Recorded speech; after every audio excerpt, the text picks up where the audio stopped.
Hey guys, welcome back to the Sleep Atlas. Tonight we're setting sail on one of the most romanticized, misrepresented, and misunderstood chapters in world history. No, not knights, not pharaohs, not Romans with fancy sandals. We're talking about pirates, the real ones. Not Johnny Depp wobbling around on deck, but the men and women who sailed the Caribbean and the Atlantic during the so-called Golden Age of Piracy. Now here's the thing, we all think we know pirates, eye patches, parrots, R-matey, treasure maps with a big red X, but spoiler alert, that stuff mostly comes from novels, theater, and later Hollywood rewrites. Real piracy was less swashbuckling and more sweaty, smelly, filled with salted beef crawling with maggots, water that tasted like a rotting barrel, and constant anxiety that your ship might sink in a storm, or your captain might keelhaul you for stepping out of line. And yet somehow the legend of pirates has become this glamorous story of freedom, adventure, and treasure. But here's the contradiction, and it's worth letting it sink in. The Golden Age of Piracy wasn't golden at all. It was born out of war, poverty, hunger, and desperation. It wasn't about noble freedom, it was about scraping survival out of salt air, blood, and back-breaking work. Yet people keep retelling their stories because deep down we're drawn to the fantasy of escape, of rejecting rules, of carving out a small piece of freedom on the open sea. So, as you settle in, maybe dim your lights or turn on some soft background sounds, let's drift together into this world. Imagine the creak of ropes, the groan of wooden planks, the crash of waves on the hull. Tonight, we'll wander through crowded ports, stand under the Caribbean sun with sweat dripping down our backs, and listen to the salty curses of men who gambled everything on the sea. Before we start, a small ask. If you enjoy drifting off with these stories, give this video a like, and maybe even subscribe. And tell me in the comments, what's keeping you up tonight? I'd love to know. Now, let's begin our first chapter with a world teetering on the edge of chaos, just perfect for the rise of piracy. Chapter 1. A world ripe for plunder. Picture the year 1690. Europe has been locked in endless wars, Spain versus England, England versus France, the Dutch fighting everyone. The whole continent is basically one long family feud where nobody remembers what the argument was about, but everyone is still holding grudges. And while kings and queens play chess with soldiers, their colonies across the Atlantic become treasure vaults waiting to be cracked open. The Caribbean at this time was a furnace, not just from the heat, though the sun baked everything in a way that made even the shadows shimmer, but because it was where European empires collided, traded, and stole from one another. Spanish galleons hauled silver from Peru and Mexico, loading it into massive convoys that lumbered across the ocean toward Spain. English, French, and Dutch merchants sailed their own fleets filled with sugar, rum, tobacco, and enslaved Africans, commodities that would fuel entire economies back in Europe. The ports were alive with contradictions. Imagine standing on the docks of Port Royal in Jamaica around 1700. The smell hits you first: tar, rum, smoke, and human sweat. Dock workers shouted in a dozen languages, sailors stumbled drunk, their shirts stiff with salt, elegant merchants in powdered wigs strutted past barefoot fishermen hauling nets of twitching fish. The soundscape was relentless, donkeys braying, sailors cursing, coins clattering on wooden counters, priests mumbling blessings, cannons occasionally booming in the harbor just to remind everyone who was in charge. And here's the irony. These bustling colonial ports were supposed to be the crown jewels of empire, but they were also perfect breeding grounds for lawlessness. Governments thousands of miles away tried to impose order, but the reality was chaos. Governors took bribes, soldiers deserted, officials looked the other way when merchants smuggled contraband. The Caribbean was a place where, if you had a ship and a crew desperate enough, you could either make a fortune or lose everything in a week. Now think about the sailors themselves. Life at sea under a Royal Navy wasn't glamorous. It was miserable.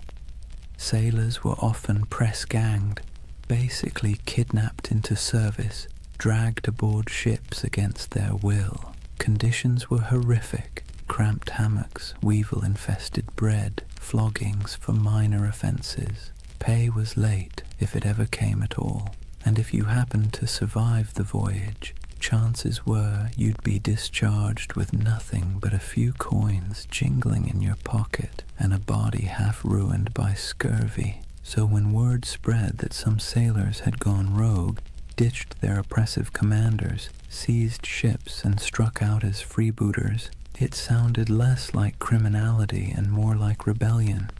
Piracy wasn't just a crime, it was a way out. Let's be clear though, the sea was not forgiving. It wasn't a highway of freedom. It was a gauntlet of storms, reefs, disease, and predators, both human and natural. But if you were a sailor in 1700 staring at the horizon from the deck of a crowded ship, the choice between a brutal life under a navy captain or rolling the dice with piracy might not have seemed that hard. By the turn of the century, the Caribbean had become what you might call a floating economy of risk. On one side, kings, merchants, and governors trying to keep order. On the other side, a growing army of dispossessed sailors, mercenaries, and adventurers who decided order was overrated. All it took was the right moment, a gap in empire, a weakly guarded convoy, a ship with sails trimmed just so, and fortunes could be made overnight. And so, with every galleon groaning under the weight of silver, every sugar plantation coughing up profits, and every port overflowing with sailors who'd had enough of being cheated, the stage was set. The Golden Age of Piracy wasn't born out of nowhere. It was baked into the world itself, into the trade routes, the wars, the greed, and the desperation. The seas were ready, and so were the men who would plunder them. If the late 1600s and early 1700s had a theme, it would be, everybody's exhausted, broke, and kind of angry. Europe's great powers had been at each other's throats for decades, and while kings and queens could patch up peace treaties, the wars left a trail of wreckage that stretched across the Atlantic. And in that wreckage, piracy took root. Take Spain, for example. Once upon a time, Spain was the big kid on the block. They had the gold, the silver, the fleets, and the swagger to call themselves masters of the New World. But by the late 1600s, their empire looked less like a shining crown and more like a rusty bucket with holes. Wars drained their coffers, silver shipments were constantly raided, and their ships, once the pride of the seas, were often outdated and slow. Spain still had territory, but its grip was slipping, and everyone else smelled the weakness. England wasn't doing much better. Sure, they were clawing their way toward global power, but back home, ordinary sailors were being tossed around like dice in a rigged game.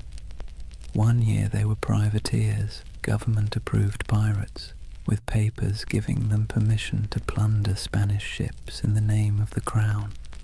Then, suddenly, the war ended. The crown said, "Thanks for your service," and those same men were dumped ashore with no pay, no prospects, and no sympathy. Imagine fighting for your country, risking death a dozen times only to be told you were now just another unemployed vagrant clogging up the docks. The Dutch Republic had its own story.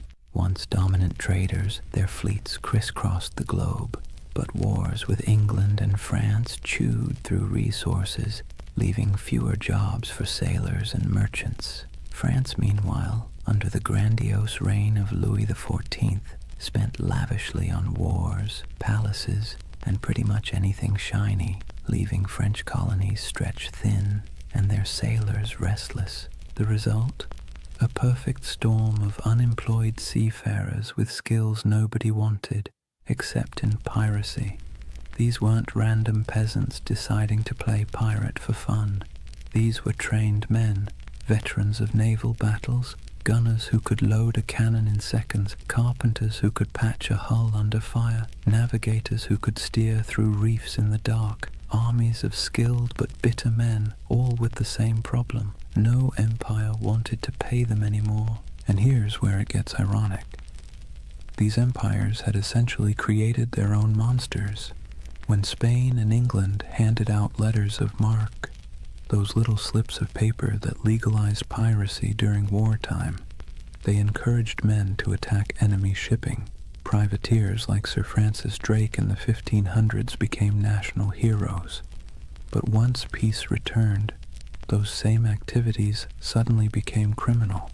Imagine working for Uber, then one day Uber shuts down and declares, by the way, anyone still driving is now a car thief. That's what happened to thousands of seafarers who had been told plunder was patriotic until it wasn't. So what do you do when the wars end, your government abandons you, and you still have the skills to handle a ship and fire a cannon? You keep doing what you know best, but now for yourself. You keep raiding ships, you keep seizing cargo, you keep living by the sword, or in this case, the cutlass. Piracy wasn't just desperation, it was habit. It was a profession that governments themselves had encouraged and then tried to disown. This collapse of empire control didn't just happen on land. At sea, the very roots of trade were fragile. Convoys of Spanish galleons might be well defended, but smaller ships carrying sugar or rum often sailed alone. Merchant captains wanted profit, not protection, and cutting corners left them exposed. Add in tropical storms that could scatter fleets like confetti, and suddenly the Caribbean looked less like the King's Ocean and more like a buffet table for anyone bold enough to take a bite. And let's not forget the colonies themselves. Governors sent from Europe off their own pockets than enforcing the law.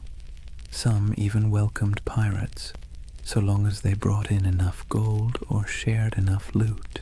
For struggling outposts like Nassau in the Bahamas, pirates weren't a nuisance, they were the economy. It's hard to enforce anti-piracy laws when half your town depends on stolen goods to survive, so piece by piece the mighty grip of empire loosened. Spain couldn't patrol all its waters. England's navy was stretched thin. France was distracted by continental wars. The Dutch were in decline. And into that vacuum sailed the pirates, men who saw the weakness of kings and decided to crown themselves instead. The collapse of empires didn't just make piracy possible, it made it inevitable. The seas were full of treasure, the navies were too thin to guard it, and the men who knew how to seize it had nothing left to lose. Out of that mix came not just scattered rogues, but an entire era, the so-called Golden Age of Piracy, when men and women from a dozen nations chose the black flag over the king's flag. Let's be clear, piracy didn't appear out of thin, salty air. It was the awkward child of privateering, a sort of legal piracy that governments were perfectly happy to use when it suited them. To understand how privateers turned into pirates, you have to look at how the lines between hero of the crown and villain of the seas were about as thin as a ship's rope after a rat problem. Privateering was, in theory, simple. A government at war, say England against Spain, would hand out a letter of marque. This was a fancy slip of paper saying, "Go ahead, raid enemy ships, keep a cut of the loot, and send us our share." It was piracy, but with paperwork.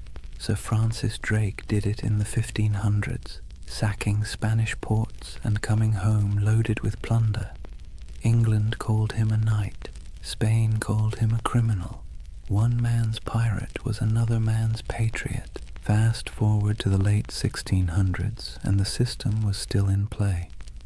Privateers swarmed the Caribbean and Atlantic during wars, seizing sugar shipments, Spanish galleons, and anything else they could get their hands on.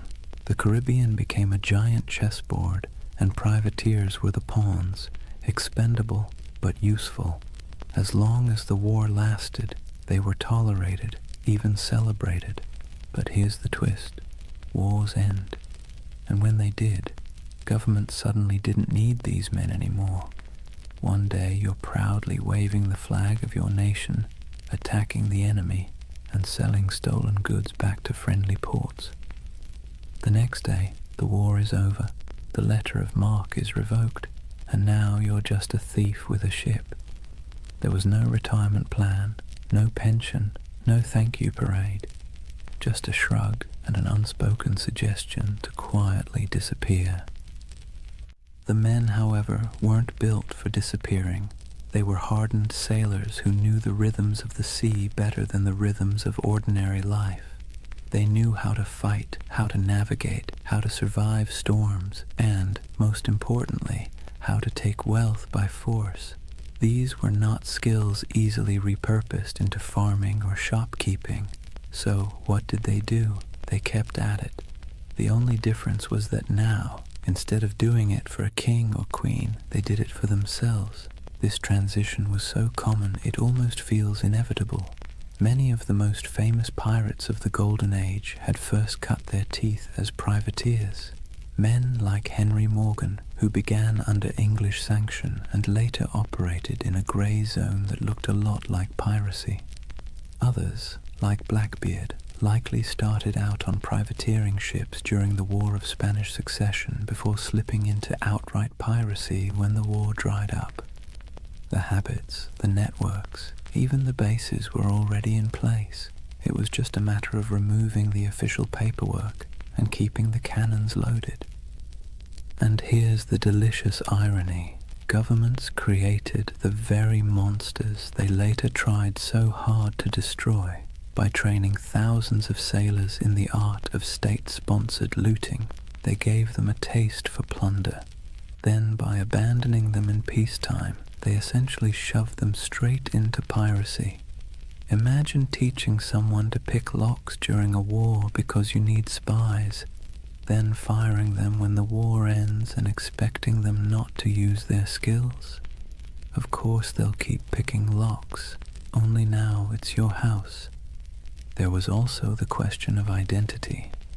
Once a man had lived as a privateer, free from the crushing discipline of a navy, sharing loot with his mates, and living by the tides, could he really go back to scrubbing decks under the bark of some lieutenant? Navy life was brutal, punishments were harsh, pay was low, and the class system was rigid. By comparison, the life of piracy, even with its hunger, storms, and risk of hanging, offered more equality and excitement. It wasn't just survival, it was liberation from the grind of the empire. Ports like Port Royal in Jamaica and Tortuga off Hispaniola blurred the line even further. Merchants there didn't care if the goods were captured legally or not. Sugar, silver, rum, if it could be sold, it was welcome. Tavern owners, traders, even governors quietly winked at piracy, especially when it brought wealth into their struggling economies. Some governors even kept pirates as unofficial attack dogs, unofficial allies when convenient, expendable scapegoats when politics shifted. So, from privateers to pirates wasn't a sharp break. It was more like a slow, sloping slide into the inevitable. Men who had been celebrated for plundering Spanish ships found themselves doing the exact same thing, only now branded as criminals. And they embraced it because what was the alternative? Starvation? Subservience? A return to naval whippings and starvation wages? No, thank you. Better to live on your own terms, however short that life might be. It's easy now to think of pirates as chaotic rebels who suddenly popped up to terrorize the seas. But really, they were a byproduct of empire, born from its wars, abandoned in its peace, and sustained by its greed. The black flag wasn't a rejection of Europe's system. It was its mirror, twisted and stripped of pretense. So when we picture those ragged sails appearing on the horizon, it wasn't random lawlessness at sea. It was the logical conclusion of policies that blurred morality for convenience. Privateering was piracy in a fancy coat, and piracy was privateering with the coat torn off, and for the men who lived it, there wasn't much difference at all. Now let's imagine, for a moment, what happens when thousands of unemployed sailors, disgruntled privateers, and general misfits all end up in the same place. No law, no oversight, no queen wagging her finger from across the ocean. Just wide open seas, islands thick with sugarcane and palm trees, and ports desperate for trade, even if that trade came dripping with blood. Welcome to the Pirate Republic, a loose patchwork of havens across the Caribbean that briefly turned outlaw life into a kind of anti-establishment experiment.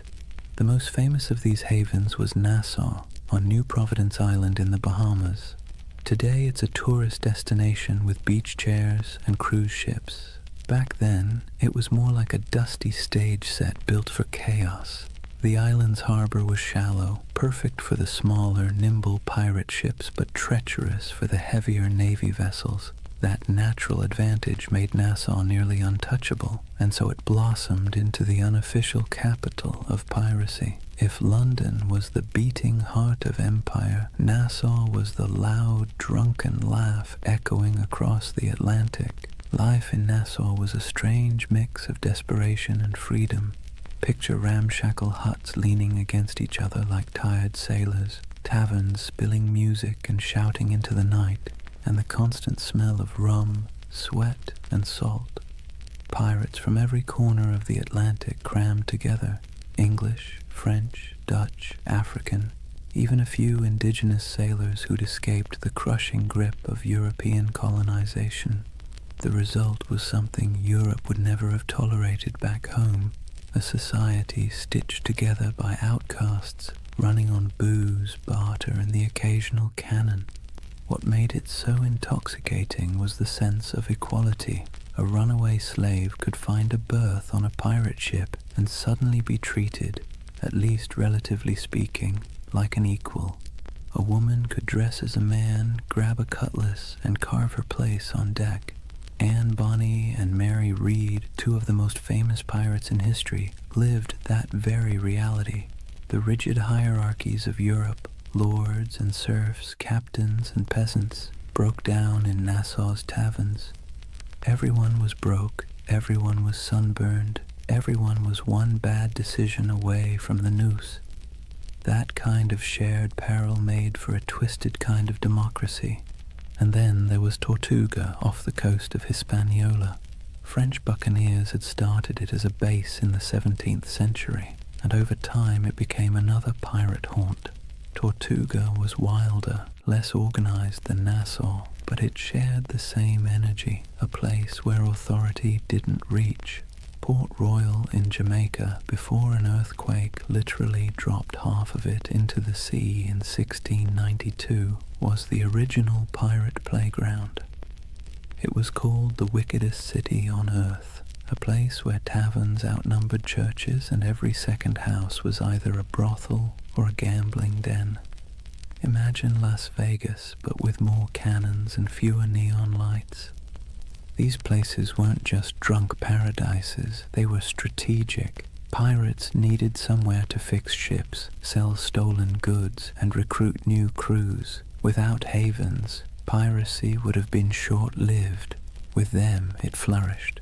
Merchants, governors, and tavern owners often looked the other way, because piracy was good for business. Silver, sugar, indigo, rum, it all flowed into these ports. And once it was in the market, who really cared where it had come from? The world's first free trade zones, if you like, just with more swashbuckling.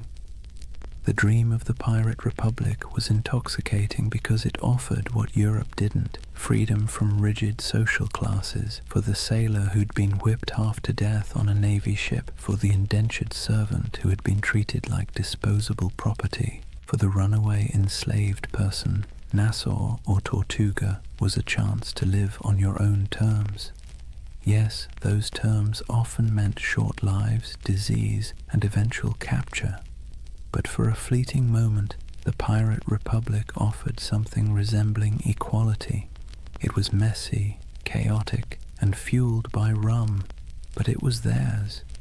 It's easy to romanticize this as some proto-democracy at sea, and in truth, pirates weren't building utopias. They fought among themselves, they drank themselves half to death, and they betrayed each other when the loot was good enough. But there was a kernel of something radical here.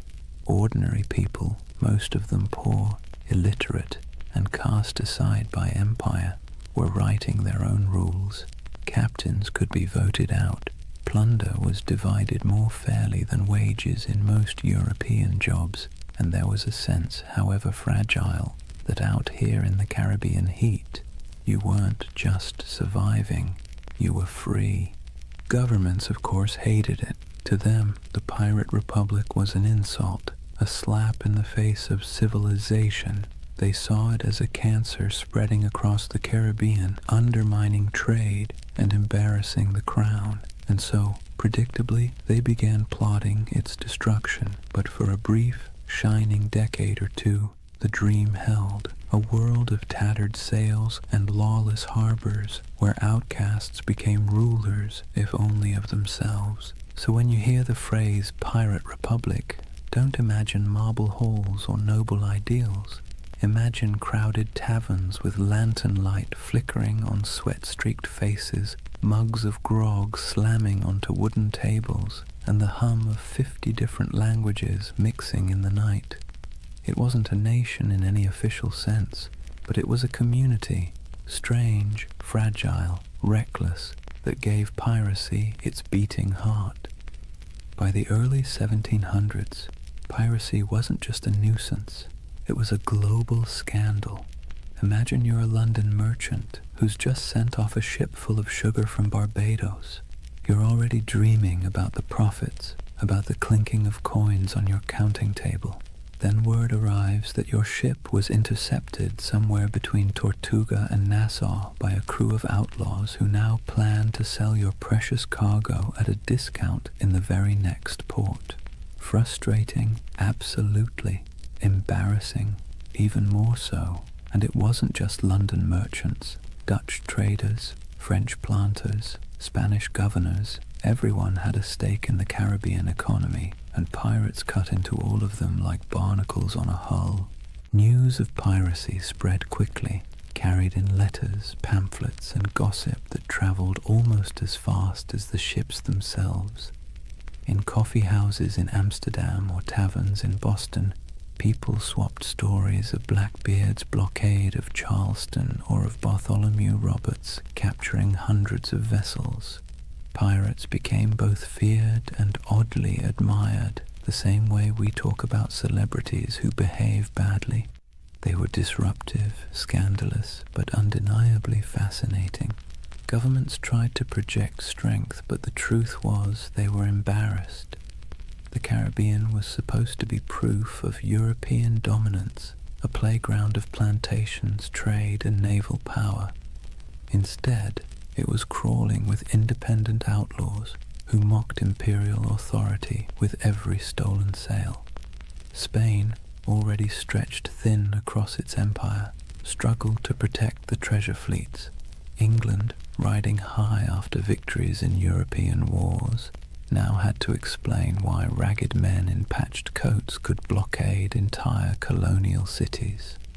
France and the Dutch weren't faring much better.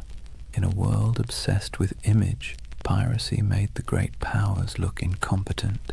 What made it worse was that ordinary people were often rooting for the pirates, at least quietly. Think about it.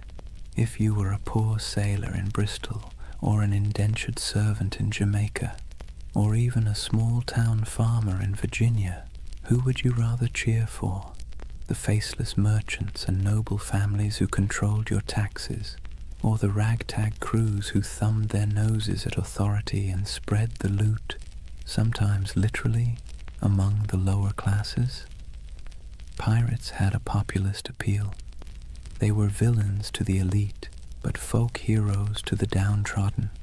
Ballads were written, stories were exaggerated, and every port town knew someone who claimed to have once seen, or maybe even joined, a pirate crew.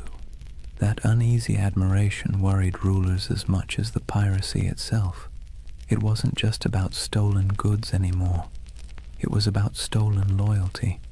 If too many sailors chose piracy over honest naval service, if too many colonists chose to trade with outlaws instead of legal merchants, the whole system could unravel. In this sense, the Pirate Republic wasn't just an economic threat. It was a political one.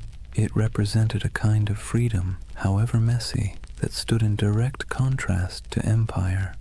And so, as the first decade of the 1700s drew to a close, the world was watching. Governors wrote desperate letters to their monarchs begging for naval reinforcements. Merchants lobbied for protection. Admirals were dispatched with orders to stamp out the scourge. Yet for all this official outrage, the pirates kept sailing, kept raiding, and kept slipping back into the shallow harbors of Nassau, Tortuga, and Port Royal. The balance of power was precarious, and for a short, chaotic stretch of years, it seemed like the pirates might actually hold their ground. But as with all things in history, nothing so audacious lasts forever. The seeds of the pirates' downfall were already being sown, even as they toasted their freedom with mugs of grog under the Caribbean moon. Kings and parliaments were growing tired of being mocked. Naval patrols were growing stronger, and alliances, those fragile bonds between men who lived by theft and rum, were starting to fracture under the weight of greed. For now, though, the world watched in equal parts fear and fascination. Pamphlets painted pirates as monsters with hearts of stone, while tavern songs turned them into legends. Merchants cursed them, sailors dreamed of joining them, and governments plotted their end. The Golden Age of Piracy was in full swing, and like all golden ages, it glittered brightest just before the fall. Chapter 2. The Pirate's Life, Grit, Glory, and Grievance. So, let's get something straight right at the start. Life on a pirate ship was not a Caribbean holiday. You've probably seen the romantic paintings, glorious sails catching the wind, dramatic sunsets, and dashing figures with cutlasses gleaming. But if you were actually there, you'd spend less time admiring the view and more time trying to keep your stomach from revolting at the smell of rotting food. The pirate's life, while freer than serving in the Navy or laboring on a plantation, was still backbreaking, filthy, and endlessly uncomfortable. Imagine waking up below deck in the humid Caribbean heat. The air is thick, cloying, and full of the stink of unwashed bodies, damp wood, and tar. The ceiling is so low that you can't even stand upright. Rats scuttle across the beams, and you can hear the groan of the ship as it shifts against the waves. The pirate life didn't come with feather beds. You'd likely be sleeping on rough planks, maybe with a scrap of canvas for a blanket if you were lucky. Every day began with the creak of ropes, the bark of orders, and the endless rhythm of labor needed to keep a ship moving. Food was its own special kind of torture. Pirates stole plenty of supplies from captured ships, but unless you were lucky enough to raid a fresh merchantman recently, meals were, let's say, monotonous. Salted beef, so tough you could use it as a weapon. Hardtack, which was basically a cracker but harder than stone and often infested with weevils. Grog, a mix of watered-down rum, was the drink of choice, not because it tasted good, but because plain water went bad quickly in the heat. If you were lucky, you might snag some fruit or vegetables before they spoiled, but scurvy was always lurking like an uninvited guest. Teeth loosened, gums bled, and bones ached from the lack of vitamin C. Daily chores weren't glamorous either. Pirates weren't just fighting and drinking, they were sailors first. That meant scrubbing decks, mending sails, climbing rigging slick with salt spray, and bailing water from the hold during storms. And storms, by the way, were constant reminders that the sea itself was often more dangerous than any enemy. A hurricane could scatter a fleet in hours, leaving survivors clinging to driftwood while their dreams of plunder sank to the bottom. And yet, for all this hardship, men, and a few women, chose it willingly. Why? Because compared to life in the Navy or under the whip of a plantation master, piracy offered something intoxicating: freedom. On a pirate ship, you weren't at the mercy of a cruel officer with a whip. You weren't paid starvation wages while some admiral or merchant lined his pockets. Instead, you had a say in decisions, a share of the loot, and a chance, just a chance, to change your fortune. The hardship was the same, but the dignity was different. Entertainment helped break the monotony. Pirates loved music, fiddles, pipes, and drums when they could get them. They told tall tales, gambled with dice and cards, and sang bawdy shanties that echoed across the waves. Some ships even kept pets, parrots, monkeys, or stray cats, both for company and for laughs. And of course there was always rum. Rum was less a drink than a coping mechanism, numbing sore muscles, smoothing frayed nerves, and sometimes sparking brawls that left men with more bruises than treasure. But make no mistake, life aboard a pirate ship was a constant balancing act between freedom and discomfort. The same deck where you danced to a fiddle tune at night might be awash with seawater or blood the next morning. The same comrades who shared their food with you today might vote you out tomorrow if you crossed the wrong line. It was a world where everything was unstable. The sea, the supplies, the alliances, and that instability defined the pirate's existence. So, yes, the Golden Age of Piracy glittered, but the day-to-day life was about sweat, salt, hunger, and a kind of stubborn resilience. You didn't become a pirate because it was comfortable. You became one because, for all its stink and danger, it gave you control of your own fate, at least for a while. Here's a funny thing about pirates. They were some of the most democratic people of their time, not in the sense of voting booths and campaign speeches, but in a rough, practical way that actually mattered to the men living on those creaking decks. Imagine that. While monarchs squabbled over crowns back in Europe and kings claimed they ruled by divine right, pirates were out on the high seas voting on who got to be in charge. When a crew formed, the first order of business wasn't just raiding a Spanish galleon, it was drawing up what they called the Articles. These were pirate constitutions, handwritten agreements that spelled out everything from how loot would be divided, to punishments for theft, to the share of compensation if you lost a limb in battle. And yes, pirates had a kind of early insurance system. If you lost an arm, you might get 600 pieces of 8, a leg, maybe 800.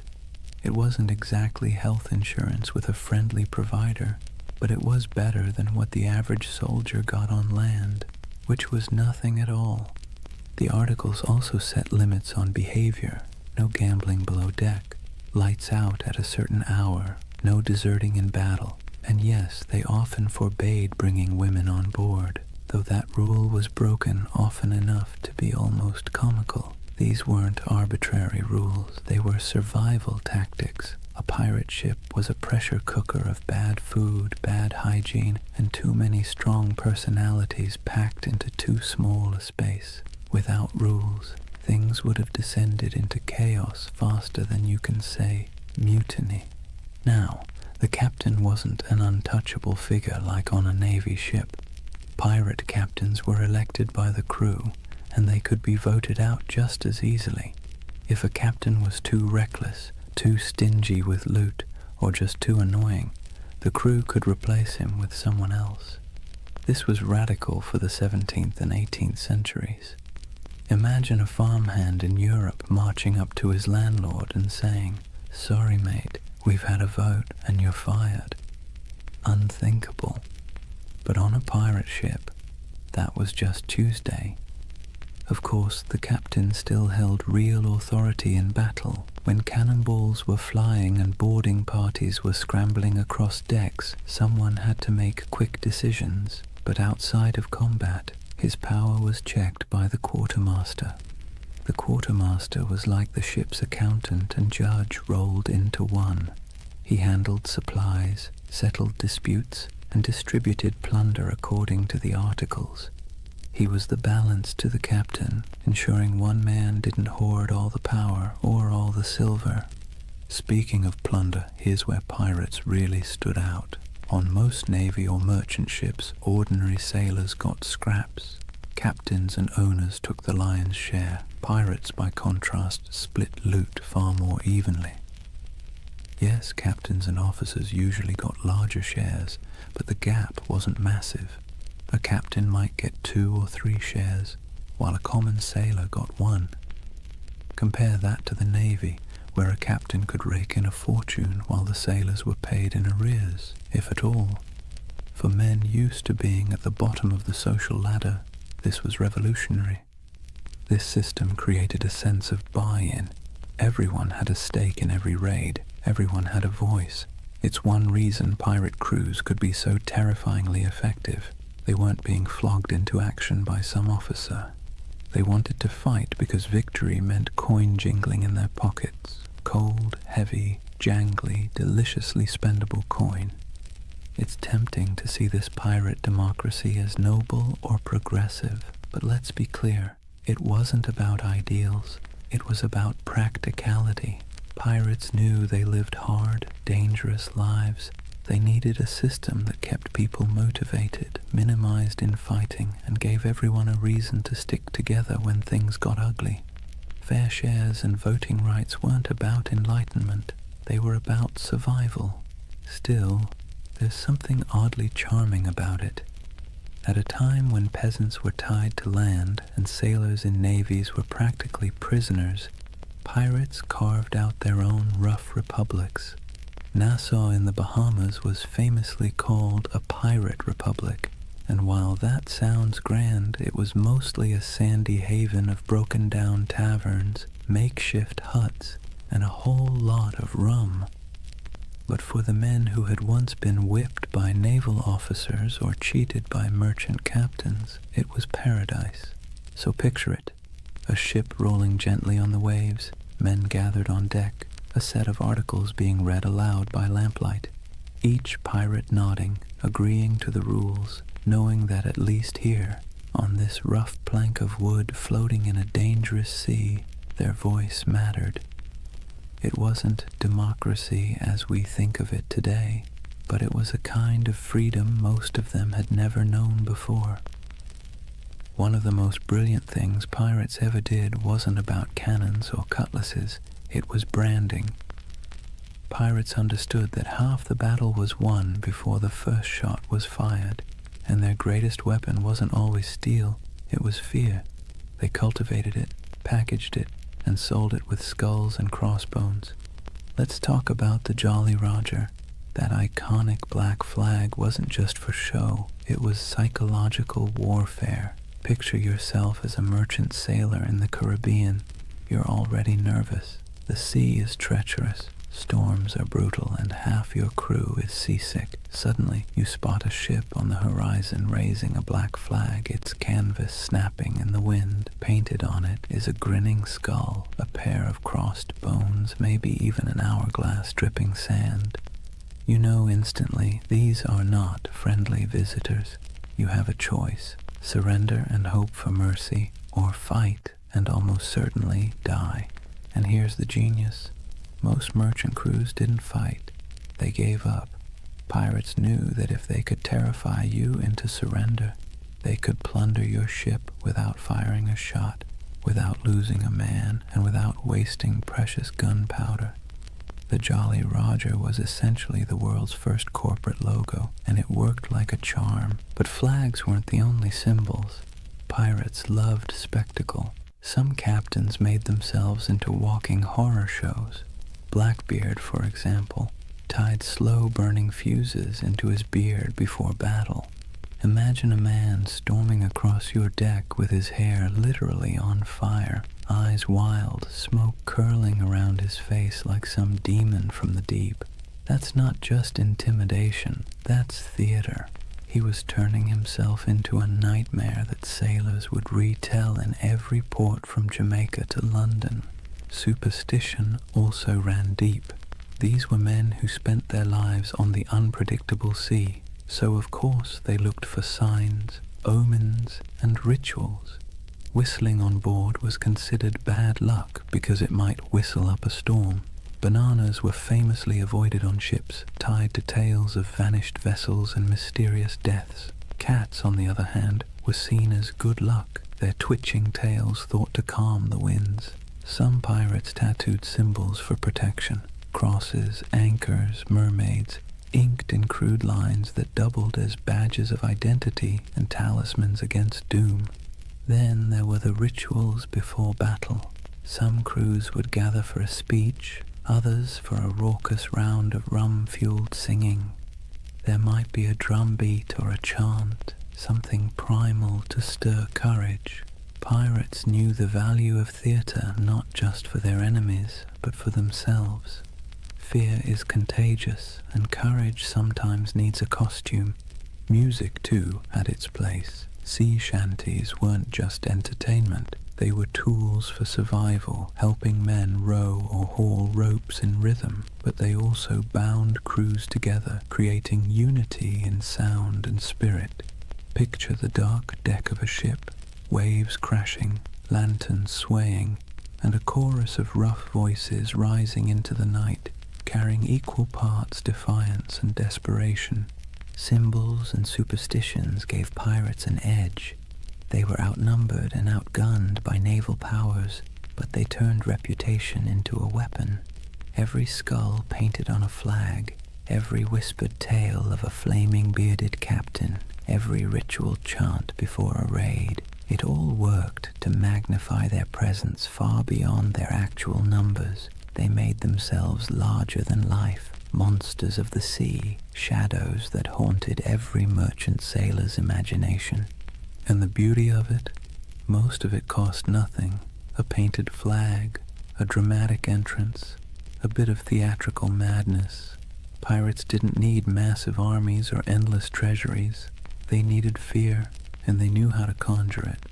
So next time you see that skull and crossbones, remember, it wasn't just a warning, it was a brand, a promise of chaos, a theater of fear that made the legend of piracy far bigger than the men themselves. For all the flags and fiery beards, life aboard a pirate ship wasn't just about battle. In fact, most days weren't spent fighting at all. They were spent doing the very ordinary, very human things that bound a crew together, eating, talking, laughing, and finding scraps of comfort in a world made of salt and splinters. Let's start with food, because nothing unites or divides a crew faster than the question of dinner. Pirate diets were, to put it politely, uninspiring. Salted beef or pork, rock-hard ship's biscuit crawling with weevils and barrels of dried peas were the staples. Water turned slimy after a few weeks, so rum, watered down into grog, became the drink of choice. The thing is, pirates ate much the same as navy crews or merchant sailors, but they sometimes had an advantage. Because pirates plundered fresh food and drink whenever possible, they could actually eat better than the men they robbed. A captured merchant ship might yield cheese, citrus fruit, coffee, sugar, or even delicacies like cocoa or spices. For a brief time, life on the high seas could taste a little less like mold and more like luxury.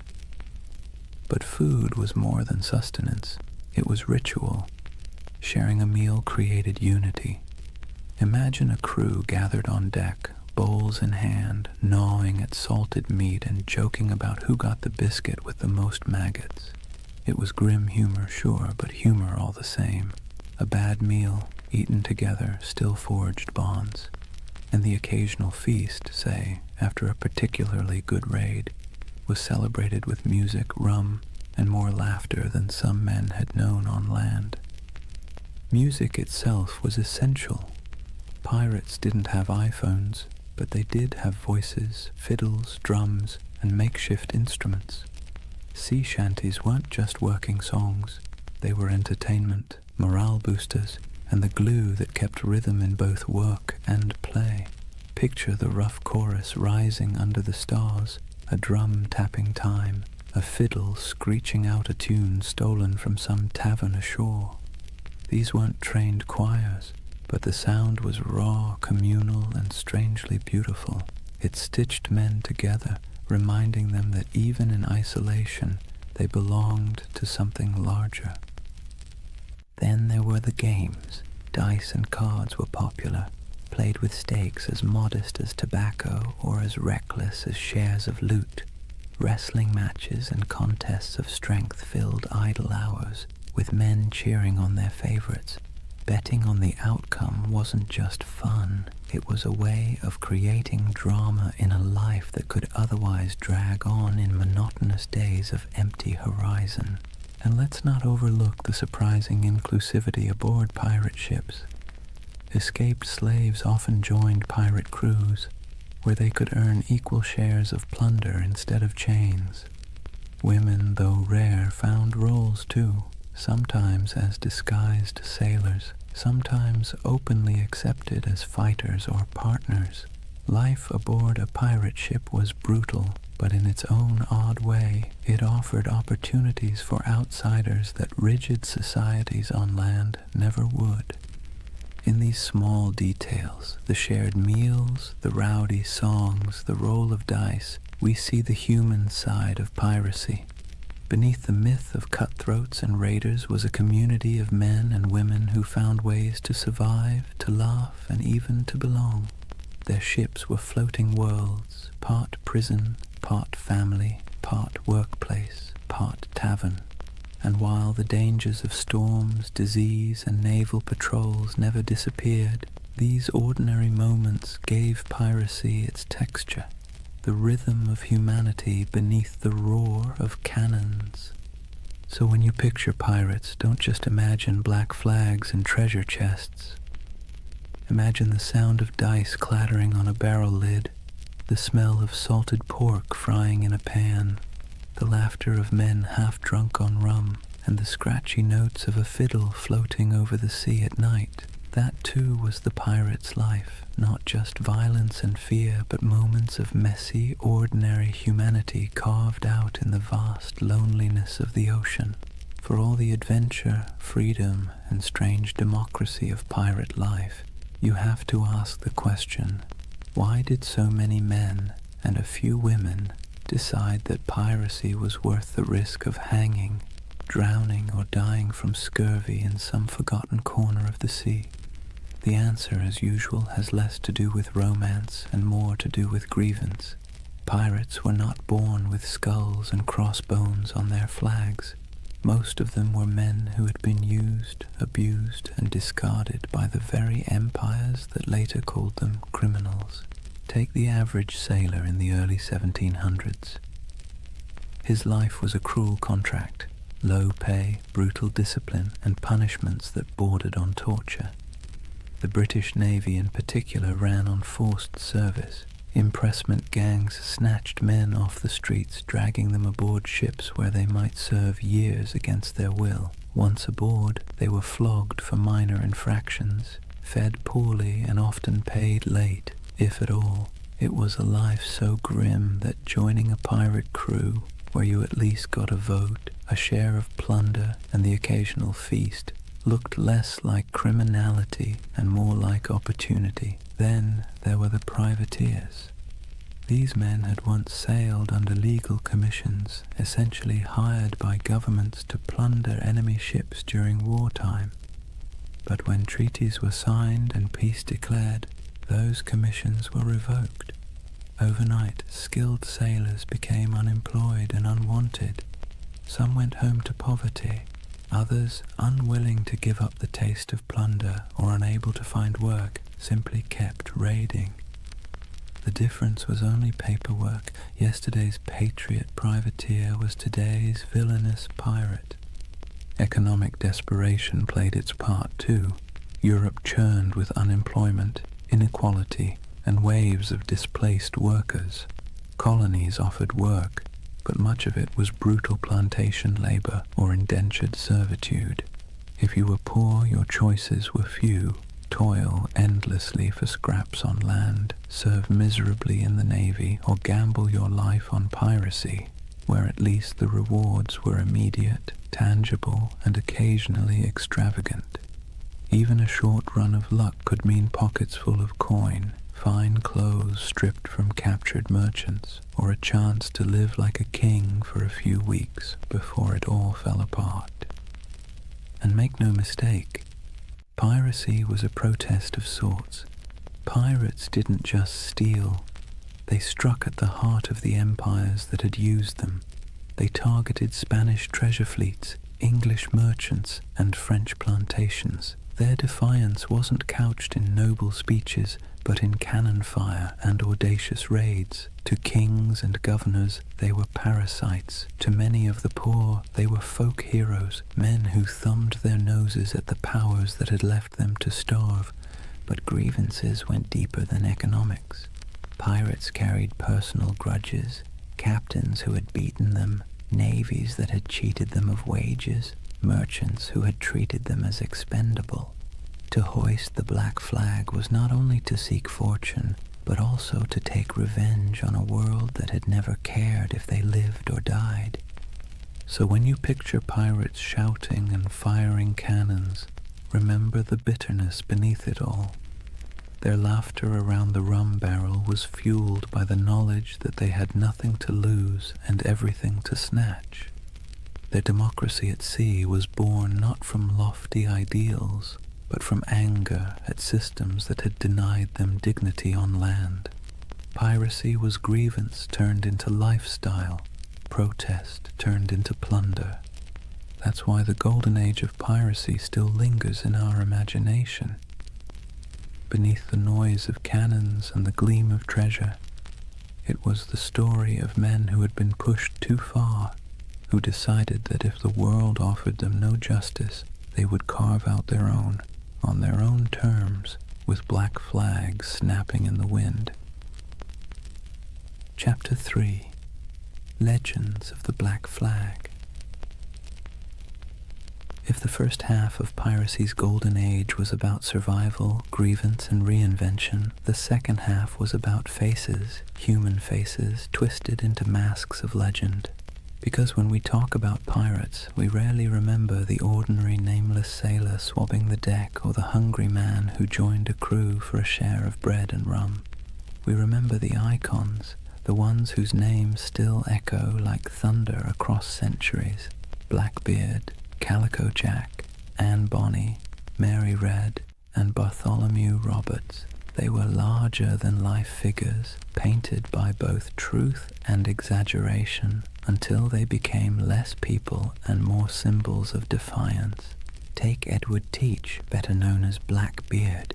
He understood something fundamental about human nature. Fear gets results. He grew his beard long and black, twisting it into braids tied with slow-burning fuses. Before battle, he would light them so smoke curled around his face, making him look like a demon rising from the sea. The truth? He may have killed fewer men than you'd think, often relying on intimidation to win without a fight. But his legend was so terrifying that many surrendered without firing a shot. It was theater as much as piracy, and it worked. Then there was Calico Jack Rackham, named for his fondness for bright, flamboyant clothing made of calico. He wasn't the most successful pirate, nor the most ruthless, but he had something else: charisma. He cultivated an image of style, flair, and daring, hoisting a version of the Jolly Roger with crossed swords beneath a skull. His exploits were bold but often bungled, yet his story endures because of the people he sailed with, two of the most famous women pirates in history. Anne Bonny and Mary Red broke every rule written by their time. Both disguised themselves as men when necessary, fought alongside their crewmates, and shocked the world by simply existing in a profession supposedly reserved for brutal men. They cursed, they carried pistols, and they demanded to be treated as equals. Stories tell of Anne shouting at her fellow pirates during a fight, furious that they were cowering below deck while she and Mary stood on, firing back at attackers. Were all the tales true? Probably not. But the image of two women wielding blades under the black flag has been impossible to forget. And then there was Bartholomew Roberts, Black Bart. Unlike Calico Jack, he was ruthlessly effective. Roberts captured more than 400 ships in his career, making him arguably the most successful pirate of the era. He dressed extravagantly, wore a crimson waistcoat in battle, and carried himself with the stiff pride of a gentleman gone rogue. He turned piracy into a system, drilling his men like a navy and enforcing discipline that other captains might have laughed at. If Blackbeard was terror and Calico Jack was style, then Roberts was efficiency, a man who turned plunder into a full-time industry. These figures didn't just survive, they thrived because they understood the power of story. Pirates lived and died quickly, but their reputations could sail farther than any ship. Merchants whispered their names in fear, tavern-goers retold their exploits in drunken awe, and pamphleteers in London exaggerated every detail to sell more copies. Legends inflated as fast as the sails of a ship in strong wind, until the line between man and myth blurred completely. So when you picture the Golden Age of Piracy, don't just imagine faceless crews swarming merchant ships. Picture these icons at the prow, beards smoking, calico shirts blazing with color, women fighting defiantly against all odds, crimson jackets flashing in the sun. They were performers as much as criminals, masters of spectacle, writing themselves into history by sheer audacity. That's why they endure, not because they lived long lives, they didn't, but because they played their roles so well that centuries later we still remember their stage. If pirates were actors on the stage of the sea, then Edward Teach, Blackbeard, was the undisputed director of horror. He understood better than almost anyone else that violence wasn't always necessary if you could make your enemies believe it was inevitable. His greatest weapon wasn't his cutlass or pistols, but the terrifying image he constructed of himself. Imagine this. You're a weary merchant sailor, your ship heavy with sugar and rum, when you spot a vessel in the distance. Its sails are patched but full, its hull dark and looming, and then you see him.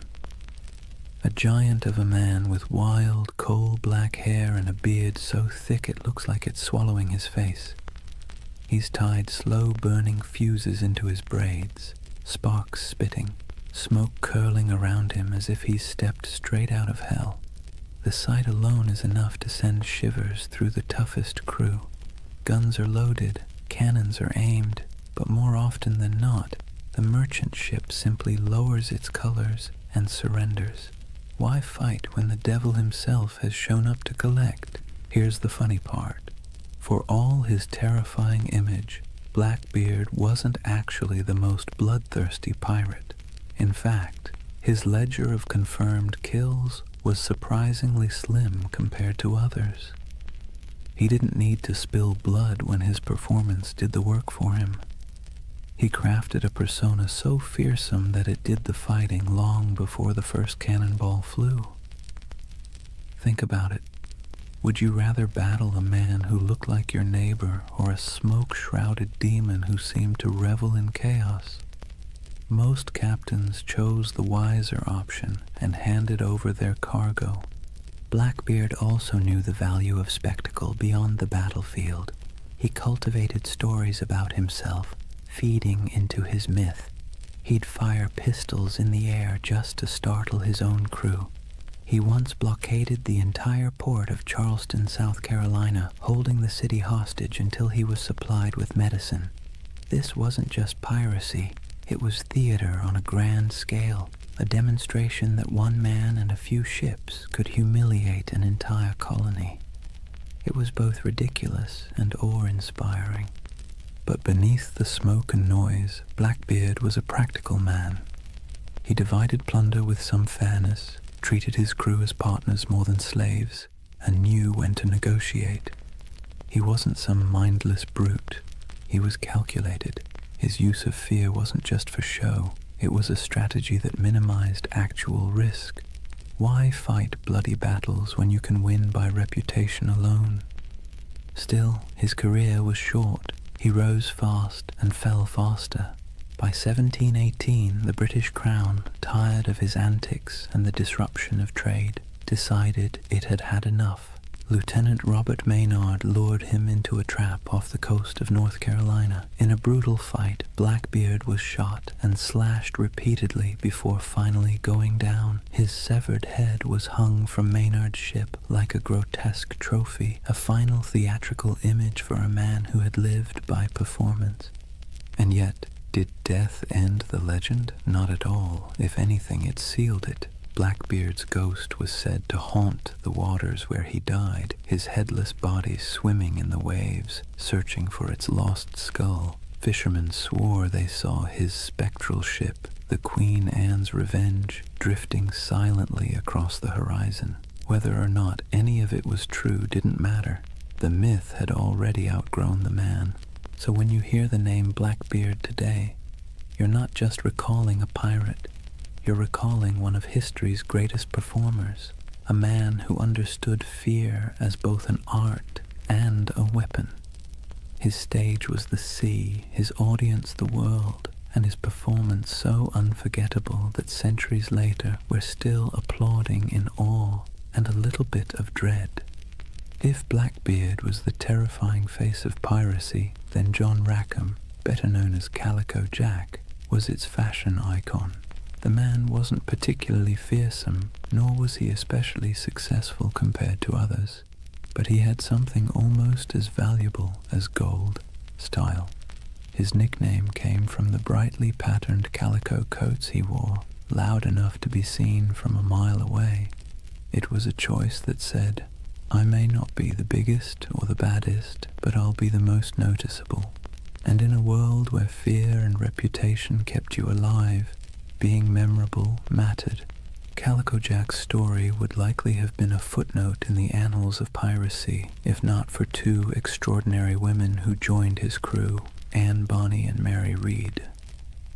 Their presence turned his otherwise average exploits into a legend that has fascinated people ever since. Anne Bonny was born in Ireland, but grew up in the Americas, the daughter of a wealthy planter. She had a fiery temper and a restless spirit.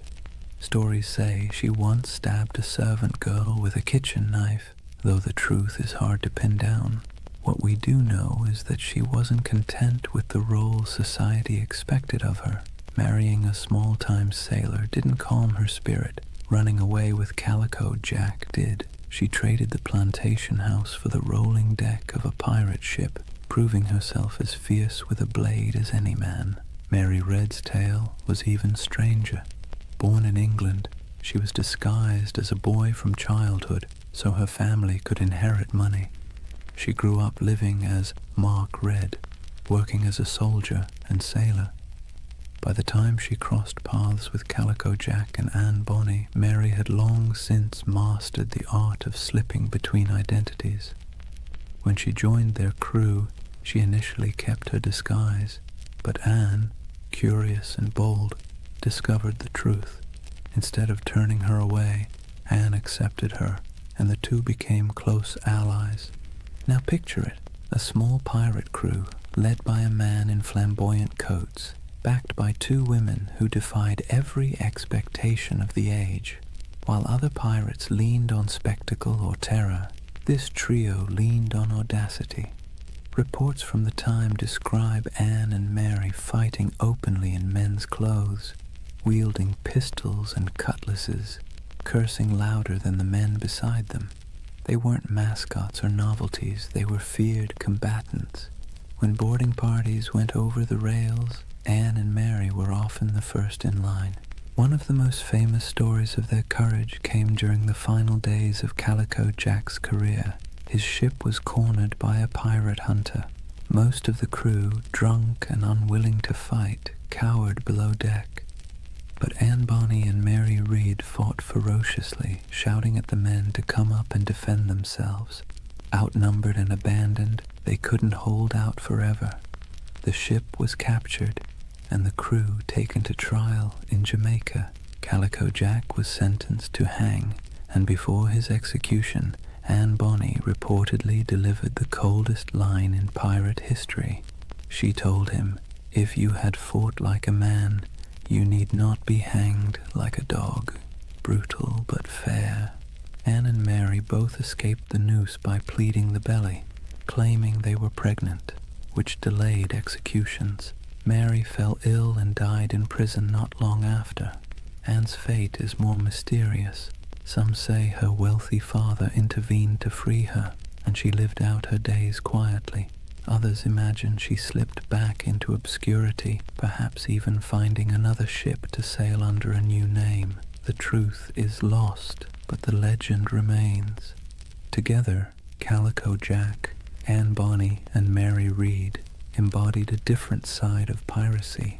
Not the sheer terror of Blackbeard, but the wild defiance of people unwilling to live within the boundaries society had drawn for them. They weren't the richest or most feared pirates of their age, but they became symbols of rebellion, of choosing freedom over obedience, even if that freedom came at the cost of the gallows.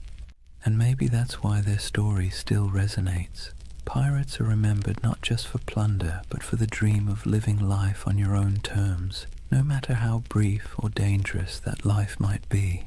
When people imagine pirates, they often picture chaos, rowdy drunkards waving swords, shouting curses, and stumbling around the deck. But not all pirates fit that mold. Some, strangely enough, insisted on discipline, manners, and even a touch of elegance. Enter Bartholomew Roberts, also known as Blackbart, the most successful pirate of the Golden Age. Not in legend, but in sheer numbers, the man captured over 400 ships in his career. That's not exaggeration, that's bookkeeping. Roberts wasn't the kind of pirate who stumbled into the life because he liked rum and adventure. He was originally a skilled navigator, forced into piracy when his ship was taken. At first, he wanted nothing to do with it, but the pirates saw his talent with charts and stars, and when their captain died, they elected Roberts as the new leader. He reportedly said he didn't much care for the pirate life, but since it offered a short life but a merry one, he might as well make the most of it. That short life turned out to be remarkably eventful. Roberts stood out for several reasons. For one, he had standards. He banned drinking on his ships, which sounds downright heretical for a pirate crew. He also enforced strict rules against gambling, desertion, and even bringing women aboard. His ships ran more like naval frigates than floating taverns, and yet his men respected him because under his command they grew wealthy and untouchable. He also had a flair for presentation. While Blackbeard relied on smoke and fire to terrify, Roberts leaned on fashion. He dressed in fine silks, wore a crimson waistcoat, and carried himself with aristocratic dignity. Imagine him standing on the quarterdeck looking more like a nobleman than a pirate, with the Jolly Roger snapping in the wind behind him. His enemies saw not a ragged bandit, but a man who looked born to command. And command he did. Roberts didn't waste time on small targets. He hunted big merchant convoys and naval ships, taking prizes in the Caribbean, West Africa, and even the coast of Brazil. His reach was global. He was so effective that insurance rates for Atlantic shipping skyrocketed.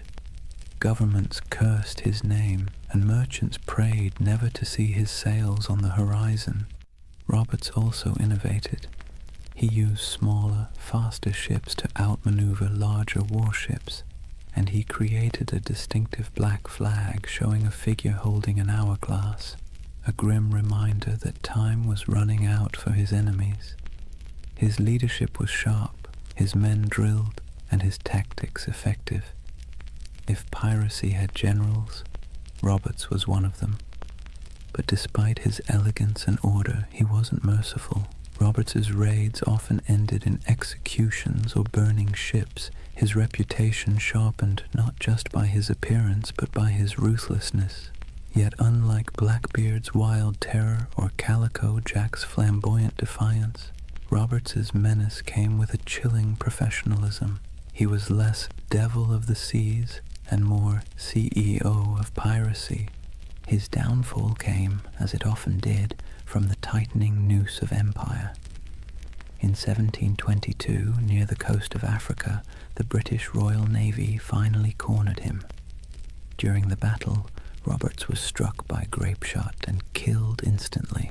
His men, knowing what capture meant, dressed him in his finest clothes, weighted his body with chains, and cast him into the sea, denying the Navy the satisfaction of displaying him in death. Bartholomew Roberts's reign lasted only a few short years, but in that time he reshaped piracy. He proved it could be efficient, disciplined, and terrifyingly successful. More than Blackbeard, more than Calico Jack, he showed that piracy wasn't just chaos on the waves. It could be a well-oiled machine, run with precision and purpose. And in a way, Roberts's legacy marks the peak of piracy's power.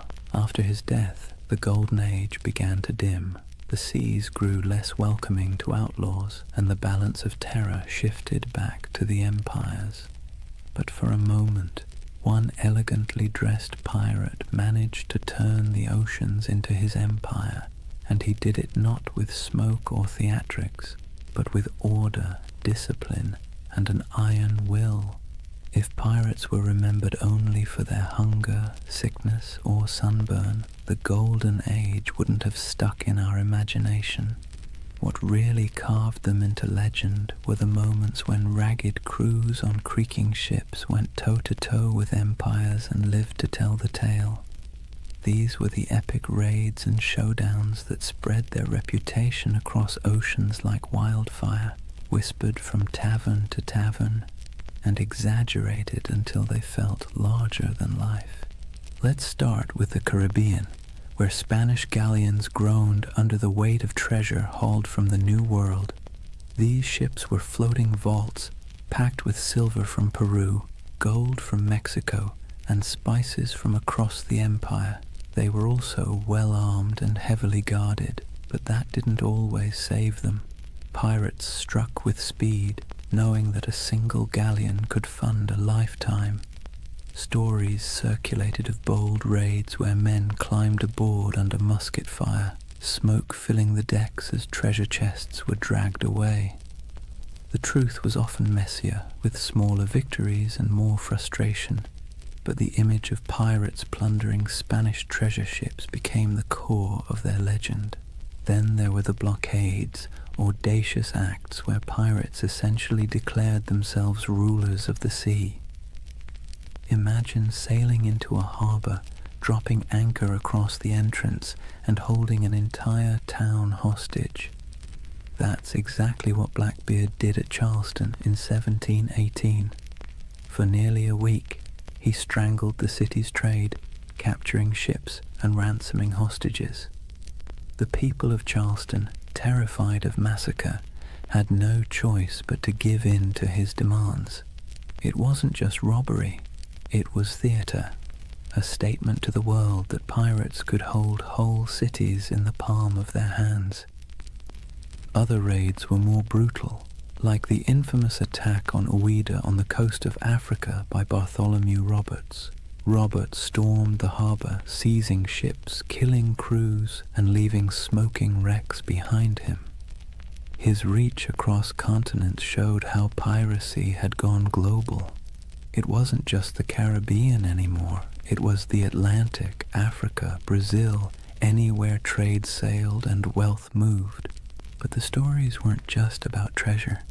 They were about battles fought against impossible odds. Pirate crews often faced warships far larger than their own. When they won, it wasn't just luck, it was tactics. They fought dirty, boarding quickly, using fear and confusion as weapons.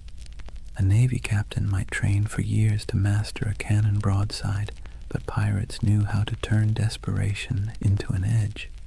Their greatest victories weren't about gold. They were about proving that outcasts and runaways could stand against the giants of empire. Of course, these showdowns didn't always end well. For every successful raid, there were failed ones, with crews scattered, captured, or killed. Yet somehow, it was the victories that stuck in memory. Sailors retold the stories in candle-lit taverns, each time with a little more smoke, a little more fire, a little more treasure. And as the tales grew, so too did the aura of piracy. It's worth pausing to think about why.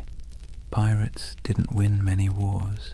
They didn't topple kingdoms or rewrite maps, but they became symbols because of these moments when they defied the odds, even briefly. They lived in the cracks between empire and chaos, and their raids and blockades became stories of small men standing up to vast powers. That's the kind of tale that sticks, even when the facts get fuzzy. So whether it was Blackbeard choking a city, Roberts storming a harbor, or nameless crews slipping away with treasure under the moonlight, these epic showdowns kept the legend alive. And while empires eventually struck back in those brief, violent, theatrical moments, it was the pirates who ruled the seas. Chapter 4. The End of an Era. For all the bravado of pirates waving black flags and swaggering into taverns, their freedom was always temporary. The Golden Age of Piracy wasn't built on strength, it was built on neglect. The empires of Europe had been too busy fighting each other to deal with the nuisance of rogue captains. But once the wars settled and merchants began counting their lost profits, the patience snapped. Suddenly, the same kings and governments who once winked at piracy decided it was a scourge that had to be eradicated. Picture the mood in London, Paris, and Madrid in the early 1700s. Merchants stormed into government halls, waving reports of ships lost, insurance rates skyrocketing, and ports paralyzed by blockade. Politicians, who once quietly enjoyed pirate loot filtering through colonial markets, now heard the complaints of bankers and shipping magnates, and when money complained, rulers listened. What followed was a coordinated crackdown, an imperial revenge tour. Naval patrols that once turned a blind eye now prowled the Caribbean. The British Royal Navy, tired of seeing its reputation mocked by half-drunken rogues, sent heavily armed frigates to hunt pirates with relentless focus. Spain, long humiliated by raiders stealing its treasure fleets, tightened its convoys and poured resources into coastal defenses. Even France, which had once tolerated privateers operating on its behalf, began closing off safe harbors. The age of indulgence was over, but it wasn't just the ships, it was the laws. Governments realized they needed not only cannons but also courts. Piracy was declared a universal crime, meaning that any nation could capture and prosecute pirates, regardless of where the crime occurred. Admiralty courts popped up across the Caribbean, in Jamaica, in Nassau, in Charleston, offering swift, brutal justice.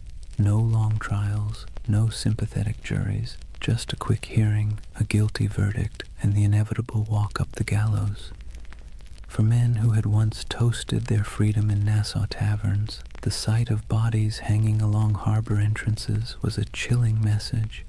The retaliation wasn't always fair, nor was it always accurate. Sailors unlucky enough to be mistaken for pirates were sometimes swept up in the dragnet, condemned alongside the guilty. Colonial governors eager to prove their loyalty to crown and profit made examples whenever possible.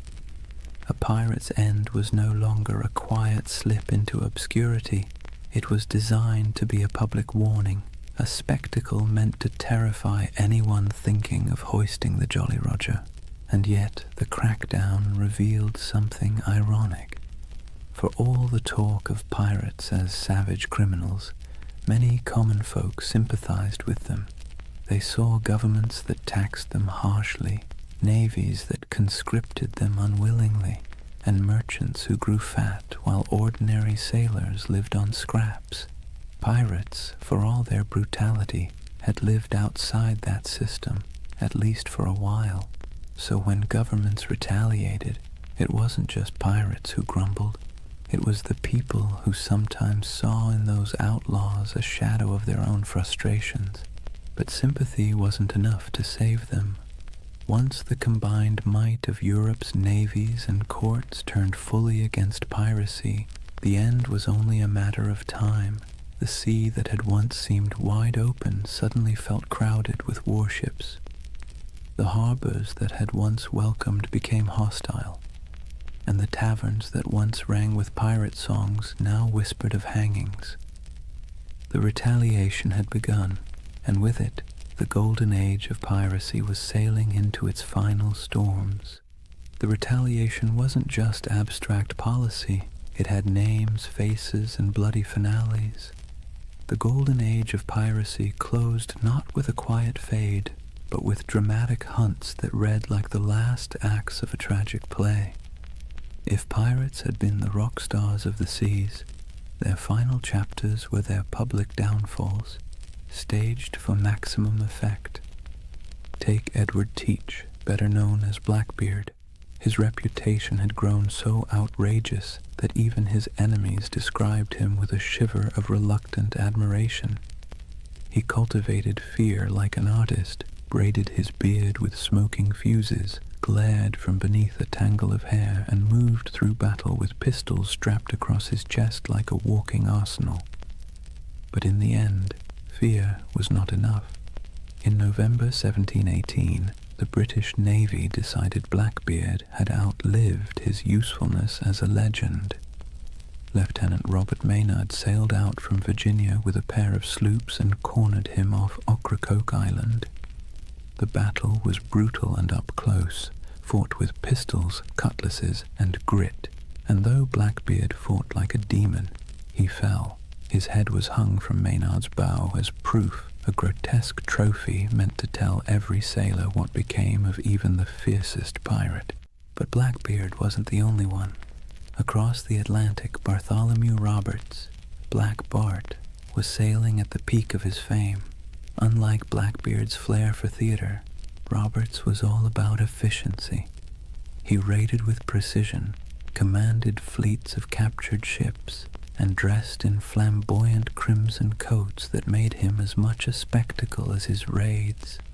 He captured more ships than any other pirate, nearly 400 by some counts, yet even he couldn't outrun the noose tightening around piracy. In 1722, the British Navy cornered him off the coast of West Africa. A cannon shot cut him down mid-battle. His men, fearing what the British would do to his body, buried him at sea almost immediately, sending their captain to the depths before his enemies could claim him as a prize. And then there was Nassau.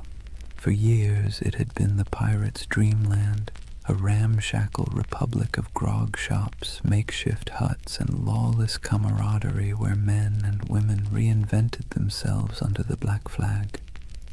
But in 1718, Woodes Rogers, backed by the British Crown, sailed in as governor. His arrival marked the beginning of the end. Pirates were given a choice: accept a royal pardon and live, or resist and hang. Many, weary of the chase, accepted, others fled, and a handful fought to the bitter end only to be cut down.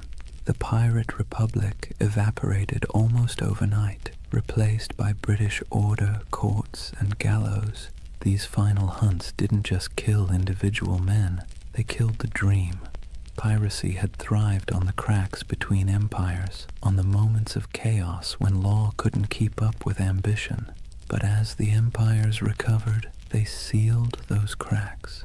The end of Blackbeard, the fall of Roberts, and the capture of Nassau were not just events, they were symbols. Symbols that the era of pirates ruling the seas was closing, replaced once again by the iron grip of empire. Still, in taverns and whispered stories, their names lingered. Blackbeard's ghost was said to haunt Ocracoke.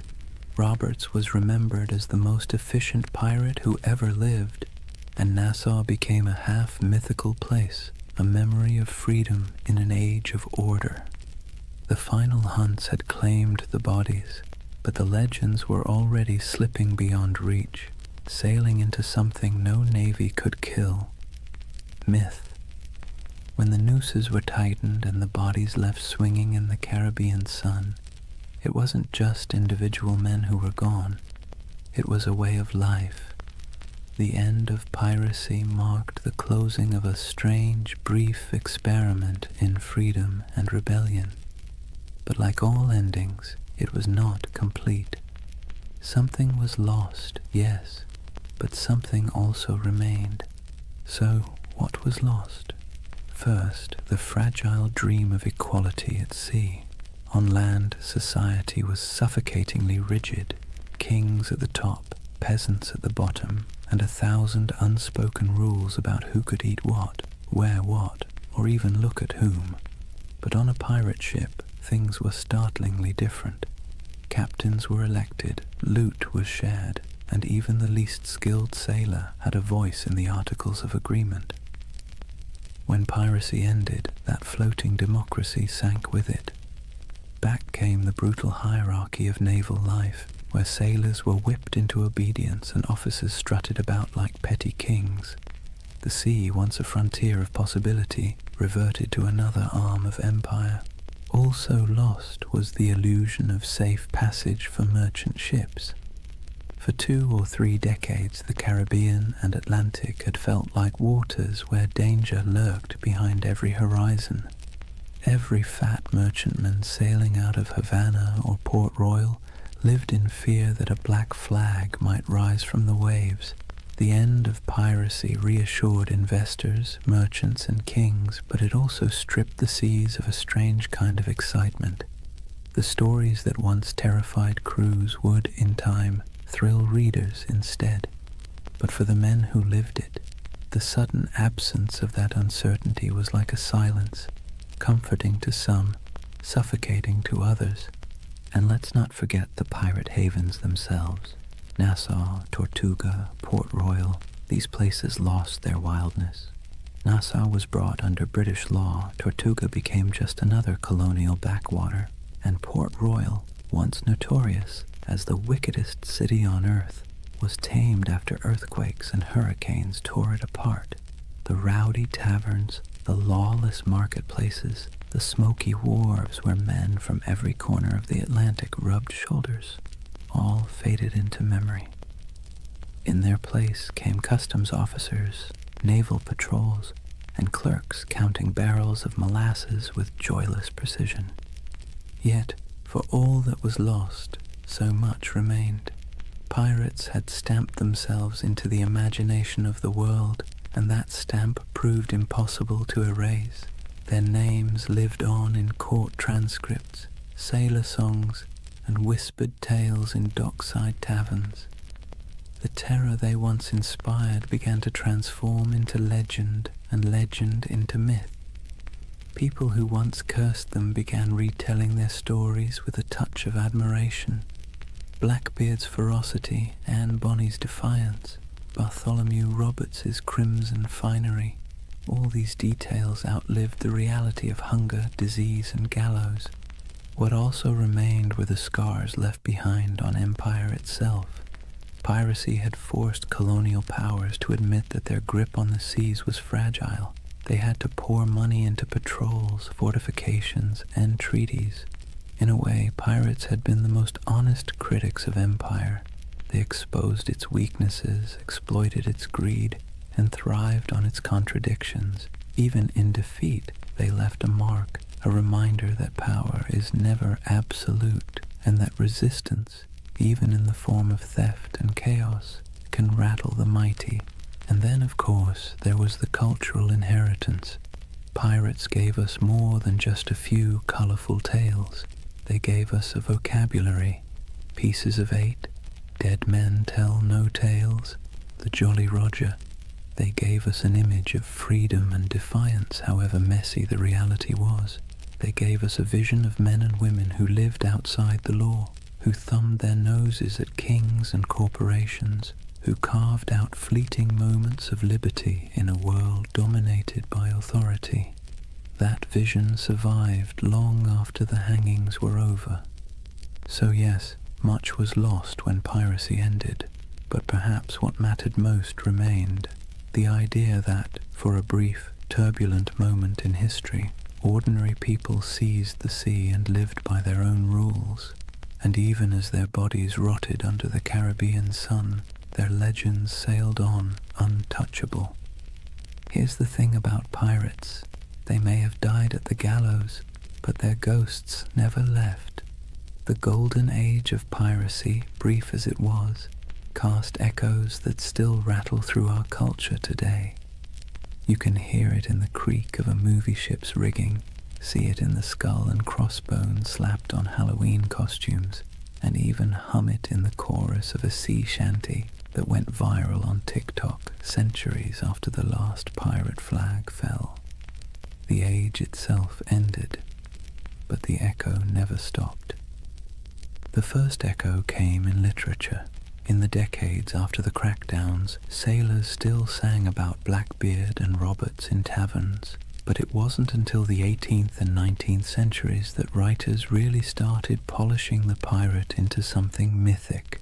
Captain Charles Johnson's A General History of the Pirates, possibly written by Daniel Defoe, was basically the pirate's who's who of its time. It turned real men into larger-than-life anti-heroes, blending fact, rumor, and outright invention. Without Johnson's book, we might not even remember Anne Bonny or Calico Jack. He gave them immortality, even if he also gave them a touch more swagger than they probably had in real life. The next big echo came with adventure novels. Robert Louis Stevenson's Treasure Island didn't just echo the Golden Age, it amplified it into something permanent. Long John Silver's Crutch and Parrot, the buried treasure maps marked with X, the idea of pirates talking in a peculiar accent. These weren't direct from history, they were creations, echoes distorted into legend, and yet they stuck so firmly that even today, when you picture a pirate, you're probably picturing Stevenson's imagination more than anything Blackbeard ever did. The echo spread into song and theater, then into Hollywood. Errol Flynn swung from rigging with suspiciously clean teeth. Disney built an empire of its own with Pirates of the Caribbean, turning Captain Jack Sparrow into a global icon. And with each retelling, the pirate grew further from the salty, disease-ridden truth and closer to an eternal symbol of rebellion, freedom, and adventure. Pirates once hanged for terrorizing shipping lanes were recast as lovable rogues. History got smoothed over, but the echo carried on. There's another echo too, one that's less flashy but maybe more important. Pirates left behind ideas that have crept into modern conversations about democracy, labor, and resistance. The way they divided plunder fairly, the way they voted for leaders, the way they allowed voices that were silenced on land to be heard at sea, all of that has fascinated historians. Some have even argued that pirate ships were floating laboratories of democracy, a rough but radical experiment in fairness. The echo of those ideas about equality, about rejecting hierarchy, still has a strange resonance today, whether or not we acknowledge the source. And then there's the personal echo, the one that whispers in our imaginations when we stare at the horizon. Pirates embody the dream of escape, the fantasy of cutting ties, hoisting sails, and vanishing into the blue to live by no one's rules but your own. Most of us would never want the reality, the scurvy, the lice, the constant threat of death, but the dream lingers. It's why pirate flags still flutter on college dorm walls, why people still hold talk like a pirate day, and why buried treasure stories still make kids dig holes in the backyard. The echo isn't just in books and movies, it's in us. So when we talk about the Golden Age of Piracy, remember, it didn't just end, it transformed. The flesh and blood pirates are gone, but the shadows they left behind still sail. Their flags wave in our stories, their songs ring in our ears, and their ideas, twisted, exaggerated, but stubbornly alive, still haunt the edges of culture. The seas are quieter now, the Caribbean no longer stalked by men with pistols and cutlasses, but in the echo of their age, they never truly died. So here we are, at the quiet end of a noisy age. The Golden Age of Piracy burned bright and brief, just a few decades of chaos, rebellion, and salt-stained dreams. In reality, it was cramped decks, spoiled meat, diseases that lingered like unwelcome passengers, and the constant threat of capture. Yet somehow, from those harsh conditions came a legend that refuses to sink. Think of what we've walked through tonight. We've seen how wars and collapsing empires set the stage for piracy. We've stepped onto ships where men voted for their captains and shared their plunder in a rough version of equality. We've met figures who blurred the line between myth and reality.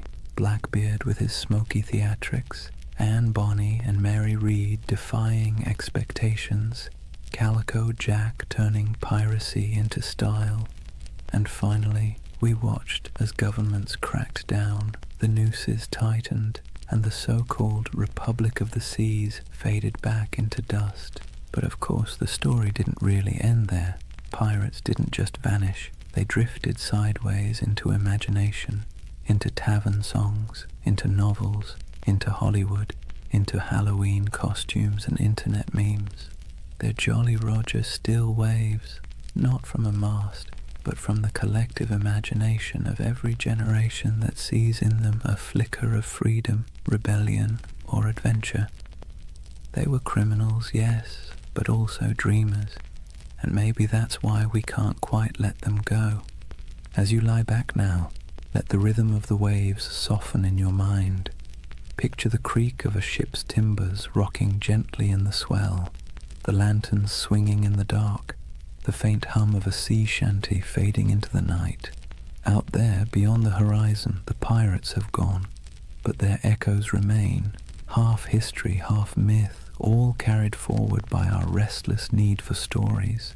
And unlike those sleepless men who once scanned the waters for sails on the horizon, you don't need to keep watch tonight. You can rest easy, knowing the only thing waiting for you is the calm of sleep. Close your eyes, let the waves carry you, and drift peacefully into dreams. Good night.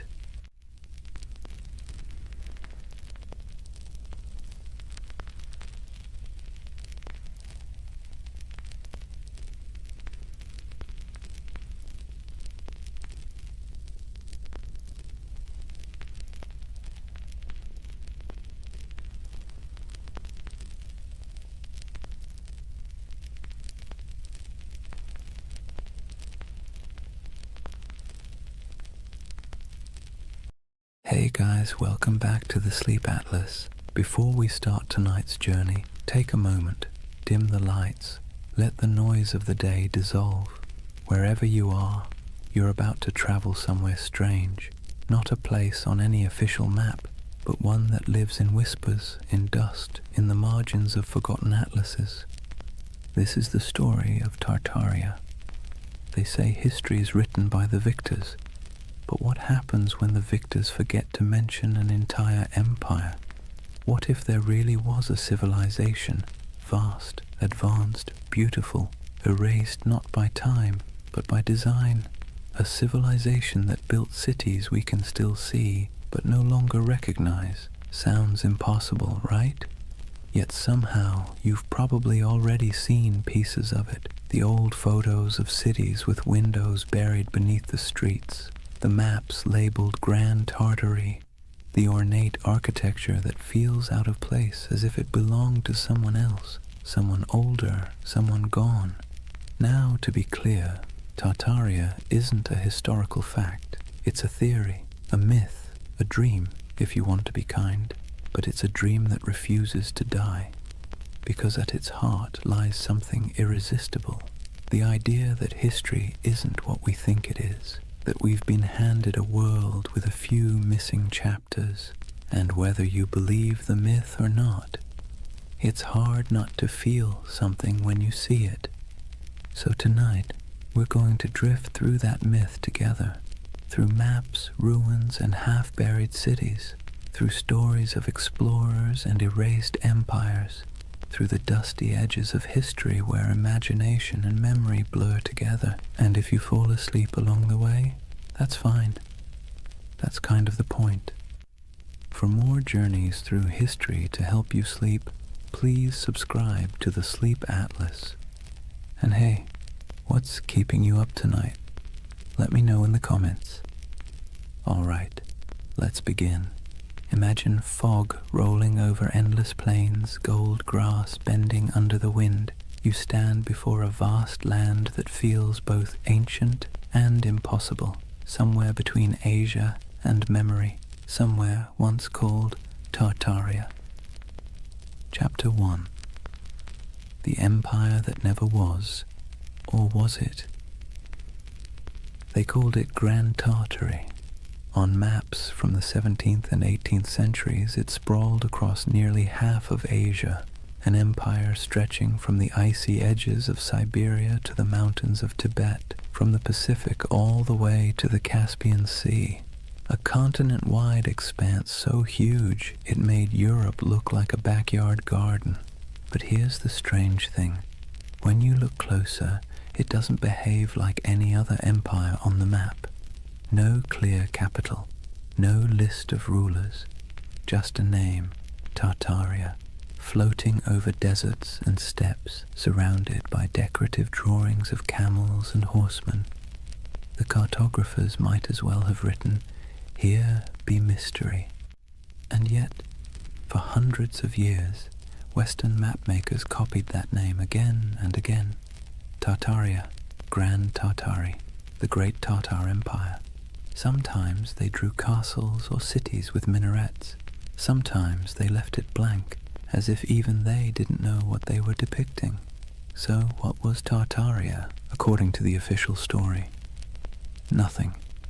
The word Tartary was simply a European catch-all term for the unknown lands of Central and Northern Asia. The people who lived there, Tatars, Mongols, Siberian tribes, were lumped together under one convenient label. To the Europeans of the 1600s, it was the great blurry East, wild, uncivilized, and beyond comprehension. But to modern eyes, it doesn't look like nothing. It looks deliberate, mysterious, like the ghost of something that was once real. And that's where the story starts to hum. Because if you look long enough, if you trace enough old maps, you start to notice inconsistencies. Cities drawn where no cities should exist. Structures too grand for the people historians claim built them. Ruins that don't seem to fit their supposed age.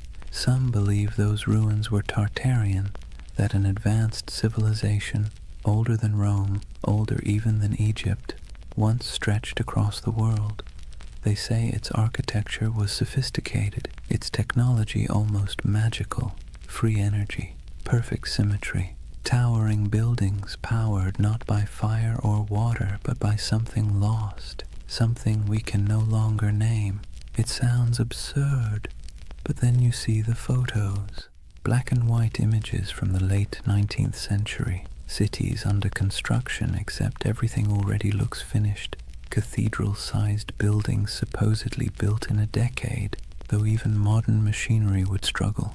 Streets half-buried, windows below ground level, as if the earth itself had swallowed the first floors. That's where the mud flood theory enters. According to believers, some great cataclysm, maybe natural, maybe man-made, swept across the world in the 1800s, burying entire cities in mud and erasing all evidence of this lost empire. When humanity dug out afterward, we inherited the world we think we built. In other words, the Victorians didn't build all those ornate cities.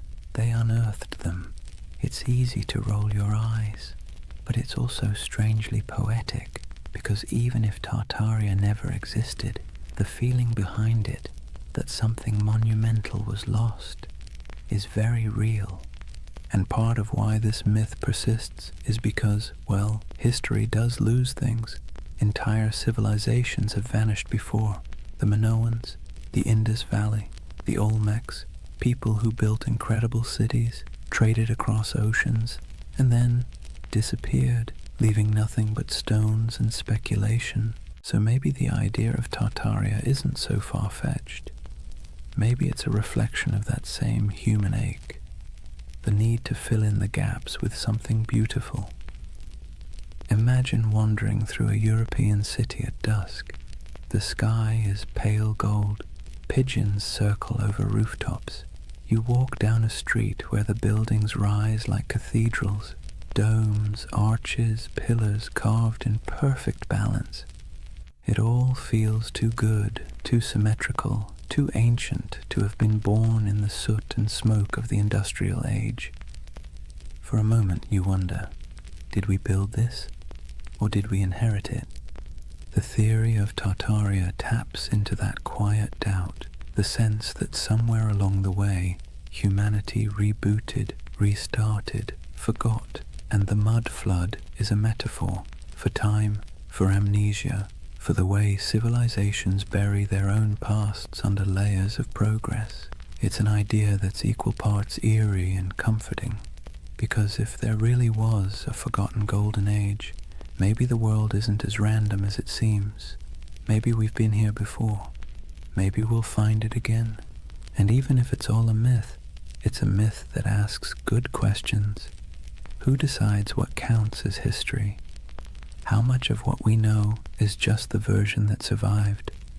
So as we drift deeper into the story, try not to worry about what's true or false. Just imagine the possibility. A civilization erased not by war, not by time, but by forgetting. A memory whispered by wind over empty plains. The empire that never was, or maybe the one we no longer remember. Imagine you're an explorer in the late 1700s. You've left behind the comfortable parlours of London or Paris, the powdered wigs, the smoky taverns, the endless debates about civilization and progress. You're trudging through a landscape so vast it feels like the sky itself is falling toward the horizon. This is the world early explorers called Tartary. Endless plains, windswept deserts, forests that swallow sound. You could ride for weeks without seeing a soul, yet somehow you never feel alone. There's something in the air, the sense that once something grand was here, something old, something that had the decency to leave quietly. Western explorers were baffled by what they found. Vast stone ruins scattered through Central Asia, half-buried fortresses, walls that seemed to go nowhere. Nomadic tribes spoke of ancient cities lost to storms and floods, old temples built by hands they could no longer name. And yet, in their journals, these explorers rarely admitted confusion. Europeans of the Enlightenment were not fans of mystery. They preferred tidy explanations.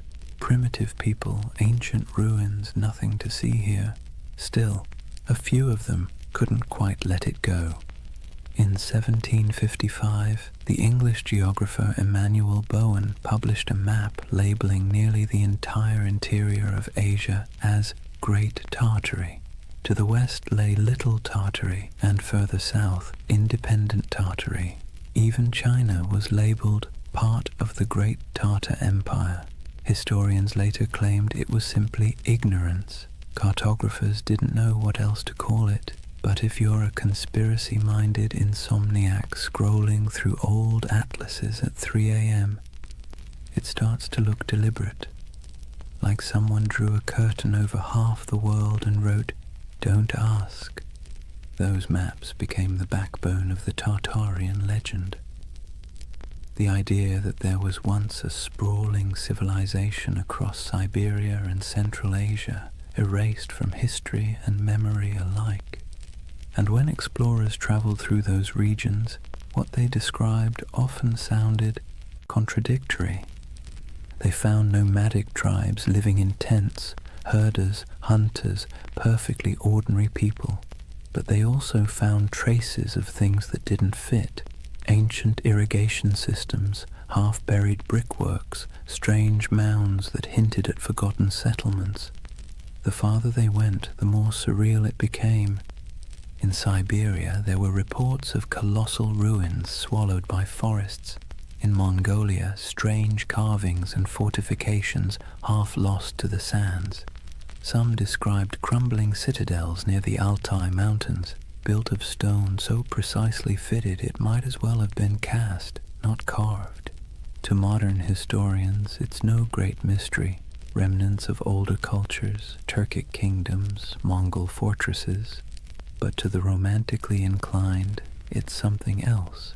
Evidence, perhaps, of a civilization that once ruled these lands, far older and more advanced than the textbooks admit. And then there's the emptiness, the eerie, silent expanse that made even hardened travelers uneasy.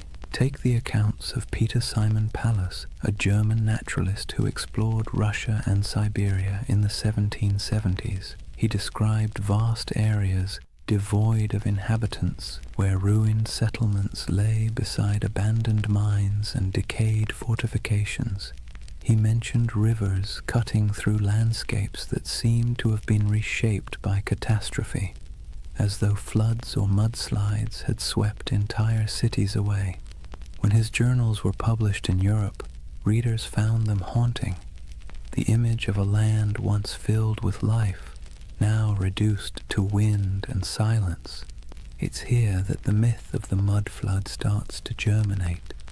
The idea that an ancient disaster literally buried a civilization under layers of sediment, windows below street level, doors half submerged, entire first floors beneath the dirt. For believers, that wasn't just geology, it was evidence. And if you've ever walked through an old city, St. Petersburg, Prague, even San Francisco, you might have noticed it too. Streets sitting higher than the building's original entrances, like time itself kept adding layers. Of course, historians say it's just how old cities evolve. Roads get repaved, foundations sink, streets are raised to prevent flooding. But the human imagination doesn't like boring answers. Geological settling doesn't keep you awake at night. The idea of a worldwide cataclysm, though, that does. What's compelling about these explorers' reports is not what they found, but what they felt. The sense that they were moving through someone else's world, one that had been erased. There's a moment in nearly every explorer's journal, the kind that never makes it into the abridged editions, where they sound tired. The grand adventure wears off, and what's left is silence. Cold wind, vast skies, the creak of leather, and a feeling that they are walking through the afterlife of history. They pass strange earthworks, abandoned stone foundations, carvings of faces eroded to anonymity. Sometimes they sketch them, sometimes they move on. Always there's the sense of almost understanding, almost remembering. And maybe that's what Tartaria really is, a landscape of almost history, almost memory, a civilization that feels like it should have existed, even if it didn't. Think about it. How many times has humanity stared at something old and half-broken and said, we could never build that today? It's an illusion, but a powerful one. Standing before ruins or monuments, we see not just stone and mortar, but the faint shadow of our own fragility.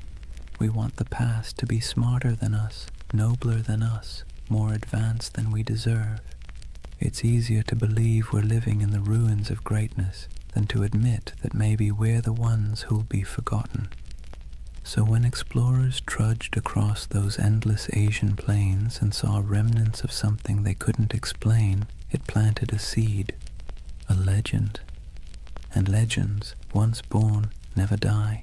They sleep, they wait, they resurface in new forms, on message boards, in YouTube videos, in late-night rabbit holes where half the fun is not believing, but wondering.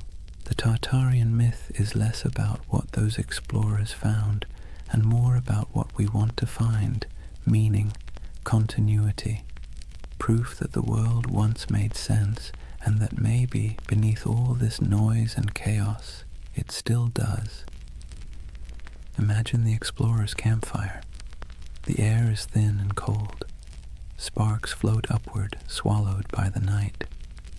Somewhere in the distance, wolves call to each other, and above stars shimmer, the same constellations those long-lost Tartarians might have seen if they ever existed at all. The explorer looks out over the dark plain, notebook open, and writes one word on the page, Tartaria, a word that means nothing and everything. They say the earth remembers. Every stone, every layer of dirt, every foundation buried beneath a modern street is a diary, written in silence. But if you listen to the believers of the mud flood, the earth doesn't just remember, it hides.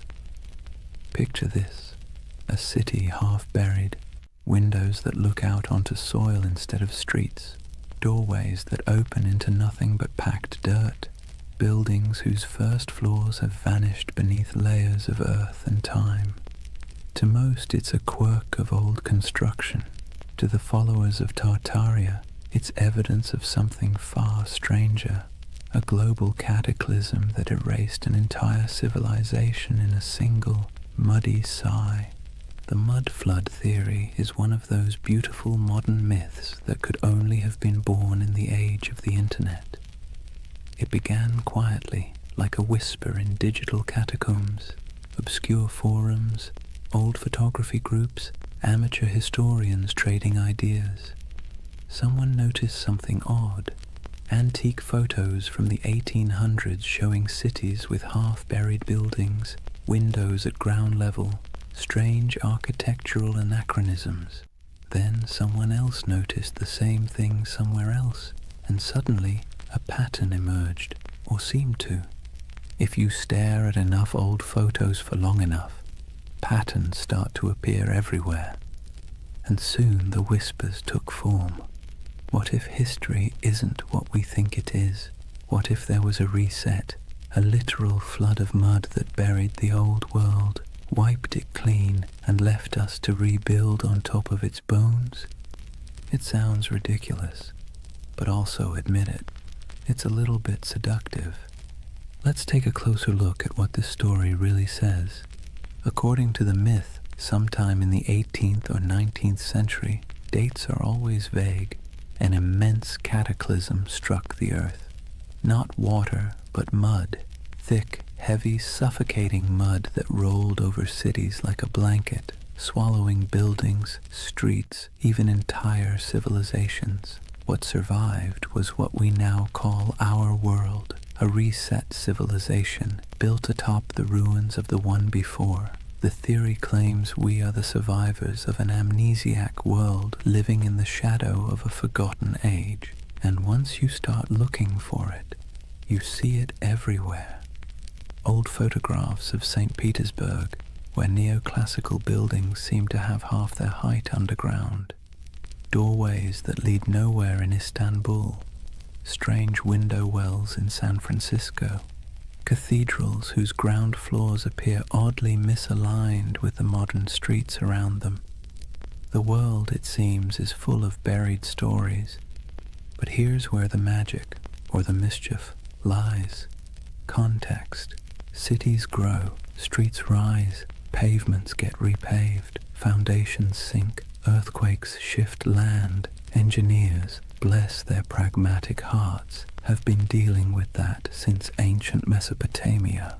It's normal, but the human imagination doesn't want normal. It wants wonder. It wants the cosmic version of a plot twist.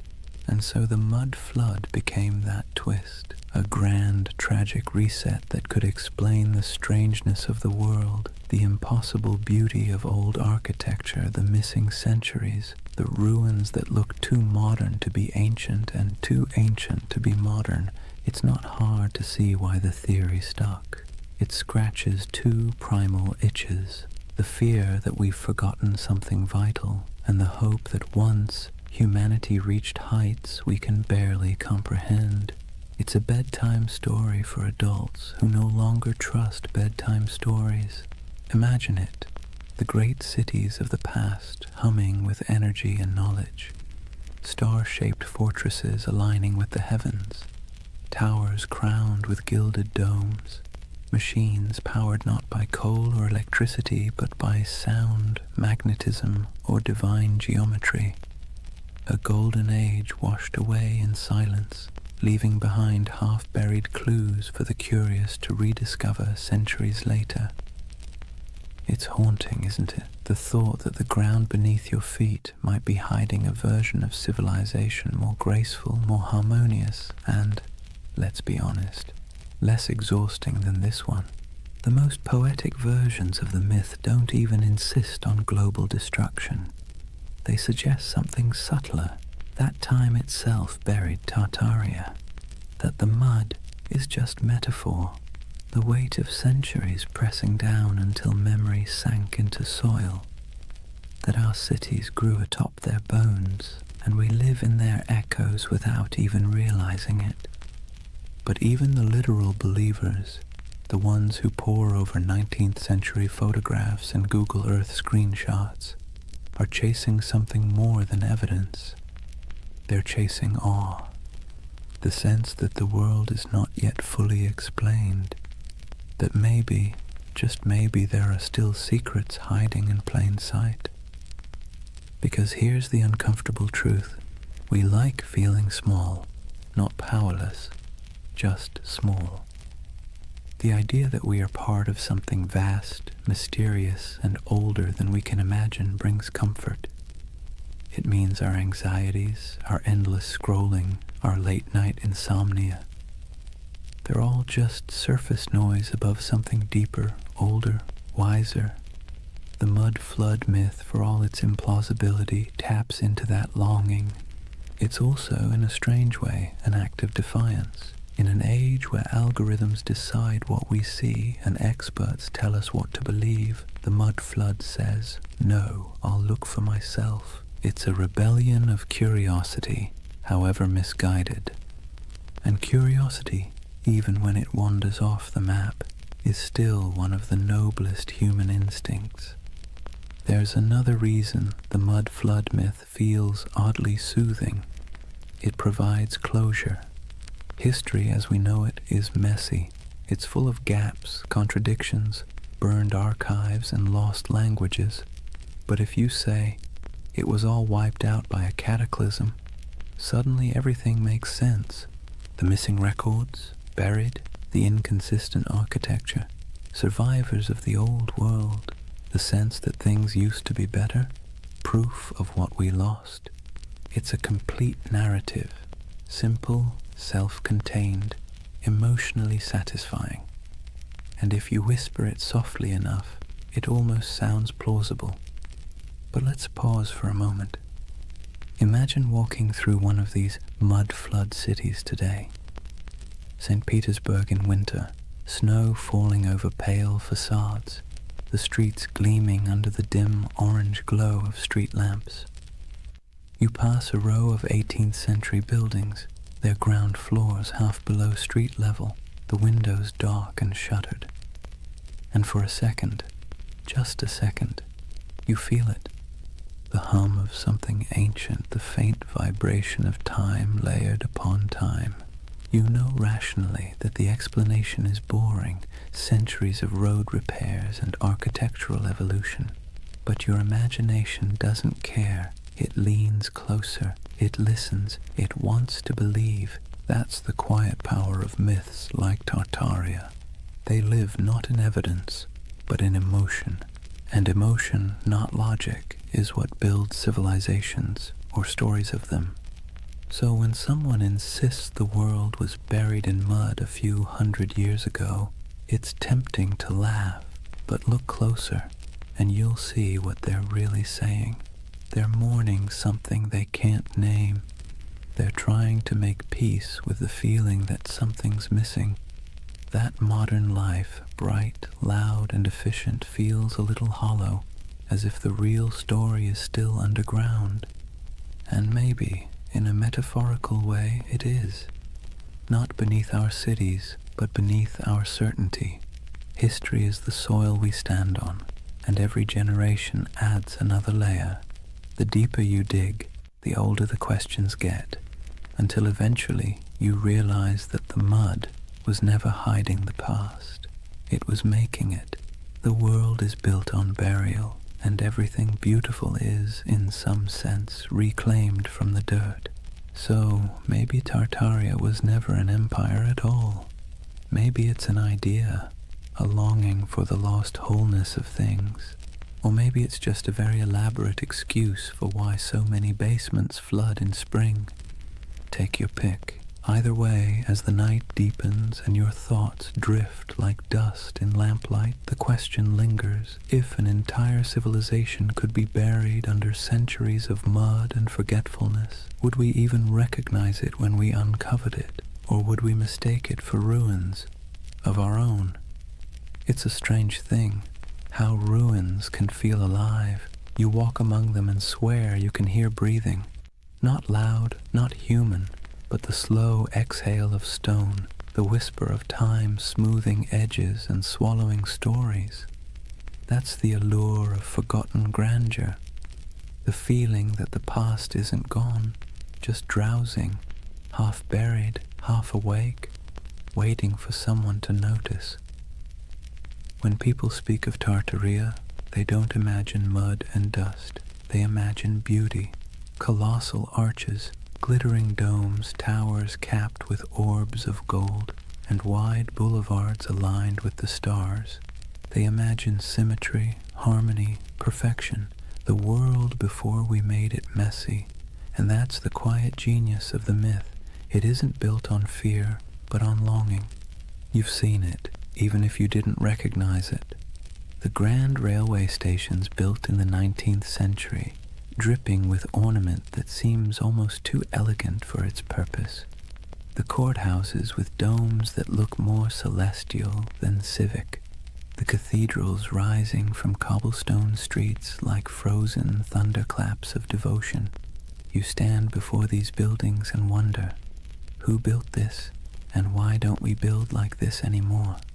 That question is the ember that keeps Tartaria glowing in the imagination, because it feels wrong that we've forgotten how to make beauty on that scale. It feels wrong that we can't carve marble with such grace, or erect domes that kiss the clouds. And when something feels wrong, the human mind looks for a story to explain it. Tartaria becomes that story, a civilization that mastered form, function, and soul, then vanished without a trace. Some say those old buildings are Tartarian relics, that the ornate facades of St. Petersburg, Paris, Chicago, and even San Francisco are remnants of the same world, a world whose architecture was an act of faith. That the reason we can't replicate it now is because the knowledge was erased, the formulas for harmony, for proportion, for power drawn from geometry, gone, buried under new blueprints and the hum of electric wires. Of course, historians roll their eyes at this. They'll tell you, patiently, that these buildings were designed by very real architects, that neoclassicism was an artistic movement, not evidence of a hidden empire, that the beauty of those domes and arches came not from secret knowledge, but from mathematics, sweat, and a lot of unpaid apprentices.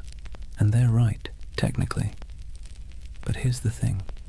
Beauty doesn't care about technicalities. The Tartarian myth persists because these buildings feel different. They hum at a frequency modern architecture doesn't.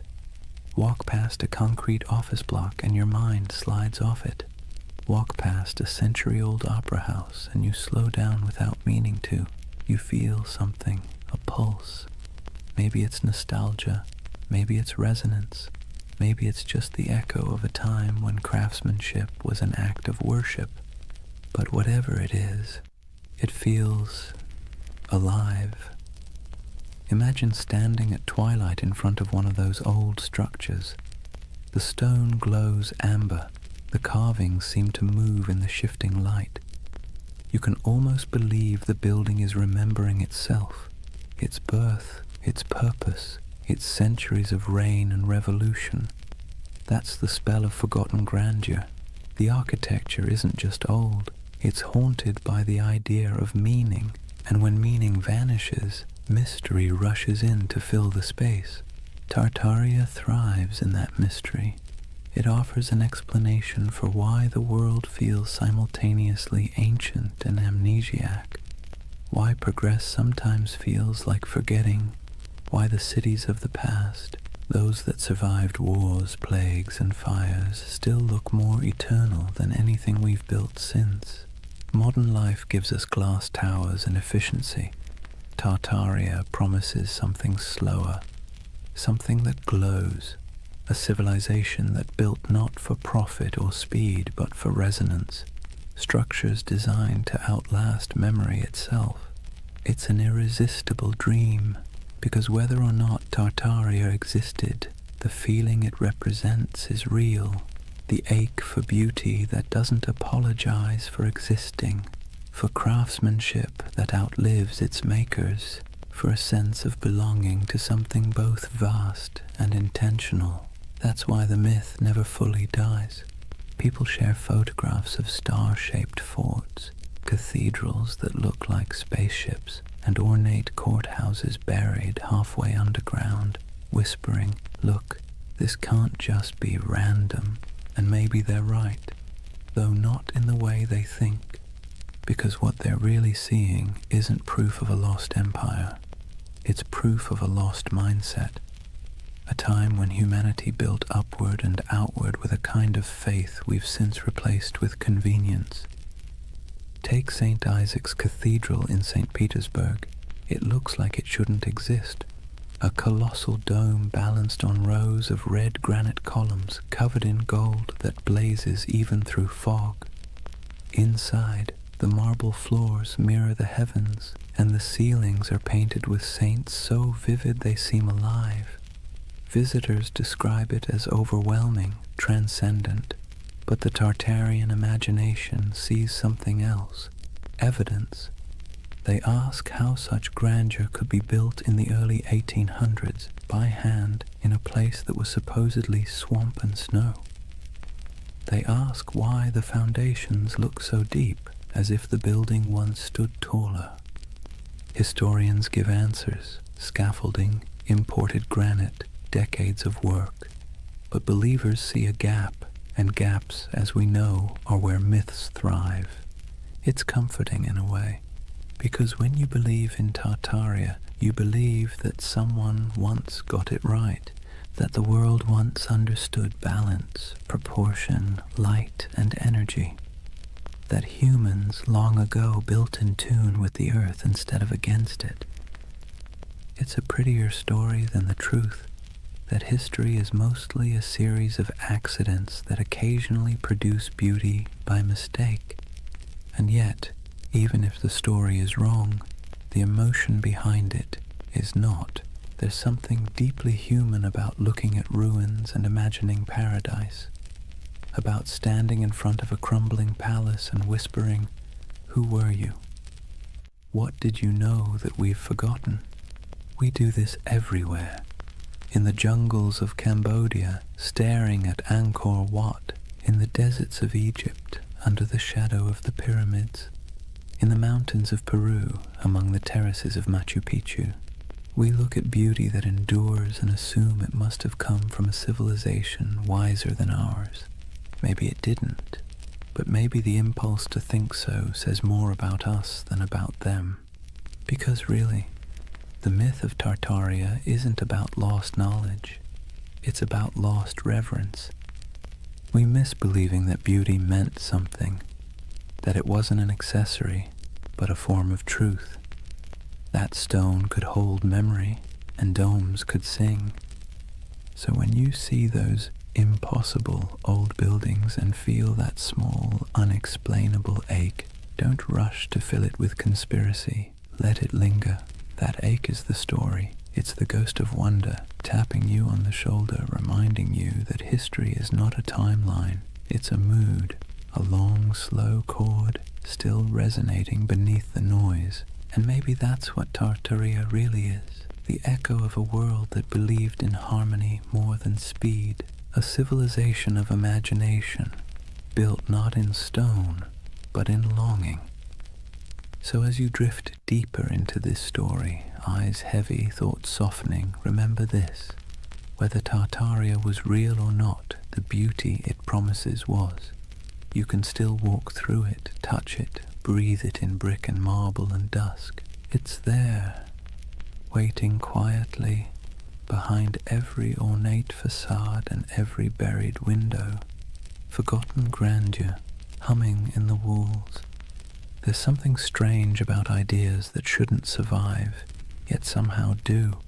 Tartaria is one of them. Every few decades it slips back into conversation like a ghost that refuses to stay buried.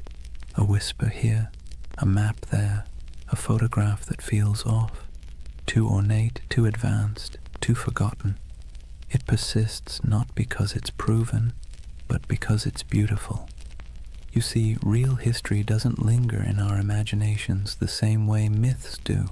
Facts settle, myths breathe, and Tartaria breathes in the spaces history forgot to fill. It's almost poetic, how a rumor can live longer than an empire.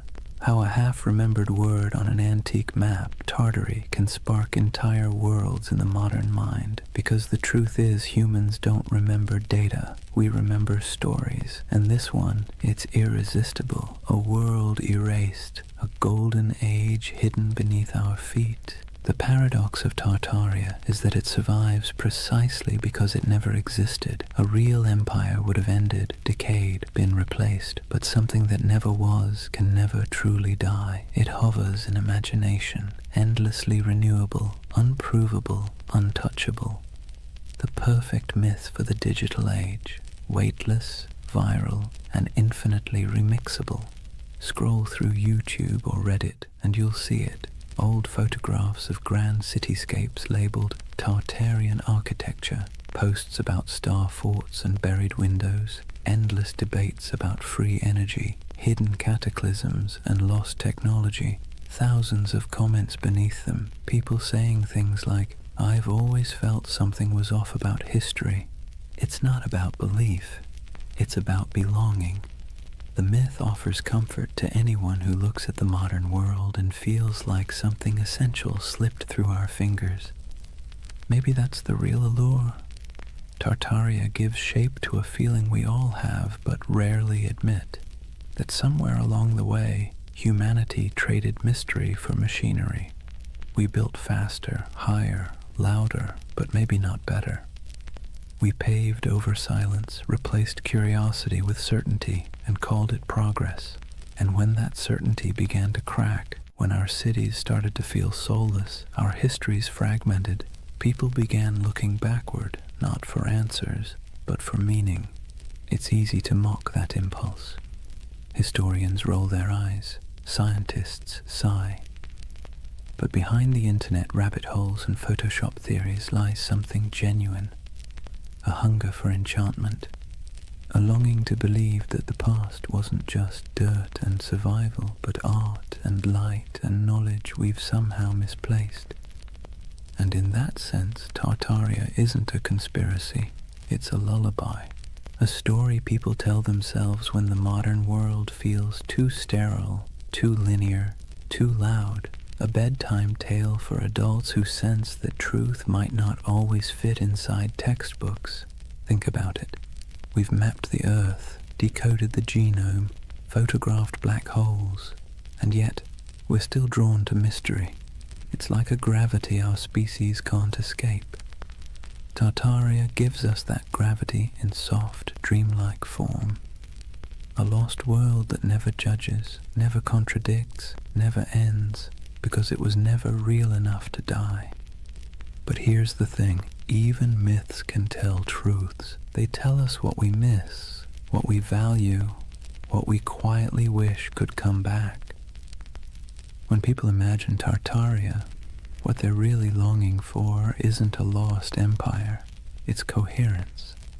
A sense that the world once made sense, that knowledge was sacred, that beauty and purpose weren't at odds. In a way, Tartaria is less about history and more about therapy, a collective daydream for a civilization that feels spiritually jet-lagged.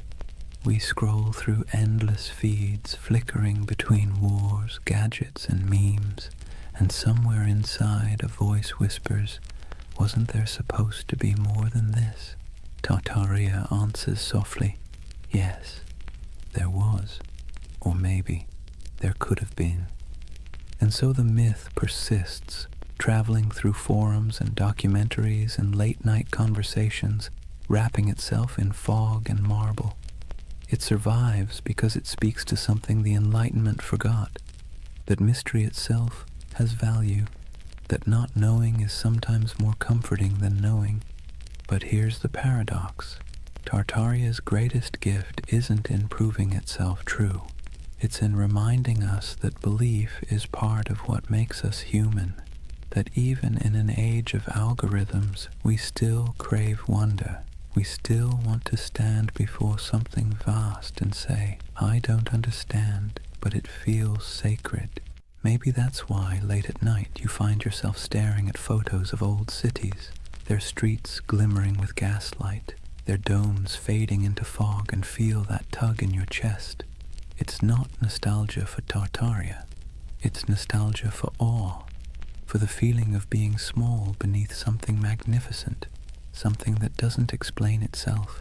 So as you lie there now, the room dim, the hum of the modern world soft around you, imagine that somewhere, beneath centuries of soil, beneath stories and skepticism, there's a quiet city still dreaming. Its towers shimmer faintly under the weight of time. Its fountains murmur in forgotten languages, and if you listen long enough, you can almost hear it, the heartbeat of the world before we named it. They called it Tartaria. Maybe it never was, but its echo, soft, patient, luminous, still lingers. Drift with it for a while. Let the questions fade. You don't need answers tonight, only the wonder. Chapter 2. The Real Tartars, Nomads, Empires, and Misunderstood Worlds. Let's take a breath. We've wandered through the fog of myth, through maps that hum with impossible empires and ruins that seem to remember more than they should. But now it's time to peel back the dream and look at the ground beneath it, the soil, the wind, and the people who actually lived there.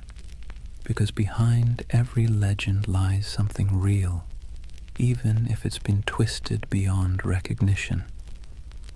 So, let's step out onto the steppe. Imagine yourself standing somewhere between Russia, Mongolia, and Kazakhstan.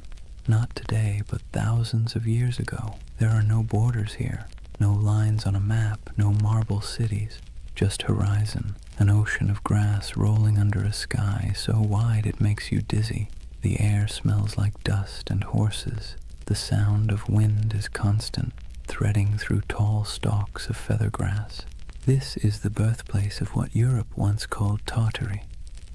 Not a single empire, but a world of motion, a civilization without walls. To Western minds, this landscape always felt alien. How could a people rule without cities? How could a culture thrive without monuments? To the steppe nomads, that question would have sounded absurd. Their monuments were movement. Their empire was the horizon itself.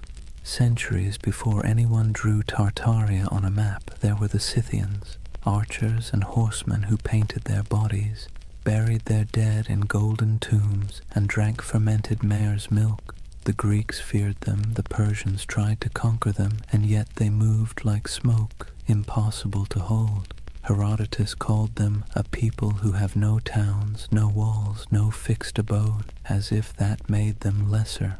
But in truth, it made them free. The Scythians mastered the horse long before Rome even dreamed of chariots. They stitched their world together with leather, not mortar. They carried fire in bronze cauldrons, slept beneath felt tents, and worshipped gods of wind, sun, and sky. To them, the land wasn't empty. It was alive, a vast breathing plain where everything connected through motion and story. After the Scythians came the Sarmatians, then the Huns, then the Turkic Khaganates.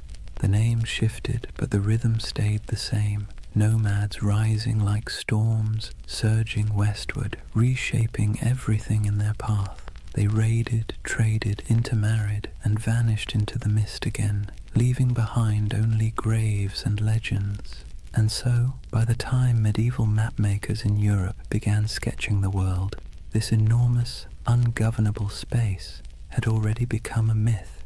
To them it was a blank, the unknown lands beyond the Christian world, filled with monsters, giants, and Tartars.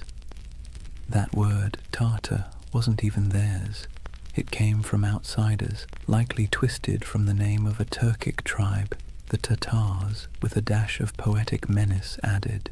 Medieval Europeans thought it sounded like Tartarus, the Greek underworld, so they called these nomads Tartars, as if they'd come from hell itself.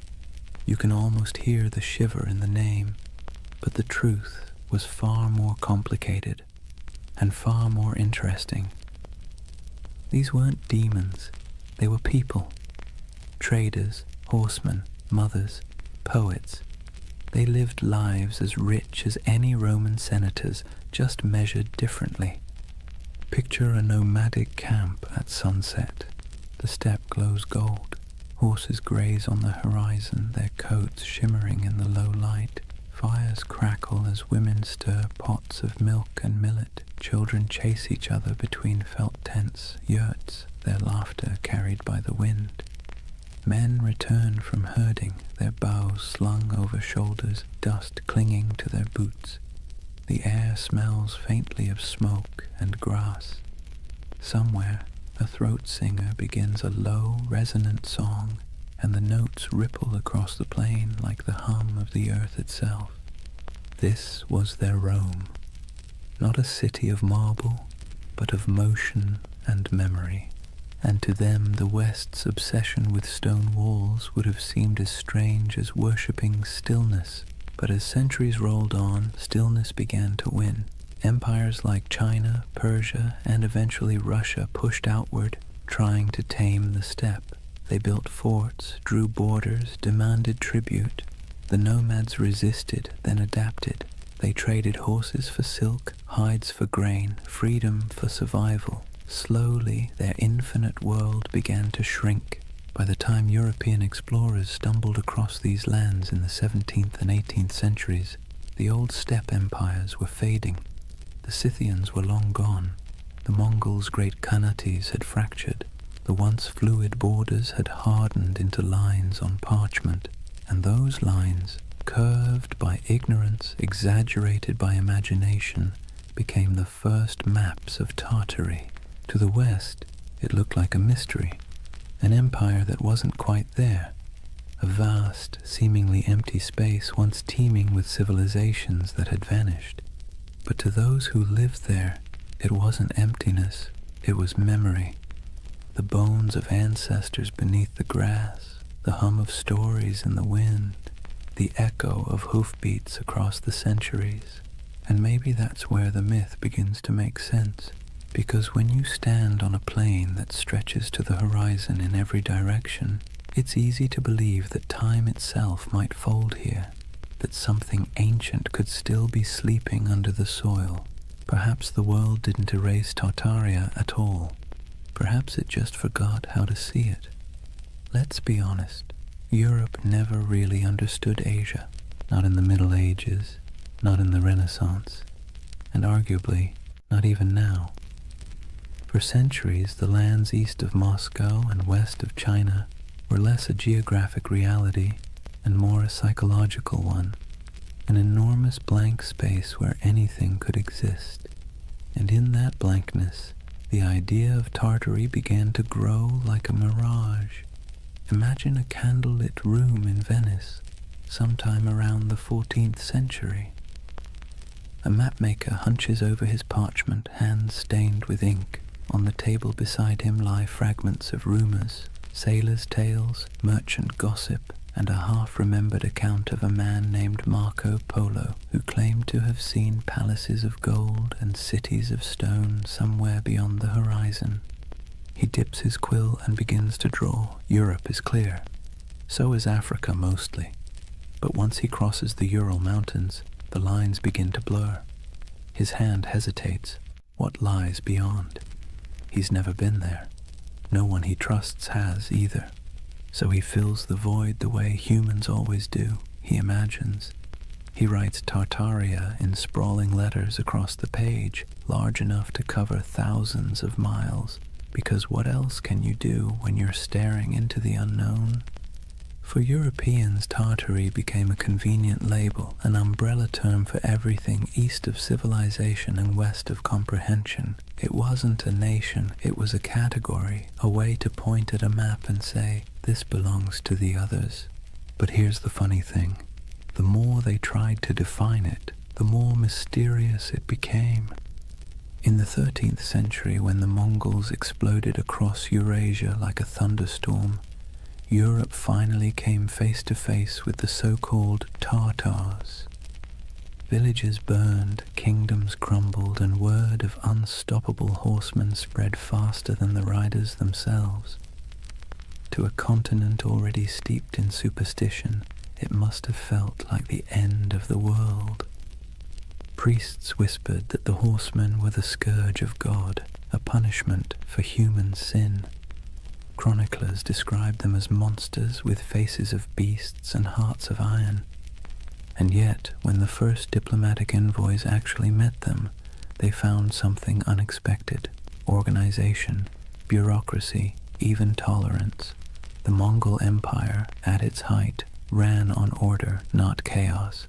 Messengers carried official seals, merchants moved safely under Mongol protection, and conquered cities often kept their own rulers so long as they paid tribute. The great Khans weren't savages, they were administrators. Ruthless ones, sure, but methodical. But Europe didn't want to believe that. It was easier, somehow, to imagine an empire of shadows, to turn complexity into myth.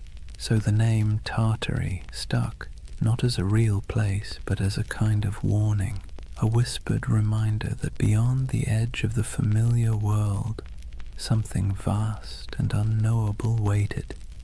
By the Renaissance, the legend of Tartary had evolved into something even stranger. The age of exploration brought better maps, but not necessarily better understanding. Cartographers began drawing Great Tartary, Little Tartary, and Chinese Tartary across their globes. carving up Central Asia into neat territories that existed mostly in imagination.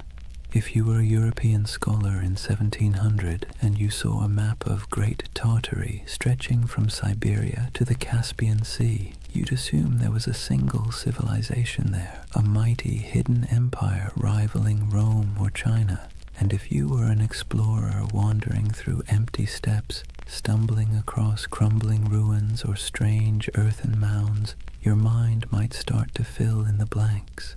Who built this? Where did they go? Humans hate loose ends. We crave narrative closure, and Tartary, this vast echoing blank on the map, offered none. Marco Polo didn't help either. His travels fed the fire beautifully.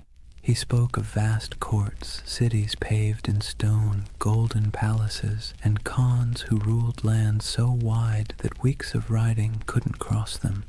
He wasn't wrong exactly. The Mongol Empire really was that enormous. But when his book was copied, translated, and retold, his words grew elastic.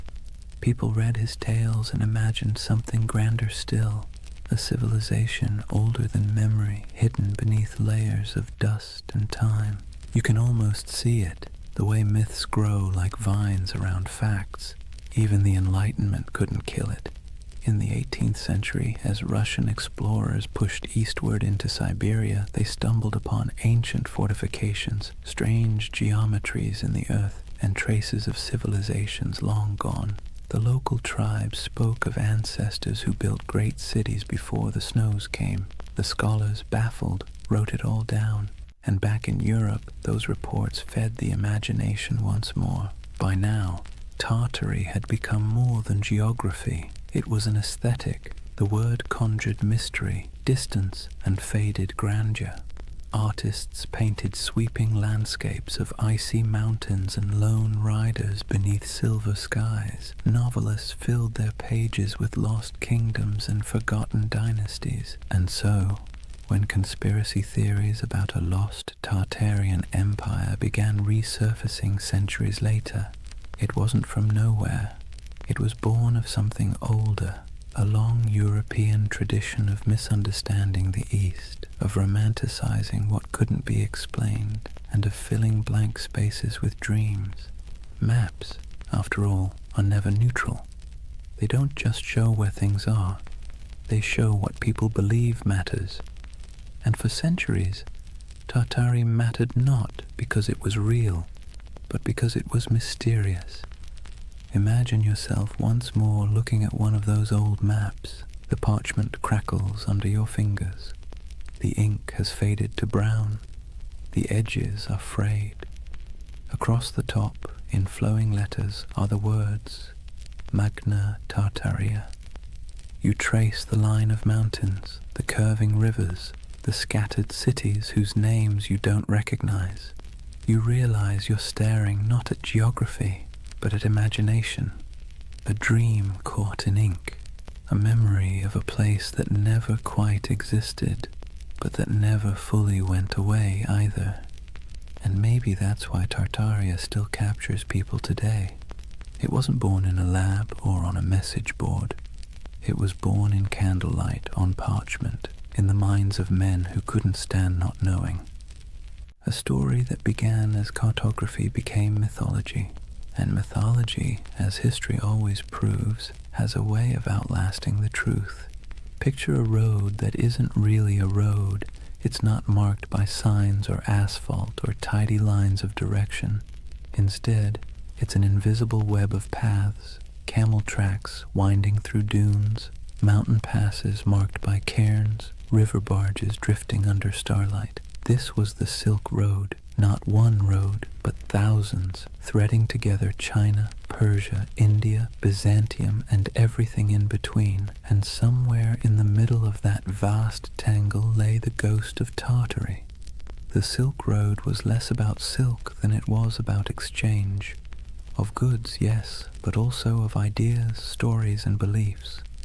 Every caravan that set out carried more than fabric and spices. It carried imagination. The West dreamed of the East as a place of wonder, while the East saw the West as a land of restless curiosity. And where those two imaginations met, right there, in the open steppes of Central Asia, the myth of Tartary quietly took root.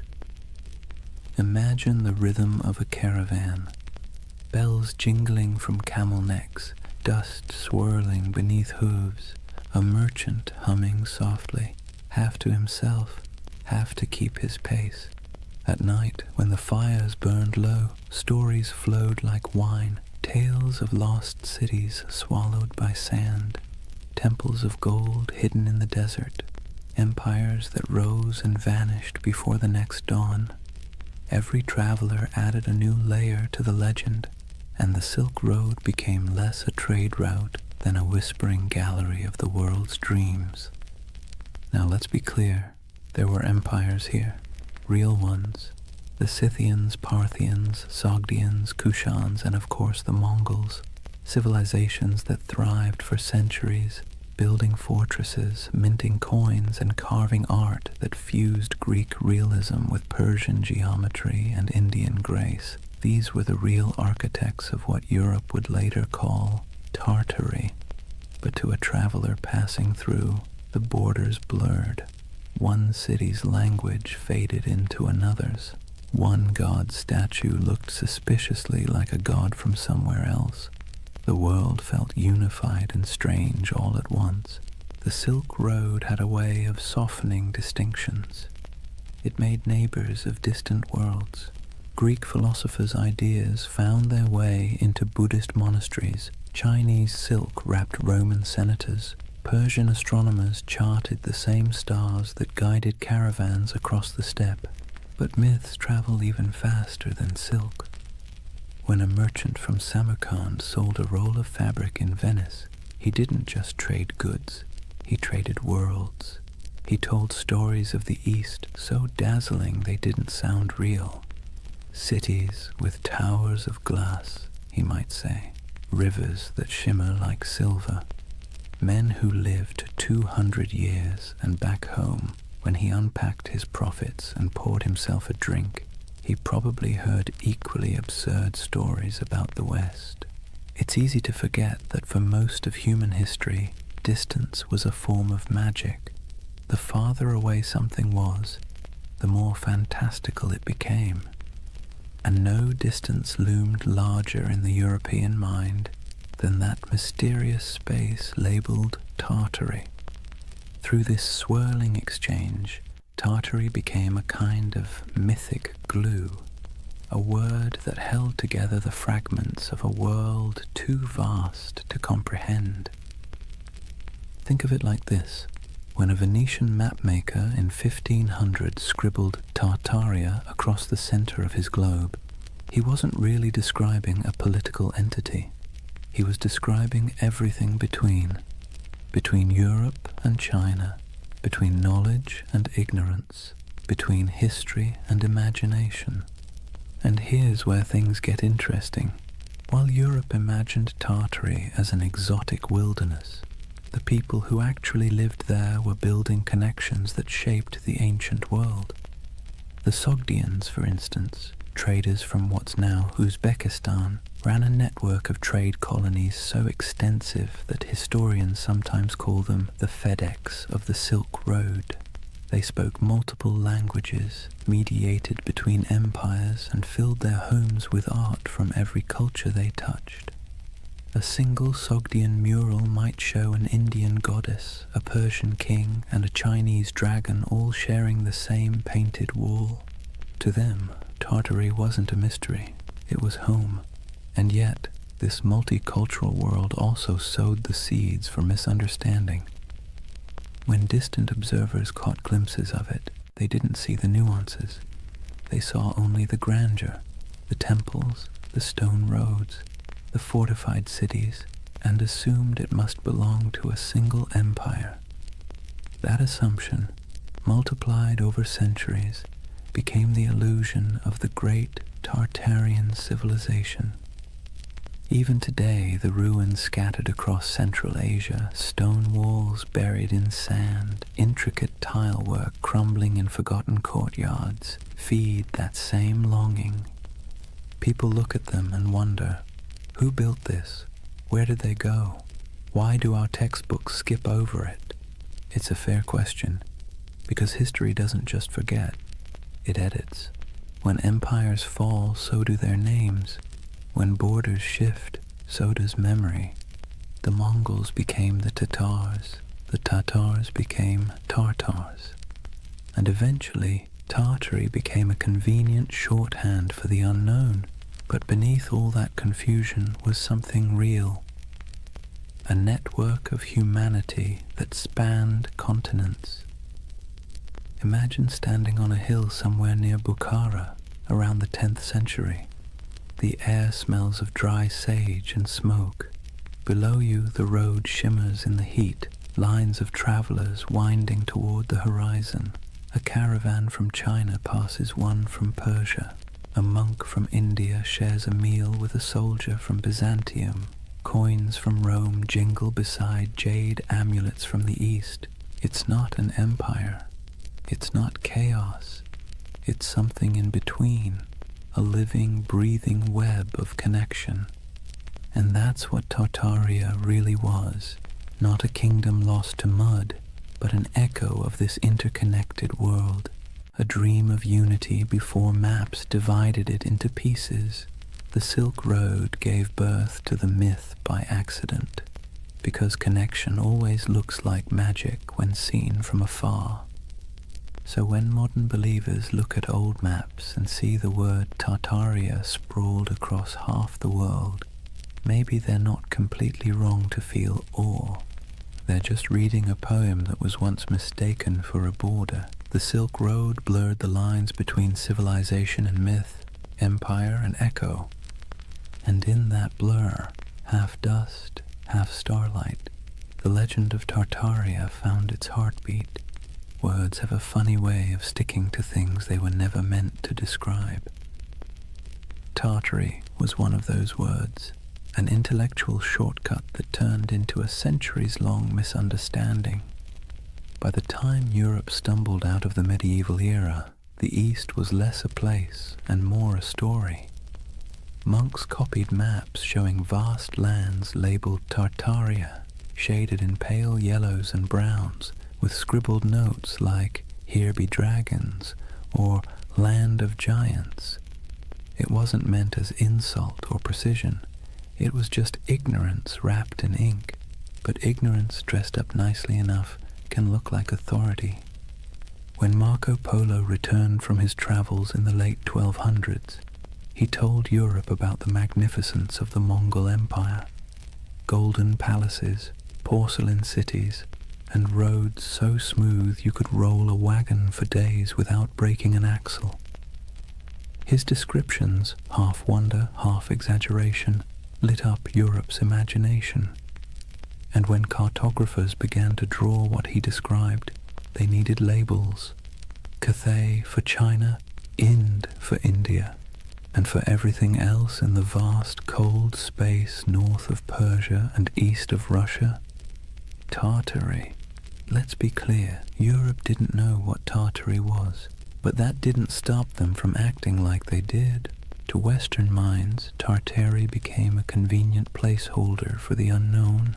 It wasn't a country, it was a concept, a blank canvas where explorers, missionaries, and chroniclers could project whatever they needed to believe about the world beyond their reach, and what they needed, more often than not, was mystery.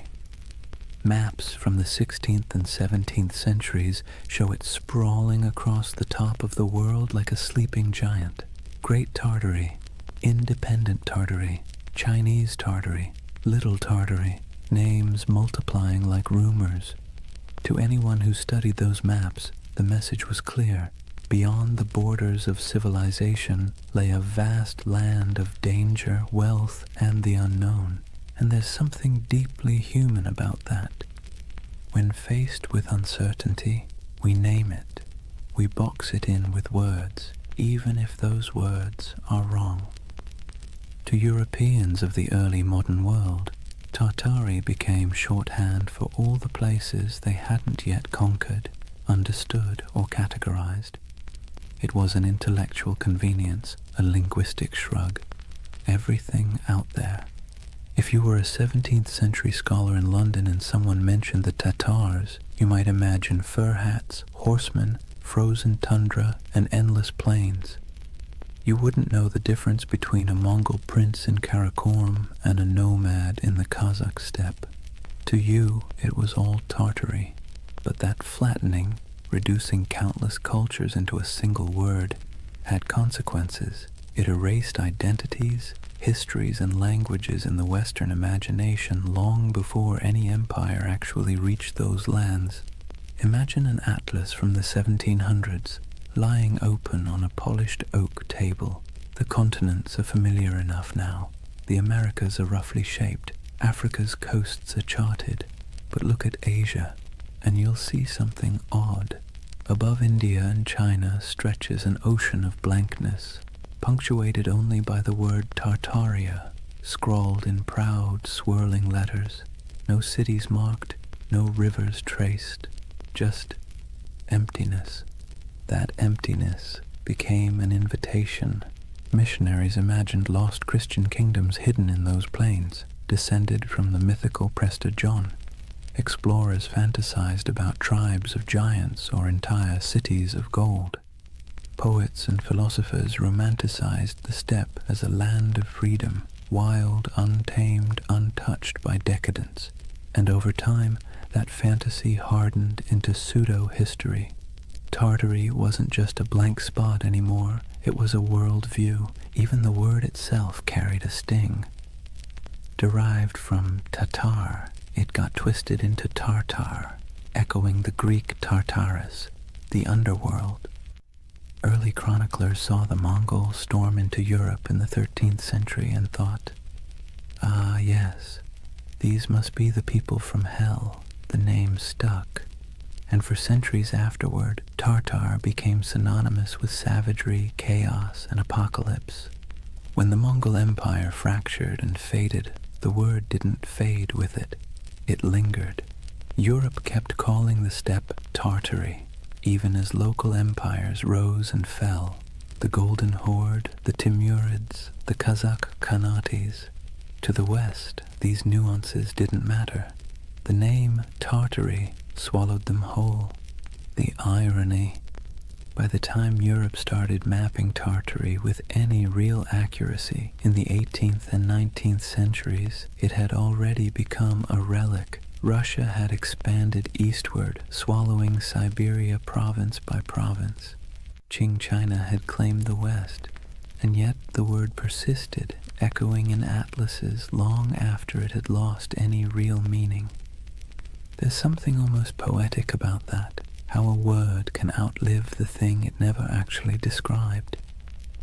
And it's here that the modern myth of Tartaria quietly germinated, because when those old maps resurfaced centuries later, digitized, color-corrected, and posted online, they seemed to show something uncanny.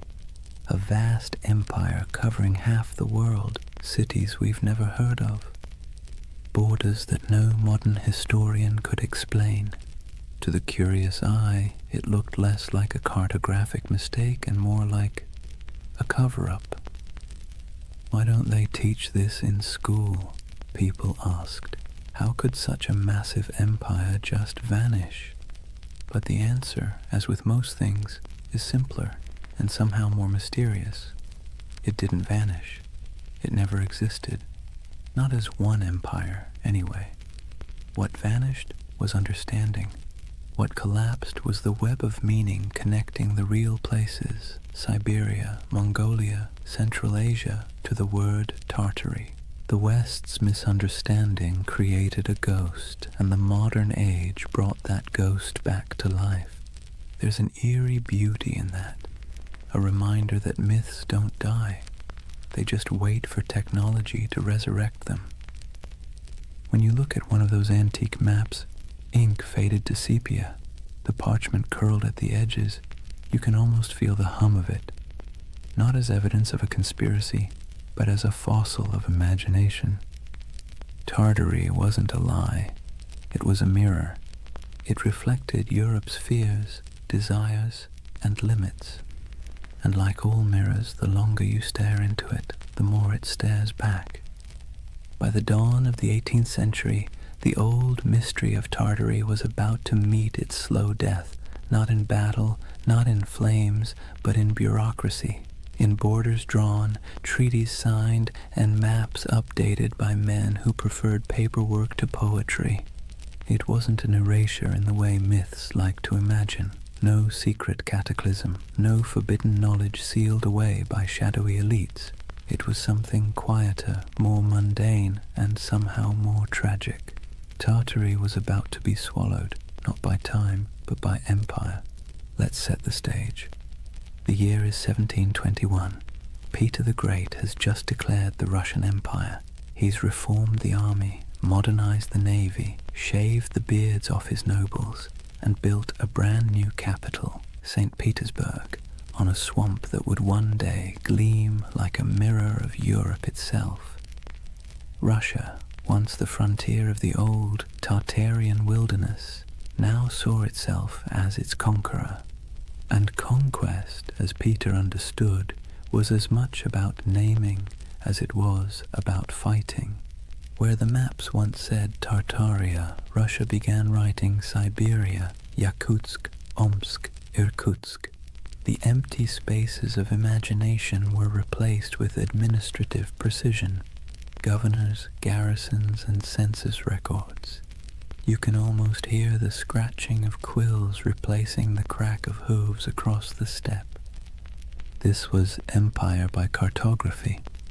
For centuries, Europe had peered east and seen a void. Russia filled it with coordinates. And just like that, the last breaths of Grand Tartary disappeared under layers of ink and decree. But here's the irony. While the West's maps were losing their mystery, the lands themselves were as unknowable as ever.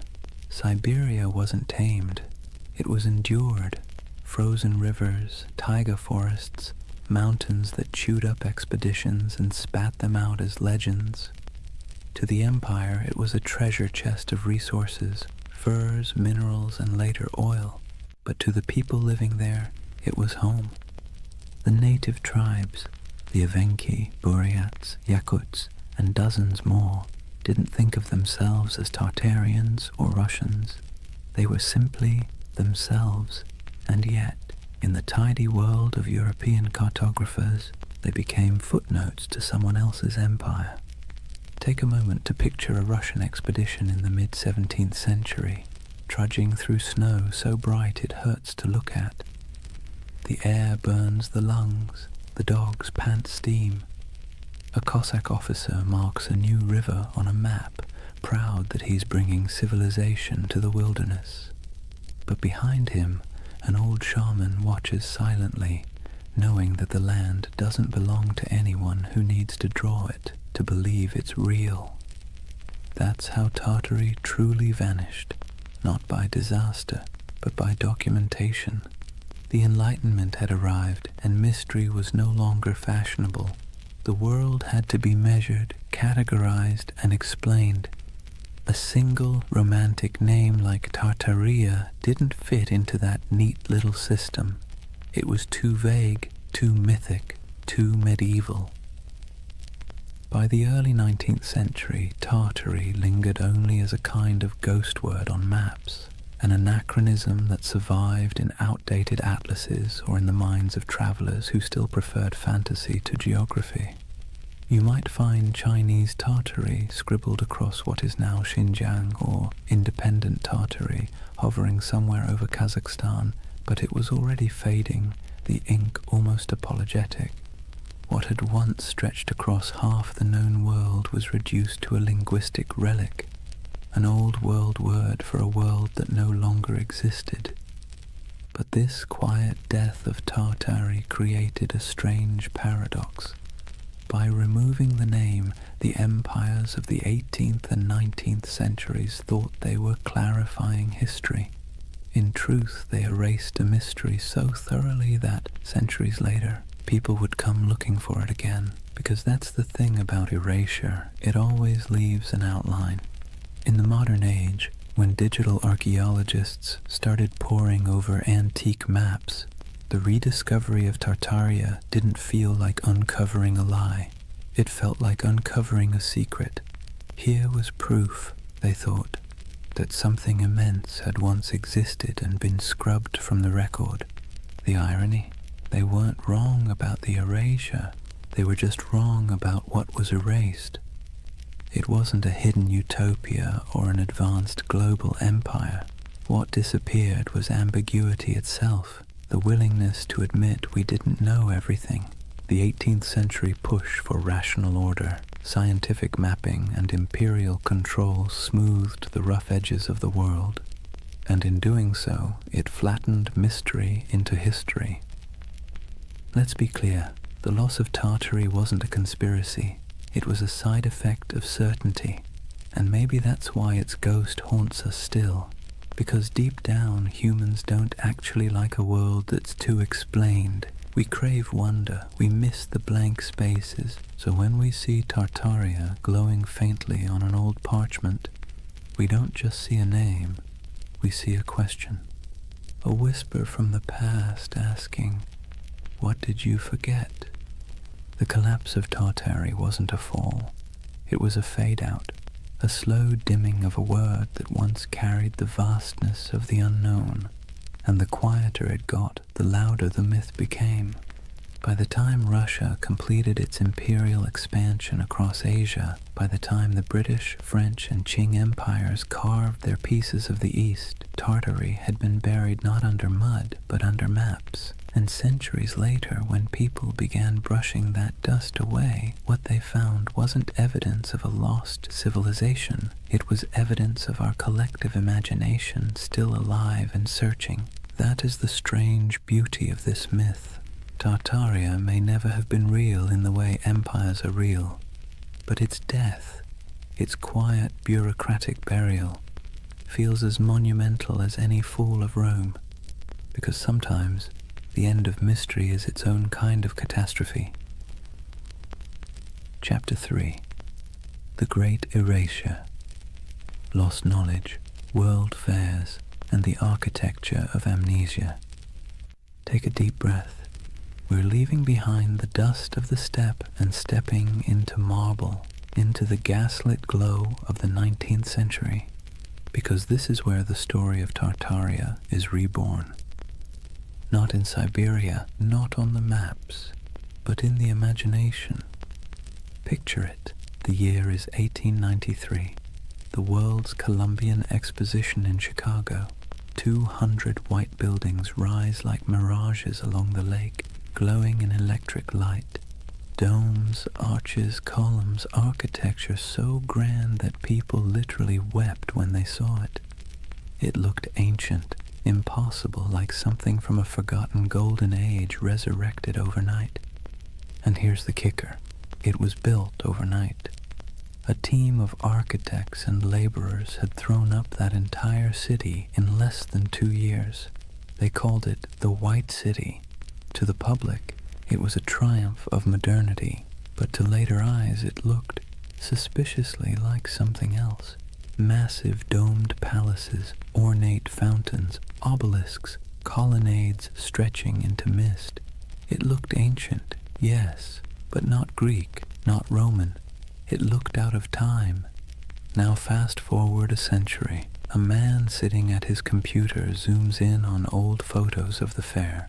He pauses. He notices something strange. The buildings look far too advanced for their time, he thinks. Too perfect, too grand. And then he finds something even stranger. After the fair ended, almost every single building was demolished, burned, scrapped, gone.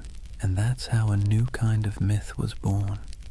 The idea that maybe, just maybe, these temporary structures weren't built at all, at least not by us. Maybe they were rediscovered, remnants of an older, erased civilization. A civilization called Tartaria. Let's be clear, the buildings were real. We have blueprints, records, payrolls, receipts for every brick. But the feeling, the awe they inspired, the eerie way they appeared and vanished, felt mythic.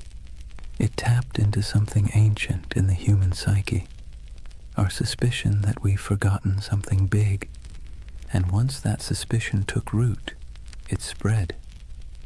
Soon people began noticing Tartarian architecture everywhere.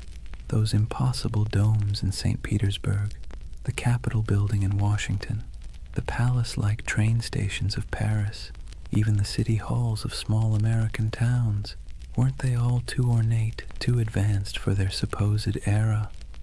The theory blossomed like ivy over ruins that maybe the 1800s weren't a time of invention, but of cover-up, that there had been a worldwide reset, a mud flood, a cataclysm that wiped out the old civilization and left humanity to rebuild amid the ruins. The world's fairs, in this view, weren't celebrations of modern progress at all. They were redecorations, a way to reintroduce a repurposed world, scrubbed clean of its true history. The fairs, the grand expos, were merely the unveiling ceremonies of a planet repainted. Now this is where skepticism and wonder collide, because if you look at those photos, you can feel it. The eerie stillness of early photography only adds to the illusion. Long exposures make crowds disappear. The buildings stand pristine, gleaming, deserted, as if waiting for a civilization that never returned. It's beautiful and unsettling and hypnotic. Even historians, with all their explanations, temporary plaster facades, neoclassical revival trends, technological optimism, can't quite dispel the dreamlike quality. It's too pretty, too deliberate. It feels like memory, not progress. And that's what makes the Tartaria myth so powerful. It didn't come from ignorance, it came from longing. Because by the 19th century, humanity had built machines that could fly, factories that could blot out the sun, and cities that swallowed nature whole. We had replaced mystery with machinery. But beneath the gears and soot, people were starting to feel something hollow, something missing. Tartaria filled that hole. It became the name for everything that seemed too beautiful, too harmonious, too purposeful to belong to the chaotic modern world. It was nostalgia in disguise, a yearning for an imagined time when architecture was sacred, when energy was free, when civilization felt like art rather than industry. Of course, the irony is exquisite. The people of the 19th century built those palaces themselves, but we, centuries later, look back and refuse to believe them capable. Maybe it's easier to believe in a lost utopia than in the idea that our ancestors simply cared more about beauty than we do. So imagine walking through that white city. The lamps hum softly. The canal reflects the moonlight. Music drifts from the pavilions. You hear the shuffle of dresses, the murmur of voices, the click of carriage wheels, and for a moment you can almost believe the myth that you've stumbled into the remains of a vanished empire, briefly resurrected for one last dance before fading again into legend. That's the strange charm of Tartaria. It doesn't matter if it's real. What matters is how it makes you feel, because beneath every conspiracy is a heartbeat, the desire to belong to something greater, to touch a truth the textbooks forgot to mention.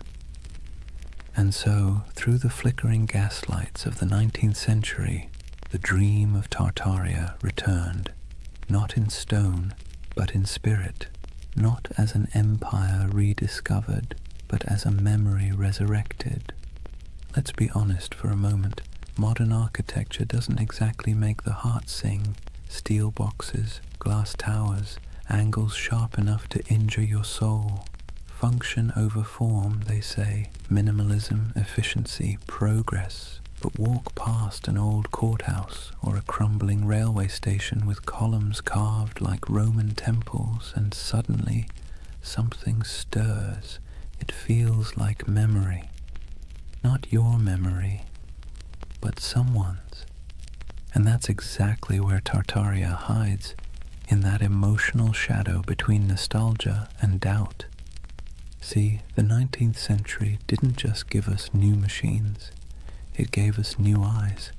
Photography froze the world for the first time. Urbanization made old beauty vanish beneath brick and smog. And as the industrial age thundered forward, the West began quietly rewriting itself, paving over not just landscapes, but the very story of civilization. This was the age of erasure disguised as progress. When old cathedrals were restored into shapes they had never been, when ancient city walls were torn down to make room for the future, when soot-blackened monuments were scrubbed and renamed, their histories conveniently rewritten for the age of reason. Historians call it modernization. Tartaria believers call it cover-up. Now, let's pause and take a breath, because this is where myth and history start blending like watercolor. The truth is simpler, but also sadder. It wasn't a conspiracy, it was forgetfulness. The 1800s were obsessed with the new: steam, glass, iron, materials that seemed to promise immortality. The faster technology advanced, the more the past looked like an inconvenience. When people demolished centuries-old buildings to make room for factories or boulevards, they didn't think they were erasing history. They thought they were improving it. But here's the paradox. Progress, when it moves fast enough, feels like amnesia. Imagine being a farmer's son in 1820, living in a cottage built by your grandfather, heated by the same hearth. Then picture your grandson in 1890, born under electric light, surrounded by locomotives, reading newspapers printed on machines that could churn out 1 million copies before breakfast. The pace of change was dizzying. The world your ancestors knew had disappeared before your own eyes. And when memory fades that quickly, even the truth starts to look like myth. That's why the great buildings of the 19th century seem suspicious to us now. They're too perfect, too ambitious, too permanent in an age obsessed with speed. To modern eyes, they feel like artifacts of a lost age, something inherited, not made. The Tartaria theory, in this sense, is less about deceit and more about disbelief. We don't believe we could have built something so beautiful in such a short span of time. And perhaps we're right, but not in the way we think, because that beauty came at a cost. It came from child labor, industrial soot, and the quiet suffering of millions who laid bricks, carved columns, and forged iron in furnaces hotter than the sun. It came from colonial wealth siphoned from distant lands. The marble glimmered, yes, but it glimmered on the backs of the exhausted. So when modern minds gaze at that architecture and whisper, "This can't be human," they're half right. It wasn't built by ordinary humanity. It was built by empire. But myths rarely linger on exploitation. They linger on wonder. That's what gives the Tartaria myth its endurance. It erases guilt and replaces it with awe. Instead of confronting how we gained that grandeur, we imagine inheriting it from some ancient, harmonious civilization. A world without conquest, without industry, without soot. A world that built for beauty's sake alone. That's the secret comfort of believing in Tartaria. It allows us to dream of innocence without the blood, to long for sophistication without the cost. And it's not entirely foolish, because beauty is suspicious in the modern world. Think about it. When was the last time a new building made you stop and gasp? When was the last time a city skyline felt like poetry instead of spreadsheet logic? We live in an age that worships utility and scoffs at ornament. So when people look at those domed cathedrals, those train stations like palaces, those impossible star forts etched into the earth, they don't just see architecture, they see meaning, they see intention. And maybe that's what we've lost, the sense that building could be an act of reverence. The Tartarian lens turns architecture into scripture. It whispers that every arch, every dome, every hidden basement tells a story too big to fit inside textbooks. And whether that story is real or imagined, it soothes a modern ache, the feeling that progress has traded wonder for efficiency. So next time you see an old photo of St. Petersburg shrouded in snow or San Francisco's City Hall gleaming in filtered sunlight, look closer, forget the dates, forget the facts, and just feel it.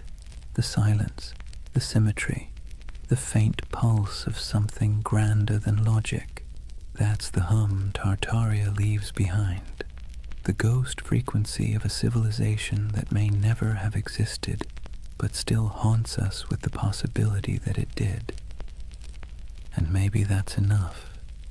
Maybe the myth survives not because it's true, but because it's beautiful. Because deep down, beauty itself has started to feel like a conspiracy. Here's the funny thing about lost civilizations. They always seem to resurface when technology changes. The printing press revived Atlantis, television revived the pyramids, and the internet, well, the internet resurrected Tartaria, not in dusty libraries or archaeological digs, but in image boards, YouTube videos, Reddit threads, and algorithm-fed rabbit holes that feel half like history class and half like lucid dream. If the 19th century erased memory through progress, then the 21st century resurrected it through curiosity. The internet, for all its chaos, gave the world a second archive, a place where forgotten photographs, misfiled maps, and half-remembered myths could find each other again. And that's where Tartaria thrived, among digital ruins. Let's be clear, no mainstream historian believes in the Tartarian Empire, but belief doesn't need credentials, it needs emotion. And online, emotion spreads faster than evidence.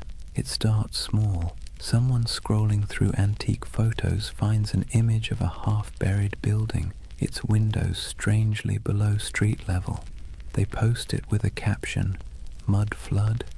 Hidden history?" Someone else comments with an old map labeled Great Tartary, stretching across half of Asia. Another user adds photos of star forts, geometric fortifications shaped like mandalas carved into the earth. Then someone else notices that the architecture of 19th century world fairs, domes, spires, impossibly ornate facades, seems eerily similar across continents. And suddenly, the pattern takes on life. A civilization that might never have existed begins to coalesce, not in ruins, but in pixels. It's fascinating to watch. The modern Tartarian myth isn't a single story. It's an ecosystem, a living organism built out of collective imagination. People piece together images, compare architectural styles, track supposed mud flood layers in Google Earth, and speculate about ancient technology, free energy, and global resets. And let's be honest, there's something soothing about it. It scratches the same itch that makes people organize puzzle pieces at 2 a.m. You start with fragments, photographs, engravings, forgotten buildings, and try to make sense of the world's dissonance. Why does history sometimes feel incomplete? Why do our cities seem to rest on older bones? Why does beauty feel borrowed? The Tartaria theory online isn't just conspiracy, it's therapy for disillusionment. See, we live in an age drowning in data, but starving for coherence. Billions of facts, timelines, and explanations float around like loose screws. But the more we learn, the less it feels like we understand. We've traded mystery for information, and somehow that doesn't feel like progress. Tartaria brings the mystery back. Scroll through its digital cathedrals, YouTube thumbnails of glowing domes and forgotten maps, and you'll see that what people crave isn't deception, it's wonder. the feeling that history still holds secrets, that maybe we haven't already found every answer, that maybe, just maybe, there's still magic left under the mud. And the internet, for all its cynicism, feeds that craving beautifully. Where old historians dismissed oddities as coincidences, the online world stitches them together with creativity. Star forts become energy hubs, domes become ancient power stations, mud floods become symbolic of global resets, metaphors for forgotten knowledge buried under modern noise.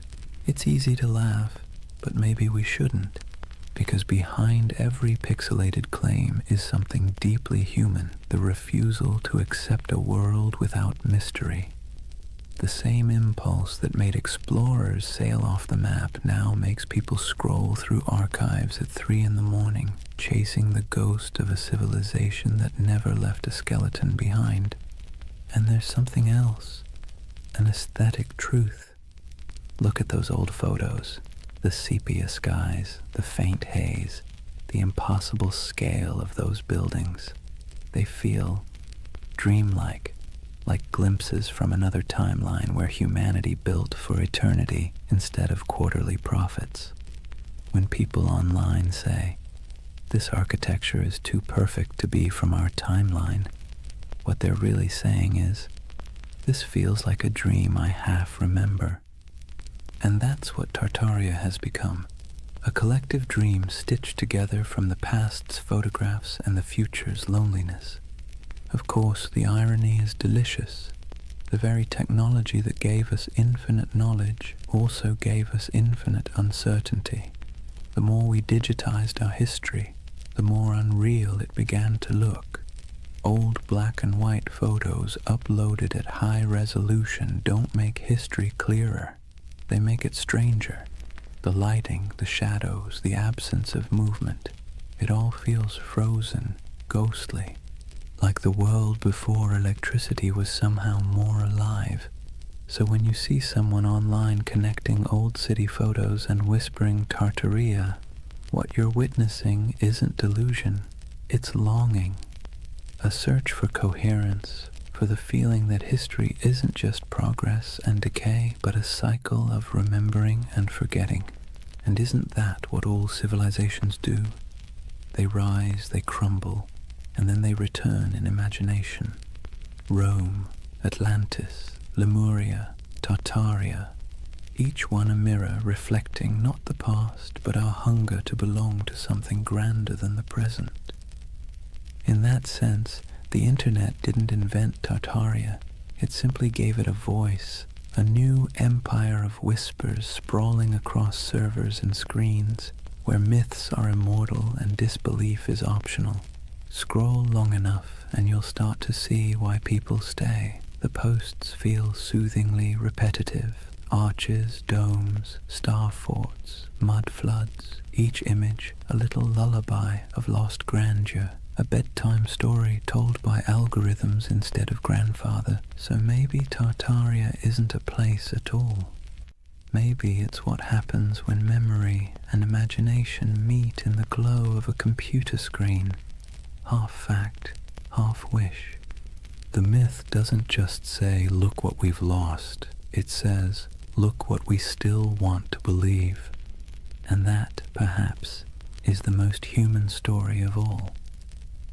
Let's pause for a moment, take a slow breath, and think about why people believe in things like Tartaria. Not in the mocking way you see on forums or documentaries, but really think about it. Why does the idea of a lost civilization hidden under our cities feel comforting? It's not stupidity, it's not gullibility, it's yearning. Humans, for all our cleverness, are wired for mystery. We're pattern-seeking animals, tracing meaning in the stars, in tea leaves, in the cracks of old maps. The unknown makes us restless, the known makes us bored. And between the two, we spin myths that make life feel a little more meaningful. Tartaria lives in that space. It's not really about mud floods or star forts.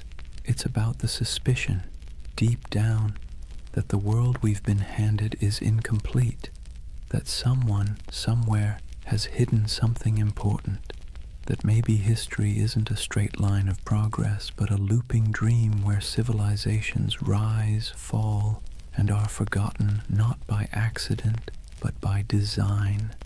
And honestly, that's not such a crazy thought. Think about how much of history you've forgotten personally. Think of everything humanity has lost to fire, war, vanity, or neglect. Libraries burned, languages erased, empires swallowed by desert and jungle. The dark ages weren't dark because nothing happened. They're dark because the light of memory didn't reach that far. So when someone looks at an ornate 19th century building and says, "I don't think we built that," they're not rejecting history. They're mourning it. They're mourning a world that seems to have misplaced its wonder. Let's be clear, modern life doesn't give us much mystery anymore. We have answers for everything, or at least the illusion of them. You can type any question into a search bar and get a dozen replies in seconds. But that convenience has a side effect. It kills the thrill of not knowing. And mystery, as it turns out, is essential to the human spirit. Without it, the world feels flat. That's where conspiracies slip in. They fill the void left by lost awe. When people say the elites hid the truth of Tartaria, what they're really saying is, I miss when the world felt magical. It's an emotional rebellion against boredom, a soft protest against a sterile universe made of facts but lacking enchantment. And here's the interesting part, it's not new. Every age invents its lost golden age. The Greeks dreamed of Atlantis. The Victorians romanticized Lemuria. The 20th century turned the Mayans into cosmic prophets. And now, in the digital age, we have Tartaria, an empire of dreams built on archives and algorithms. Each generation looks backward and imagines perfection because it's easier than imagining perfection ahead. We do it because the past is safe. It can't disappoint us anymore. Psychologically, belief in a hidden civilization like Tartaria scratches multiple itches at once. There's pattern recognition, the brain's love for connecting dots even when they don't belong together. There's narrative control, the soothing illusion that the world makes sense, that nothing happens by accident. And there's nostalgia, the bittersweet ache for a world that may never have existed, but should have. And then there's trust. Modern institutions, media, government, academia, have lost credibility with the public. When experts say, that's impossible, a growing part of the population quietly replies, so was flight once. The more closed and dismissive authority becomes, the more open people become to alternative voices whispering, maybe they're hiding something. It's not that people trust random YouTube channels more than historians. It's that the channels sound human, curious, skeptical, fallible. The voice of official history often sounds cold, certain, and patronizing. The voice of the Tartaria believer sounds like someone sitting beside you late at night saying, "Look at this, doesn't it make you wonder?" And wonder is addictive.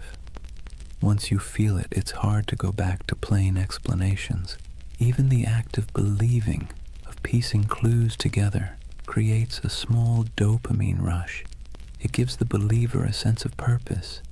You're not just scrolling, you're investigating. You're part of something big, something secret. It's empowering in a world that makes most people feel small and powerless. So the Tartarian myth becomes more than a theory. It becomes a community, a shared dream. People trade discoveries, maps, and theories not because they're delusional, but because it feels good to search together. The hunt becomes the reward, and in that sense, Tartaria isn't a symptom of ignorance.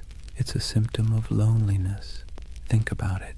The more connected we are online, the less connected we feel in real life. Cities are crowded but isolating.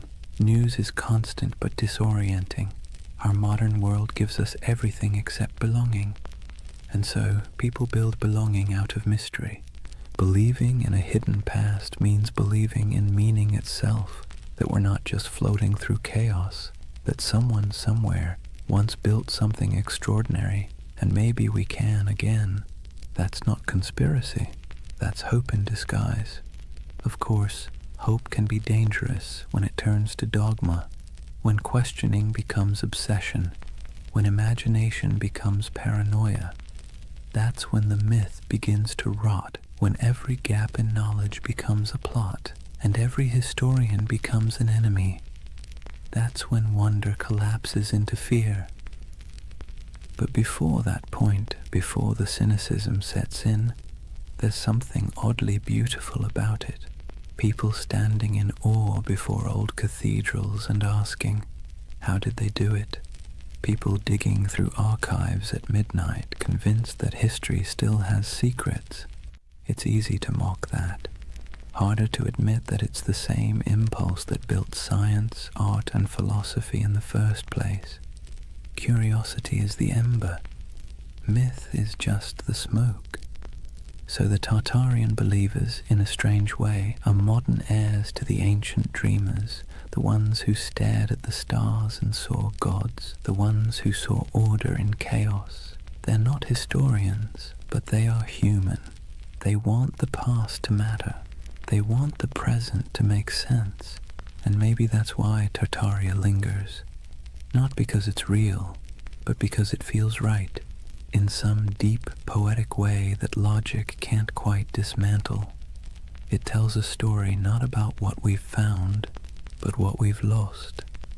And that's a kind of truth, too. As the night deepens, imagine those endless digital threads, thousands of people across time zones, glowing screens reflecting in tired eyes, all dreaming together of a civilization that never was. Maybe they aren't crazy. Maybe they're just homesick for a world that once felt full of wonder. Let's take a breath here. After all this talk of vanished empires and buried cities, it's time to do what the best historians always do. Look carefully, quietly, and without agenda. Because when you set aside the noise of the internet and really look at what's left of Tartaria, what you find isn't a conspiracy. It's something far more human, and somehow even more fascinating. The term Tartary was not a secret code name for a lost empire. It was a geographic placeholder, a cartographer's shrug. For centuries, Europeans simply didn't know what lay beyond the Ural Mountains or deep in the Siberian steppe. So they wrote Tartaria, like writing "Here be dragons," a kind of verbal fog to fill the blanks. The maps weren't evidence of an empire erased. They were evidence of ignorance being slowly replaced by exploration. And those grand old buildings, the ones people point to as proof of impossible architecture, they're very possible. Magnificent, yes. Impossible, no. The ornate city halls, cathedrals, and palaces of the 19th century weren't built by some forgotten super-civilization. They were built by humans with chisels, scaffolds, and a near-religious obsession with grandeur. The 1800s were a century drunk on ambition. Industrialization made iron, glass, and concrete cheaper than ever. Colonization and global trade poured wealth into Europe's cities. Architects looked backward to Greece, Rome, Byzantium, and Egypt, and then combined everything like over-enthusiastic chefs. The result was the neoclassical explosion, domes, columns, and marble facades that looked ancient but were brand new. That's why so many people mistake them for relics, because they were designed to look timeless. They were Rome in steel corsets, deliberate nostalgia built in brick and plaster. The world's fairs that fuel so many Tartarian videos, they were real, yes, and they really did look astonishing. Whole temporary cities of palaces, fountains, and gleaming towers that appeared overnight and vanished just as quickly. But they weren't cover-ups. They were theatre. They were the 19th century showing off. Most of those buildings were plaster over wood, not marble. They were meant to impress, not endure. When the fair ended, the facades were torn down or burned, leaving only photographs that today look eerily like the ruins of a forgotten world. No secret empire, just show business. And those famous mud flood buildings with their half-buried windows, they too have ordinary explanations. Cities sink, streets rise, over centuries as populations grow and roads are repaved. Layers of soil and stone accumulate. Old ground floors become basements. It's not mystery, it's maintenance. Yet it's easy to see why the illusion caught fire. Because even the real explanations, erosion, engineering, economics, are, in their own way, beautiful. The world doesn't need hidden magic to be miraculous. Consider this. The same roads once labeled Tartarian carried traders, nomads, poets, and conquerors across continents. Cultures met, clashed, and blended until identities blurred. What Europe called Tartary was not one empire but a kaleidoscope of peoples, Turkic, Mongol, Persian, Russian, Chinese, each with their own stories, languages, and gods. Out of their collisions came ideas, inventions, and art that shaped the world we still live in. The myth says Tartaria was erased. The truth is that it was never singular to begin with. It was many, and that's why it's hard to pin down. The steppe doesn't lend itself to borders. Empires there were fluid, waves of power that rolled across the grasslands and receded again. The Scythians, the Huns, the Mongols, the Khazars, they all rose, ruled, and vanished, leaving behind only fragments. To an outsider, that flux looked like a void. To those who lived it, it was life itself. And maybe that's where the misunderstanding lies. Western history loves walls and dates, beginnings, endings, dynasties. The steppe doesn't play by those rules. Its empires were seasonal, migratory, woven into the land and wind. If you expect pyramids, you miss the poetry. So no, there was no single global Tartarian empire, but there was a vast interconnected world of trade, culture, and movement that stretched from Europe to China long before globalization had a name. The Silk Road wasn't just silk, it was the internet of its day, transmitting not data but ideas. Buddhism, astronomy, metalwork, medicine all passed through those dusty caravans. The real miracle isn't that something was erased, it's that so much survived, and yet debunking doesn't have to mean disappointment. If anything, it should make the world feel richer, because the truth is not dull, it's layered. The mud flood isn't proof of deception, it's proof of time. The ornate buildings aren't relics of a forgotten empire, they're monuments to human excess. The missing maps aren't evidence of suppression, they're artifacts of discovery. And here's the quiet irony. Even the myth itself is part of history now. The videos, the forums, the believers, they've become a digital folklore, our century's way of myth-making. Future historians might study us and say, they dreamed of Tartaria because they were tired of concrete. Maybe that's what keeps the story alive. Not deceit, but desire. The desire for mystery, beauty, and meaning in an age that feels too catalogued, too explained.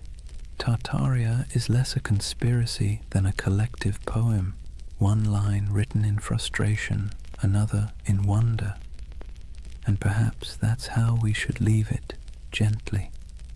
The myth and the truth coexisting like twin shadows cast by the same fire.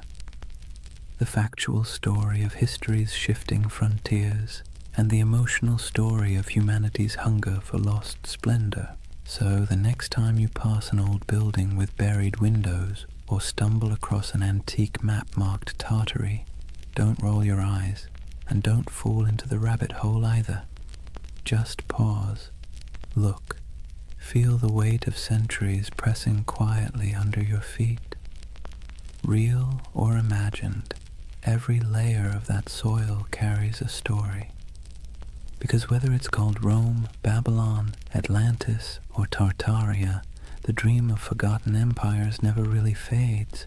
It just changes shape, waiting for someone new to wonder. Chapter 4. The Eternal City. Why We Dream of Lost Civilizations. Take a moment, close your eyes, and imagine you're standing in the ruins of a city that never existed. The stones are warm beneath your feet. The air hums faintly with the echo of 1,000 unrecorded stories, and the wind brushes against carved columns whose builders' names were never written down. It's a dream, but somehow it feels truer than waking. That's the strange comfort of Tartaria. Even after we've picked apart the facts, even after the history books have closed the case, the idea lingers. The notion that somewhere, sometime, humanity built something magnificent, a civilization unified, enlightened, and then, inexplicably, erased. It's the same instinct that makes us search for Atlantis, or Lemuria, or the lost library of Alexandria. A quiet yearning that whispers, maybe we used to know more, maybe we were better once. And let's be clear, this isn't foolishness, it's longing. Believing in Tartaria isn't really about maps or mud floods. It's about something deeper, the ache for lost harmony, for order in the chaos of modern life. When we look around at endless screens, broken systems, and cynical politics, it's easy to imagine that somewhere in the past, people had it figured out, that there was a time when beauty and wisdom ruled, before we traded them for convenience. The myth gives that feeling a shape. Tartaria becomes a mirror for what we think we've lost, a golden age we can project our frustrations onto, a fantasy of unity against the fragmentation of the modern world. But here's the curious twist. Myths like Tartaria comfort us because they're out of reach. They can't be disproven in a way that satisfies the heart. The less we know, the more space the imagination has to wander. That's what myths do best. They thrive in the gaps, the shadows between facts. Think about how the story feels, not just what it says. Tartaria isn't told in sharp, factual sentences. It's whispered in forums late at night by people who sound more wistful than conspiratorial. They're not shouting about domination. They're sighing about what might have been. It's not paranoia, it's melancholy. The same kind of melancholy you feel walking through an abandoned building, seeing beauty and decay folded together. There's a paradox at the heart of this comfort. We know modern life is more advanced than any age before it, yet it rarely feels that way. We have the internet, medicine, spaceflight, instant communication, but we also have loneliness, burnout, and an undercurrent of loss. The myth of a vanished civilization fills that emotional void. It says, you're right to feel that something's missing. It's like nostalgia for a memory we never had, and in that sense, Tartaria isn't about the past at all. It's about the present, about how alien our own world can feel. The skyscrapers of glass and steel, the humming servers, the sterile symmetry of cities built for efficiency rather than awe. No wonder people scroll through photos of old domes, arches, and impossible cathedrals and feel something stir. Those buildings look like they remember something we've forgotten, so we call it Tartaria. We give the feeling a name. It's easier to believe there was once an age of grace that was stolen than to accept that beauty is fragile, and we let it slip away ourselves. But this comfort isn't all illusion. The belief itself reveals something profound about us. Humans are meaning-seeking creatures. When the world feels senseless, we create patterns to make it make sense. We weave stories over the noise, and in those stories, we find calm. Myths are our way of telling ourselves that the universe still has order, even if it's hidden. That's why so many people find peace in the idea of a lost civilization. It implies that knowledge, beauty, and balance aren't gone forever, just misplaced. It turns chaos into a temporary condition. And maybe that's why Tartaria caught fire in the digital age.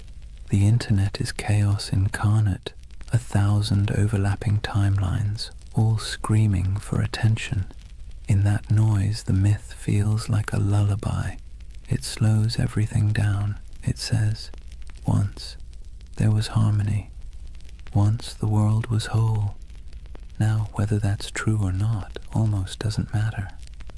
What matters is the feeling it evokes, the quiet pull towards something larger, wiser, softer than the present. The myth becomes a kind of spiritual balm for an age that measures everything but meaning.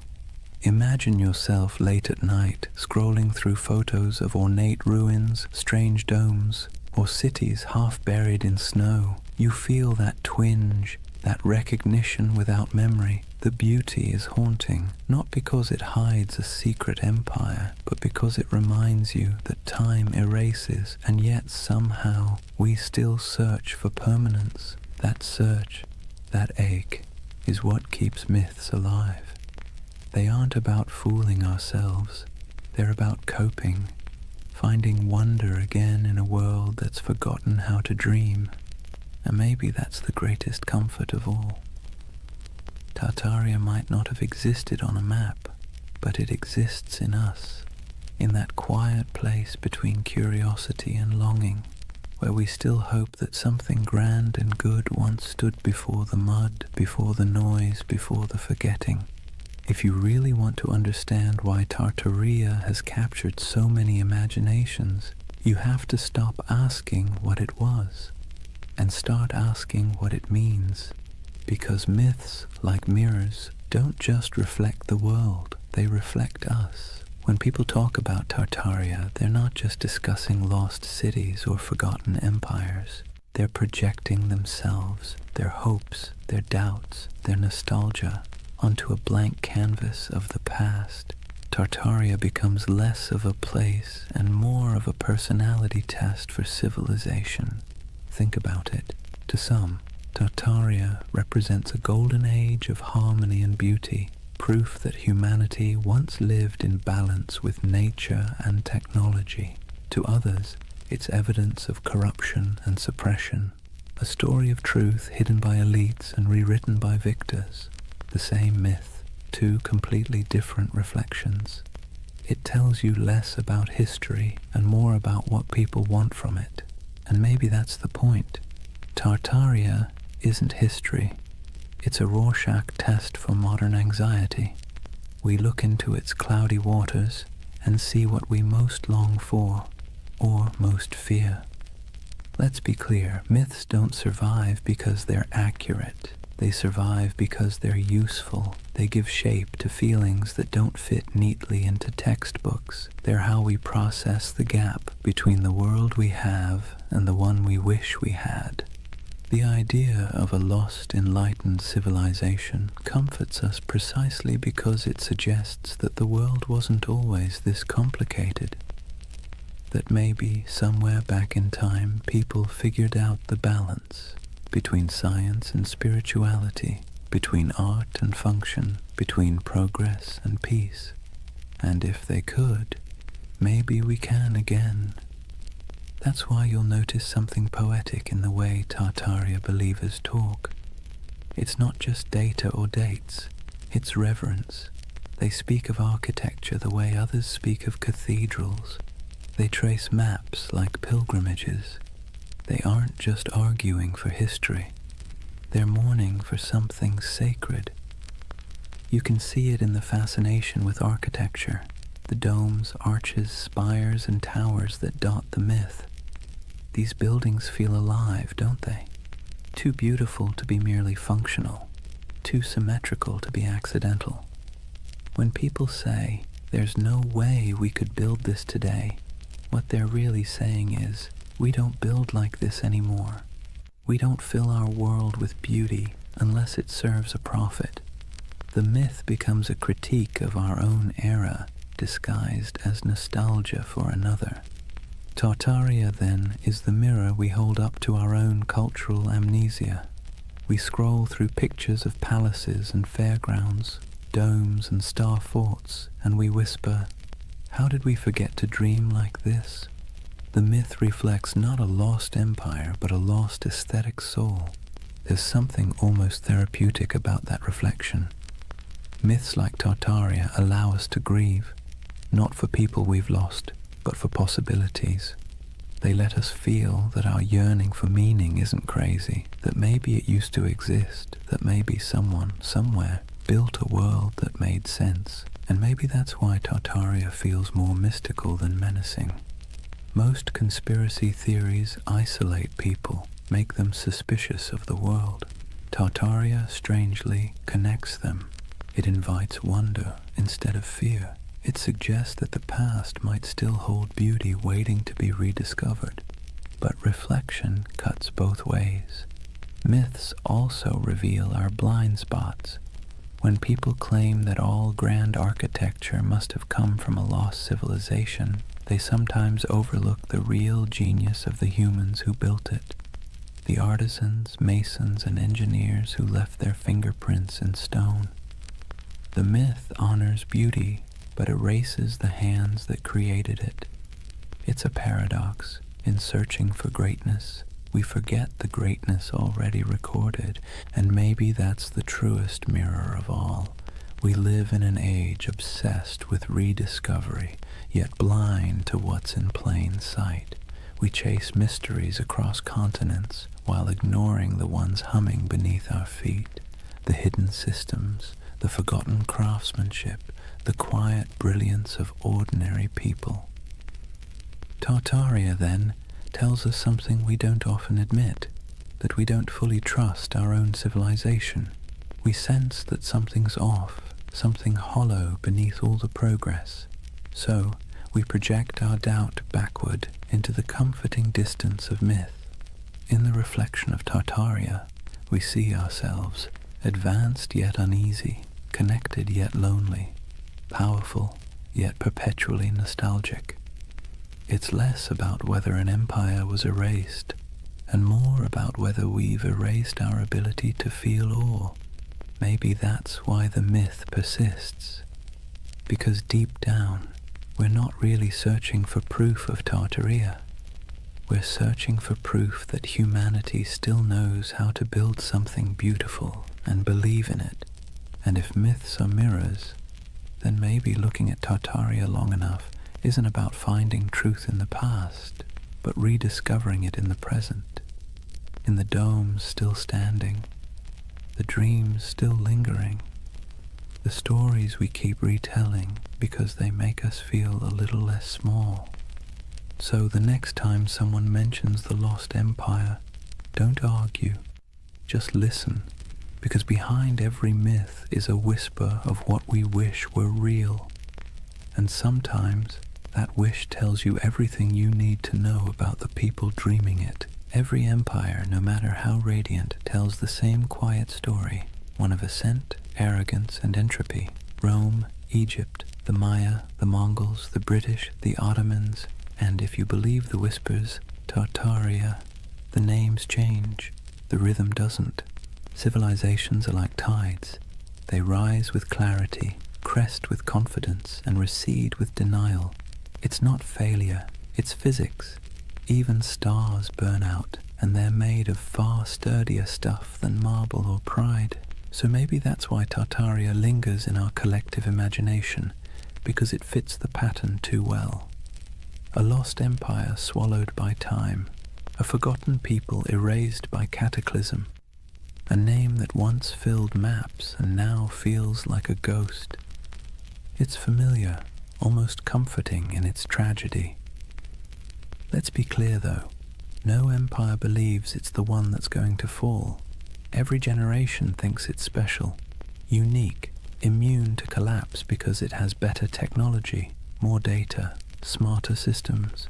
But arrogance, like gravity, pulls everything back to Earth. If Tartaria existed, if even a fragment of the legend were real, its disappearance would have followed the same script as every empire's twilight. The small cracks first, corruption, complacency, overreach, then the slow decay disguised as progress, and finally the quiet moment when the last flame flickers out and the world simply moves on. You can almost imagine it, the final days of a grand civilization, not with war or fire, but with exhaustion, merchants still trading, scholars still writing, architects still sketching impossible domes for clients who will never pay. The end doesn't always come with thunder. Sometimes it's a sigh. And here's the thing. We need myths like Tartaria because they remind us that our own civilization isn't exempt. It's a soft warning wrapped in wonder. The idea that maybe, just maybe, we've been here before. Towering cities, vast networks, unshakable certainty, and lost it all to hubris and time. You see, the cycle isn't just historical, it's psychological. We build, we forget, we rebuild. We burn libraries, then mourn the loss of knowledge. We pave over ruins, then spend centuries digging them up again. The pattern is maddeningly human. The Greeks had a term for this, anarchiklosis, the cycle of government and decay. Kingdoms become tyrannies, tyrannies become democracies, democracies collapse back into chaos. Wash, rinse, repeat. The myth of Tartaria just takes that ancient idea and stretches it across a planetary scale. And that's what makes it powerful, because deep down we know the pattern fits us too. Look at the ruins of any civilization, and you'll find the same fingerprints. Ambition, brilliance, greed, denial. The same stone roads leading nowhere. The same monuments built to outlast time, quietly losing that argument. Even today we build our towers of glass and steel, our data empires, our digital libraries with the same optimism that we're preserving knowledge forever. But maybe 1,000 years from now, someone will wander through our abandoned cities and ask the same question we whisper about Tartaria. Who built all this? Maybe that's why we're drawn to stories of collapse told in soft voices, because they allow us to grieve for what's inevitable before it happens. They help us process the strange truth that impermanence is not failure, it's the natural order. In that sense, Tartaria becomes a bedtime story for civilization itself, a reminder that we are temporary but not meaningless, that even in loss there's continuity. The ruins of one world become the foundations of the next. And if you look closely, you'll see that rebirth is always hiding inside decay. The Renaissance bloomed from the ashes of plague. The Enlightenment grew out of dark superstition. Even myths once dismissed are rediscovered as metaphors with new life. The cycle never ends.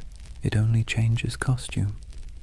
So perhaps Tartaria isn't just about a lost civilization, but the eternal rhythm of creation itself.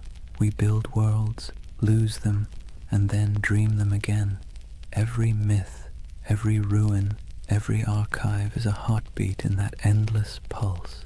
Imagine standing at the edge of some forgotten city, moss creeping over marble, wind sighing through hollow windows, and realizing that this place once thought it was eternal too, that people once stood here, confident that their children's children would never forget their names. But the earth has other plans, and yet the beauty is in the persistence. Even in silence the stones whisper.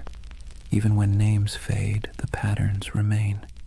Every fallen empire becomes a lesson written in dust, and every myth like Tartaria is the echo of that lesson, trying to reach us before we make the same mistake. History doesn't repeat exactly, but it rhymes in hauntingly familiar cadences. The trick isn't to break the cycle, it's to learn to hear the rhythm, to build with humility, to remember what was forgotten before, and to leave behind something that, even when buried, still hums with meaning. So when you hear the word Tartaria, don't roll your eyes. Listen to the rhythm beneath it, because that's not just a myth about the past. It's a lullaby for the present, and maybe a warning for the future. There's something irresistible about a mystery that refuses to die. You can debunk it, explain it, trace its origins down to the dusty corners of old libraries, but if it still feels like a secret, people will keep chasing it. That's the real magic of Tartaria. It doesn't survive because it's proven. It survives because it haunts. In a world that measures everything, categorizes everything, and leaves nothing ungoogleable, a mystery like Tartaria feels like a rebellion. It's a crack in the glass of certainty, a reminder that not everything is neatly archived in the cloud. Some things remain just out of reach, teasing, luminous, half-remembered. Let's be honest, the modern world isn't built for mystery. We live in an age of answers. Every question has a search bar waiting to solve it in half a second. And yet deep down, we miss not knowing. We miss wonder. We miss the feeling that the world is bigger than our understanding. Tartaria gives us that feeling back. It's a paradox. We're surrounded by more information than any civilization in history, and somehow we trust less of it. We have satellite maps of every mountain, street view of every alley, but we still find ourselves staring at old maps labeled Grand Tartary and thinking, maybe something's missing. Maybe history isn't as linear as it pretends to be, and who can blame us? The past is always a little blurry, like a photograph printed from a damaged negative. Historians do their best to fill the gaps, but even the most rigorous scholarship leaves shadows. Tartaria slips into those shadows, into the empty spaces between what we know and what we feel. There's also a quiet beauty in unanswered questions. They remind us that curiosity itself is a form of connection. When someone spends years digging through forgotten archives, zooming into grainy satellite images, or exploring the ruins of an abandoned palace, they're not just chasing facts, they're chasing wonder. They're trying to feel something vast and timeless, something that hums beneath the noise of everyday life. Tartaria gives people permission to believe that the world might still hold secrets. That's why even skeptics can't quite bring themselves to dismiss it entirely, because even if it's not true in a historical sense, it's true in a psychological one. It's the same impulse that made ancient people draw constellations in the stars, to impose meaning on the infinite and find comfort in the patterns. Imagine yourself walking through an old European city at night. The cobblestones glisten after rain. Gas lamps flicker against the carved faces of forgotten gods on building facades. You look up, and the skyline feels impossibly ancient. Arches, domes, and spires stacked like a dream you can't quite interpret. You don't know who built it. You don't need to. The mystery itself is enough. It's like hearing a song in a language you don't understand but somehow recognize. Tartaria lives in that feeling. The hum between knowing and not knowing.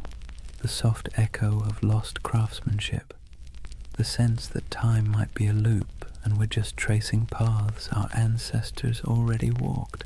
And the irony is, the more we learn about history, the more mysterious it becomes. Every discovery opens 10 new questions. Every answer reveals how much we don't know.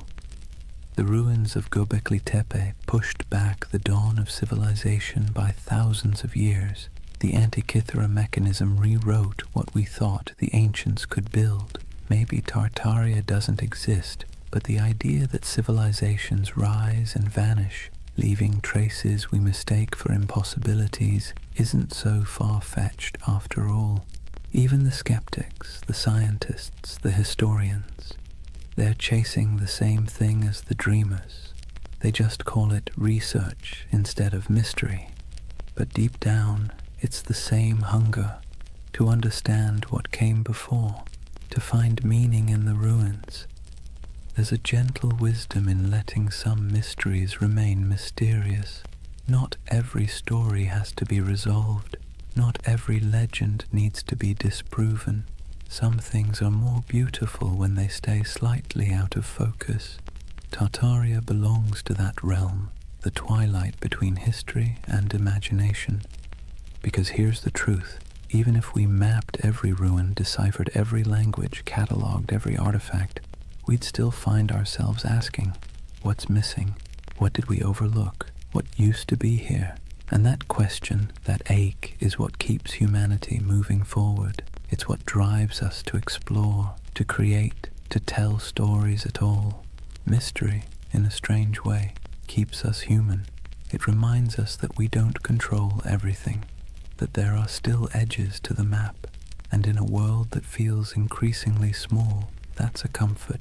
So if you ever feel the pull of Tartaria, the urge to look at an old map and imagine lost cities under the soil, buried glass domes beneath the ice, vanished languages whispered through time, don't resist it. It's not foolishness, it's memory dressed as wonder. It's the part of you that still wants to believe there's more to the story, because there always is.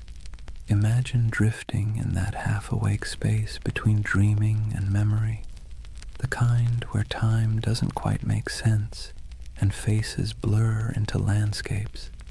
That's what the myth of Tartaria feels like, a collective dream stitched together from ruins, half-forgotten books, and the quiet yearning that maybe, just maybe, humanity once built something beautiful and lost it. Not just an empire, but an idea. Tartaria isn't really about maps or mud floods. It's about longing, the longing for a golden age before the noise, before the smog, before the blinking lights of modern anxiety. A world where cities gleamed, not with plastic and neon, but with purpose, where architecture felt alive, humming with mystery, where the air itself seemed to remember something divine. When people talk about Tartaria, they're really talking about home, a home they've never seen but somehow recognize. It's tempting, isn't it, to imagine that once there was a civilization so advanced it left behind the blueprints of paradise, smooth white marble gleaming under perpetual sunlight, towers spiraling toward the heavens, not in arrogance but in harmony, streets where water flowed instead of traffic, and knowledge wasn't locked in institutions but breathed like air. The myth whispers that maybe humanity peaked, fell, and forgot, and maybe we're just children trying to remember the lullaby our ancestors sang before the storm. Let's be clear though, Tartaria, as the internet tells it, probably didn't exist, but the feeling of it does. That's what matters. Because myths are just dreams that cultures refuse to wake up from. They serve a purpose, especially in times like ours, when everything feels impermanent, synthetic, and accelerated. Tartaria slows the world down. It reminds us of the beauty of mystery, craftsmanship, and the sense that not everything has to be profit or progress. There's a kind of poetic justice in the way this myth took shape online, in the strangest corners of the internet. A digital ghost story for the digital age. Scroll long enough through photos of ornate buildings with impossible domes and buried windows, and you'll feel it too, that little flicker of awe. Even if your rational mind rolls its eyes, your imagination leans in. What if, it whispers, what if this really was part of something greater? The myth resonates because we're surrounded by ruins and don't realize it. The old train stations, the opera houses, the abandoned civic buildings with ceilings painted like cathedrals, they still stand, silent and out of place. They belong to an age that believed in permanence, in beauty as a civic duty, and compared to that, our world of glass and rectangles feels hollow. Tartaria becomes a name we give that feeling, the ache for artistry, for meaning carved in stone. But beneath the aesthetic nostalgia is something deeper, a memory not of buildings, but of belonging. When people say they erased Tartaria, what they're really mourning is the loss of connection, the sense that we were part of something coherent, meaningful, and vast. We feel fragmented now, nations arguing, truths dissolving, the past rewritten every week on social media. Tartaria becomes a symbol of unity we've misplaced, the dream that once we all spoke the same unspoken language, the language of creation instead of consumption. Maybe that's why the myth refuses to die. It's not a conspiracy, it's a yearning, a collective homesickness for a world that valued wisdom over noise. Whether it's a literal memory or a psychological echo doesn't matter. Myths like this are emotional fossils. They preserve what facts forget. If you strip away the maps and theories, what remains is something tender. The belief that we can do better, that humanity once built something sublime, not through domination, but through understanding, and that maybe we can again. It's less about recovering a lost empire and more about remembering how to build meaning into our world. And maybe, in a strange roundabout way, the myth is right. There was a flood, a metaphorical one, the flood of time, technology, and forgetfulness. It buried not cities, but attention. It drowned not buildings, but wonder. And now, through whispers of Tartaria, people are trying to dig it back up. Not the structures, but the feeling of awe they carried. Picture the end of the dream, an endless step at dusk. The horizon glows gold, and somewhere in the distance, faint towers shimmer through the haze. They're not ruins, not anymore, just echoes of possibility. You start walking toward them, though you know you'll never reach them. That's Tartaria, not a destination, but a direction. Not history, but hope. And as you drift toward sleep, remember this. Every civilization is both a memory and a prophecy. What we imagine today shapes what we build tomorrow. So maybe Tartaria isn't behind us. It's ahead, waiting to be remembered not as a lost empire, but as an invitation to build again, but slower, kinder, wiser, to carve beauty into the world and mean it this time. Because deep down, that's all the myth ever wanted, to remind us that the most eternal things aren't marble or empire, but imagination itself. The quiet, persistent dream that we came from something extraordinary, and that we can still be. So now, as the story fades and the dream of Tartaria settles like evening mist, take a moment, breathe slowly, let the world around you grow quiet. The hum of the present softens, and for a brief, weightless instant, it feels as though time itself exhales. What have we really been chasing tonight? A vanished empire? A mystery hidden in maps and marble? Or something smaller, quieter? Something that hums inside us when we stare at old buildings and feel inexplicably that we've been here before? Tartaria may never have existed on any official timeline, but in another sense, it's never stopped existing. It lives in the empty plazas at dawn, when the light hits old stone just right, and the world feels ancient again. It lives in the symmetry of cathedrals, the curve of forgotten domes, the echo of a song hummed in a language no one remembers. It lives in us, the builders, the dreamers, the rememberers. And maybe that's the truth behind all forgotten civilizations. They never really vanish, they just move inward into the imagination. Every myth is a refuge, a way of saying, once we were capable of beauty. Once we remembered how to build with our hearts. So as you lie there now, listening to the quiet between sentences, imagine those impossible cities, half marble, half memory. The air is cool, the towers glow faintly, their reflections trembling in still water. Somewhere in the distance, bells ring, soft as wind chimes, a civilization asleep, waiting to be remembered. Let yourself drift there for a while, between the known and the forgotten, between myth and truth, between what was and what could be, because that's where Tartaria lives, not in the history books, but in the gentle space between waking and dreaming. The world outside your window may look ordinary, but beneath it runs the same current that built empires, painted ceilings, and told stories by firelight. It's the same desire to make meaning from the chaos, to leave something beautiful behind, even if no one remembers who built it. So rest easy. You don't need to solve the mystery tonight. You don't need to decide what was real and what was legend. Just breathe and listen. The past has a rhythm, slow and steady, like the tide, like a heartbeat.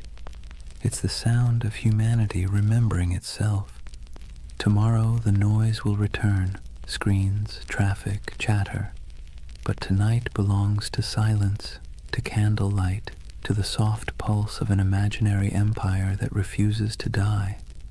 Tartaria is gone, but also eternal. An echo across time reminding us that wonder is its own kind of truth. And as your eyes grow heavy, think of it this way. Maybe the greatest lost civilization isn't buried under mud or stone. Maybe it's the one inside us, waiting to be uncovered again. A world built not from power, but from awe. Good night, dreamer. Sleep well under ancient skies. And if you find yourself walking through those shining cities again, don't rush. Stay a while. The empire of imagination is always open.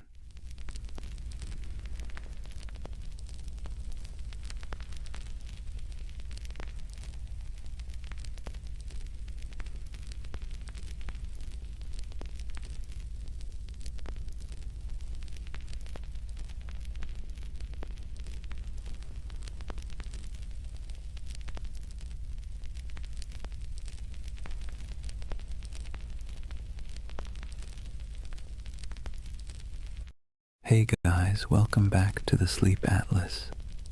Tonight, we're wandering into one of those stories that sits somewhere between history and myth, the kind that makes textbooks squirm but conspiracy theorists cheer.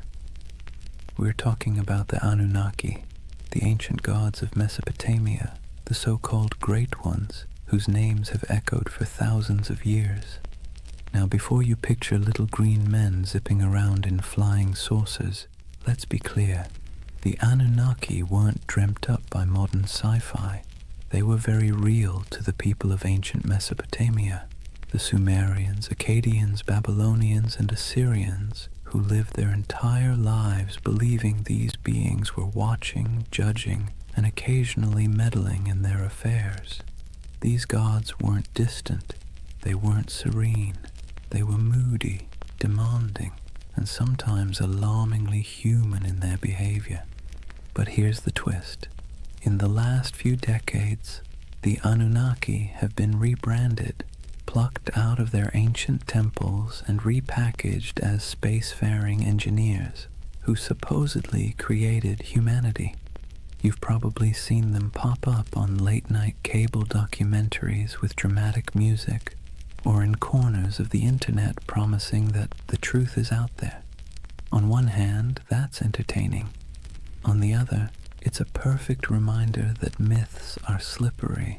They change to fit whatever worries and wonders we carry. So tonight, I'm going to tell you their story. The real story, as much as we can piece together from clay tablets, broken myths, and a lot of scholarly head-scratching. We'll wander through the fields of Mesopotamia where ordinary farmers sweated under the sun, convinced that every harvest was a divine test. We'll meet kings who built entire cities just to brag that the Anunnaki approved of them. We'll listen to myths where God squabbled, punished, and occasionally spared humanity. And yes, we'll peek into the modern fascination with aliens because apparently every ancient thing eventually gets abducted by sci-fi. But don't worry, this isn't a lecture. Think of it as a long, meandering nighttime walk through a world that feels both impossibly distant and strangely familiar. So, dim the lights, maybe pull a blanket a little tighter, and let's drift together into the land between rivers and gods. And before we begin, let me ask, what's keeping you up tonight? Let me know in the comments. I'd love to hear where in the world you're listening from. Settle in. Let's start at the beginning. Chapter 1. Life under the watchful eyes of the gods. Imagine yourself standing in the wide open plain of Mesopotamia, the land between the rivers, the Tigris to the east and the Euphrates to the west. The horizon stretches flat and endless, broken only by the shimmer of heat and the twisting bodies of those unpredictable rivers. The air is heavy, thick with dust and the smell of damp reeds.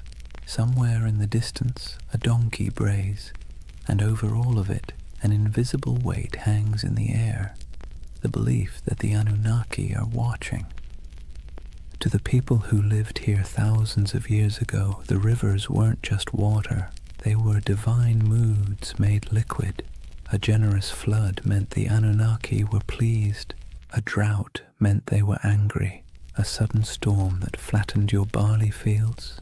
That was a cosmic tantrum, the gods reminding you who really ran the show. Every harvest, every illness, every successful birth or sudden death was interpreted as a sign that the Anunnaki were either blessing or punishing humanity. Daily life unfolded under this constant sense of scrutiny. Farmers trudged barefoot through muddy fields, wooden plows dragged by weary oxen. Every furrow cut into the soil was not just work, but an offering. An unspoken prayer that the Anunnaki would let the grain grow. Scribes bent over clay tablets in the shade of temples, scratching wedge-shaped symbols into wet clay, convinced that the gods valued their careful accounting of grain, beer, and taxes.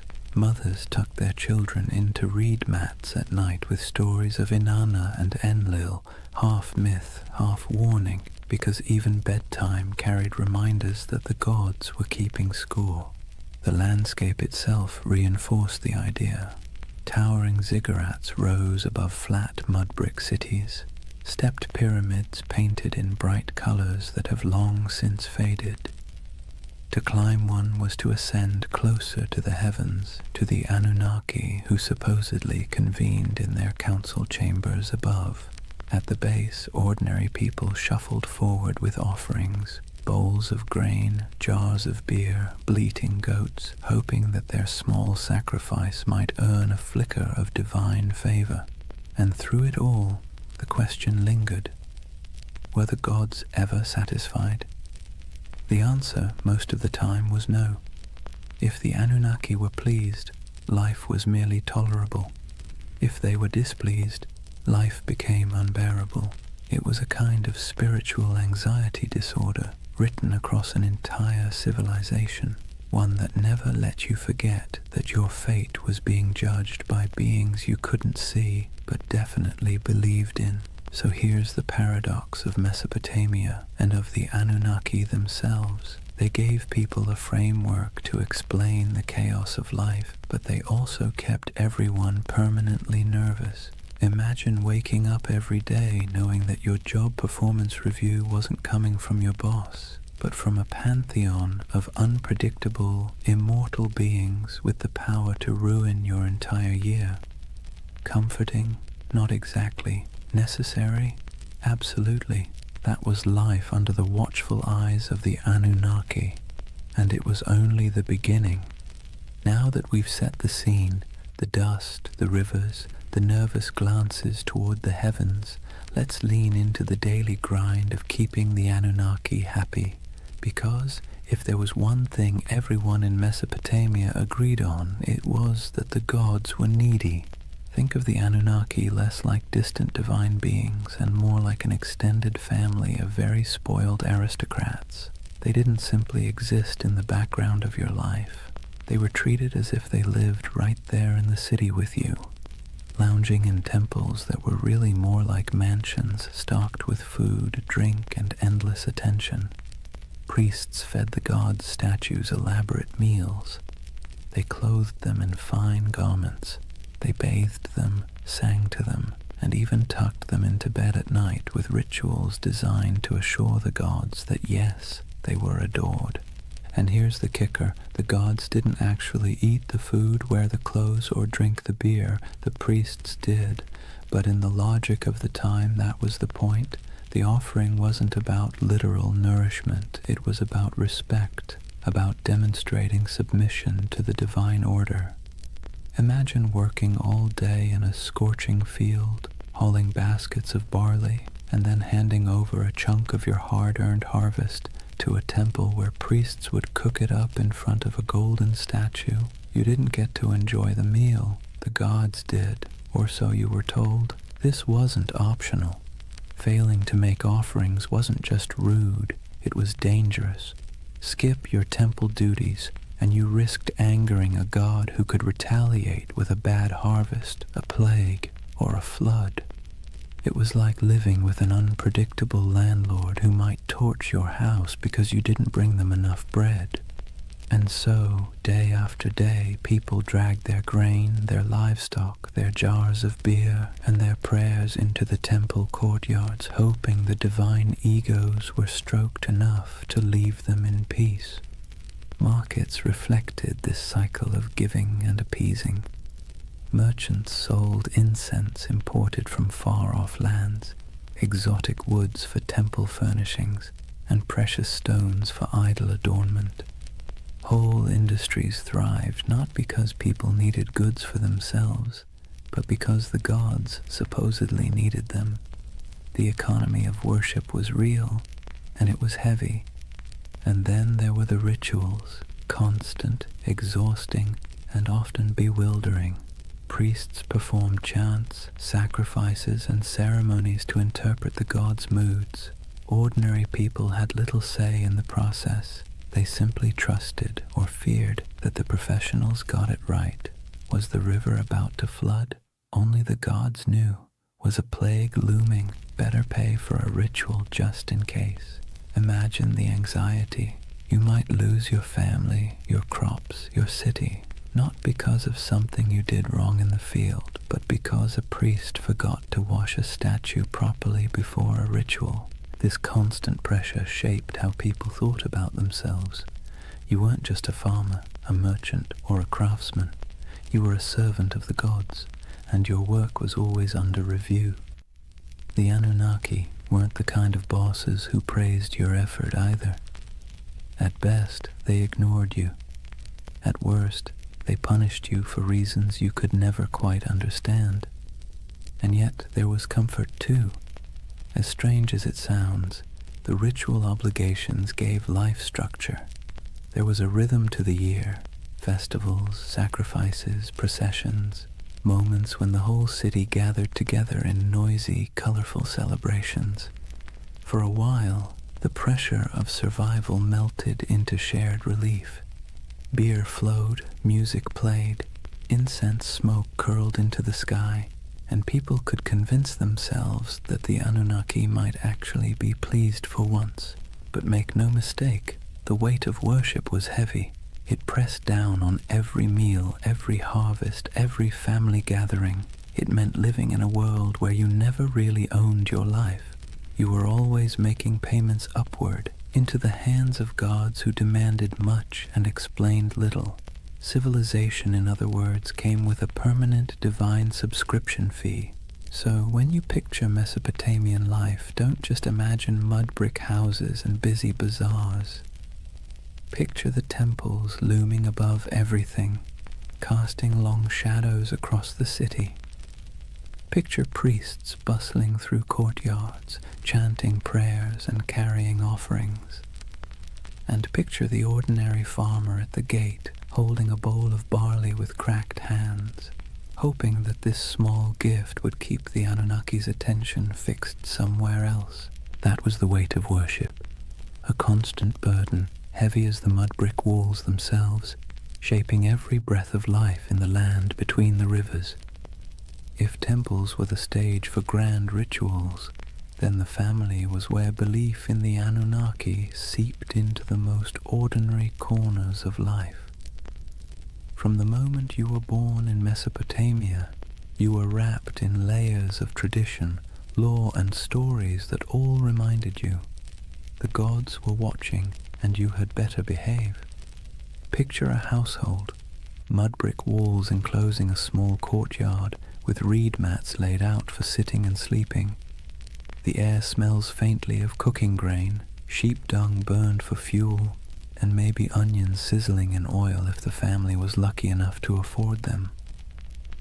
Life here was simple, cramped, and endlessly repetitive. Yet, hovering over every task, grinding flour, weaving wool, teaching children their chores, was the belief that the Anunnaki were present, judging not just cities or kings, but households too.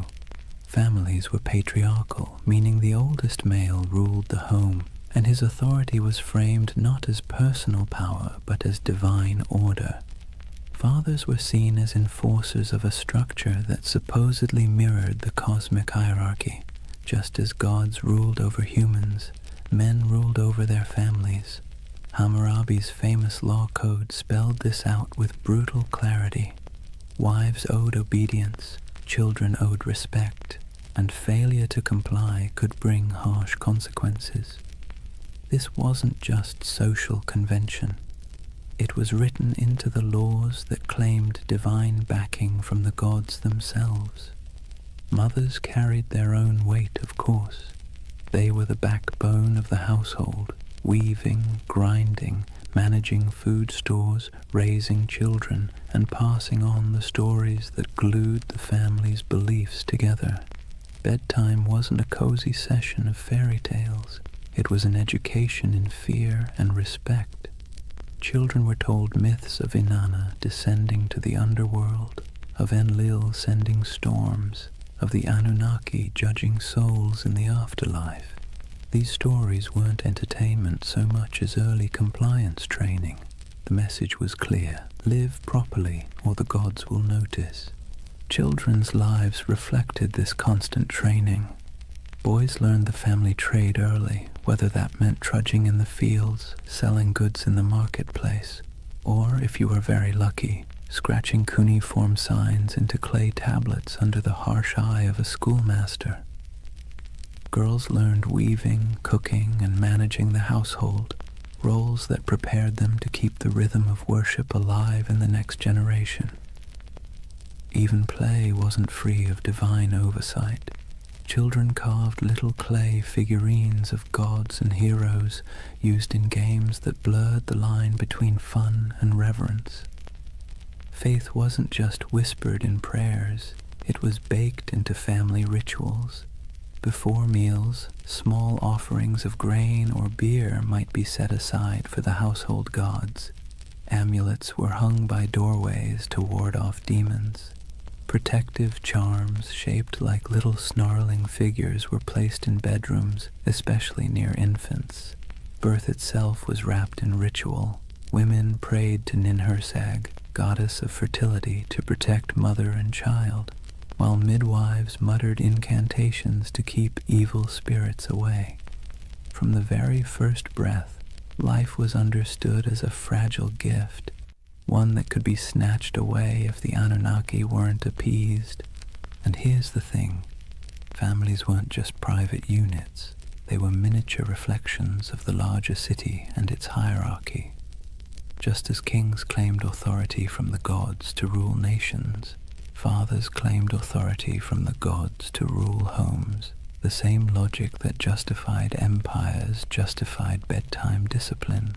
Civilization and family structure grew up hand in hand, each reinforcing the other, all under the Anunnaki's restless gaze. Of course, within this strict system there were still moments of warmth. Picture a mother teaching her daughter how to weave, her hands guiding the thread through the loom. Picture a father showing his son how to plant barley, pressing the seeds into the soil with calloused fingers. Picture siblings squabbling in the courtyard, stealing figs, chasing each other until their laughter echoed against mud brick walls. These were human moments, timeless and familiar, lived out under the shadow of divine expectation. So when you think of Mesopotamian families, don't imagine cozy equality or freedom of choice. Imagine order, hierarchy, and obligation structured from the top down, from the Anunnaki themselves to the smallest child in the household.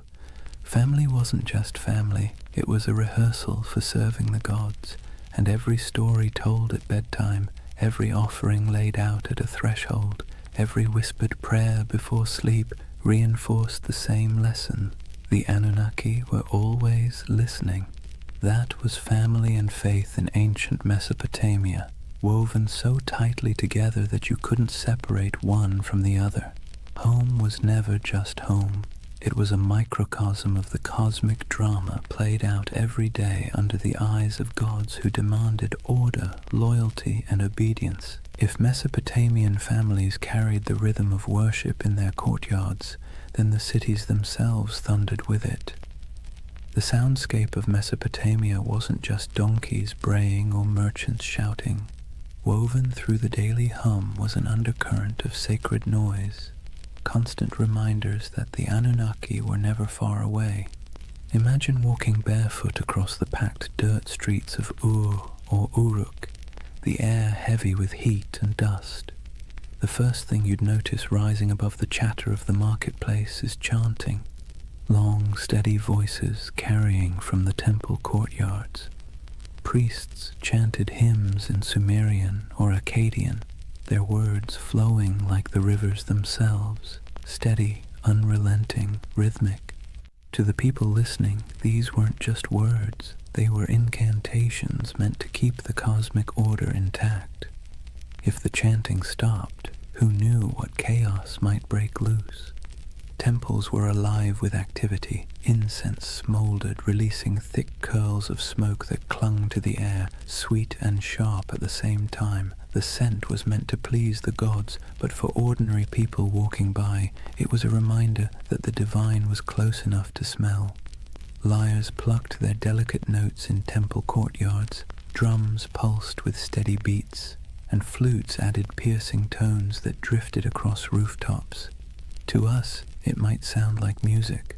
To them, it was more like maintenance, a sound system designed to keep the Anunnaki pacified. And it wasn't just priests who contributed to the sacred soundscape.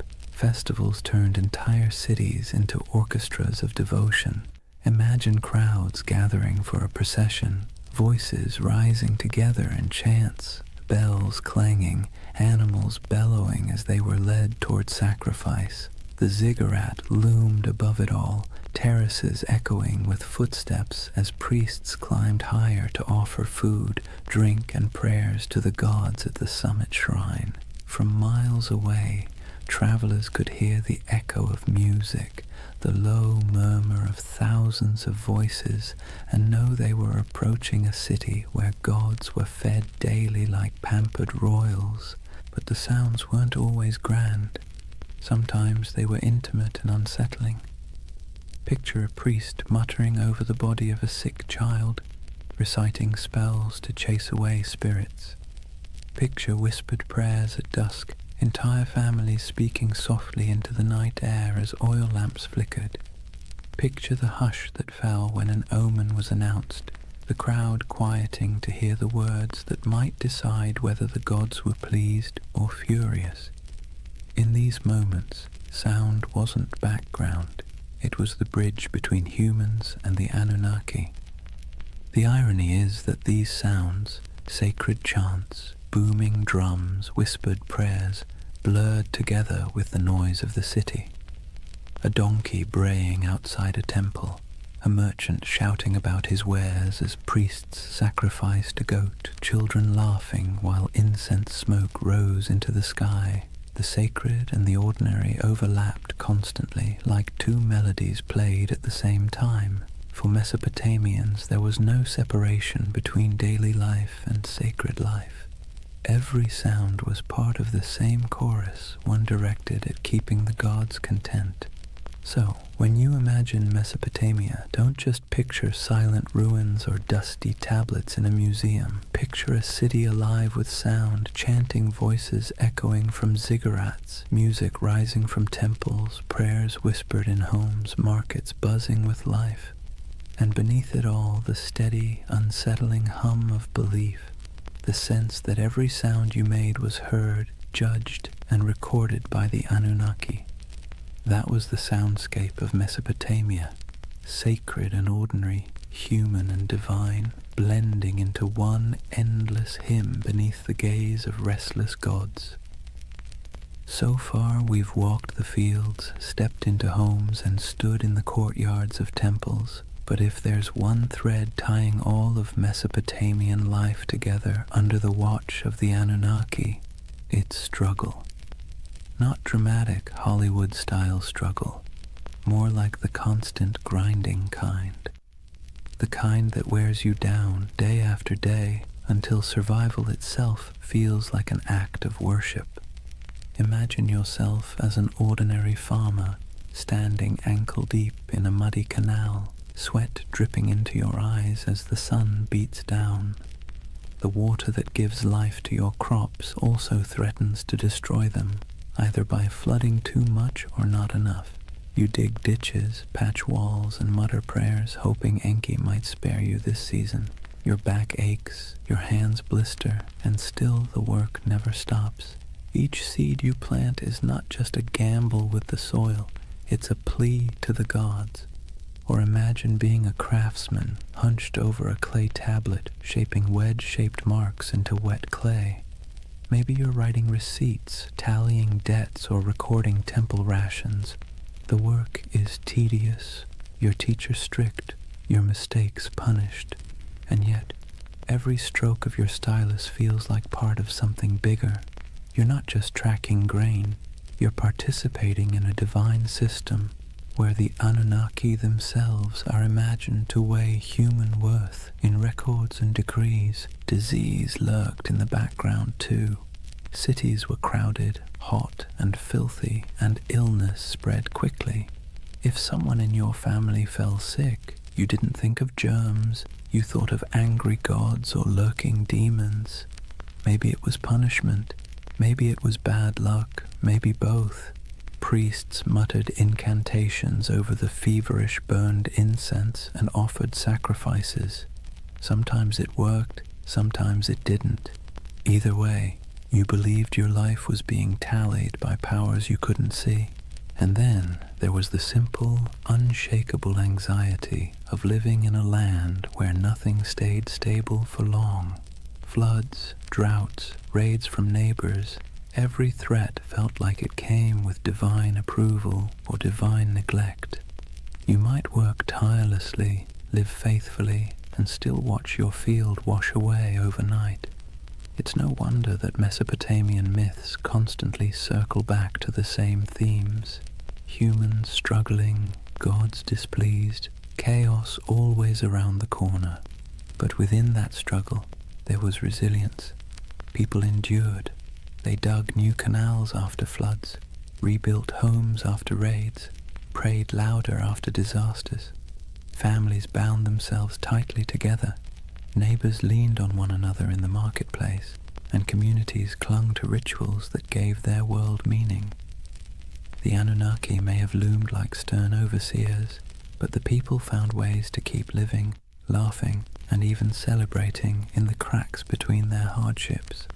So, when you picture Mesopotamia under the eyes of the Anunnaki, don't imagine endless golden fields or carefree abundance. Imagine sweat-soaked tunics, cracked hands, and weary faces that still lifted toward the ziggurat at dawn. Imagine humanity trying, failing, and trying again, all while believing that somewhere, far above or deep below, the Anunnaki were watching, measuring, and deciding their fate. That was the human struggle. A constant effort to carve order out of chaos, meaning out of hardship, and survival out of a world that felt forever precarious. And in that struggle, civilization itself was born. Chapter 2. The Gods Who Ruled the Skies and Earth. If life in Mesopotamia felt like a constant test, then the examiners were the Anunnaki. These weren't gentle guardian angels or abstract philosophical ideas. They were the great gods, beings who sat at the very top of the divine food chain, descended from the union of Anu, the Sky Father, and Ki, the Earth Mother. To the Mesopotamians, the Anunnaki weren't distant background characters. They were judges, enforcers, and supervisors, always peering down like cosmic landlords who never forgot to collect rent. The word itself, Anunnaki, has a heaviness to it, something that sounds like it should be whispered by torchlight. Ancient scribes described them as the 50 great gods, though their numbers shifted depending on which city you asked. Some texts placed them in the heavens, others in the underworld. In either case, their role was clear. They were the arbiters of fate, the beings who decided whether you lived to see another harvest or whether your name would vanish into dust. Picture it like a cosmic council chamber. Anu presides as the lofty patriarch of the skies, his authority absolute, but his personality distant. He isn't the kind of god you chat with about personal problems. He's the one who sets the tone, like a CEO you've never met, but whose name sits on every memo. Beneath him, Enlil, god of air and storms, is the enforcer, a figure as feared as he was respected. He could bless the land with life-giving rain or flatten it with violent winds. His moods were the weather forecast. Ea, or Enki, the clever god of wisdom and water, often played the role of fixer, the one who bent the rules when the council's decisions were too harsh. Ninhursag, the mother goddess, embodied fertility and nurturance, though even she could be stern when humanity overstepped. The Anunnaki weren't imagined as serene or harmonious. Their council was more like a divine courtroom full of debates, rivalries, and power plays. They were the ones who weighed the fates of kings and commoners alike. If a ruler conquered a rival city, it was because the Anunnaki permitted it. If a plague swept through the streets, it was because the Anunnaki had signed off on the punishment. Their decisions rippled down into every corner of daily life, from the canals of farmers to the palaces of kings. And while ordinary people couldn't see them directly, their presence was everywhere. Every temple inscription invoked their names. Every prayer carried their authority. Every law code claimed their approval. Kings ruled not because of military might alone, but because they claimed to be chosen by the Anunnaki. To question their power was to question the gods themselves, and that was a career-ending move, if not a life-ending one. So, when you picture Mesopotamian religion, don't imagine a single figure like Zeus hurling thunderbolts or a kindly creator painting the skies. Imagine a boardroom full of moody, powerful beings, each with their own agenda, each wielding immense influence over humanity. Some offered guidance, some unleashed terror, and all demanded constant recognition. The Anunnaki were both the architects and the auditors of civilization, and their signatures were stamped on everything that survived from Mesopotamian life. They weren't just gods in stories. They were the living framework of reality, the background hum of existence. and under their watchful eyes, humanity took its first halting steps into what we call civilization. If the Anunnaki were the great gods of Mesopotamia, then their stories were the epic sagas that gave life meaning and, frankly, kept people both entertained and terrified. These weren't bedtime tales meant to lull you to sleep. They were cautionary dramas about power, mortality, and what happens when you cross the wrong god on the wrong day. Take Inanna, also known as Ishtar, the goddess of love, war, and everything messy in between. Her most famous story is the descent into the underworld. Imagine her striding into the shadowy realm ruled by her sister Ereshkigal, Queen of the Dead. But there's a catch. At each of the 7 gates she passes through, she must remove an item of clothing or jewelry. By the time she arrives before her sister, she's stripped bare, not just physically, but of her power and protection, and the Anunnaki, acting as judges in the underworld, condemn her. She's struck down, lifeless, and the world above begins to wither without her presence. Only through divine trickery and intervention does she return, but not without a price. Her lover, Dumuzi, is dragged down to take her place for part of the year. It's a story about death and rebirth, about the cycles of fertility and decay, but also about how even the mightiest goddess isn't immune to the stern judgments of the Anunnaki. Then there's Enlil, the god of storms, whose power was as unpredictable as the weather he ruled. In one tale, he decides humanity has become too noisy. Seriously, that was their crime, just existing too loudly, and pushes for their destruction. You can imagine a farmer shaking his head at this, muttering, "We break our backs in the sun, and still the gods complain we're too chatty." But it wasn't just petty annoyance. The Anunnaki gathered as a council to decide humanity's fate, and their verdict carried the weight of life and death. Enki, the god of wisdom and water, often acted as a counterbalance. He was the sly one, slipping humanity a lifeline when the other gods turned cruel. He whispers secrets to mortals, helps heroes survive floods, and generally makes sure that civilization doesn't collapse entirely under the divine equivalent of poor management.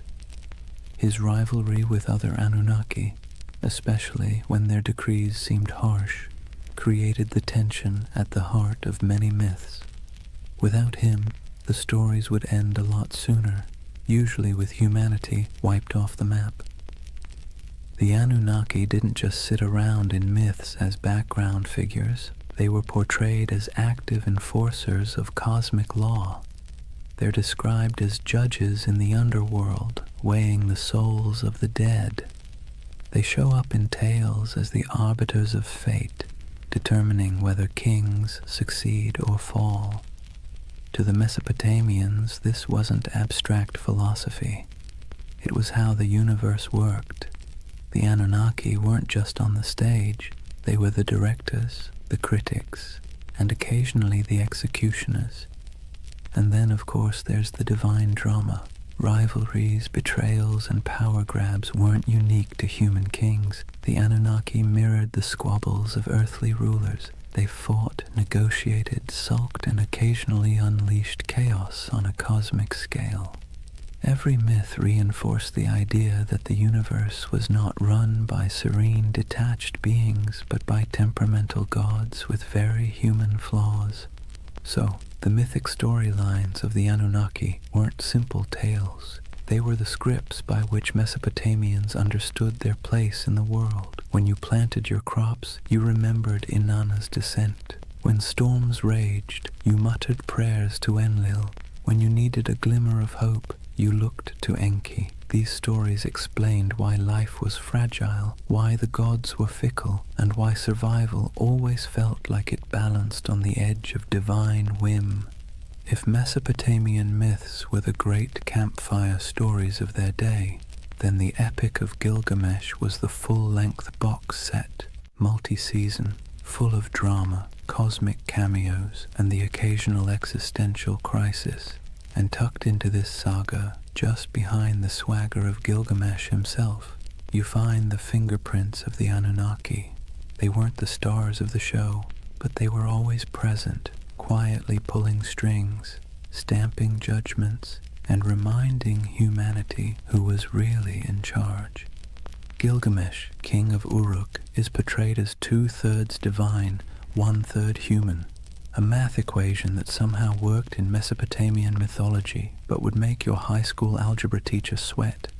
Despite his divine heritage, he still lived under the gaze of the Anunnaki. His strength, his ambition, even his arrogance, all of it was tolerated but not entirely unchecked. The Anunnaki weren't about to let one man, no matter how mighty, get away without consequences. Take his quest for immortality. After the death of his companion Enkidu, Gilgamesh is swallowed by grief, staring mortality in the face, and in that grief he sets out to find Utnapishtim, the Mesopotamian Noah, the one mortal granted eternal life after the great flood. But here's the twist. Utnapishtim's story is inseparable from the Anunnaki. It was they who decreed the flood to wipe out humanity, annoyed once again by our collective noisiness. It was they who sealed the fate of countless villages, and it was Ea, sly Ea, who bent the rules by whispering to Utnapishtim, helping him survive in a boat loaded with animals. Without that divine trickery, there would be no flood hero, and thus no quest for Gilgamesh to undertake. When Gilgamesh finally finds Utnapishtim, he's told in no uncertain terms that immortality isn't for him. The Anunnaki themselves had decreed it. When the gods created man, they allotted him death, but life they retained in their own keeping. That line is essentially the fine print of existence. Humanity got the mud bricks, the barley, the back-breaking labor. The gods kept immortality for themselves. Tough luck. Even the great adventures within the epic, slaying Humbaba, guardian of the cedar forest, or killing the bull of heaven after Inanna sends it to punish him, circle back to the gods' involvement. The Anunnaki weren't background noise. They were the referees, deciding when Gilgamesh had crossed a line and when his hubris deserved punishment. The death of Enkidu, for instance, is the direct result of divine judgment. The Anunnaki convene and decree that one of the pair must die for their defiance. Enkidu becomes the casualty, and Gilgamesh, for all his divine strength, can do nothing but weep and rage. What's remarkable is how these stories resonate with us even now. The Epic of Gilgamesh isn't just about a king wrestling lions or digging canals. It's about humanity's oldest anxieties. Why we die, why we suffer, and why no amount of wealth or power can change those facts. And standing behind those anxieties are the Anunnaki, like cosmic administrators who handed humanity its most dreaded memo. Life ends, always. So, as Gilgamesh wandered deserts, scaled mountains, and crossed seas in search of eternal life, he wasn't just wrestling with his own fears. He was wrestling with the verdict of the Anunnaki, a verdict no mortal could ever overturn. His story wasn't just a king's adventure. It was a parable about the boundaries set by the gods and the futility of trying to break them. And in the end, Gilgamesh's great realization wasn't that he could cheat death, but that he couldn't. His city, his walls, his legacy, those would endure, not his body, which, ironically, is exactly what the Anunnaki seem to want. Humanity striving, building, suffering, and remembering, but never escaping. Civilization itself, with all its mud, sweat, and noise, became the immortality humans were allowed. If you've ever heard the story of Noah's Ark, you might think it's unique. One righteous man, one enormous boat, a zoo crammed 2 by 2, and a god who decided humanity needed a hard reset. But here's the thing, long before the Bible put pen to parchment, Mesopotamia had already told its version. Several versions, in fact, and at the center of everyone, like judges sitting in an endless board meeting, were the Anunnaki. The earliest version we know comes from the Atrahasis epic. In this story, humanity isn't destroyed because of sin or even bad manners, but because of noise. Yes, noise. Apparently, humans were just too loud for the gods to get a decent night's rest. Picture the Anunnaki sitting in their divine chambers, grumbling like cranky landlords. These humans won't stop partying, yelling, clattering around with their plows. Enough. So they decide to wipe the slate clean. First they try droughts, then plagues, then famine, but nothing seems to stick. Humanity, stubborn as ever, bounces back. Finally, the Anunnaki pull the ultimate lever, a flood to drown every last village. Rivers swell, storms rage, and the land sinks beneath walls of water. Humanity is meant to vanish, a failed experiment erased by divine decree. But one god doesn't quite play along. Enter Ea, clever, cunning, and a little too sympathetic toward mortals for his own good. He whispers a warning to Atrahasis, a man chosen not for his holiness but for his usefulness. Build a boat, Ea advises, and not just any boat, a giant vessel sealed with pitch, stocked with food, and loaded with animals. Atrahasis obeys, and when the waters rise, he and his cargo survive, bobbing above the drowned world like the last ember of human life. A later version of the story appears in the Epic of Gilgamesh, where the survivor is called Utnapishtim. The details are eerily familiar: divine anger, whispered instructions, an ark, a flood, and birds sent out to find dry land. Sound familiar? It should. The echoes between these Mesopotamian tales and the later biblical flood story are too strong to ignore. Scholars argue endlessly about who borrowed what, but one thing is clear. Mesopotamia wrote the first draft of humanity's greatest flood myth, and in every draft, the Anunnaki are central. They sit in council, they bicker about humanity's fate, and when the floodwaters finally cover the land, they're portrayed in almost comic relief, huddled together, terrified by the very storm they unleashed. Some tablets even describe them as starving, deprived of the offerings that humans usually provided. Without people bringing bread, beer, and incense, the gods themselves were suddenly cut off. The flood, in other words, was as inconvenient for them as it was catastrophic for us. The flood stories reveal something essential about how Mesopotamians saw the Anunnaki, as powerful but flawed, terrifying but needy. They could annihilate the world on a whim, yet still panic when their own survival was threatened. They were less like all-knowing deities and more like moody overlords with too much power and not enough foresight. For the people who told these stories, the message was clear. Humanity existed at the mercy of forces it could never control. Floods could sweep away entire harvests overnight. Droughts could starve villages. Life was precarious, fragile, and unfair. By embedding those anxieties into myth, the Mesopotamians made sense of the chaos. The Anunnaki weren't just random forces of nature. They were personalities you could bargain with, flatter, or, if you were lucky, find an ear to outwit on your behalf. And maybe that's why the flood myth has lasted so long. It resonates with the most basic human fear, that everything we've built, everything we've struggled for, can be washed away in an instant.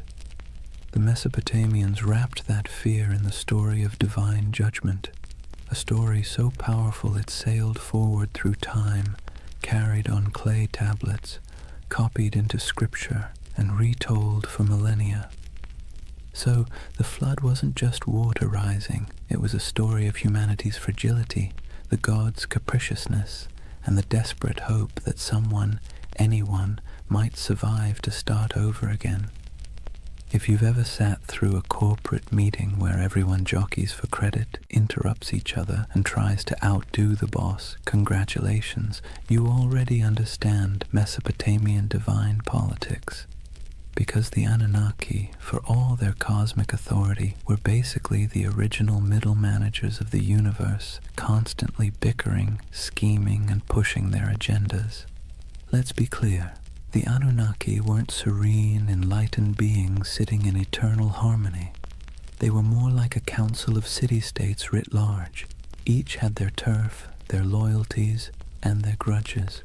When they gathered, it wasn't kumbaya around the celestial campfire. It was more like a landlord's association deciding how much rent to raise while secretly planning who to stab in the back at the next vote. Take Enlil, for example, the storm god, known for being both immensely powerful and immensely irritable. He's often depicted as the one pushing for harsh judgments, floods, plagues, the occasional smiting. If you had to assign him a modern role, he'd be that boss who always thinks the best solution is fire half the staff and never sticks around to clean up the mess. Then you've got Ea, or Enki, the god of wisdom and water, who often played the role of the office saboteur. Whenever Enlil wanted to wipe out humanity, Ea would sneak behind his back, whispering to mortals like Atrahasis or Utnapishtim. He wasn't rebellious enough to stage a coup, but he was crafty enough to bend the rules. Think of him as the co-worker who nods along in the meeting, then quietly emails the client with a completely different plan. And of course, Inanna, also known as Ishtar, the goddess of love, war, and chaos incarnate. She didn't just play politics, she was politics. One moment she's seducing rivals, the next she's unleashing the bull of heaven on Uruk because Gilgamesh bruised her ego. If the Anunnaki had a group chat, you can bet Inanna was the one sending messages in all caps at 3 a.m. This divine drama mirrored human politics almost perfectly. Kings invoked the Anunnaki to justify their wars. Priests claimed to interpret the gods' wishes, usually in ways that happened to benefit their city. When two cities fought, it wasn't just about irrigation canals or trade routes. It was framed as their gods battling too. The human squabbles were just the earthly reflection of celestial office politics. What's fascinating is that the Anunnaki weren't portrayed as flawless rulers. They were prone to jealousy, anger, and terrible decision-making. They punished entire populations for petty grievances. They feasted on offerings while mortals starved. They demanded loyalty, but offered little security in return. Sound familiar? That's because the people who invented these myths knew exactly what it felt like to live under rulers who acted the same way. The gods were a cosmic mirror of their kings, only with bigger egos and the ability to drown the world when annoyed. And yet this chaos wasn't just accepted, it was baked into the worldview. For Mesopotamians, the divine council was messy because life was messy. The Anunnaki didn't represent a utopia, they represented reality, unpredictable, unfair, and exhausting, but also the only system anyone knew.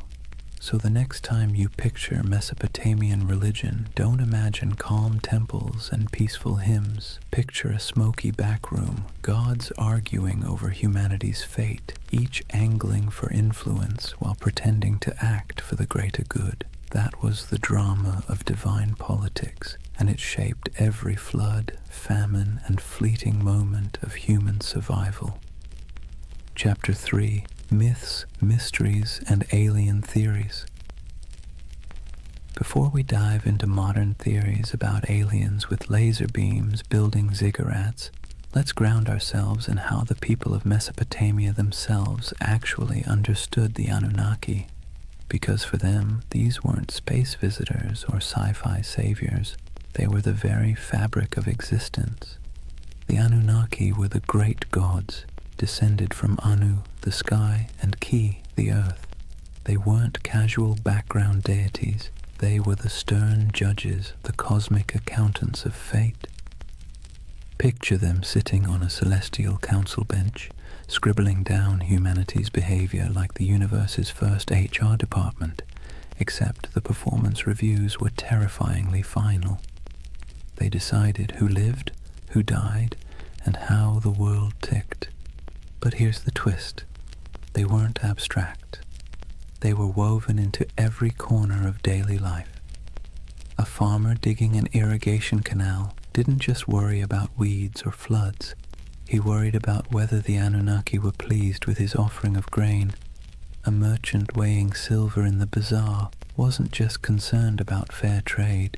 He wondered if the gods of fate were tallying his honesty. The Anunnaki weren't far away. They were breathing down your neck in every deal, every harvest, every storm cloud on the horizon. Temples were their houses, but also their workplaces. Priests acted as caretakers, feeding the statues daily meals, dressing them in embroidered garments, and bathing them in ritual purity. Imagine treating a carved stone figure as if it were your very picky, very powerful roommate who might throw a tantrum if dinner was late. That's the relationship Mesopotamians had with their gods, equal parts reverence and anxiety. The Anunnaki's role stretched beyond the fields and temples. They were tied to fertility, justice, and even the underworld.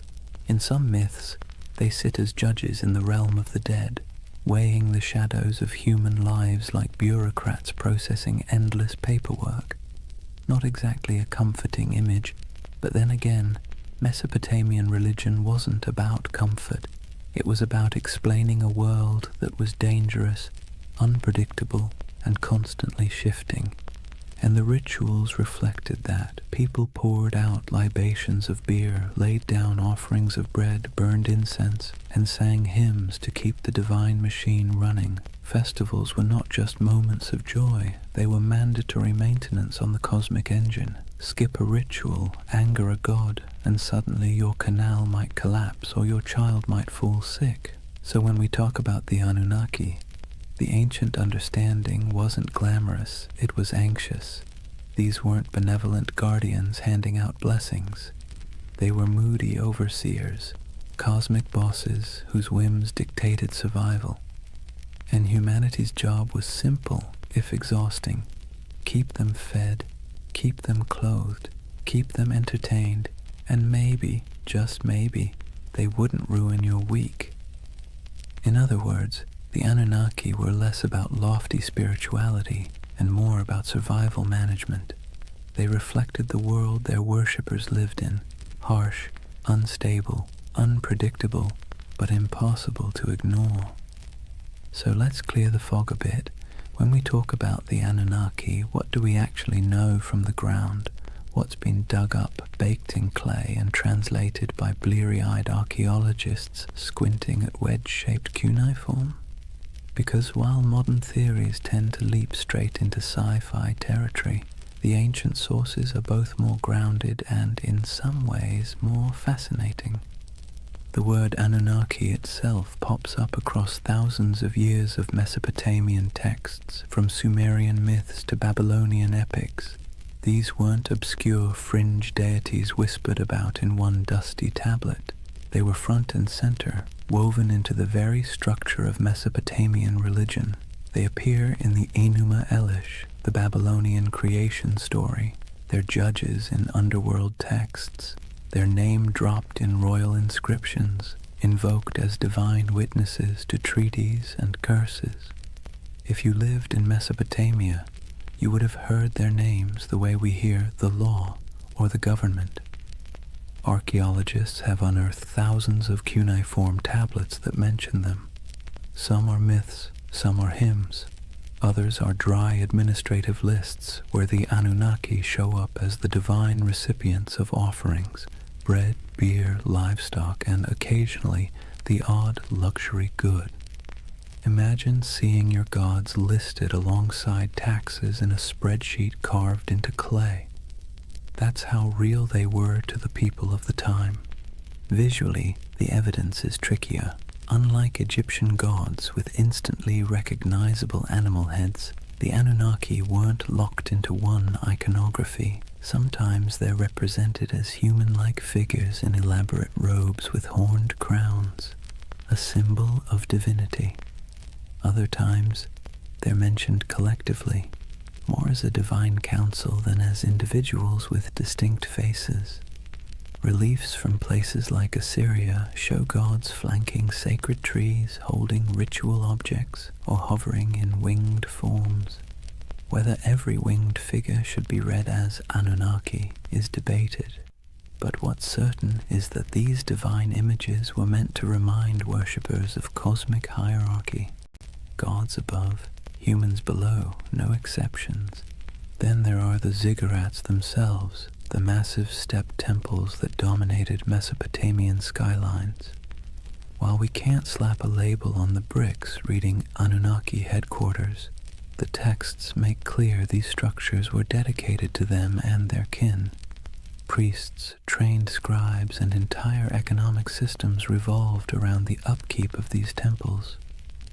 Archaeological digs at Ur, Uruk, and Babylon show storehouses stuffed with offerings, workshops producing ritual goods, and courtyards where processions would wind past colossal altars. These weren't quaint little shrines. They were institutions, part Wall Street, part Vatican, part government office, all in the name of gods like the Anunnaki. Of course, the tablets don't answer every question.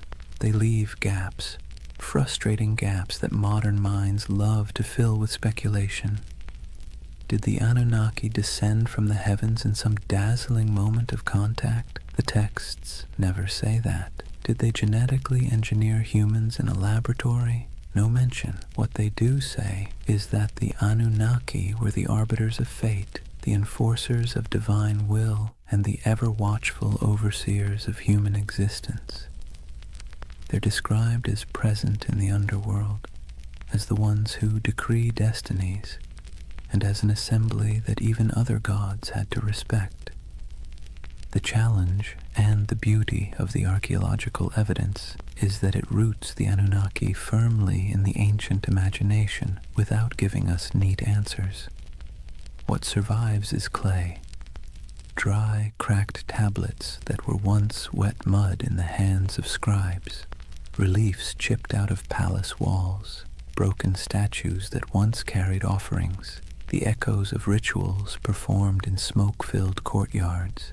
The Anunnaki live on through these fragments, like a puzzle with half the pieces missing, and maybe that's why they remain so compelling, because the evidence is enough to prove they were central to Mesopotamian life, but not enough to fully explain them, which leaves space, too much space, for centuries of speculation, from serious scholarship to, well, let's just say, less serious theories about alien overlords building irrigation canals.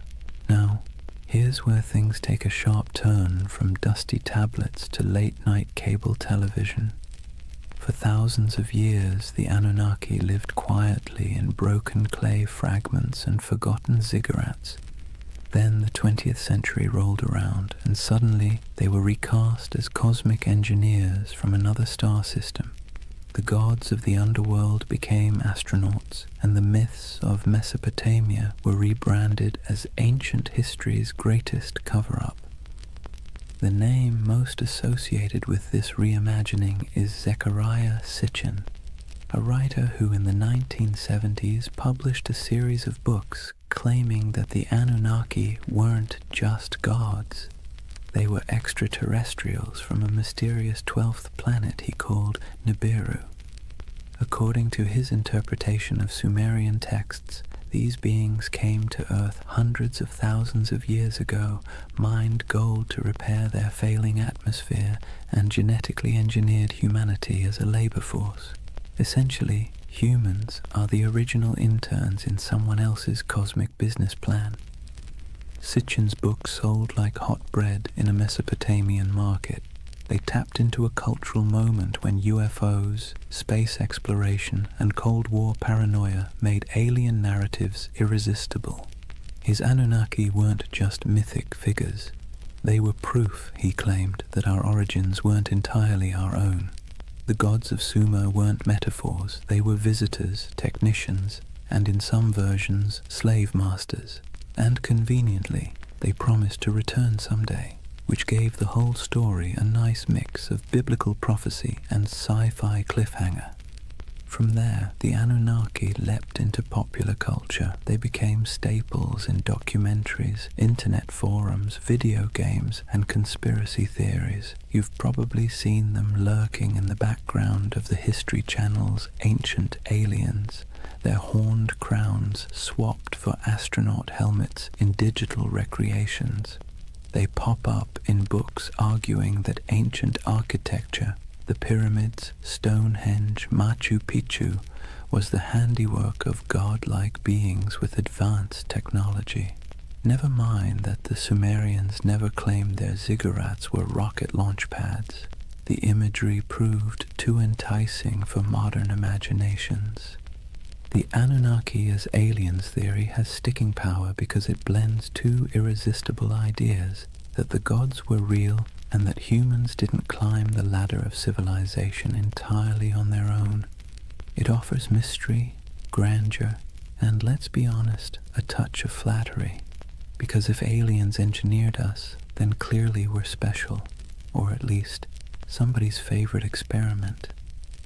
Of course, historians and archaeologists roll their eyes hard enough to sprain something when these theories come up.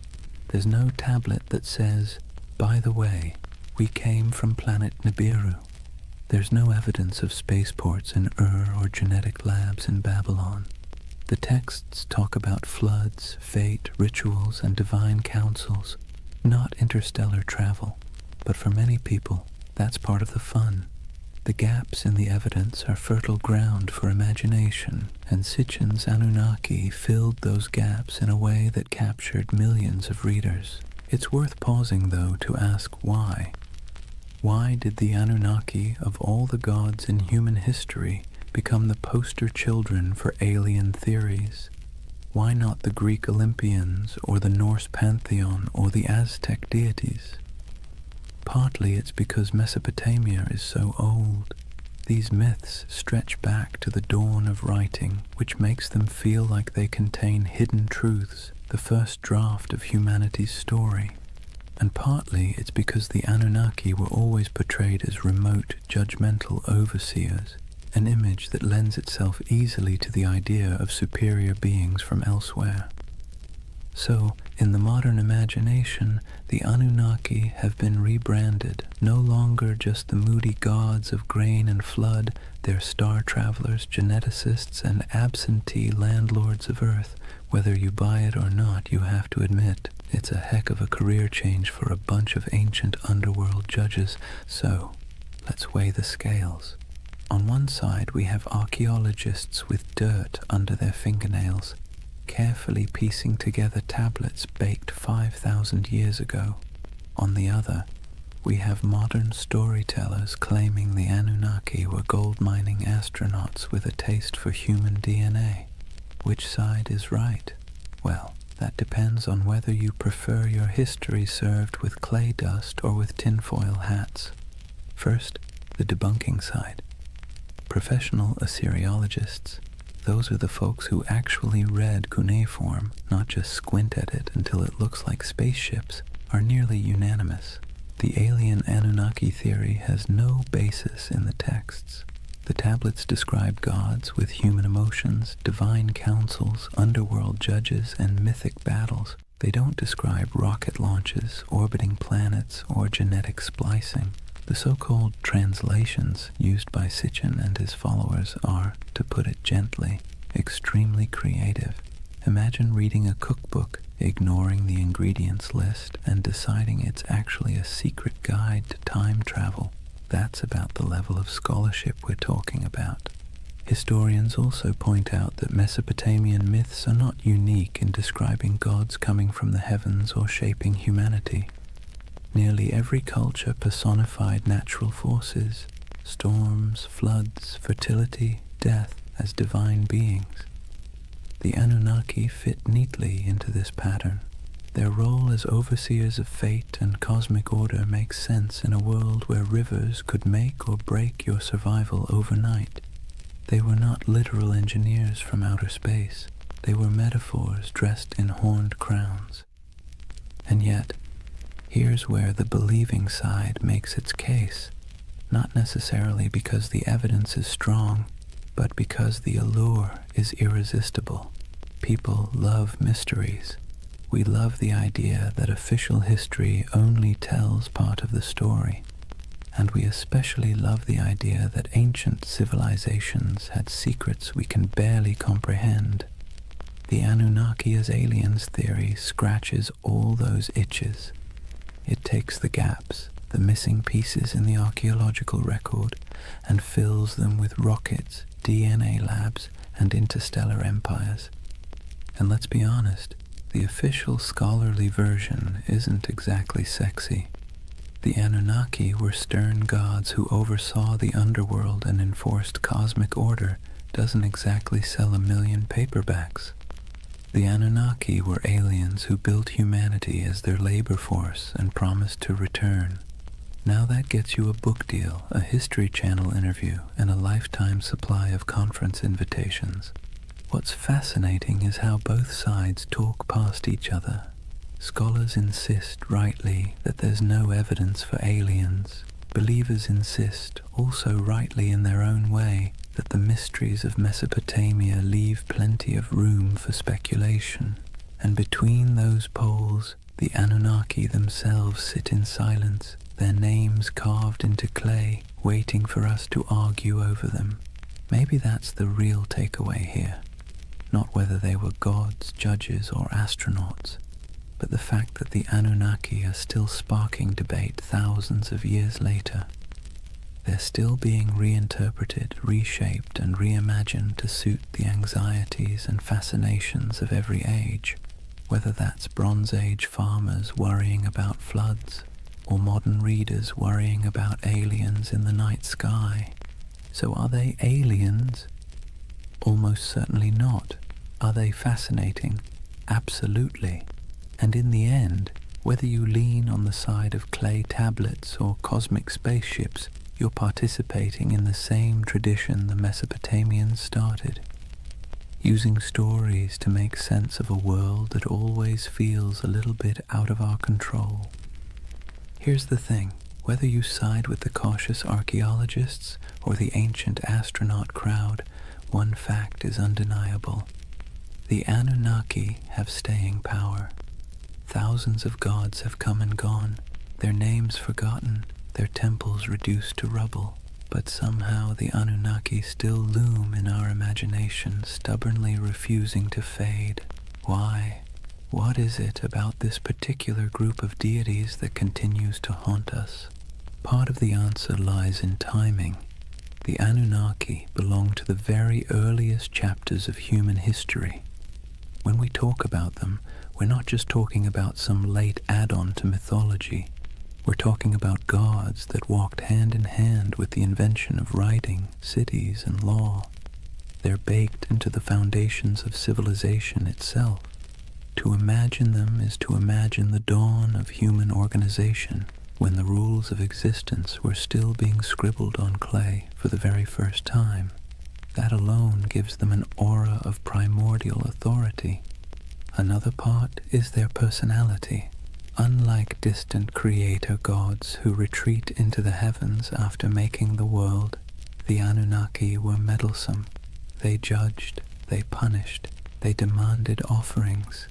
They were nosy landlords of human destiny, constantly keeping score. And let's be clear, that resonates because it feels familiar. Who hasn't felt like life is governed by forces beyond your control, demanding rent, setting impossible rules, and punishing you when you fall short? The Anunnaki embody that eternal human anxiety that someone powerful is watching and that your fate is never entirely your own. Then there's the modern twist. Once writers like Sitchin recast them as aliens, the Anunnaki slipped neatly into our age of science fiction. Suddenly they weren't just gods in dusty temples. They were interstellar overlords, genetic engineers, perhaps even visitors who might return. That storyline dovetails perfectly with our cultural obsessions, UFO sightings, government cover-ups, the dream that humanity's origin story has a cosmic footnote.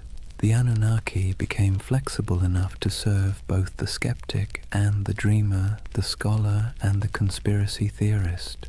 But maybe the deepest reason they captivate us is because they stand at the intersection of myth and mystery.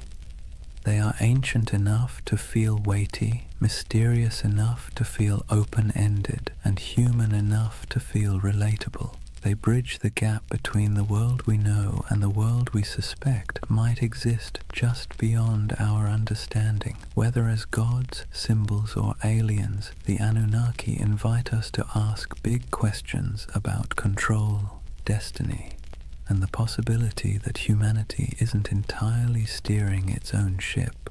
And so they linger on broken tablets in dusty museums, on the shelves of UFO bookstores, in memes, podcasts, video games, and documentaries. They've outlived the cities that once worshipped them, and they'll probably outlive our own stories too, because the Anunnaki aren't just gods of the underworld, they're gods of imagination, and that, in the end, might be the only immortality any deity truly needs. Chapter 4.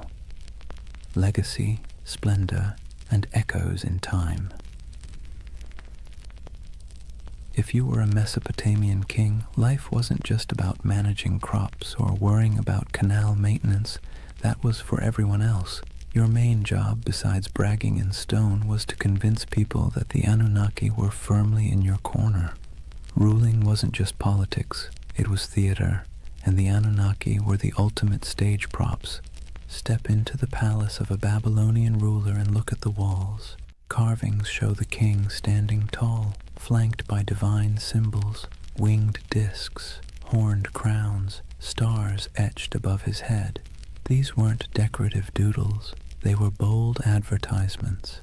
The message was simple: I don't just rule because I say so, I rule because the gods, the Anunnaki themselves, have given me the keys to the kingdom. If anyone dared question it, well, they weren't defying just a man, they were defying the cosmic order. Not exactly a comfortable position to be in. And then there were the temples. Massive ziggurats weren't simply for piety, they were political assets. Kings poured resources into these towering mud brick staircases to heaven, dedicating them to the Anunnaki as if they were paying off a divine mortgage. Each new level added, each gleaming brick was another way of saying, see how devoted I am? Clearly the Anunnaki love me more than the guy ruling next door. Priests, of course, benefited handsomely from this arrangement, receiving offerings, land, and workers, all in the gods' names. Kings and priests together formed a kind of divine PR firm, endlessly reminding everyone that their power flowed straight from above. Rituals, too, were carefully choreographed to spotlight this connection. The king might be shown pouring libations to a statue of a god or personally leading a festival procession. Behind him trailed nobles, musicians, soldiers, and ordinary citizens, all participants in a drama where the king was both actor and messenger. The Anunnaki's presence was invoked at every step, their supposed approval stamped onto the very structure of civic life. Of course, it wasn't all incense and hymns. Kings also invoked the Anunnaki in their darker pronouncements. Inscriptions often came with curses attached. Whoever defaces this monument, may the Anunnaki destroy his seed, wither his fields, and turn his name to dust. Nothing like a little cosmic threat to keep people from messing with your statues. The Anunnaki became both benefactors and enforcers, tools for rulers to extend their grip long after their actual armies had gone home. To the elite, the Anunnaki were less distant deities and more political allies. Their approval justified expansion, conquest, and the construction of monumental architecture. Their names adorned treaties, their authority sealed laws, and their imagined presence loomed over courts and councils.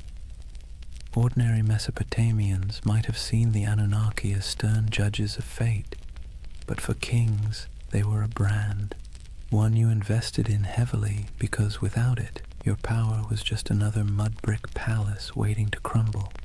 And so when you think of Mesopotamian splendor, banquets with honey cakes and music, dazzling gates covered in glazed brick, kings reclining in luxury, remember that every goblet raised was, at least on paper, raised in honor of the Anunnaki. The gods were everywhere, woven into the very fabric of elite life, both as protectors and as the ultimate marketing department. Let's step outside the palaces for a moment and see how different life looked depending on where you stood in Mesopotamian society. Because while kings and nobles could commission inscriptions boasting about their cozy relationship with the Anunnaki, ordinary people experienced those gods in very different, far less glamorous ways. Start with the farmer. He rises before dawn, trudges barefoot through mud, and pours out a portion of his precious grain as an offering. That handful of barley might be the difference between feeding his family through the week or going hungry, but the ritual isn't optional. The Anunnaki need to be kept happy, or at least not too angry, and so sacrifices are made. For him, the gods are stern overseers whose moods swing with the floods, the plagues, and the weather. His prayers are not about glory or legacy. They are desperate petitions for rain, for healthy crops, for the survival of his children. Now step into the temple courtyard. Here, priests oversee elaborate offerings, roasted lamb, beer poured into bowls, incense rising in aromatic clouds. Nobles and kings show up too, parading gifts of gold and silver, dedicating massive feasts in the gods' names. On the surface, it looks like everyone is worshipping the same deities, but the scale is entirely different. Where the farmer gives a clay bowl of bread, the king gives an entire bull. Where the laborer prays for enough water to survive the season, the ruler prays for divine sanction to conquer a neighboring city. Same gods, very different wish lists. And that's the irony. The Anunnaki were invoked as protectors of the entire community, yet the experience of worship was stratified. For the elite, ceremonies doubled as political theatre. A grand feast for the gods also reminded the crowd who had the wealth to host it. Statues clothed in embroidered robes weren't just signs of piety. They were signs of power, gifts only rulers could afford to lavish. The gods, in other words, could be co-opted into a luxury brand. For ordinary people, the relationship was more anxious, even exhausting. You lived in constant fear of offending the divine, often through mistakes you didn't even understand. Did you skip a ritual unknowingly? Did a bad dream mean you had angered a god? The Anunnaki were less symbols of splendor and more reminders of how small, fragile, and vulnerable your life was. While kings used the Anunnaki to justify authority, you used them as insurance, however unreliable, against catastrophe. So picture the contrast. In the palace, banquets lit by oil lamps, honey cakes dripping with syrup, nobles reclining as musicians play, the king raising a jeweled cup to the gods. In the commoner's home, a dim reed fire, a bowl of barley porridge, children sleeping on mats while parents whisper prayers that the river won't flood that night. Both acts are framed as honoring the Anunnaki, but the emotional reality could not be more different.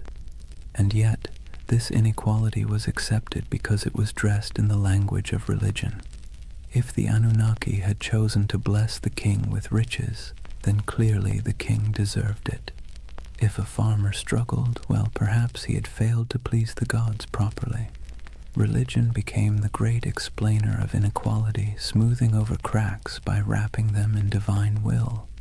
The gods, it seemed, loved hierarchy just as much as kings did. That divide between the opulence of elite worship and the bare-bones devotion of ordinary people reveals something profound about Mesopotamian civilization. The Anunnaki weren't just deities of the skies and underworld.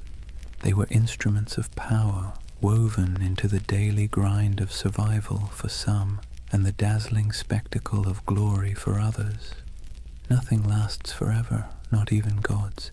For centuries, the Anunnaki dominated Mesopotamian imagination. They judged in the underworld, presided in temples, and loomed over every prayer, curse, and clay tablet. But slowly, quietly, they began to fade, not because people suddenly stopped believing in gods altogether, far from it, but because new powers, new empires, and new religions rolled in, sweeping the old names into the shadows. It began with conquest. Mesopotamia was never an isolated bubble. It was a crossroads where Persians, Greeks, and eventually Romans stamped their own cultures onto the land. Each wave of rulers brought new pantheons, new rituals, and new myths. The Anunnaki, once the unquestioned arbiters of fate, were slowly blended, reshaped, or outright replaced. A Babylonian might once have whispered prayers to Inanna or Enlil, but by the time of the Persians, attention shifted toward Ahura Mazda. Later, under Hellenistic influence, Greek gods elbowed their way into local imagination, blending awkwardly with the old Mesopotamian figures. The Anunnaki became echoes, half-remembered names tucked into older hymns and inscriptions, less feared than they once were. Even in the myths, they began to shrink. In the earliest texts, the Anunnaki were grand, mighty judges of humanity, controllers of storms and harvests. But later, their roles were downplayed, reinterpreted, or demoted. Some became minor underworld deities, their names appearing only in lists or rituals, stripped of personality. Others were absorbed into the identities of more dominant gods like Marduk, who rose to prominence in Babylon. It's as if the divine stage grew crowded, and the Anunnaki were pushed to the background, while new stars took the spotlight. Part of their decline came from the simple fact that memory is fragile. Myths were preserved on clay tablets, but those tablets broke, crumbled, or were buried under centuries of dust. Without scribes constantly rewriting and teaching them, names slipped away.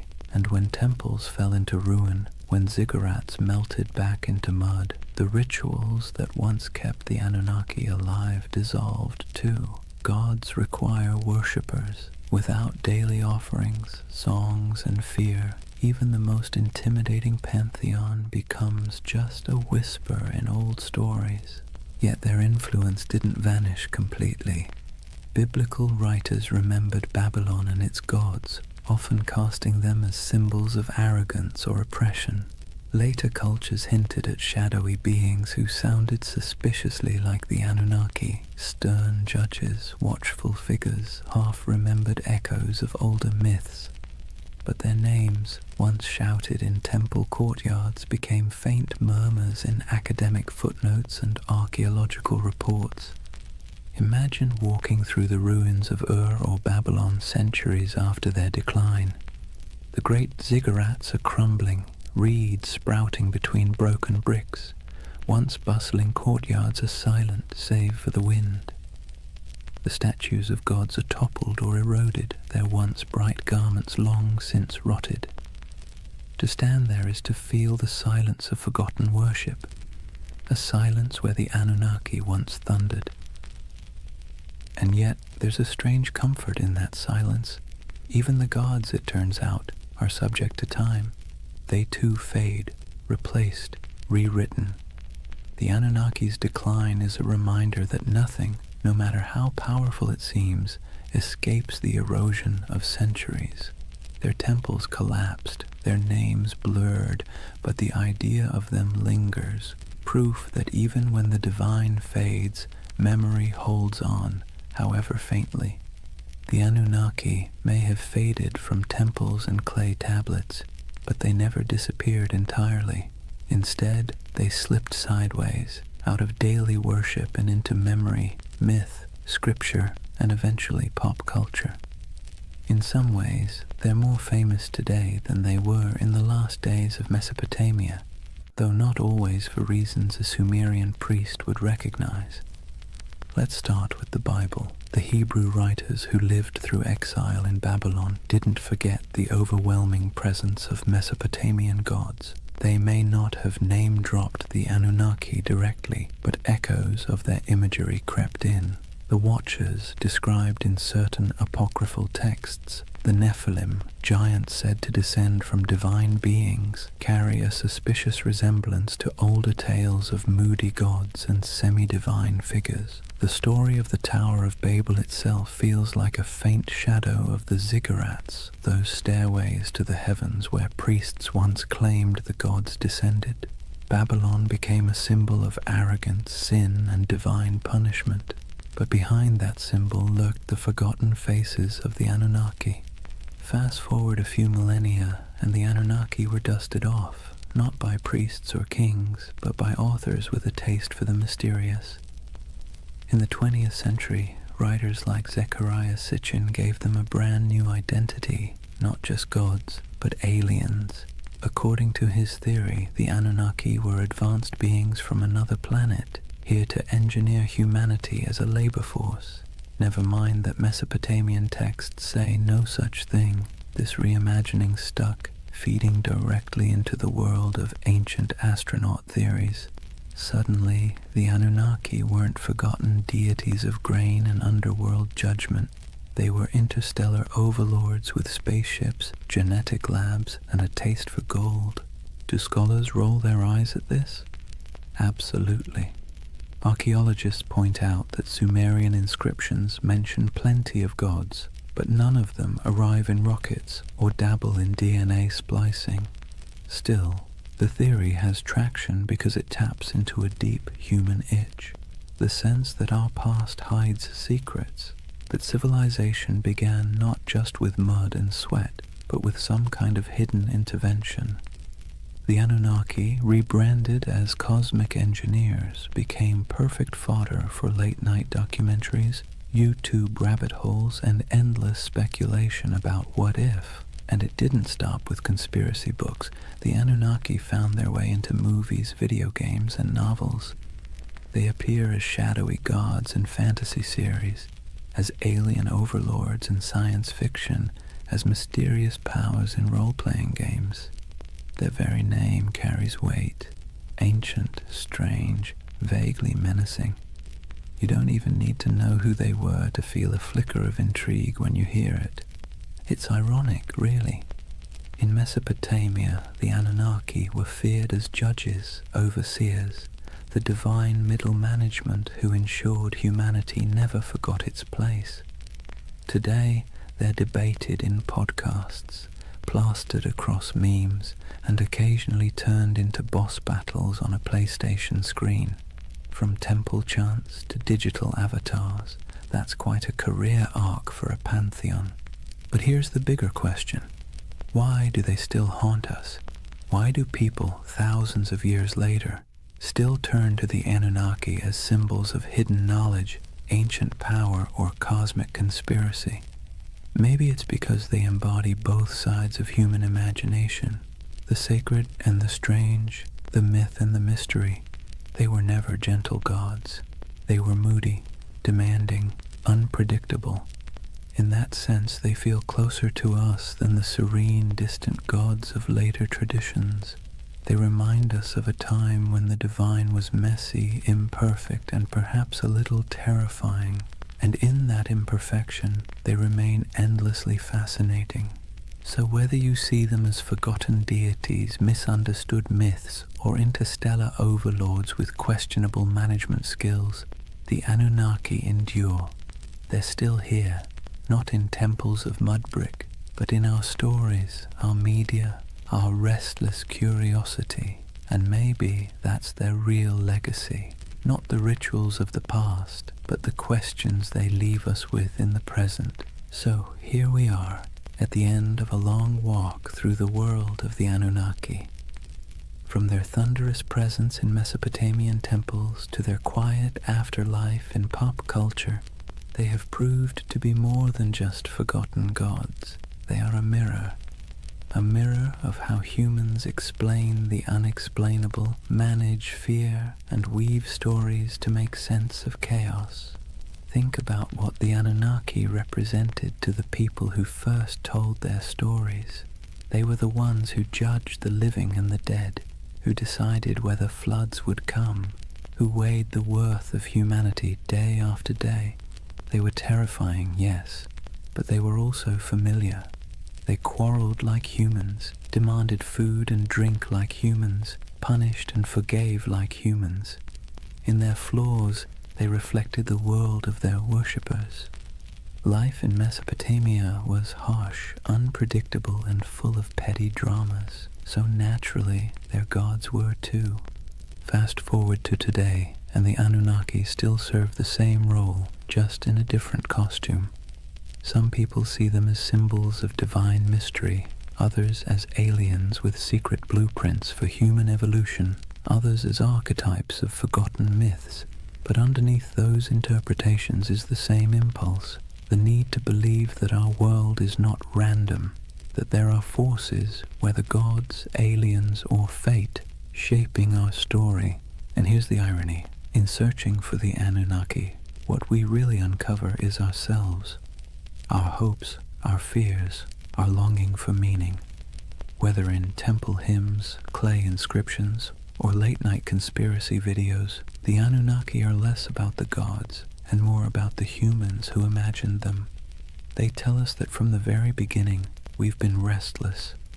We've wanted answers, we've wanted control, and when the rivers of life flooded or dried, we looked upward, to the sky, to the gods, to the stars, and tried to explain it. So why do they still haunt our imagination? Maybe because they embody the uneasy truth of civilization, that progress comes with anxiety, that knowledge comes with questions we can't quite answer, that power, whether divine or human, is always precarious. The Anunnaki remind us that even at the dawn of history, people wrestled with the same feelings we carry today: awe, fear, wonder, doubt. And as you drift into sleep tonight, let that thought settle in gently. The Anunnaki may be gone, their names eroded by time, their temples reduced to dust, but the echoes of their stories still ripple through us, not as warnings from stern gods, but as reminders of our own humanity. The rivers rise and fall, empires bloom and crumble, gods fade, then return in new disguises. Yet the rhythm of life carries on. In the quiet of your own night, you don't need to worry about divine judges weighing your worth. You can rest easy, knowing you are part of a story that stretches back to those ancient voices who once whispered prayers under starlit Mesopotamian skies. They too feared the night, they too searched for meaning, and in that connection, across thousands of years, maybe we find the most peaceful truth of all. We've always been human, and we've always been looking up. And so, we come to the end of our long journey with the Anunnaki. We've walked the muddy fields of Mesopotamia under their watchful gaze, sat in the courtyards of ziggurats while priests chanted, listened to myths of floods, heroes and gods who judged humanity like a never-ending performance review. We've seen them fade into dust, only to reappear in new disguises, as echoes in scripture, as theories of alien visitors, as symbols of mystery and power. What's remarkable is not that the Anunnaki vanished, but that they never truly left. They live on in the stories we tell, in the patterns of our thought, in the restless curiosity that keeps humans forever asking, what if?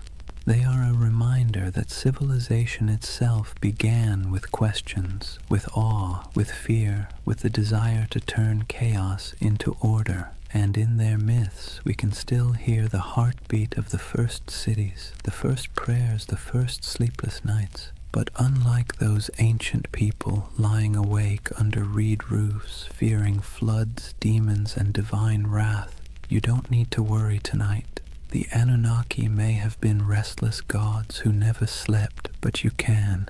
The rivers outside your window aren't about to rise and sweep you away. The stars aren't omens of disaster, just quiet lights marking the night sky. The fears of yesterday can stay in yesterday. So take a breath. Let the weight of history ease your own thoughts. The Anunnaki watched over their world with suspicion and judgment, but you can rest in a world that has carried their stories forward, softened by time, transformed into echoes. Close your eyes and let the myths fade into dream. The gods may never have slept, but tonight you can. Good night.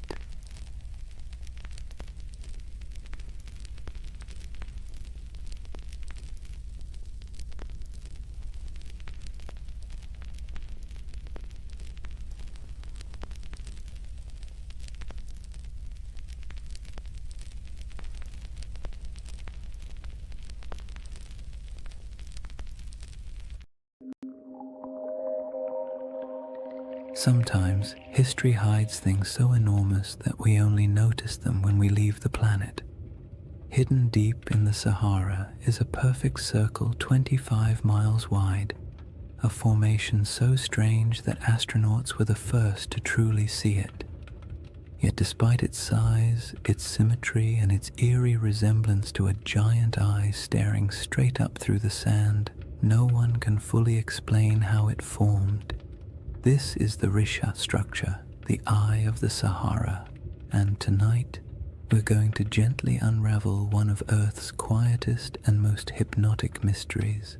But here's the part that stops you in your tracks. However, despite all our technology, satellite mapping, and geological theories, the Risha structure still doesn't neatly fit into any box. It isn't a crater, it isn't a volcano, and it isn't the kind of erosion that typically produces such clean, concentric rings. And yet there it sits, alone in the desert, looking just organized enough to make your brain whisper, "Wait, who made that?" Now, don't worry. We're not here to chase sensational theories or sprint through conspiracies. This channel is all about slowing down, letting curiosity stretch out a bit, and using history's strangest corners as gentle stepping stones toward rest. So if you're someone who falls asleep best to ancient civilizations, quiet landscapes, and mysteries wrapped in soft, soothing detail, you're in the right place tonight. Go ahead and dim the lights, settle in, and if you haven't already, subscribe to continue exploring the enigmatic corners of history that make the perfect companions for sleep. And let me know in the comments where you're tuning in from and what time it is for you. I really do love seeing the entire world checking in. Tonight's journey starts with the moment humanity first encountered the Rishat structure. Not from the shifting dunes below, but from hundreds of miles above the Earth, where astronauts stared down at the Sahara and spotted something that absolutely shouldn't have been there. From that strange cosmic discovery, we'll move slowly backward through time to the lush green Sahara that existed long before the desert we know, to the geological puzzles that still bother scientists, and eventually to the gentle whispers of an ancient legend you may already be thinking about. So take a breath, let your shoulders relax, and whenever you're ready, we'll begin with Chapter 1, the moment we first glanced down from orbit and saw the eye looking back. Chapter 1. The Eye That Shouldn't Exist. Imagine looking down at Earth from orbit, the Sahara stretched beneath you in soft, endless waves of gold. From up there, the desert doesn't look harsh or unforgiving. It looks calm, like a giant sleeping creature under a pale blue sky. Astronauts have always taken moments to stare at the planet that way, partly out of awe, partly out of boredom, and partly because when you're strapped into a metal capsule moving faster than anything humans were ever meant to travel in, looking out the window is one of the few activities that doesn't involve switches, checklists, or mild existential dread. But during one of those early missions in the 1960s, a crew noticed something unusual, a shape far too large, too perfect, and too strange to ignore. Down on the desert floor, there was a circle, a perfect circle, 25 miles across, spiraling outward in broad rings that looked almost architectural. Not a crater, not a mountain, not a lake, just a massive, quiet symbol pressed into the land, so large that the only way to truly see it was to leave the planet entirely. To those astronauts, it looked like an eye staring straight back at them from the surface of Mauritania, the Richat structure, though it didn't have that name yet. At the time, it was simply that giant thing nobody expected. From a distance of hundreds of miles, the symmetry was unmistakable: perfect curves, clean rings, a massive pupil-shaped center. It had the kind of geometry that makes your brain immediately start asking questions it can't answer. Why is it so round? Who carved it? What force makes a shape like this in a place so empty? And perhaps the most unsettling question of all, how could something this big go unnoticed for so long? On the ground, the Richat structure is much less obvious. If you were walking across it on foot, you wouldn't see a circle at all. You'd just see gentle ridges rising and falling, interrupted by patches of rock, sand, and stubborn little plants that somehow decided this environment was worth the trouble. Nothing about it screams perfect cosmic spiral. From eye level, it looks like any other collection of rocky hills, the kind of place early travelers might have grumbled about after stubbing a toe or losing a sandal in a patch of loose sand. People likely passed through it for thousands of years without realizing they were walking across something extraordinary. And that contrast, invisible from below, unavoidable from above, is part of what makes the Richat structure so hypnotic. It's a feature you can only understand by stepping back far enough to see the pattern. It quietly resists being known, as if it only reveals itself to observers who approach from the right angle, with the right distance, and the right amount of patience. Scientists naturally tried to classify it the moment the images came down from orbit. Their job, after all, is to put everything neatly into categories, like very polite librarians of the natural world. But the Richat structure didn't fit easily. Some insisted it must be an impact crater until the evidence disagreed. No signs of shocked quartz, no melted rock, none of the scars left by a cosmic collision. Others suspected a volcano, but there was no volcanic rock. No lava flows, no ash deposits. Then came theories of uplift, erosion, domes, collapses, each one working nicely for the first few sentences before quietly falling apart upon closer inspection. The Richat structure, in classic mysterious fashion, remained cooperative enough to study, but stubborn enough to defy a simple explanation. It sits awkwardly between categories, like a puzzle piece cut in the wrong shape but still clearly belonging to the overall picture. And it doesn't help that it's located in one of the most remote regions of the Sahara, far from major trade routes, major kingdoms, or the kinds of resources that attract large ancient settlements. This is not the place where ancient people built empires or dug canals or left behind giant inscriptions announcing their presence. It's a place of wind, silence, heat, and sand, the kind of environment that erases evidence as quickly as humans can create it.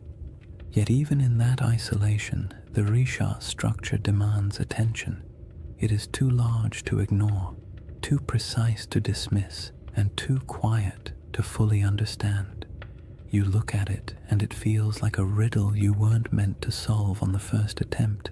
The desert around it stretches endlessly, dunes rising and falling like slow-motion waves, while the structure itself sits calmly in the center, a spiral carved into a world of shifting sand.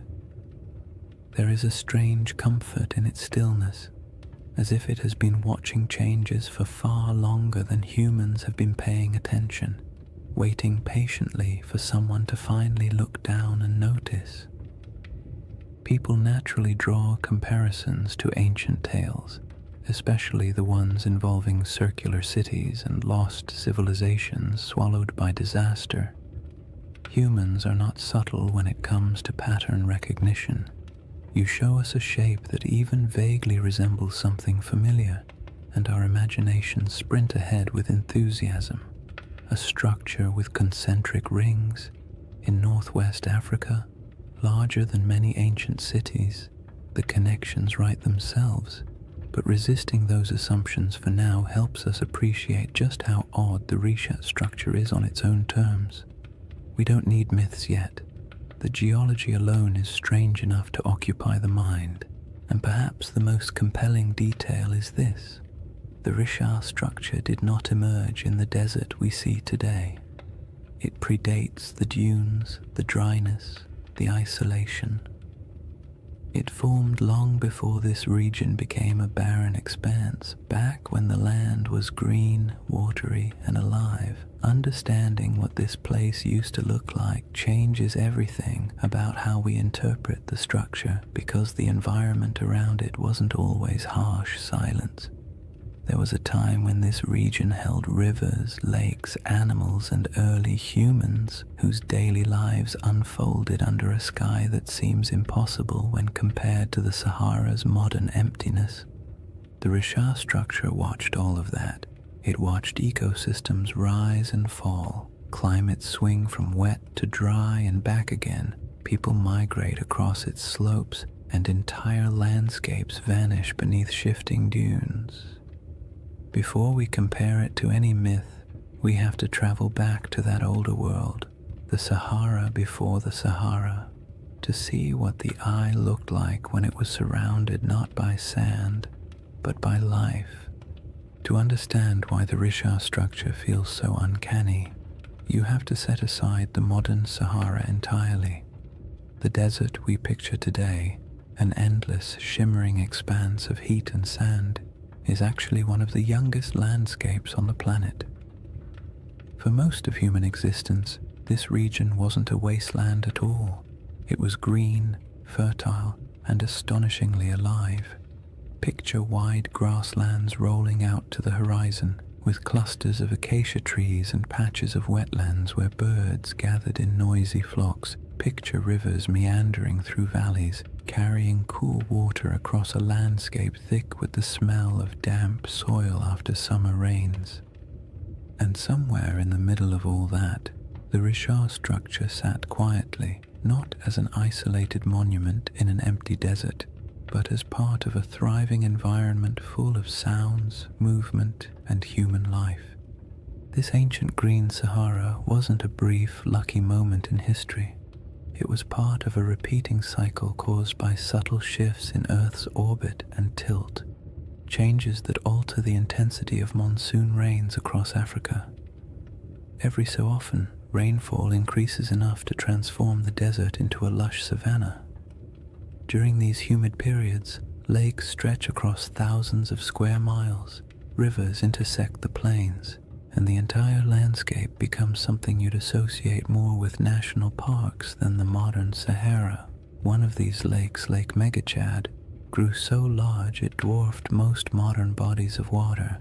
Today it's reduced to a fraction of its former size, but the ancient shoreline is still visible from space, ghostly arcs etched into the ground. People lived in this green Sahara, not mythical super beings or forgotten high-tech civilizations, just ordinary families doing the same things humans have always done.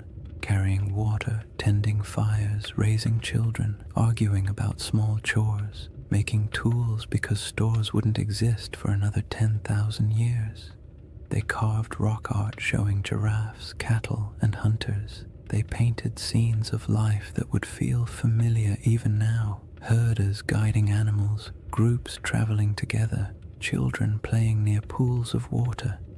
These paintings sit today in silent caves and overhangs, reminders that the desert once held a different world entirely. In that greener age, the Risha structure would have been part of daily life, not an object of wonder, not a sacred shape, not a giant spiral people tried to decode. Just land from the ground.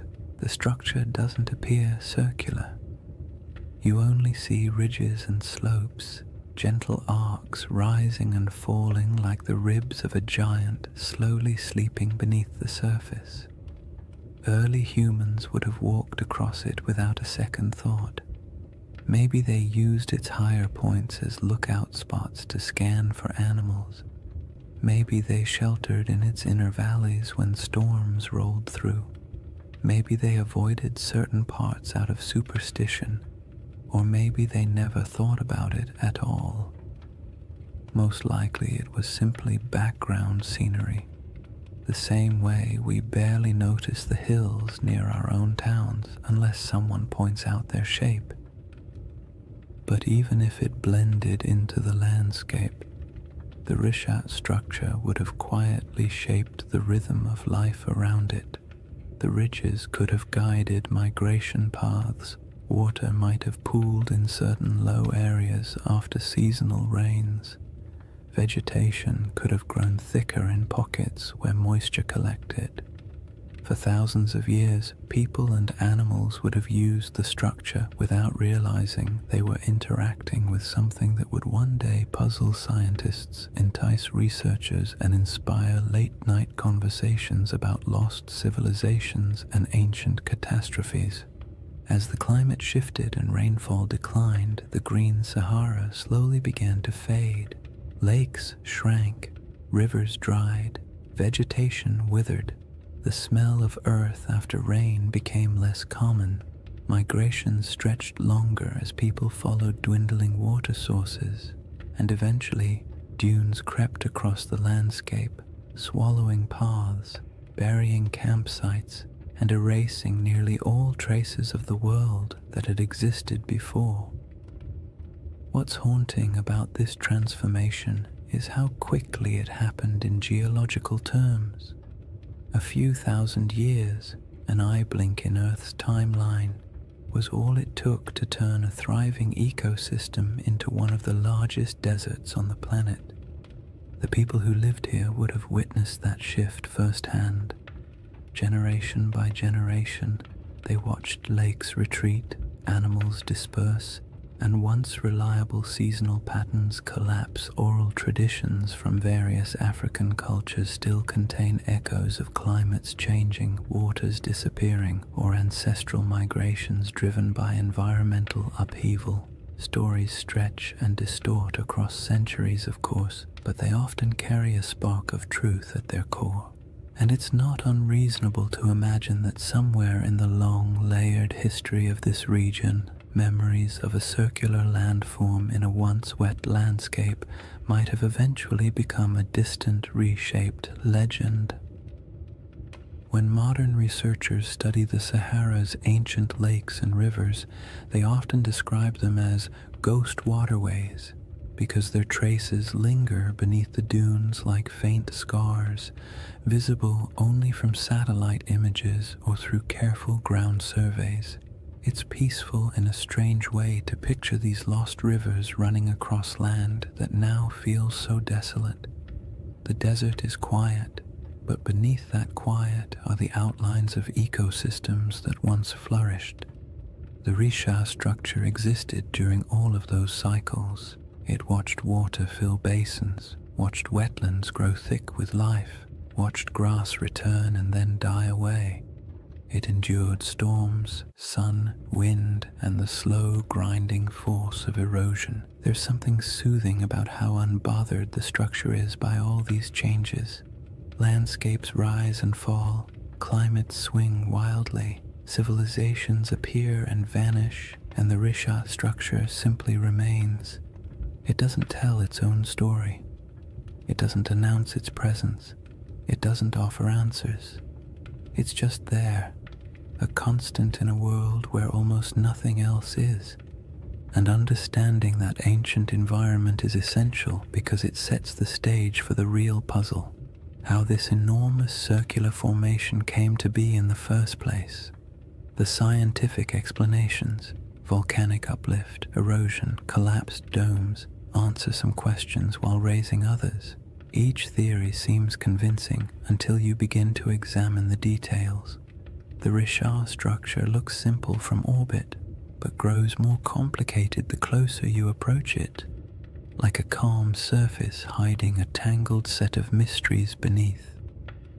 Now that the Sahara's old green world is clear in your mind, the geological puzzle becomes even more intriguing, because any explanation has to account not only for the structure's shape, but for how incredibly long it has stood unchanged through shifting climates and changing environments. The puzzle sits before us, layer after stubborn layer. Once you've pictured the Sahara as it used to be, wet, green, alive, and almost unrecognizable, the Risha structure becomes even stranger, because whatever formed this enormous circle had to withstand everything nature threw at it. Floods, droughts, storms, shifting climates, and entire ecosystems rising and collapsing. And yet it remains, not as a faint trace or a distorted outline, but as a nearly perfect set of rings still visible from space. That kind of durability demands an explanation, and scientists have certainly tried to provide one. The trouble is, each explanation works well for a few minutes before quietly unraveling under closer inspection, as if the Earth itself had decided to play a slow geologic prank on everyone who studies it. The first idea scientists proposed was the most obvious: an impact crater. Something big, something dramatic, something that would have made an enormous noise if anyone had been around to hear it. A meteorite slamming into the ground would create a circular depression, after all. And the Sahara is certainly large enough to have attracted its fair share of flying space debris. But the Rishat structure doesn't behave like a crater. Craters have distinct signatures, very specific patterns of shock, melted rock, and high-pressure minerals that act like the universe's version of a calling card. And the Risha has none of those. In fact, the rocks at its center aren't melted or crushed at all. They're simply there.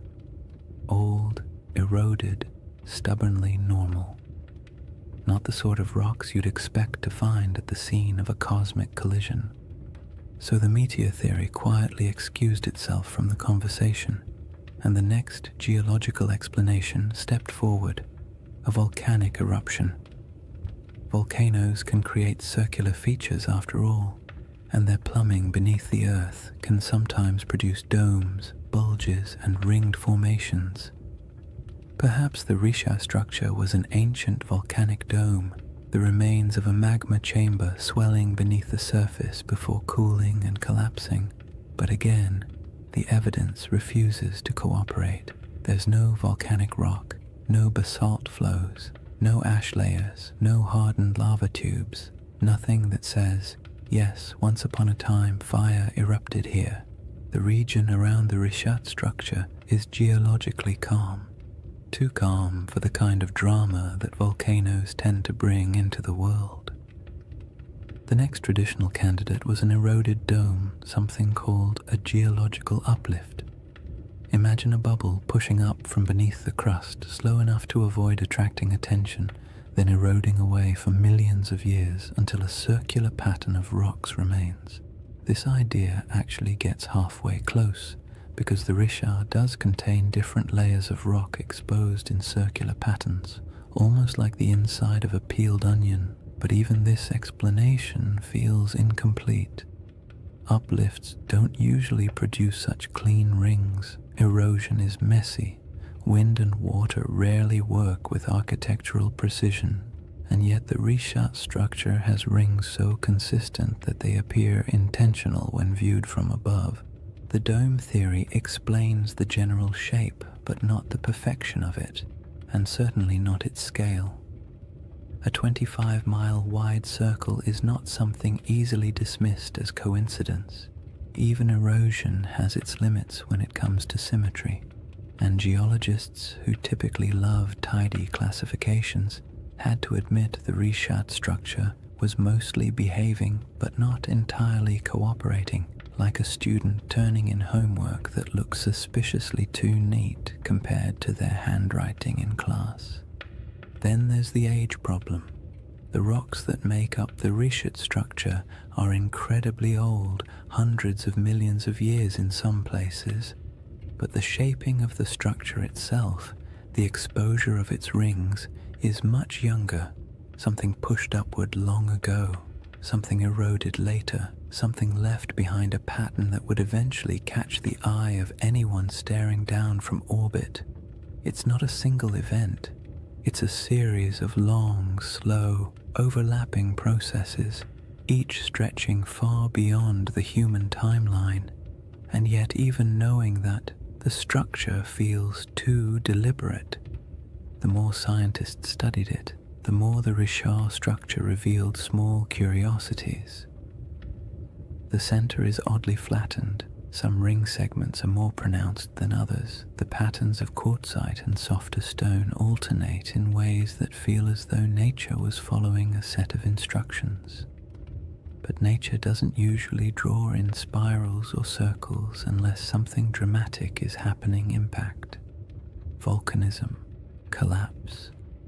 But in this case, the evidence for anything dramatic is conspicuously absent. And then there's the perfect ring issue, the one that quietly bothers everyone who looks at the structure, even if they don't say it out loud. Circles in nature are rare at this scale. Random erosion doesn't create them, rivers don't carve them, wind doesn't sculpt them, and when you see one this large, this clean, and this old, it's hard not to feel like the earth briefly decided to act like a compass and draw a near-perfect shape in the sand. It's not surprising that the Richard structure often leaves people with a vague sense of unease, not fear, not dread, just the gentle discomfort of encountering something that feels too orderly in a world built on chaos.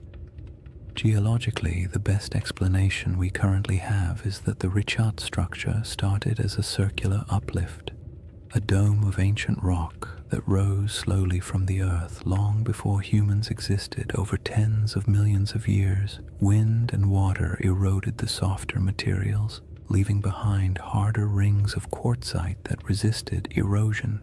In essence, the shape is a natural accident, a byproduct of uplift plus erosion plus time. But even if this is the correct explanation, it still doesn't quite satisfy the imagination, because most uplifts don't look like this. Most erosion doesn't cooperate so neatly, and so the Richard structure lives in that strange middle space, scientifically explainable, yet visually suspicious, like a naturally occurring optical illusion, a formation that checks enough geological boxes to avoid being classified as supernatural, yet raises enough questions to spark curiosity in anyone who looks at it.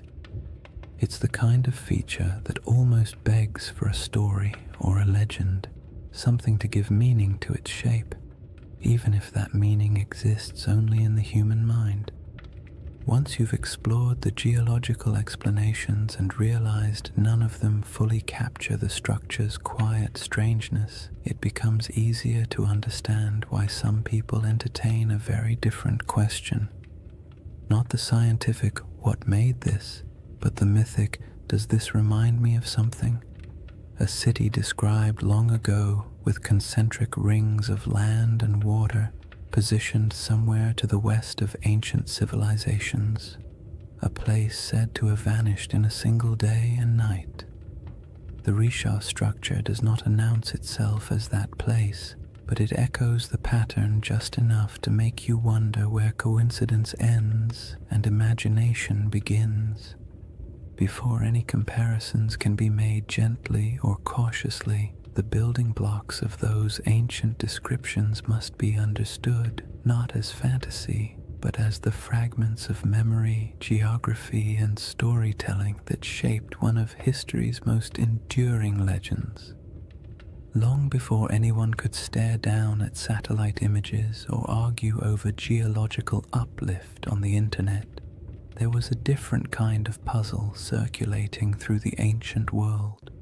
A story recorded by a single philosopher, passed on from a conversation he claimed to have heard, describing a civilization so strange and so perfectly structured that it bordered on myth even in its own time. Plato's tale of Atlantis has been repeated so often, repackaged so many times, and stretched so far by imagination that the original description often gets lost under the weight of all the versions built on top of it. But if you strip away the embellishments, the crystal cities, the impossible technologies, the ancient aliens with clipboards, interpretations, you're left with a surprisingly simple outline: a circular city, rings of land and water, mountains to the north protecting it, a broad plain to the south, a river that flowed to the sea stones of red, black, and white, abundant animals, especially elephants, and a civilization that rose to prominence before collapsing in a sudden, dramatic event. Whether this description is literal, symbolic, exaggerated, or entirely fictional is something scholars have debated for centuries. But what matters for our quiet journey tonight is not whether Atlantis existed. What matters is the shape of the story, because that shape is what causes people to glance at a satellite photo of the Risha structure and pause. The comparison doesn't begin with belief. It begins with pattern recognition. Humans are wired to look for familiar shapes in unfamiliar places. It's the same instinct that makes us see faces in electrical outlets or animals in passing clouds. So when someone sees a massive set of concentric rings in northwest Africa, a structure wrapped in mystery and sitting in a region that once held rivers, lakes, and life, it's reasonable that part of their brain whispers, "This looks like something I've heard before." The resemblance is not perfect, not literal, not conclusive, but it's enough to make curiosity shift in its seat a little. Consider the colors Plato mentions: red, black, and white stones. The Rishat structure, like much of the Sahara, contains layers of rock and sediment that naturally fall into those shades. Iron-rich sandstone brings the red. Basalt and volcanic remnants elsewhere in the region bring the black, and pale limestones offer the white. No one is saying ancient builders selected them and arranged them like a geological art project, but the coincidence is interesting, especially when paired with the natural ring pattern visible from above. Then there are the mountains. Plato describes a notable mountain range to the north of Atlantis. The Risha structure sits in front of the Adrar Plateau, a raised, rugged region that would have looked like a natural wall in a greener era. Today, it's a dry, worn highland, sculpted by time and wind, but long ago it would have been more dramatic. Cliffs, ridges, and elevated land dotted with vegetation and wildlife. If early people lived in the region, they would have viewed those northern heights as a defining feature of their landscape. And what about animals? This part always surprises people because they imagine the Sahara as permanently empty. But during the African humid period, elephants were plentiful. So were giraffes, rhinos, crocodiles, and countless other species. Elephants weren't just passing through, they were thriving. Some rock art across the Sahara shows entire herds depicted with the casual familiarity of people who lived alongside them. So yes, if someone had described this region during one of its greener eras, full of elephants, would have been an accurate statement. The river connection is where things become both interesting and gentle in their ambiguity. In a lush Sahara, a river system could have flowed westward toward the Atlantic. Some ancient channels still appear faintly beneath the modern desert, traced by satellite radar and geological surveys. These channels hint that at least some rivers once traveled across areas that are now sand and stone. Whether any of them connected near the Richard structure is debated, but the possibility is not unreasonable. In a world where climates shifted dramatically, waterways did too. It's worth saying calmly and clearly, none of these correlations prove anything. They simply show why the mind wanders toward the comparison. The Richard structure does not need Atlantis to be interesting. Its mystery stands fully on its own. But when the circular shape, the colors, the mountains, the animals, and the long-lost rivers all quietly line up with parts of an old story, your thoughts naturally drift toward the what-if of it all. Plato wasn't writing a travel guide. He was a philosopher using allegory to make a point about human nature, power, hubris, and collapse. Atlantis, in his narrative, was less a factual account and more a moral lesson bundled into a geographic metaphor. Yet even then, scholars have noted that ancient myths often embed distorted memories of older events. Storms, floods, migrations, or lost settlements folded into stories, generation after generation. Myths protect what history doesn't always preserve. They store impressions of landscapes that no longer exist. They embellish, exaggerate, simplify, and dramatize, but something recognizable occasionally survives inside them. The Richat structure doesn't have ruins. It doesn't have walls, canals, columns, marketplaces, or any of the features you'd expect of a large city. The environment around it would have been challenging even in greener times. And human settlements from that ancient period would likely have left fragile traces now erased by thousands of years of wind and shifting sand. So the idea of it being a lost civilization rests not on evidence but on the shape alone, the irresistible symmetry that triggers recognition even when no proof supports it. That's part of the comfort of this mystery. It doesn't demand belief. It simply invites curiosity.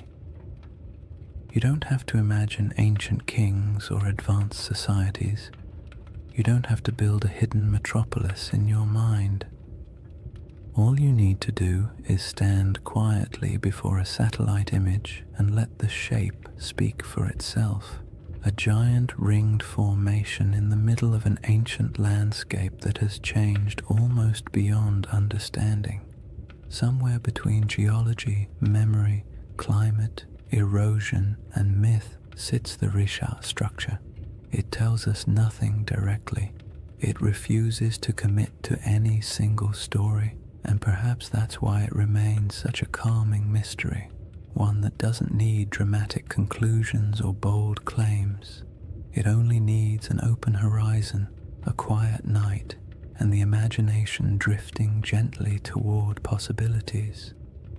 Chapter 2 begins with the world that once surrounded this structure, a world of forgotten lakes, shifting climates, and early peoples who lived in a Sahara that doesn't resemble the one we know today.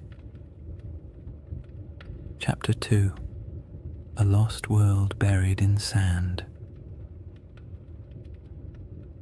To step into the next layer of the Richat mystery, you have to imagine a Sahara that feels almost impossible compared to the one we know today.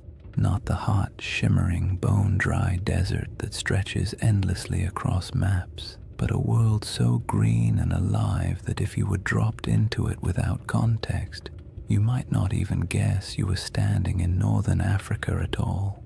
The Sahara's greener eras weren't brief accidents of climate, they were entire chapters of Earth's history, long enough for lakes to swell into inland seas, for animals to migrate freely across savannas, and for human communities to settle into rhythms of daily life as familiar and as ordinary as any other early society. In that forgotten landscape, the Richard structure wasn't an isolated swirl of geology in a barren desert. It was simply part of the scenery, a ringed plateau sitting quietly in a world full of life. During the African humid period, monsoon rains shifted northward and transformed the Sahara into a mosaic of grasslands, wetlands, and rivers. Satellite studies have revealed thousands of ancient lake beds, some stretching larger than modern countries. The largest of them, Lake Megachad, was so vast that its shoreline would have swallowed entire modern coastlines. It's calming to picture early mornings on its edges, mist lifting off the water, birds scattering across reeds, herds moving slowly through tall grass. These weren't isolated oases like today, but interconnected ecosystems humming with life. Hippos wallowed in shallow pools, giraffes wandered across plains, crocodiles glided through freshwater channels. The air was thick with insects in the rainy season and warm, earthy scents after storms passed. And where there is water and game, people settle. Early human groups built small camps near river bends, moving seasonally with herds or weather patterns. Their lives weren't glamorous. They dealt with all the usual prehistoric frustrations: unpredictable weather, stubborn animals, unreliable food sources, and the constant inconvenience of tools that, despite countless hours of crafting, were still capable of breaking at the worst possible moment.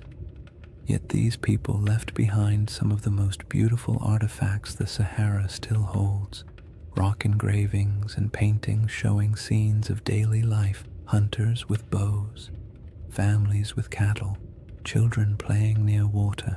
These artworks are serene, calm snapshots of a world that no longer exists, carved into stone that has stubbornly endured long after the lakes dried. When people imagine ancient civilizations, they picture dramatic stone cities, elaborate temples, complex political systems, the kinds of things that leave behind headlines in history books. But most ancient people, including those who lived in the Green Sahara, were just trying to get through the week without too much trouble. They managed herds, gathered plants, navigated seasonal routes, and dealt with occasional arguments about who forgot to maintain the fire or who accidentally let a goat wander off into the brush. Civilization doesn't have to look like marble pillars to be worth remembering. Sometimes it's found in the small, repetitive rhythms of daily life, the quiet rituals that define communities. And those communities were not isolated dots scattered randomly across a wet desert. They followed predictable paths. Rivers acted like highways, lakes acted like hubs. Fertile pockets of land created gathering points where groups traded, shared food, and passed down stories. Even without permanent stone buildings, these places had identities, regions where people knew how to track animals, where certain plants grew well, where rainfall was reliable, where the land felt generous enough for families to stay a little longer.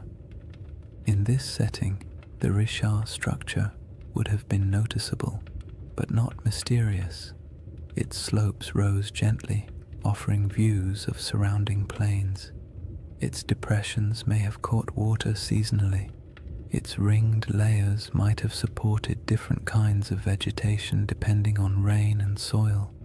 People could have camped along its edges, used its higher ground for scouting, or traveled across it without realizing they were walking across an enormous circular formation that future generations would discover only from space.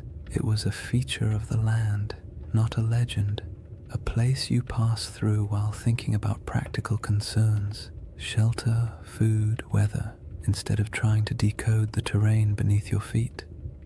Some researchers have suggested that pockets of early Saharan cultures may have grown surprisingly sophisticated during particularly wet periods, not in the sense of monumental architecture or complex written languages, but in social networks, trade patterns, and livestock management. Evidence shows early domestication of cattle in the region, and groups may have practiced proto-agricultural techniques around wetlands and lake margins. These weren't lost empires. They were adaptable, resilient societies navigating a landscape that could shift dramatically over generations. The idea that a civilization could thrive here, disappear, and leave little trace isn't far-fetched at all. Wet climates draw people, harsh climates erase them. The desert isn't just unforgiving, it's efficient. Wind strips away organic material. Sand buries structures. Drought erases evidence of farming. Floods wash away tools. And time, paired with enough silence, can erase almost anything that isn't carved into stone. The Sahara has a way of taking the past, smoothing it out, and leaving behind a surface that pretends nothing was ever there. Even so, pieces of that older world survive: fossilized bones, pollen samples trapped beneath sand, ancient shorelines stamped faintly into the earth, and rock art that still shows people standing beside animals that haven't lived in this region for thousands of years. These fragments don't tell a complete story, but they do confirm one thing: the Sahara was once a place where human life thrived, not merely survived. And in that world, the Risha structure might have been a landmark of sorts, a subtle gate in the landscape, a recognizable formation people used to orient themselves, not a secret, not a holy site, and not the center of anything monumental, just a distinctive feature in a land full of water and vegetation. The idea that early groups might have navigated by it is peaceful to imagine. Small bands of families moving across plains, spotting the familiar rise of the rings in the distance, and knowing they were approaching water or shade, or simply a place they'd passed through many times before. When the climate shifted and the world dried, those routes disappeared. Lakes shrank into nothing. Rivers retreated and carved new paths underground. Families moved south or west, following food and water. Eventually, the Risha structure went from living landmark to abandoned plateau, then to forgotten geology swallowed by the earliest dunes. There are no written records, no monuments, no grand architectural remains from this era, just silence and the faint memory of a world washed away by time. The civilizations of the Green Sahara weren't lost in a dramatic catastrophe. They faded gradually, quietly, as the rains weakened and the land transformed, and that gradual fading matters when we begin comparing ancient descriptions, lost worlds, and the shape of stories that survived long after the land itself changed beyond recognition. The timeline of that fading, and how closely it lines up with certain ancient myths, forms the next layer in the riddle.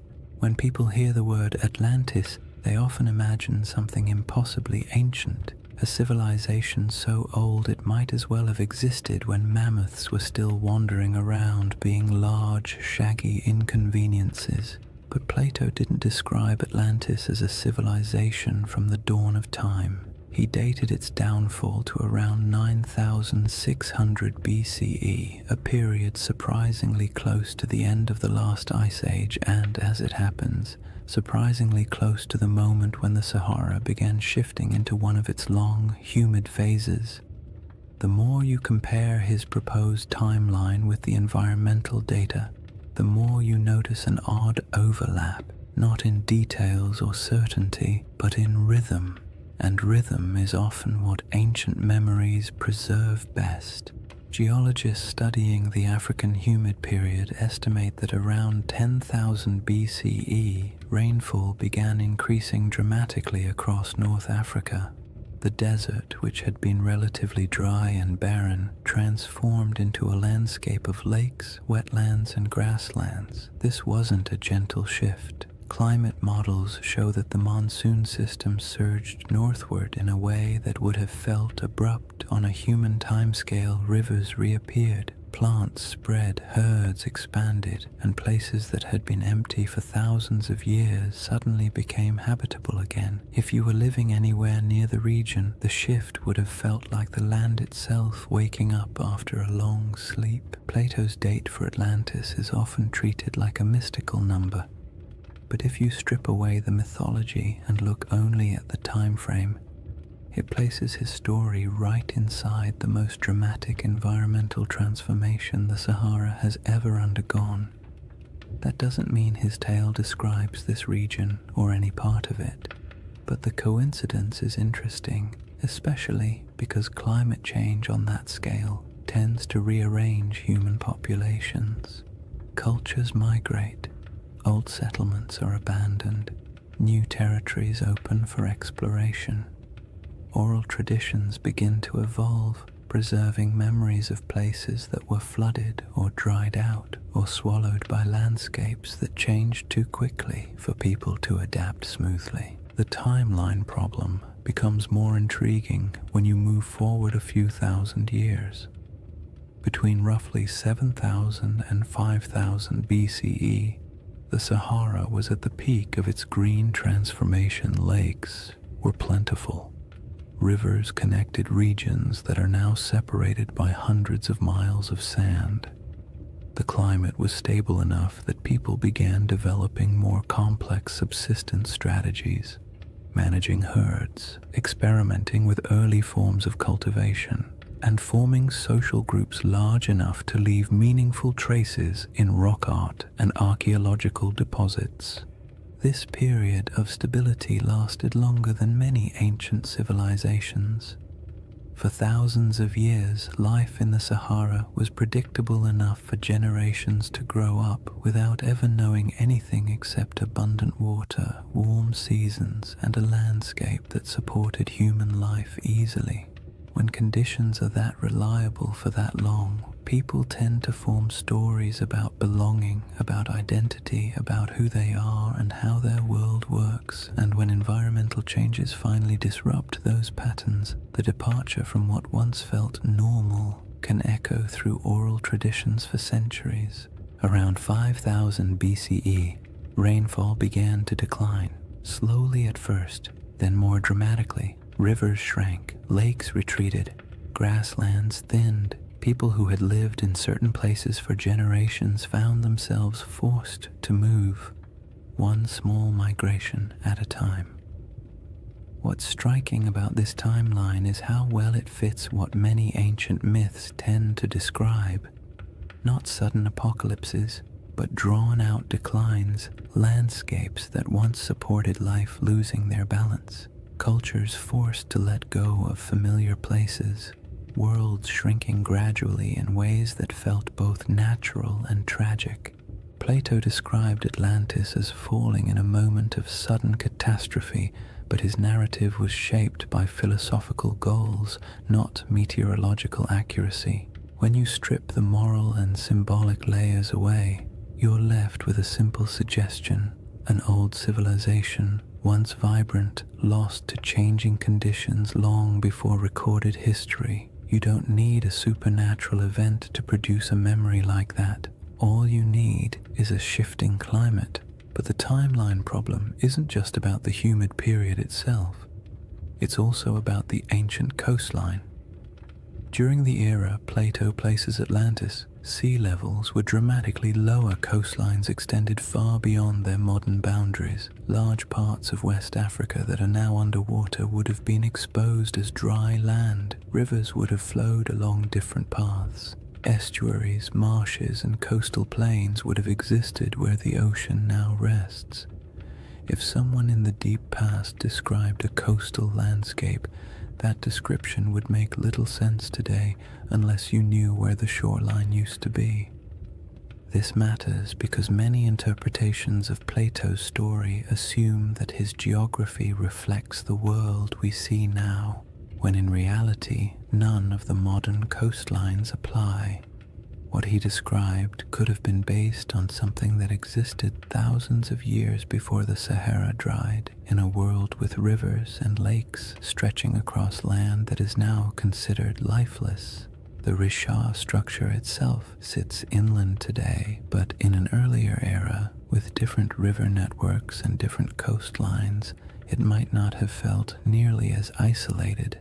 Human perception of geography is always shaped by local experience. A river can feel like a highway. A lake can feel like a boundary. A plateau can feel like a landmark that divides territories. When climates shift, those familiar markers vanish, but the stories about them can persist long after the landscape has changed beyond recognition.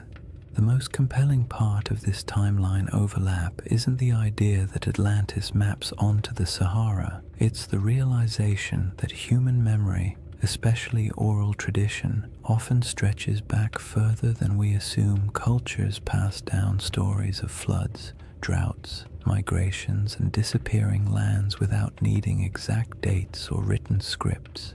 These stories evolve, take on symbolic meaning, and sometimes become cautionary tales. But the seeds of truth often remain embedded in the narrative.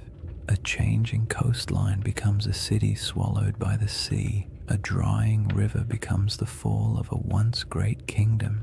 A shifting climate becomes a punishment from the gods. Human imagination attaches meaning to change, especially when change feels larger than individual experience. The Risha structure sits quietly in the middle of this enormous timeline, a geological constant in a world that refused to stay still. Ancient people may have lived near it when the land was green. Their descendants may have moved away when the desert expanded. Their grandchildren may have carried memories of lost lakes or vanished rivers into stories told over fires in distant regions. Those stories may have drifted into different cultures over thousands of years, and by the time someone like Plato heard fragments of them, much of the original context would have faded, leaving only symbols and shapes. The timeline problem is not really a problem at all. It's a reminder. The Sahara we know today is young. The world Plato described was older than most of the settlements humans would later build. And between those eras, countless stories were lost, reshaped, or retold. When you compare timelines, climates, and ancient memories, the idea of a forgotten world in North Africa stops sounding fantastical and begins to sound, quietly, like something entirely plausible in a landscape that has reinvented itself so many times. The next piece of the puzzle lies in the maps, reports, and strange hints left by ancient writers who claimed that distant peoples lived beyond the Pillars of Hercules, in lands most Greeks had never seen. These records aren't proof, but they are clues, echoes of a world few modern people realize ever existed. Long before satellites, long before compasses, and long before anyone tried to draw the Sahara from anything resembling first-hand experience, ancient geographers took their best guesses about the world beyond familiar coastlines. Their maps were charmingly confident and wildly inaccurate, full of creatures that never existed, coastlines that wandered like drunk serpents, and entire regions labeled with vague phrases like lands unknown or people of strange appearance. Yet even within that imaginative chaos, certain patterns appear again and again.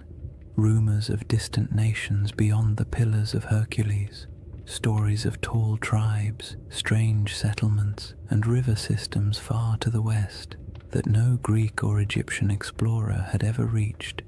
These fragments don't offer facts.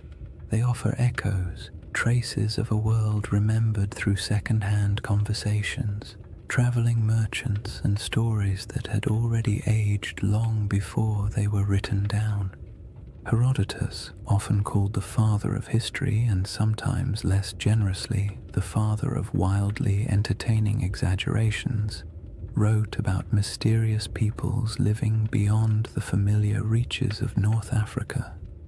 He described tribes who were unusually tall, unusually pale, or unusually skilled at activities no one else could verify. He wrote of great rivers flowing through lands no Greek had ever visited, and of cities existing somewhere far inland beyond deserts that seemed too vast for ordinary travel. His accounts mix truth, rumor, and a healthy dose of "someone told me this, so here you go," but they reveal something important. The regions west of Egypt and Carthage were known to ancient writers only through layers of retelling and misunderstanding. They existed in the Greek imagination as distant, half-seen places where strange things could plausibly happen. Cartographers, centuries later, drew maps that included a massive region labeled as Libya or Ethiopia, words that covered almost everything south and west of the Mediterranean. Even when the rest of the world began to take shape on parchment, the Sahara remained a blank expanse into which map makers poured their guesses. Some thought it held great inland seas. Others believed it was home to tribal confederations wealthy in minerals. Medieval maps continued the tradition, referring to kingdoms of the West or lands of gold believed to lie somewhere beyond the desert. These weren't precise descriptions. They were memories filtered through trade routes, travelers' claims, and stories that drifted through cultures like wind-blown sand. The most interesting thing about these early references is not their accuracy, but their persistence. For thousands of years, people believed that lost polities existed somewhere in the interior of Africa. Some of these rumors later turned out to be distorted accounts of real kingdoms. The Ghana Empire, for example, or the early Sahelian states whose wealth came from gold and trade. But some rumors seem older, as if they preserve vague memories of societies that were already gone by the time written history began. It's not hard to imagine how this could happen if the Sahara once held lakes, rivers, and stable populations. Then early travelers from coastal regions might have heard stories about people inland who lived near great bodies of water. By the time those stories reached Greek scholars, the lakes might have dried, the migrations might have begun, and the cultures connected to those earlier landscapes might have dispersed. All that remained were fragments, not histories, just hints. Modern science adds another layer to this puzzle. With satellite imagery, researchers can trace ancient riverbeds beneath the desert. These paleo-channels, as they're called, snake across the Sahara like veins in an old, forgotten body. Some run directly from central North Africa toward what is now the Atlantic. Others branch into networks that once fed massive lakes. These rivers didn't disappear in a sudden catastrophe. They dried gradually as the climate changed, leaving landscapes that no longer match the stories that may have been told about them. If early civilizations or large communities existed near these rivers, their memory would have been separated from their physical location by thousands of years, making it nearly impossible for later cultures to understand what the stories referred to. This disconnect between old memories and new landscapes is how myths form. A story that once described a river civilization becomes, after generations of retelling, a story about a kingdom swallowed by the sea. A recollection of great plains becomes a memory of a vanished island. A description of a circular plateau becomes an account of a circular city.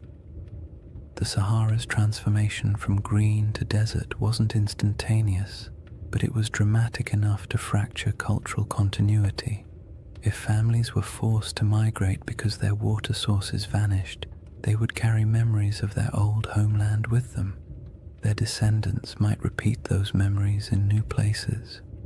By the time those descendants' stories reached literate societies, the land they described would have changed beyond recognition. Even the idea of lost maps plays into this. Some early maps portray strange circular features in North Africa, drawn not with precision, but with a kind of symbolic confidence, as if the mapmaker was trying to capture something half understood. These circles often correspond to mountain ranges or basins that once held water. They might represent ancient memories of circular lakes, natural rings of highland terrain, or simply the human impulse to draw the unknown in symmetrical shapes because symmetry feels meaningful. When you compare those old maps to modern satellite images, you occasionally find that their circles line up suspiciously well with real geological features, not perfectly, but enough to make you wonder how much geographic memory survives inside even the roughest ancient drawings. And then there's the broader Mediterranean tradition of referring to lands beyond the West as mysterious, advanced, or somehow older than the civilizations closer to the sea. Phoenician traders, known for their long-range voyages, undoubtedly reached parts of West Africa, but their records are mostly lost. Carthaginian sailors may have traveled even farther, leaving behind legends like those of Hanno the Navigator, who described coastlines that are still debated today. These accounts weren't detailed maps or precise reports. They were impressions, glimpses of coasts, glimpses of rivers, glimpses of interior lands that would later be swallowed by dunes over generations. These impressions morphed. Cultures forgot the context but kept the intrigue. What makes all of this so calming and strangely satisfying is the realization that humans have always tried to map the unknown. Even when they lacked the tools, even when they guessed incorrectly, they kept trying. And in doing so, they sometimes preserved things they couldn't possibly understand. Old coastlines, vanished rivers, or stories from travelers who described worlds that no longer existed. When you approach the Sahara with that perspective, its ancient geography becomes less like a blank desert and more like a palimpsest, a surface written over many times but still carrying traces of the words beneath. The question isn't whether ancient maps show Atlantis or any other legendary city. The question is whether the stories behind those maps contain fragments of real places erased by climate and time. In a world where the Sahara once supported thriving cultures and vast waterways, it's not unreasonable to imagine that memories of those lost communities could drift across centuries, eventually arriving in distorted form on the pages of ancient writers. The final piece of this chapter lies in the moment when all those rivers dried and the green Sahara collapsed into the desert we know now. A transformation so dramatic that it could easily have become the seed of legends about worlds swallowed, lands lost, and civilizations fading into silence. When people imagine worlds disappearing, they usually picture sudden disasters, walls of water, earthquakes splitting the earth, angry gods sweeping civilizations into the sea. But the Sahara didn't collapse in a single night. Its transformation from a green, living landscape into a vast desert was quieter, slower, and far more unsettling. It wasn't a dramatic catastrophe, it was a gradual unraveling of an entire ecosystem, a process so steady and so relentless that it might have felt to the people living through it like the land itself was breathing out for the last time. This slow-motion disaster is one of the most profound environmental changes in human history, and its echoes still shape our perception of ancient worlds. The end of the African humid period began subtly. Rains that had once arrived predictably started coming later. Lakes that had always been full began to shrink just slightly around their edges.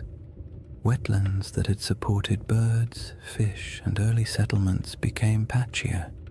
People may not have noticed these first signs at all. One dry season feels like an anomaly. 2 in a row feel like an inconvenience. 3 or 4 begin to feel like a pattern. And before long, families who had lived near the same lake for generations might have found themselves walking farther and farther to reach the shore each year. As rainfall continued to decline, the lakes shrank dramatically. Rivers that had once flowed energetically across the plains became shallow streams, then trickling channels, then dry paths where children could walk without getting their feet wet. The soil hardened, vegetation struggled, herds moved away, and because humans rely on the same resources as every other species, they followed. Migration became a necessity rather than a choice. People packed up their belongings, tools, baskets, simple ornaments, memories of what had once been, and set out in search of more reliable water. This wasn't an age of monumental architecture. People didn't leave behind cities where archaeologists could sift through layers of foundations. What they left behind were stories, passed from one generation to the next. Stories of places that had been full of water. Stories of rivers that used to run through valleys now swallowed by dust. Stories of hunting grounds that disappeared so gradually it felt like watching a friend fade over time. These stories survived even after the landscapes themselves did not. And as families moved farther away, spreading into new regions, the memory of those green lands became a distant echo, reshaped by each retelling. If you could watch the Sahara's drying from a high vantage point, maybe even from the center of the Richard structure itself, the change would look like a slow retreat, lakes pulling inward decade by decade. Shorelines collapsing, riverbeds fracturing into networks of disconnected pools before vanishing entirely, grasslands thinning until the only plants left were the stubborn species adapted to drought. You would see the land lose color, then texture, then sound, until finally all that remained was the wind sweeping grains of sand across empty plains. But there were moments during this drying where the process didn't feel slow at all. When monsoon patterns shifted suddenly, regions that had relied on predictable rainfall could experience dramatic declines in just a few years. A lake that had provided generations of stability might disappear in 2 or 3 long drought cycles. Floods that once rejuvenated riverbanks might stop arriving altogether. These moments would have felt catastrophic to the people experiencing them. They wouldn't have had the language of climate science, but they would have understood that something fundamental had changed in their eyes. The land had turned against them. Such moments of environmental collapse often become the seeds of myths. A lake vanishing can become a story about the gods withdrawing a gift. A flood that never returns can become a story about a cursed people. A migration forced by drought can become a tale of exile. When these stories pass through enough generations, the context blurs and the details shift. What once described a drying valley might eventually become a narrative of a kingdom sinking beneath waves or disappearing overnight. Not because the original event was exaggerated maliciously, but because the environment changed more quickly than human memory could keep up with. As the desert expanded, dunes began to march across the land. Sand doesn't move with purpose, it simply responds to wind, drifting slowly over everything in its path. It fills valleys, it buries old lake beds, it smooths over animal tracks, human footprints, and any fragile structures that once stood nearby. Over centuries, dunes consumed the last evidence of the old Sahara. rock art survived only where cliffs or caves shielded it. Any settlements built from organic materials vanished entirely. The landscape became clean, empty, and silent, a perfect blank slate for future generations to wonder about. Today, when you look across the Sahara, it's difficult to imagine the world that came before it. The silence is heavy. The land feels ancient in a way that suggests permanence, but permanence is an illusion. The desert is young, geologically speaking. It is still changing, still shifting, still carrying beneath its surface the faint outlines of rivers that once sustained entire populations. And in the midst of this world of sand sits the Rishat structure, a relic of deeper geological time that somehow feels connected to the stories of the people who once lived nearby. If early civilizations or pastoral groups did gather near the Rishat structure in greener times, they would have watched their world collapse gradually. The retreat of the lakes, the shrinking of rivers, the decline of herds, and the encroachment of sand would have felt like losing a home in slow motion. And when those people moved on, their stories went with them. Stories of a place where water once flowed, stories of circular hills or landscapes shaped in ways that felt meaningful. These stories might have evolved into tales of lost worlds, not because anyone invented them out of fantasy, but because the original geographic references vanished. This is what makes the drying of the Sahara such a powerful backdrop for ancient legends. When a land undergoes such a dramatic transformation, memories of the old world become mythic by default. A fertile plain becomes a garden of the gods. A shrinking lake becomes a vanishing kingdom. A circular plateau becomes a city swallowed by disaster. Not because any of these interpretations are literally true, but because the landscape changed so completely that the only way to explain it was through story. By the time later civilizations began writing their records, the Green Sahara had been gone for thousands of years. All that remained were scattered hints, maps with odd symbols, travelers' reports of ancient rivers, and faint memories passed through cultures far from where the original events took place. And all of it sets the stage for the comparisons and questions that would later emerge when people finally saw the Rishat structure from above and began searching for meaning in its perfect rings. With the ancient landscape transformed, the stage is set for the next part of the mystery. How the Rishat structure quietly echoes elements of Plato's most enduring legend. Chapter 3. Atlantis, Coincidence or Clues? By the time people began comparing the Rishat structure to Atlantis, Plato had already been misunderstood, misquoted, stretched into metaphors he never intended, and, to his likely horror, placed at the center of more conspiracy theories than any other philosopher in history.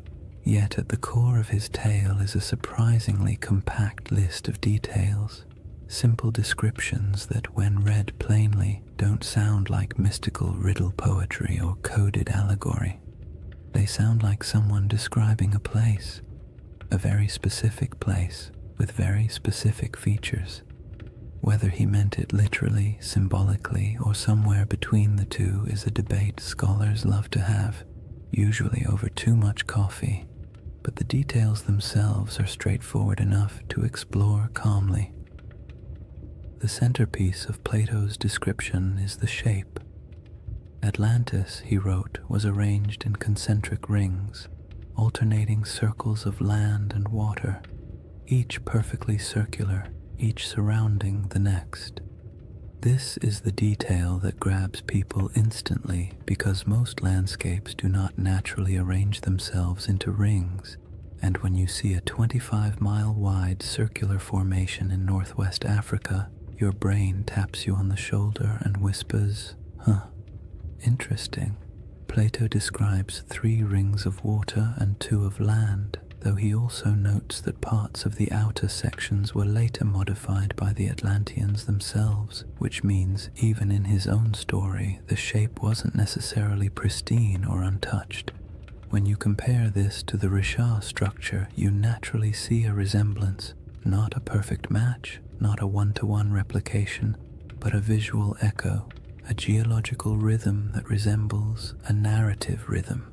Next come the mountains. To the north of Atlantis, Plato describes a notable mountain range, high, sheltering, and rich with rivers. The Rishat structure sits in front of the Adrar Plateau, a rugged highland that, in a greener era, would have looked like a natural barrier protecting the region from northern winds.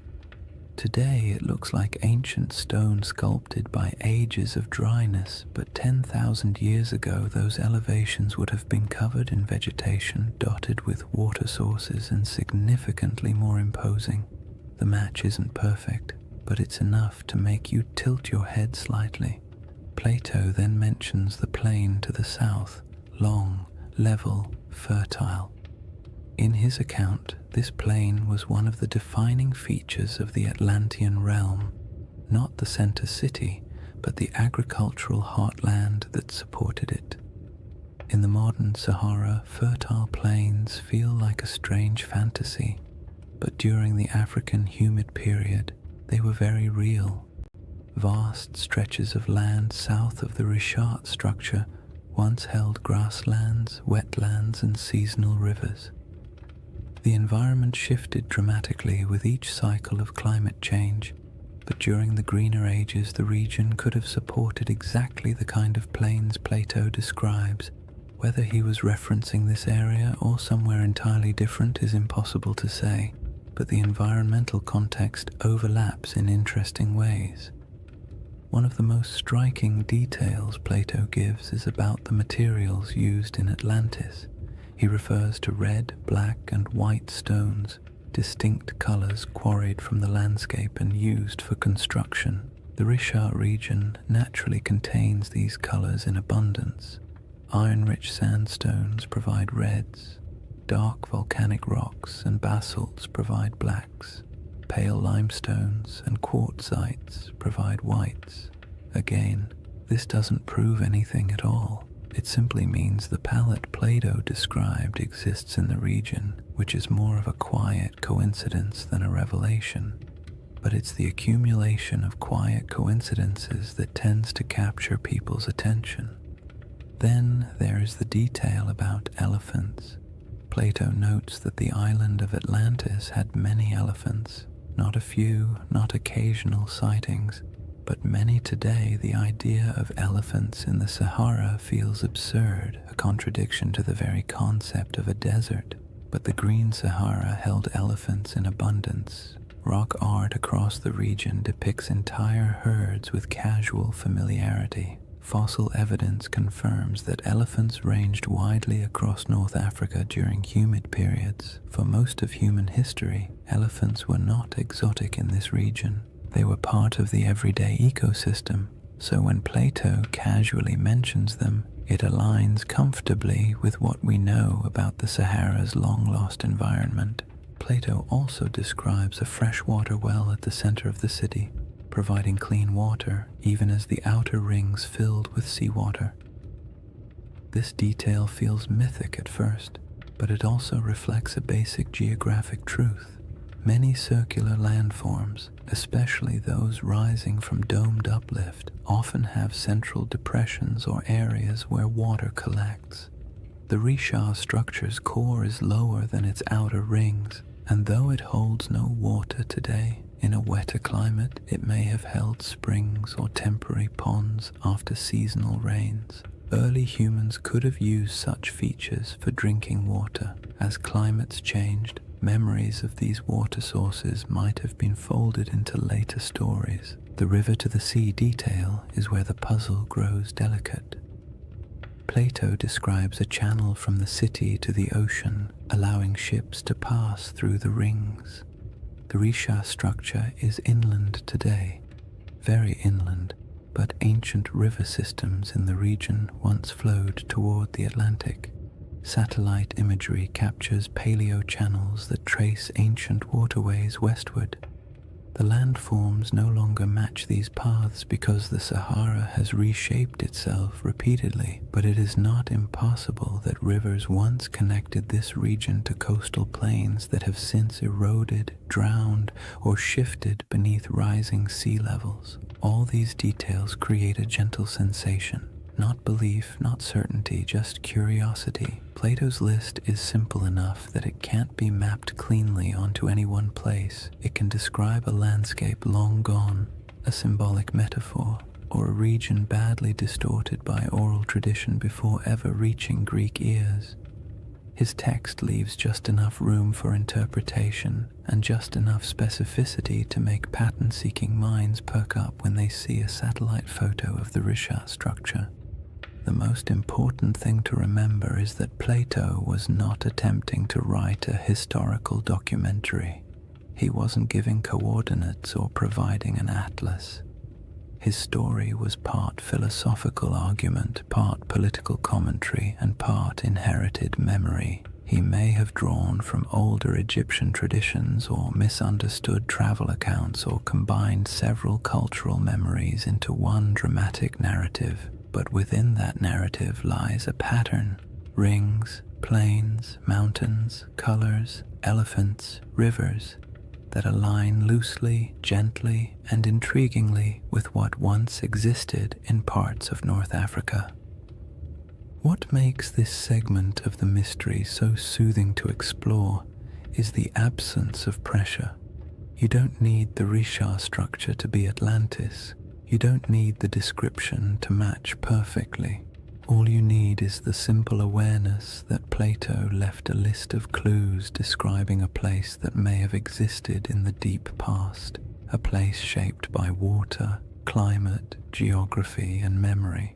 And when you place those clues beside a quiet, circular geological formation surrounded by a desert that used to be alive, it becomes easy to drift into a state of gentle wonder, the kind that invites curiosity without demanding conclusions.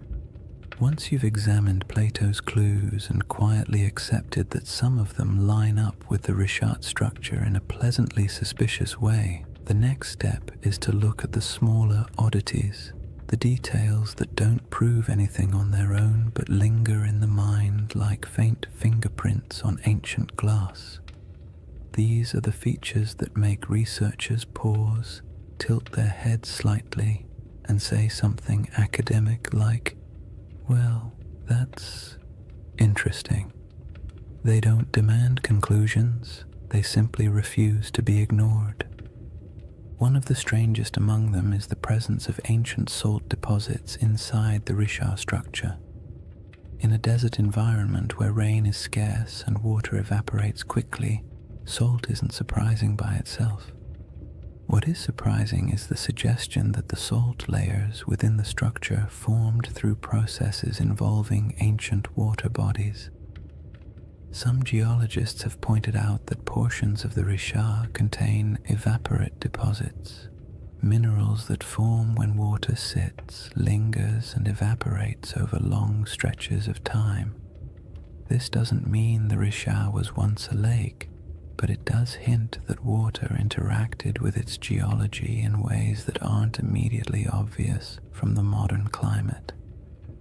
When you picture the Sahara during a humid phase, rivers flowing, lakes filling, storm clouds gathering, it becomes easy to imagine water pooling in the structure's circular basins, creating the kind of environment where salt layers could slowly accumulate. Then there are the ancient river systems that slither beneath the desert like ghosts of a wetter world. Radar imaging in the late 20th and early 21st centuries revealed the outlines of these massive paleo-channels, dried riverbeds that once carried immense volumes of water across North Africa. Some of these channels flow in directions that match Plato's narrative surprisingly well, running from deep inland regions toward what is now the Atlantic coastline.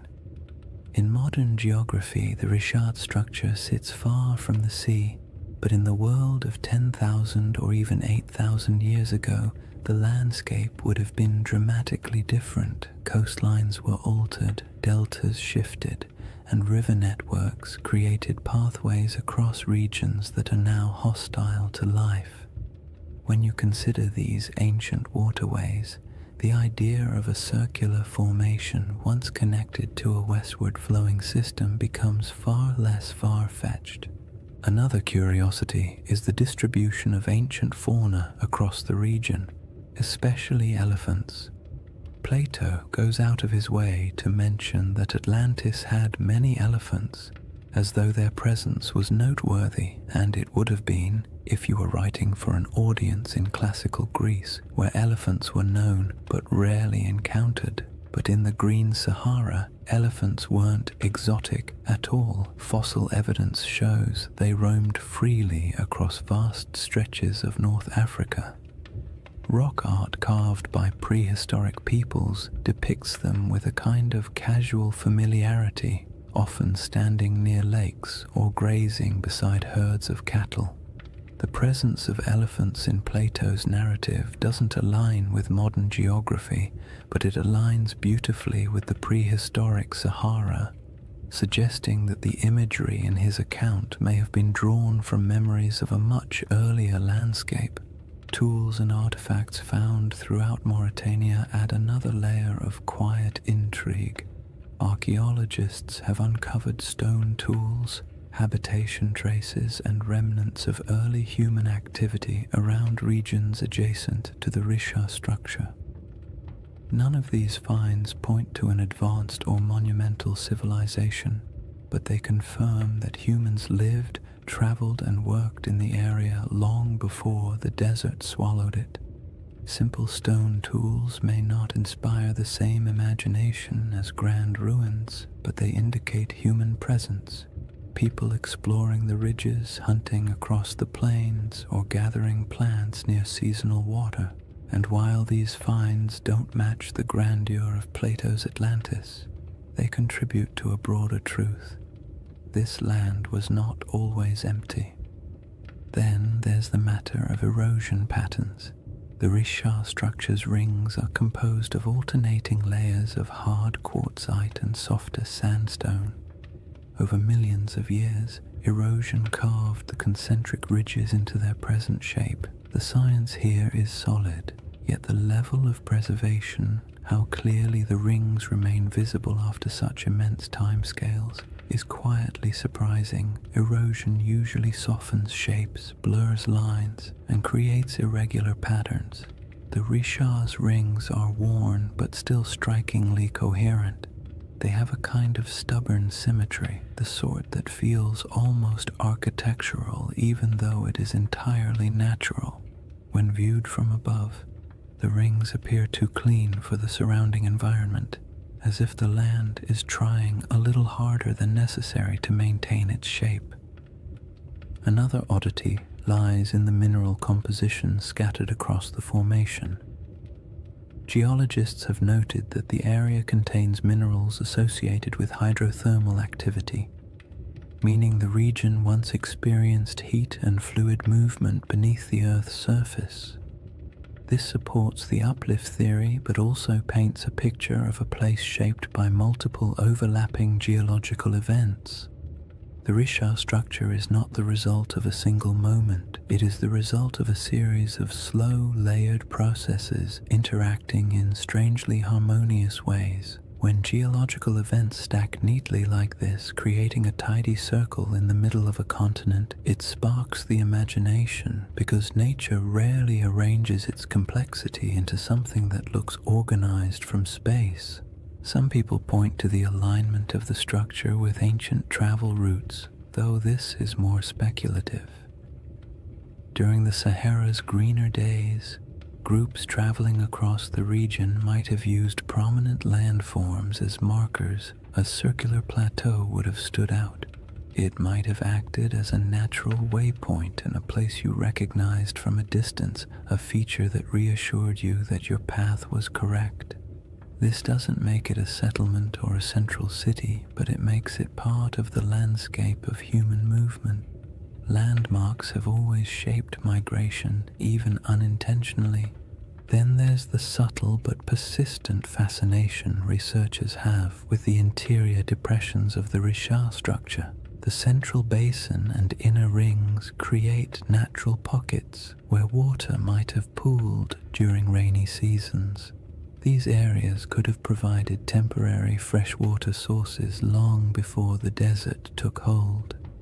If early communities ever camped here, the structure might have served as a resting place, a place where the land, by pure coincidence, gathered the elements people needed to survive. None of these oddities amount to direct evidence of Atlantis or any lost civilization. They don't point to architecture, writing, or engineering.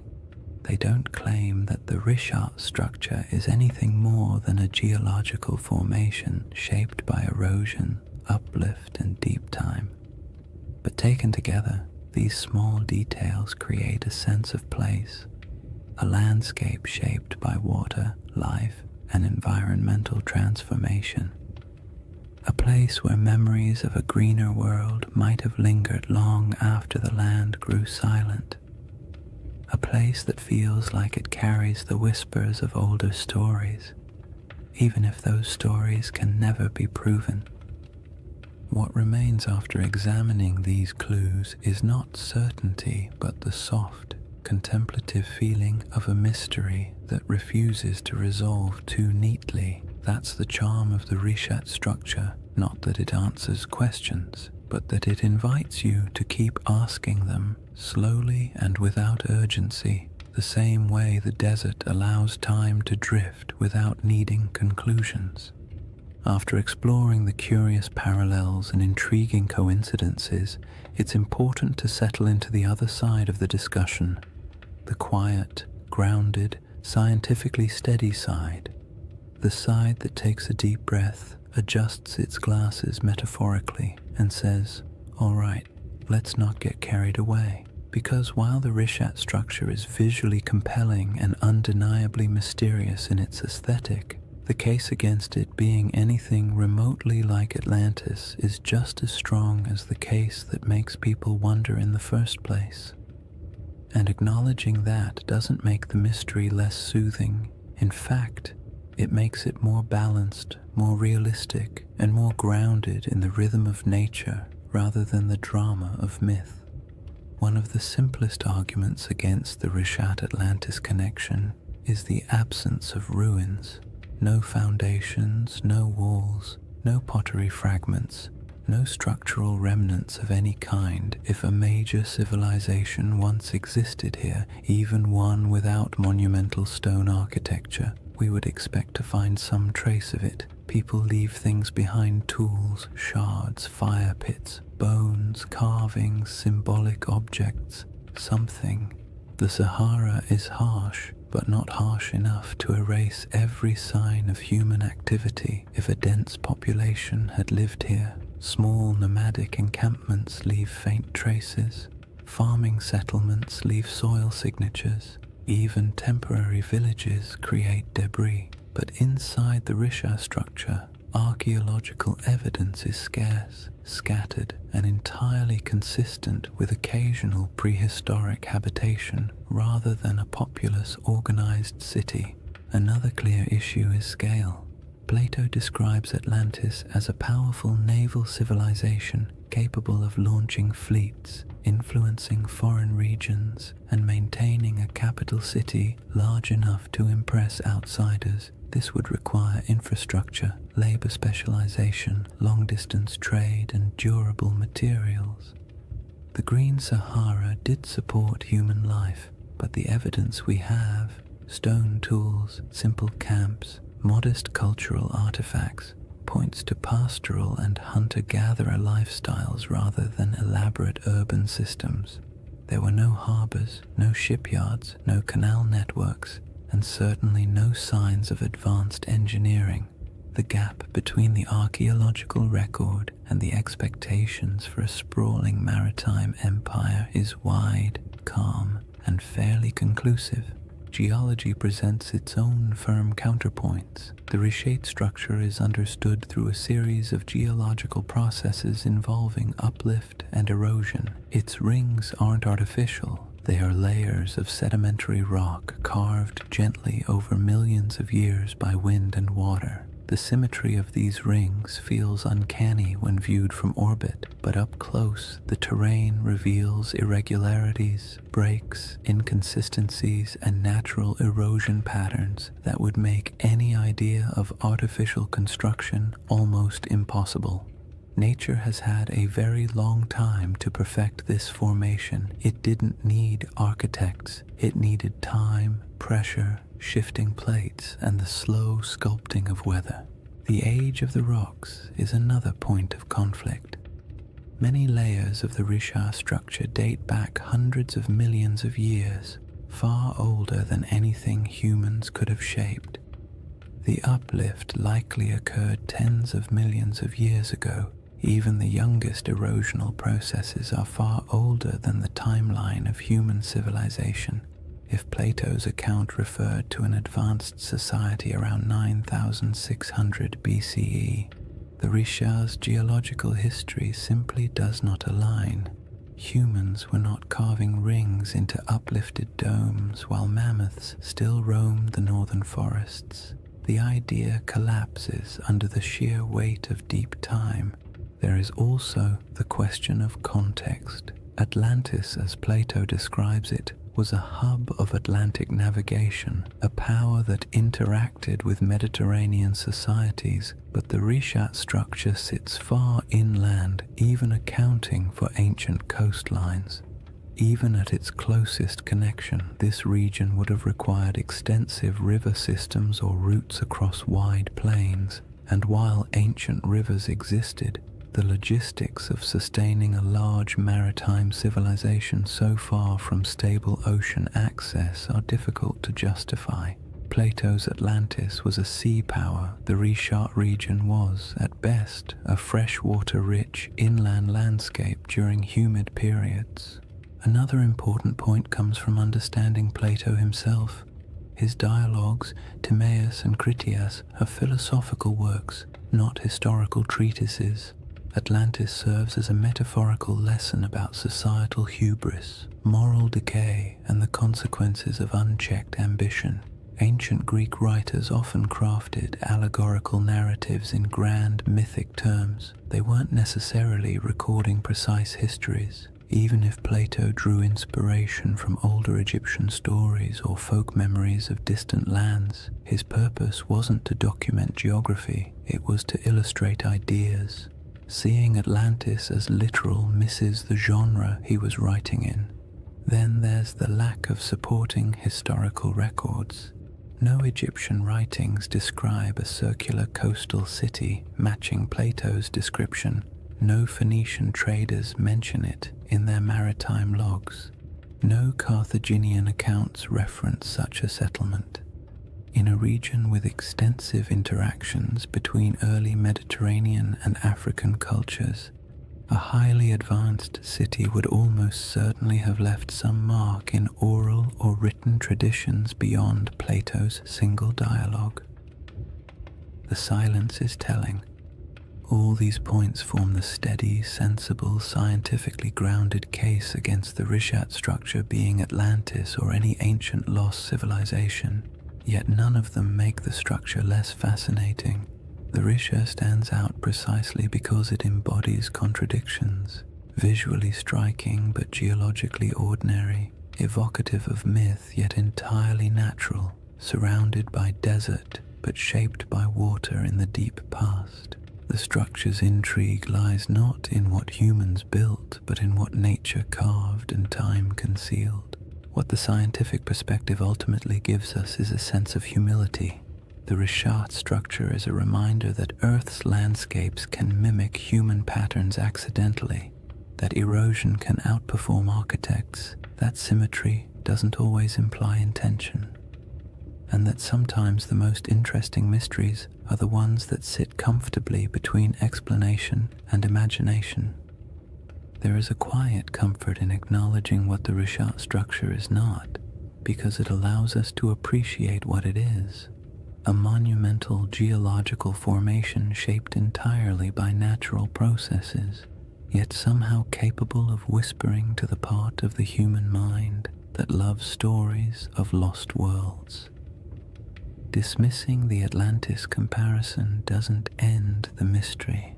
It reframes it, shifting the focus from fantasy to the wonder of a landscape that survived floods, droughts, and time itself.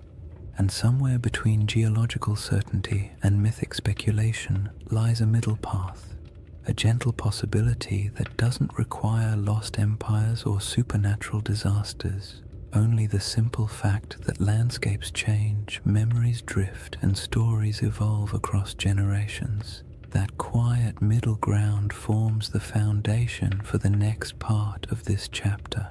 After weighing the clues and counterpoints, what remains is a space in between, a soft, contemplative middle ground where certainty isn't required and imagination doesn't have to be excessive. It's the place where most real historical mysteries quietly live, suspended between the cold confidence of science and the gentle allure of myth. The Rishaw structure fits comfortably there. Not as Atlantis, not as evidence of a forgotten super-civilization, but as something far more grounded and oddly more beautiful. A landscape that carries echoes of memories older than history itself. This middle ground begins with an idea that's far less glamorous than lost empires but far more plausible. That Plato's account of Atlantis may have been shaped by older stories, older observations, and older memories passed through generations of storytellers, traders, and priests. Not memories of a technologically advanced society, but memories of places that once existed and then disappeared as the world changed. Civilizations don't have to be grand to be worth remembering. A pastoral group displaced by drought can leave behind a story that grows in the telling. A lakeside settlement swallowed by desert winds can become a tale of a city lost. A dramatic shift in climate can be recast as a divine punishment, and long after the physical evidence is gone, the story continues, reshaped a little each time it's spoken aloud. If you imagine early North African cultures watching their world change, watching lakes shrink, herds migrate, familiar routes vanish beneath encroaching sand, it's easy to understand how memories of those landscapes could eventually transform into myths about lost worlds. The Sahara didn't disappear overnight, but it disappeared quickly enough in human terms that it would have felt, to those who lived through it, like watching a homeland dissolve. People don't forget something like that. They carry it into new regions, tell it to their children, bury it in rituals and cautionary tales, and as those stories move from one culture to another, details shift, embellishments form, and simple memories become larger narratives. When Plato eventually recorded the Atlantis story, he may have been receiving not a literal historical account, but a story already many generations old. A story so old, in fact, that the geography behind it had changed completely since the original events. That is the gentle possibility that keeps the Riche conversation alive.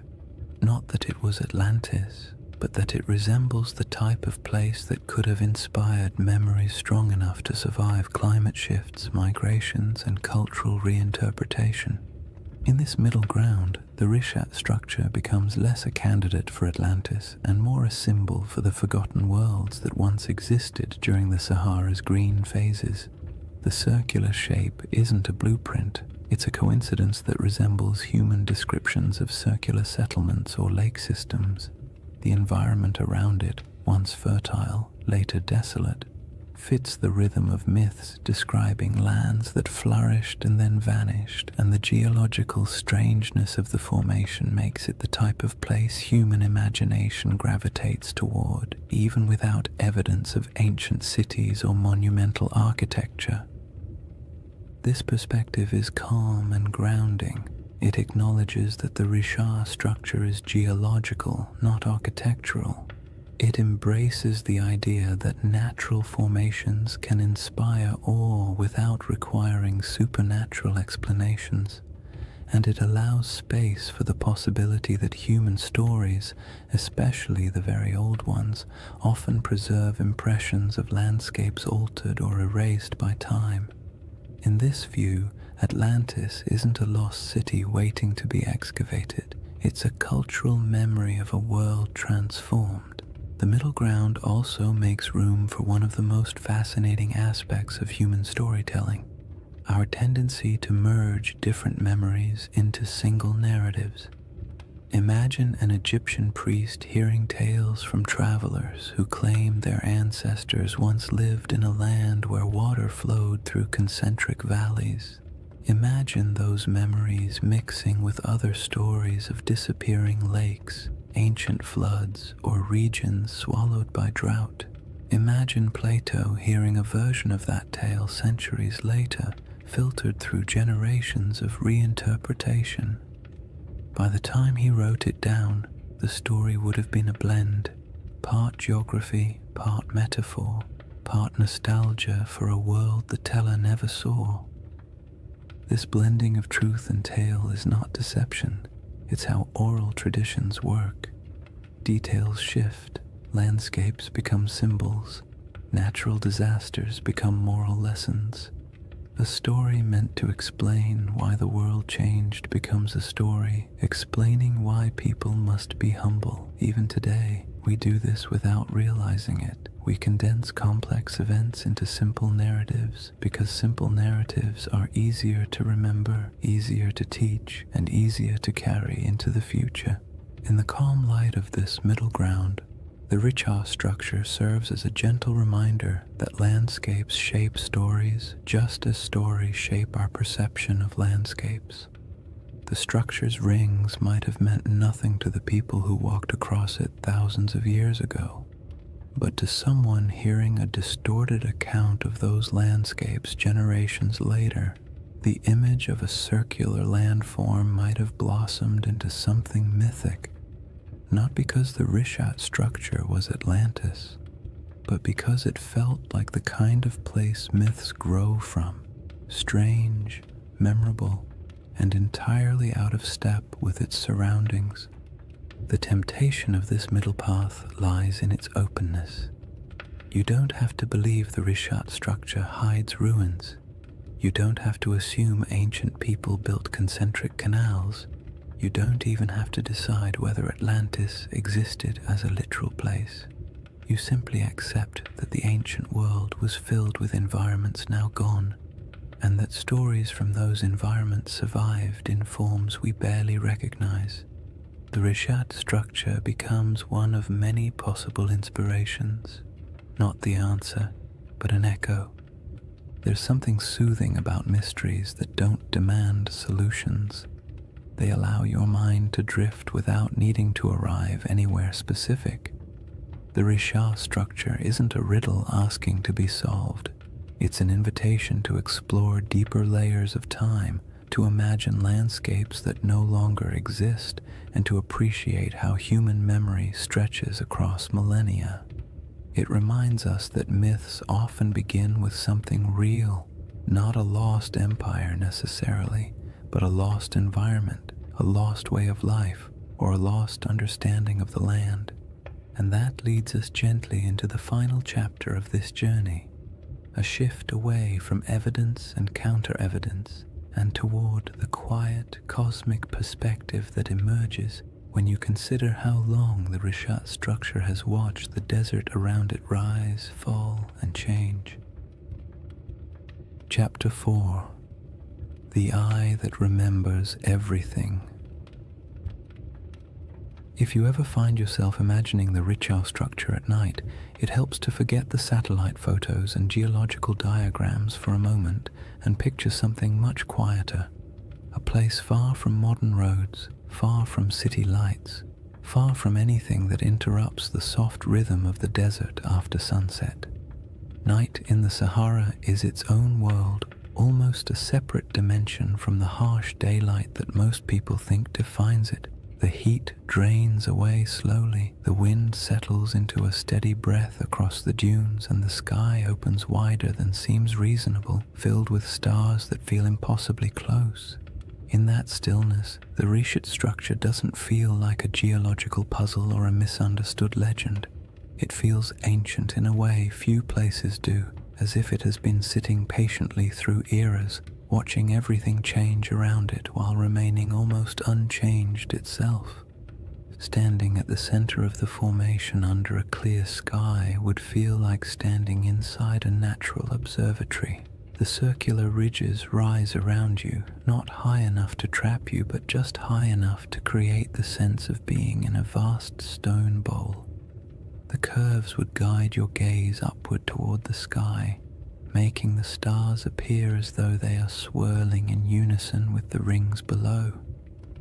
There are no lights to dim the stars, no distant hum of traffic, no artificial sounds, just the low whisper of the wind brushing across ancient rock, passing through channels carved by time, creating tones so soft you might not even register them consciously.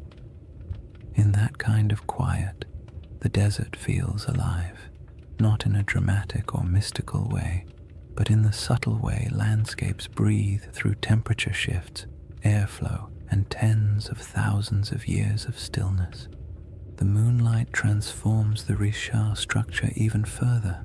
The pale light pools in the lower depressions and glides across the ridges, revealing the circular symmetry that can be hard to see when you're standing on the ground during the day. At night, those rings shine faintly, almost glowing in places where quartzite catches the moon's reflection. The effect is soothing, not eerie, the kind of sight that makes you exhale slowly, not look over your shoulder.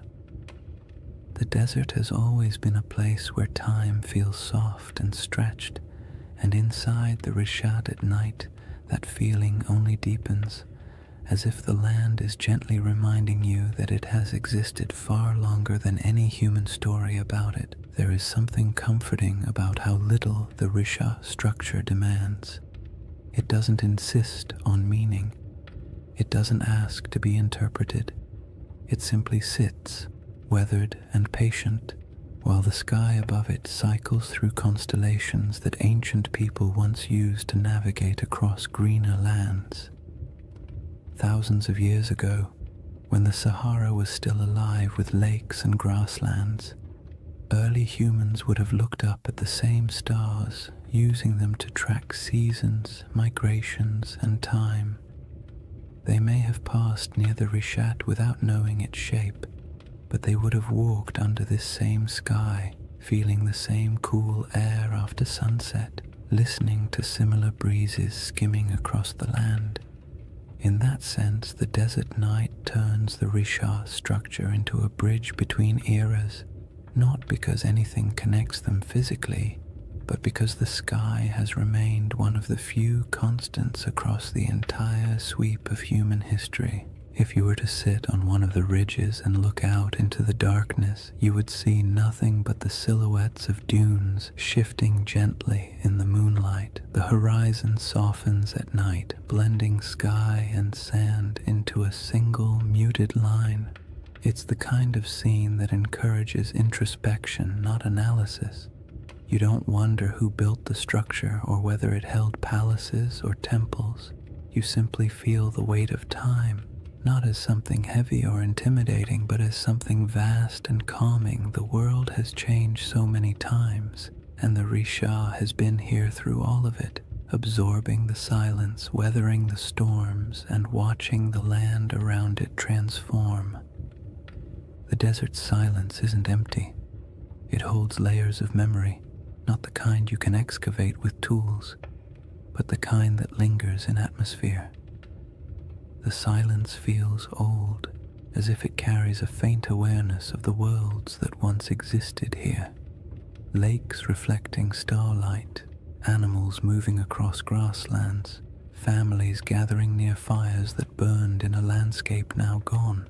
The nighttime air feels thick with that invisible history, yet it doesn't demand your attention. It simply exists like a soft background hum. The stars above the Rishat structure appear especially dense because of the region's extreme remoteness. The Milky Way stretches overhead like a pale river of light, echoing the rivers that once flowed across the Sahara during its humid phases. The longer you look, the more constellations seem to reveal themselves, and the more the structure on the ground feels connected to the cosmos above. The rings of the Rishat mirror the vast circular patterns in the sky, the arcs of the galaxy, the curvature of the horizon, the slow rotation of the Earth itself. It creates a sense of gentle symmetry between Earth and sky, a reminder that humans have always found meaning in patterns even when those patterns were accidental. It's easy to understand why people feel drawn to connect this ancient formation with legends. Standing inside the Risha at night could make anyone feel the urge to tell a story, not a sensational one, but a quiet one about the persistence of the land, the fragility of memory, and the way nature sometimes creates shapes that feel like symbols. In the soft glow of the moon, the structure doesn't look artificial, but it does look intentional in a way only nature at its most patient can achieve. What makes the Risha structure so soothing at night is the way it absorbs human curiosity without answering it.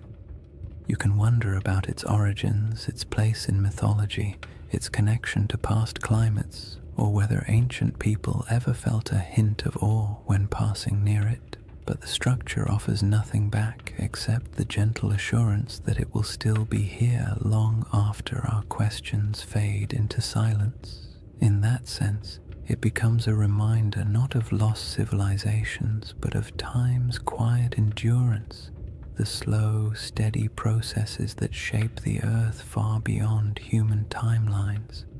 And as the night grows deeper and the air cools further, the Rishat structure settles into complete stillness, becoming not a mystery to solve, but a place to simply exist for a moment, to rest, to breathe, and to absorb the sense of calm that comes from standing in a landscape that has survived every climate, every story, and every shift the world has thrown at it. The next layer of this journey explores the source of that storytelling instinct, why humans see patterns, build myths, and create meaning from landscapes that endure long after the civilizations around them disappear.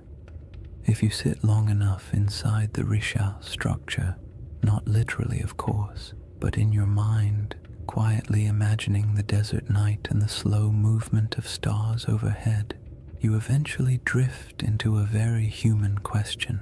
Why do we tell stories about places like this? Why do certain landscapes, certain formations, certain patterns pull at the imagination more strongly than others? We don't look at an ordinary hill and assume it holds ancient secrets. We don't stare at a random cluster of rocks and start crafting mythologies, yet give us a perfect circle in the middle of a desert, or a mountain shaped like a face, or a forest that feels too symmetrical to be an accident, and our brains immediately begin weaving meaning into the shapes. It isn't irrational, it's instinctive, a deep part of how humans make sense of the world, especially the parts of it that feel older than our ability to explain them. That instinct begins with something simple: pattern recognition. Humans are exceptional at spotting patterns even when those patterns don't exist. It's a survival trait. Recognizing the difference between a harmless shadow and a predator hiding in the bushes was once a matter of life and death. Over time, that instinct expanded into art, religion, storytelling, and all the imaginative ways we try to connect the dots between what we see and what we feel. When early people saw the rings of the Rishat structure, perhaps not from the ground but from the gradual rise of surrounding terrain, they might have sensed an unusual regularity in its shape. Maybe not enough to interpret it as a city or a monument, but enough to remember it, enough to describe it, enough to make it feel distinct from the ordinary landscapes around it. The human imagination thrives on places that feel just slightly out of place. The Risha structure does exactly that. It's too round, too wide, too neatly layered to blend in with the rugged desert. It doesn't look artificial, but it doesn't look random either. It occupies a liminal space, natural but strangely intentional in appearance, and when a landscape hovers in that space, the imagination naturally steps in to fill the gaps. People project stories onto it not to deceive anyone, but because stories help us understand what feels beyond understanding. Storytelling is how humans anchor themselves in time, how they transform landscapes into memories, and how they preserve experiences that might otherwise vanish. This is why even the calmest, most scientific minds sometimes drift into gentle speculation when they look at places like the Rishat, not because they truly believe in lost empires hiding under millions of years of erosion, but because landscapes with unusual beauty evoke a sense of quiet wonder, and wonder is a fertile ground for stories. You don't need to imagine Atlantis rising and falling.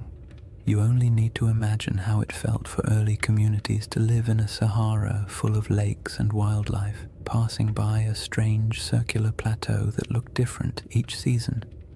Maybe it was a landmark, maybe it was a gathering point, maybe it meant nothing at all, but it would have stood out, and anything that stands out tends to gather stories.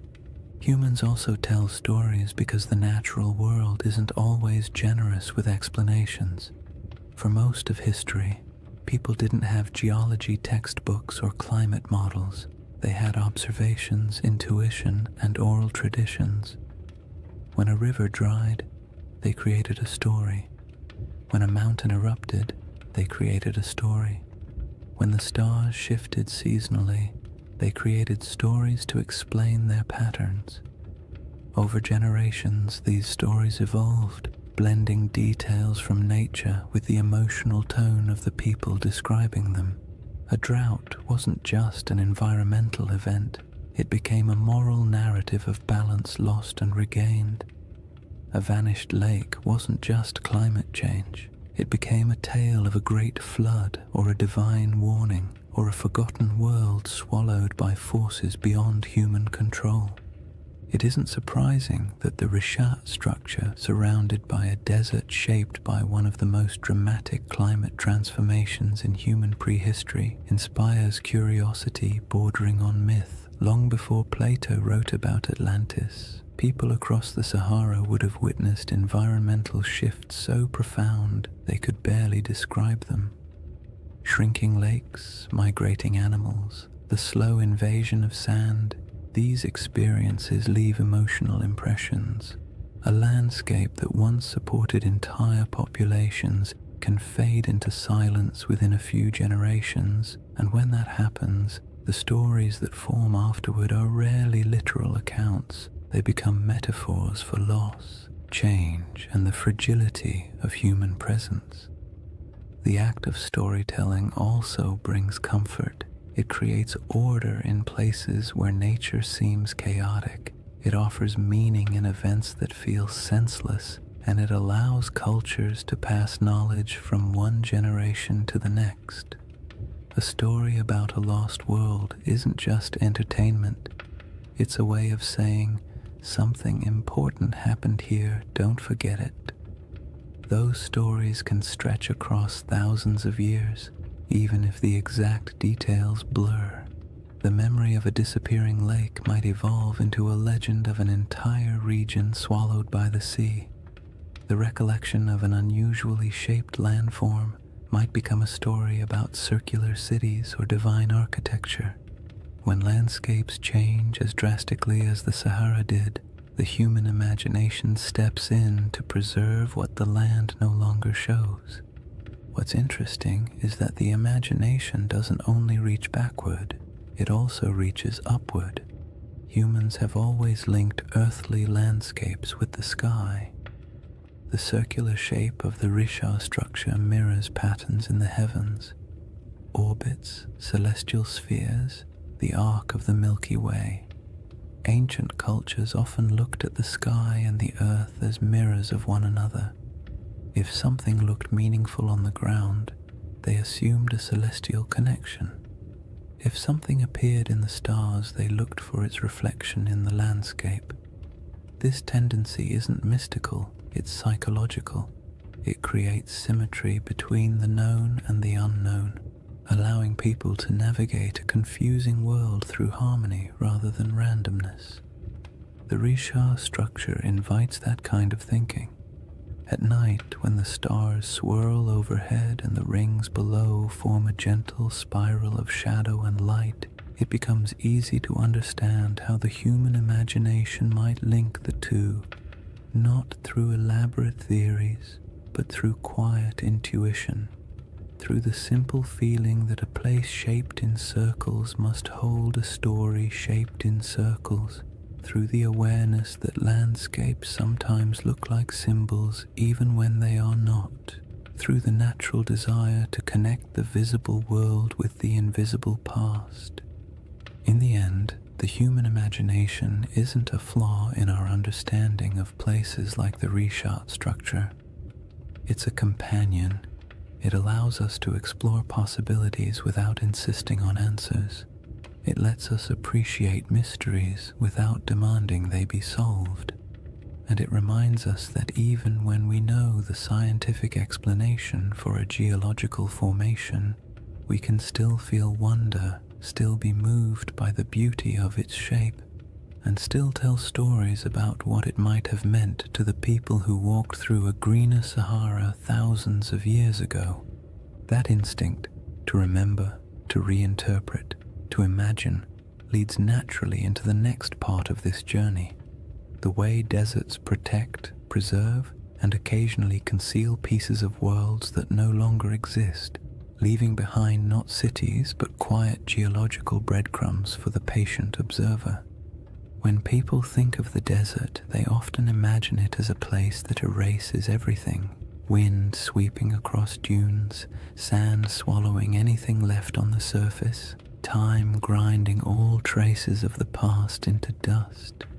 And while parts of that are true, the desert is far more complicated. It destroys, yes, but it also preserves in ways wetter climates never can. Humidity decays wood, softens clay, and corrodes metal. Rain washes away structures and scatters artifacts. Plants reclaim abandoned land quickly, burying the past in roots and soil. But the desert is patient. Dry air keeps things intact. Sand buries but also protects. Stone carvings last almost forever when nothing grows to break them apart.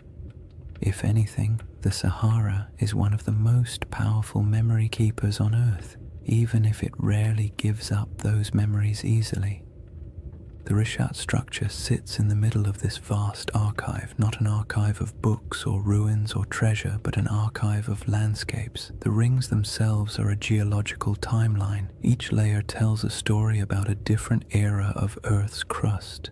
The minerals inside them remember volcanic activity, erosion patterns, shifts in ancient climates, and surrounding the structure, scattered across the Sahara, lie faint traces of worlds that came and went before the desert took over. Fossils of fish that once swam in freshwater lakes, shells from ancient inland seas, bones of hippos, giraffes, elephants, and antelope that lived in grasslands where nothing but dunes now remain. These remnants are quiet, fragile, and astonishingly well preserved because the desert has held them still for millennia. Even more delicate objects survive in surprising numbers. Stone tools left behind by early humans who walked across plains now buried under dunes, arrowheads, blades, grinding stones, small carvings. They're scattered, not concentrated, evidence of lives lived lightly on the land, following herds, collecting plants, moving when the seasons demanded it. None of these objects tell a story of a centralized city or a monumental culture, but they do tell the story of human persistence in a world that was constantly shifting around them. These tools have edges still sharp enough to cut. They were shaped by hands that lived in a climate we can barely imagine today, and the desert, indifferent to time, simply kept them. Then there are the rivers, or rather, the ghosts of rivers. Radar imaging reveals dozens of ancient channels beneath the Sahara's surface, some stretching hundreds of miles.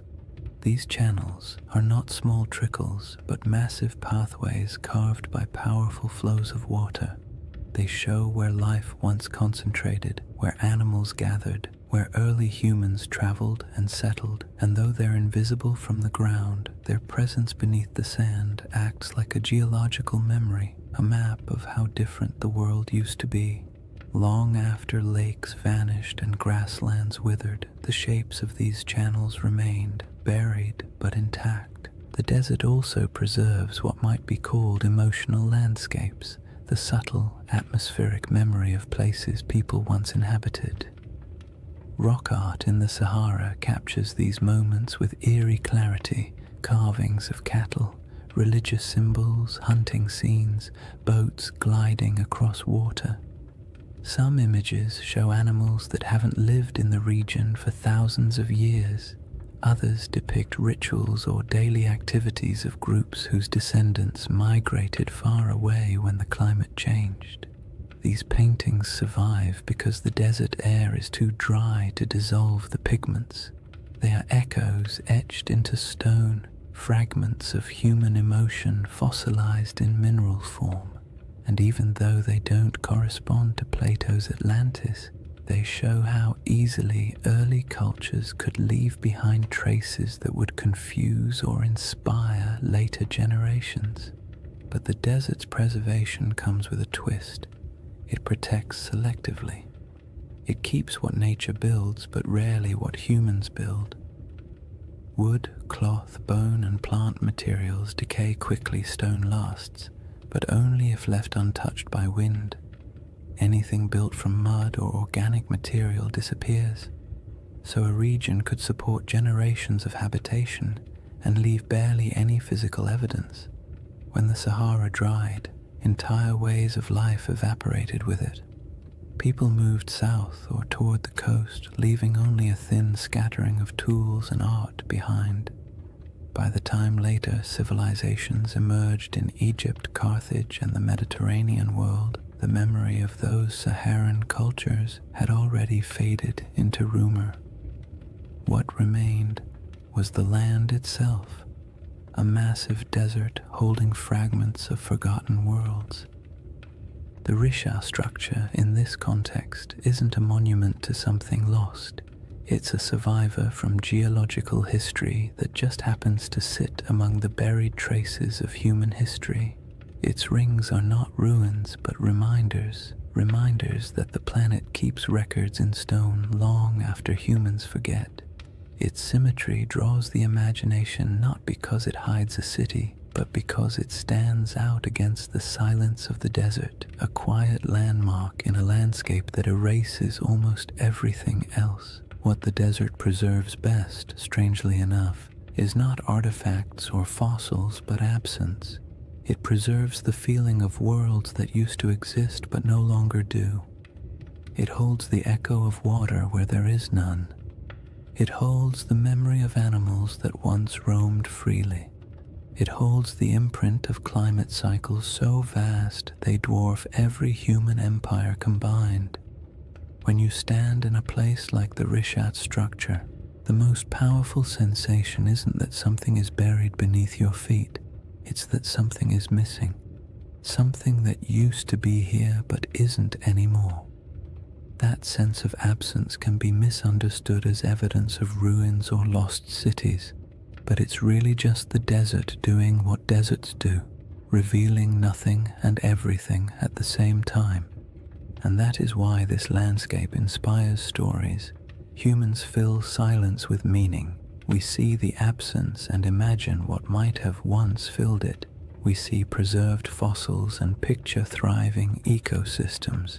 We see ancient riverbeds and imagine the people who walked beside them. The desert keeps just enough evidence to suggest what once existed, but not enough to tell the full story. And in that gap, wide, quiet, and centuries deep, the imagination takes over. This brings us to the final movement of this journey, a gentle widening of perspective, a step back from geology and fossils and myths, and into the broader cosmic calm that emerges when you stand in the middle of a desert night and realize just how ancient, patient, and enduring the earth truly is. When you step back from all the theories, the geology, the ancient climates, and the quiet wonders preserved by the desert, the Risha structure becomes something simpler, not a riddle demanding an answer, but a reminder of how small we are against the scale of time. Standing in the middle of its rings, especially under the night sky, you can feel the weight of millions of years pressing gently around you, not in a frightening way, but in a calming, grounding way, the kind that makes your breath slow down without you meaning to, as if the land itself is inviting you to let go of the need for certainty.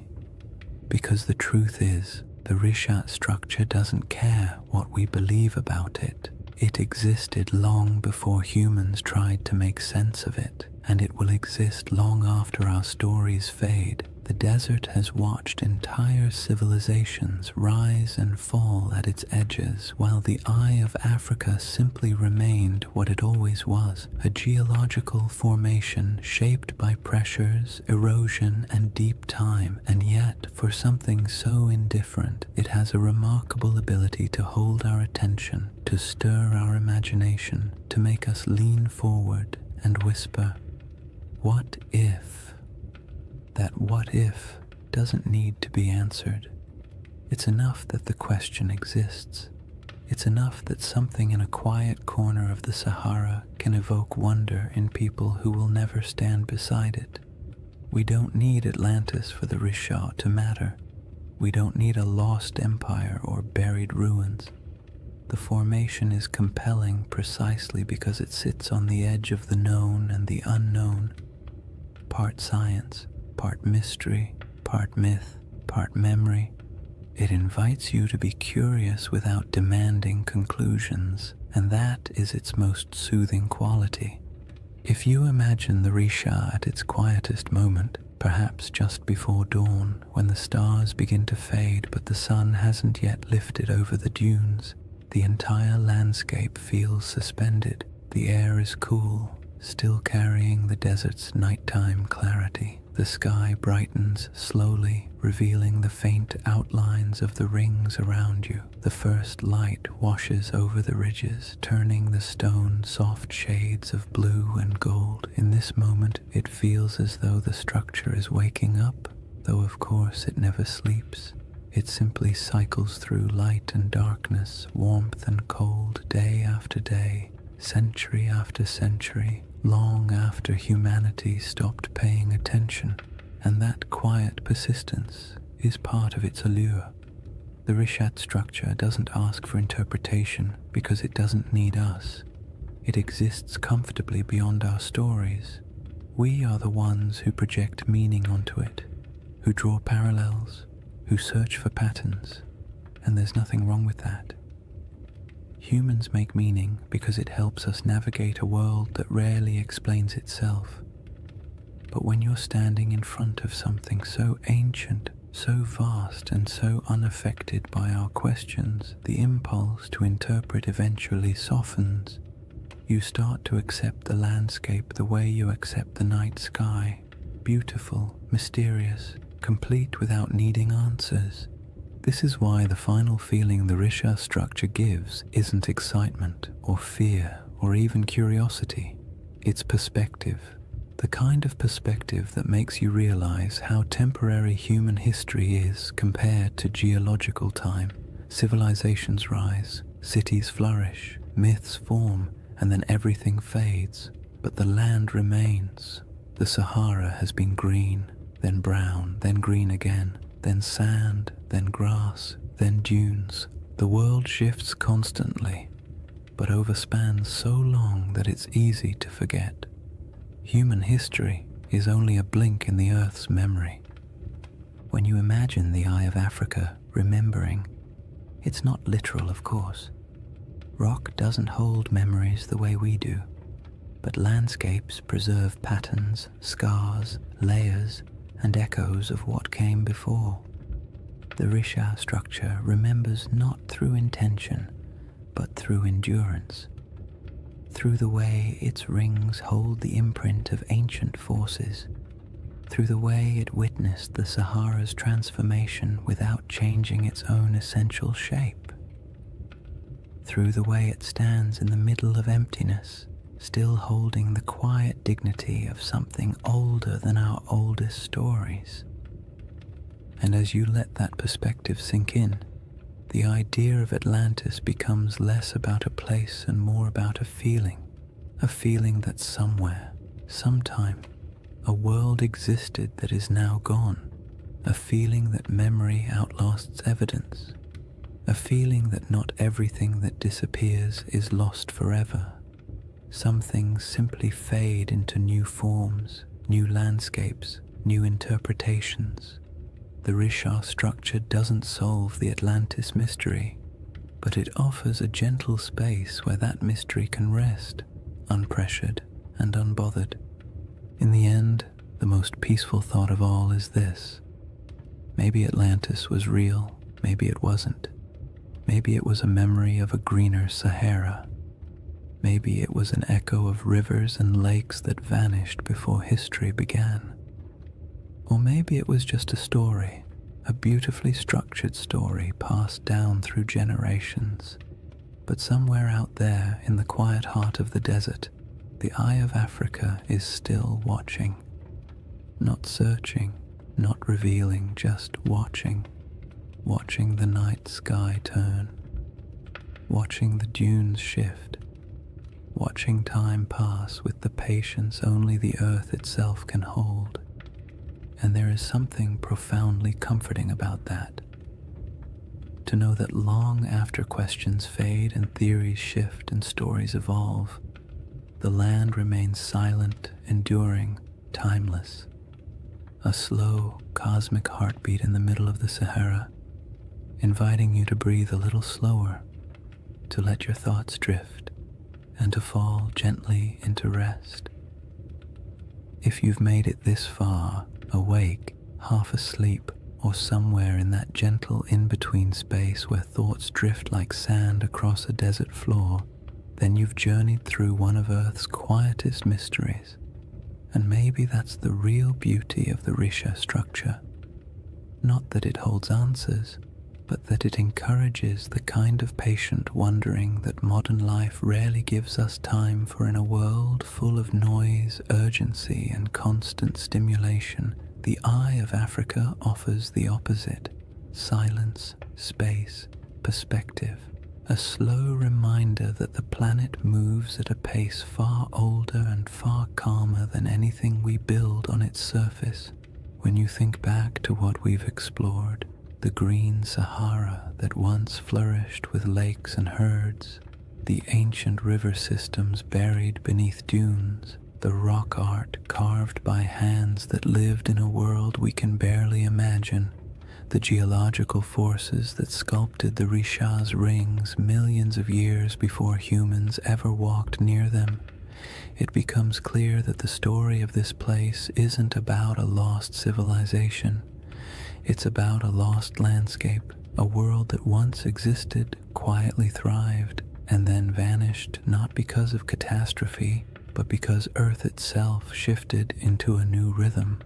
The Rishat structure is a witness to all of it, a memory in stone shaped not by human intention but by natural processes that unfold over spans of time far beyond our comprehension. And even though the Atlantis comparison has become part of its identity, the truth is you don't need a legend to appreciate this formation. You don't need Plato or myths of rings and cities or theories about ancient mariners. You only need the simple awareness that our planet contains places so strange and so beautiful that they feel like stories even before we start telling them. The Richat structure is one of those places. Perfectly circular, timeless, a little unsettling, completely mesmerizing, the kind of formation that makes you pause and remember that the Earth was sculpting wonders long before anyone arrived to give them names. There's a quiet comfort in imagining the Eye of Africa as a presence rather than a puzzle, not a watcher in any mystical sense, but a symbol of endurance. It has seen the Sahara as a cradle of life, then as a wilderness, and now as a vast ocean of sand. It has seen climates shift, species migrate, and entire ecosystems vanish into memory. And through all of it, it stayed where it was, letting time carve every ridge, every basin, every curve. There's something almost meditative about that, the idea that some things don't chase meaning, they simply endure and allow us to come to them with whatever questions or stories we carry. As you settle into the final moments of this journey, imagine once more the Richat structure under the stars. The rings around you fading into shadow, the sky stretching overhead like an ancient tapestry, the air cool, the sand carrying the day's warmth, the wind quiet enough to feel like the earth is holding its breath. In that moment, all the theories, all the debates, all the speculation falls away. What remains is just the land, unconcerned, immense, older than memory, a reminder that our place in the world is temporary but also meaningful in its own small way. And maybe that's the real gift of places like this. They allow us to step outside ourselves, to drift gently into perspective, to remember that not everything needs to be solved. Some mysteries are meant to rest, some landscapes are meant to simply be admired, and some stories, like the Sahara itself, are more soothing when left open, when allowed to breathe, when allowed to drift into the same soft silence that defines the desert at night. So as you drift towards sleep or into a deeper state of calm, let the Richat structure fade into that quiet space behind your thoughts. Let the rings dissolve into darkness, the stars soften overhead, and the desert wind carry away whatever tension you brought with you. The earth has been here a long time, and it will be here long after the worries of today have faded. You are small compared to the scale of geological time, but that smallness is not a burden. It's a comfort, a reminder that it's okay to rest.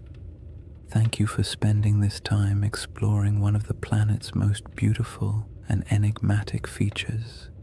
If you enjoyed this journey, and you'd like to drift through more forgotten landscapes and ancient mysteries crafted to help you unwind, consider liking the video and subscribing to the channel. It truly helps, and it means a lot. And before you fall asleep fully, let me know in the comments where you're watching from and what time it is for you. I love seeing the entire world gathered in one quiet, shared moment. For now, take one last breath. Let it go slowly, and let the desert night close around you. The Eye of Africa will keep its silent watch. You only need to rest.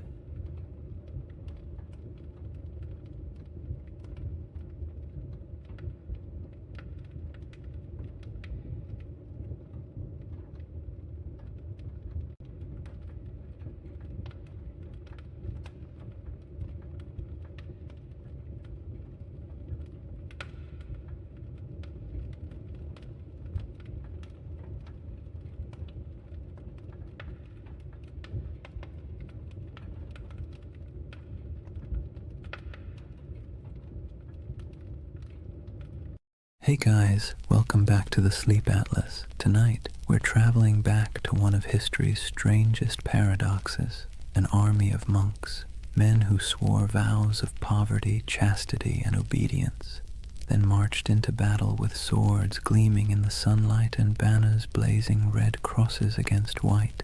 the Knights Templar. For the next 2 hours, you're not in the 21st century anymore. You're in the age of cathedrals and crusades, relics and rumors, faith and fear. And as always, if you enjoy these journeys through history that help you fall asleep, please subscribe for more nights like this one. It helps the channel, and it helps you find your way back when you need another story to drift away to. Now tell me in the comments, what's keeping you up tonight? Because tonight, we're going to talk about a brotherhood that was born in faith, drenched in blood, and consumed by legend. A story that begins not in a palace, but in silence. Imagine, a torch flickers in an underground chamber beneath Jerusalem. The year is 1119. The city still smells faintly of conquest, burned wood, incense, and the metallic tang of drying blood. 9 knights kneel in a circle. Their armor creaks as they bow their heads. One of them, Hugh de Payens, a French nobleman with eyes like chipped flint, swears an oath before God to live without wealth, without women, without fear, to protect the pilgrims traveling these deadly roads to the Holy Sepulchre. No music, no witnesses, just men and stone and the echo of words they can never unsay. That's how the Knights Templar began, or at least how history thinks they did. But as with most things that begin in the dark, the truth is more complicated. Chapter 1. The Secret Birth of a Holy Army. Jerusalem in 1119 was not a place of peace. The First Crusade had ended 20 years earlier, and what the Crusaders left behind wasn't holiness, it was chaos. The Holy City was technically Christian, ruled by a Latin king, but the streets were still littered with ghosts. Mosques had been turned into churches. Pilgrims from Europe wandered through the desert, barefoot and dazed, believing they were walking through the Bible itself. And everywhere, the tension between faiths hung thick as incense. The roads between the coast and the city were a nightmare. Bandits, raiders, and desert tribes preyed on travelers like wolves. Every year, hundreds of unarmed pilgrims set out from the ports of Jaffa or Acre to see the place where Christ had died, and many never arrived. It was a land where faith could get you killed faster than sin. Enter those 9 knights, poor, devout, and possibly bored noblemen from northern France. Their leader, Hugh de Payens, had fought in the Crusades and stayed behind when most went home. He and 8 companions approached King Baldwin II of Jerusalem with a strange request. They wanted permission to form a new order of knights, not to conquer, not to rule, but to guard. The king said yes. The church hesitated. Nobody quite knew what to do with these men. They were knights, yes, but they claimed to be monks too. The idea didn't fit into any box the medieval world understood. A soldier was supposed to fight, a monk was supposed to pray, and these men wanted to do both. Baldwin gave them quarters in a building that stood on the ruins of the Temple of Solomon, the most sacred and controversial ground in the world. And that's where their name came from, the poor fellow soldiers of Christ and of the Temple of Solomon.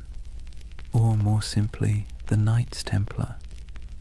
Now here's where things start to shimmer with myth, because for nearly a decade, nobody heard much from them. No glorious battles, no public presence, just 9 knights living quietly in a half-ruined temple, claiming to protect pilgrims. And that's when the whispers began. What were they doing under the temple? Some said they were excavating.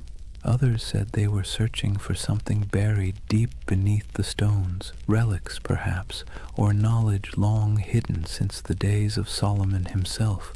Modern archaeologists will tell you this is nonsense, of course, but even they admit the Templars had access to the Temple Mount, a privilege almost no one else in Christendom enjoyed, and for years they dug there with the Church's blessing.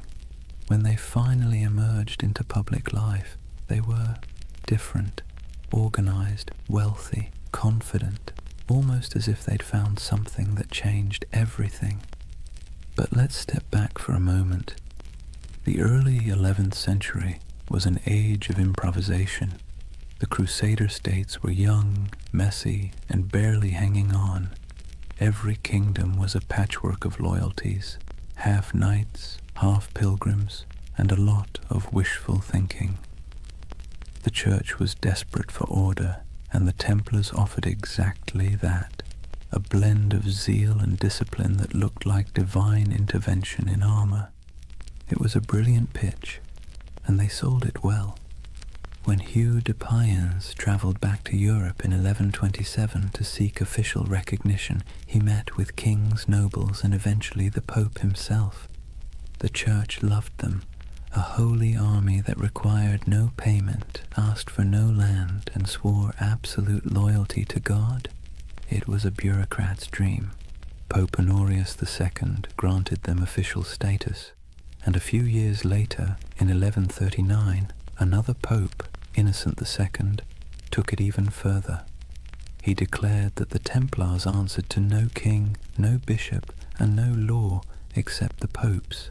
They were untouchable, exempt from taxes, allowed to cross borders freely, and permitted to collect donations directly from the faithful. In other words, the Knights Templar became a multinational corporation, centuries before such a thing should have existed.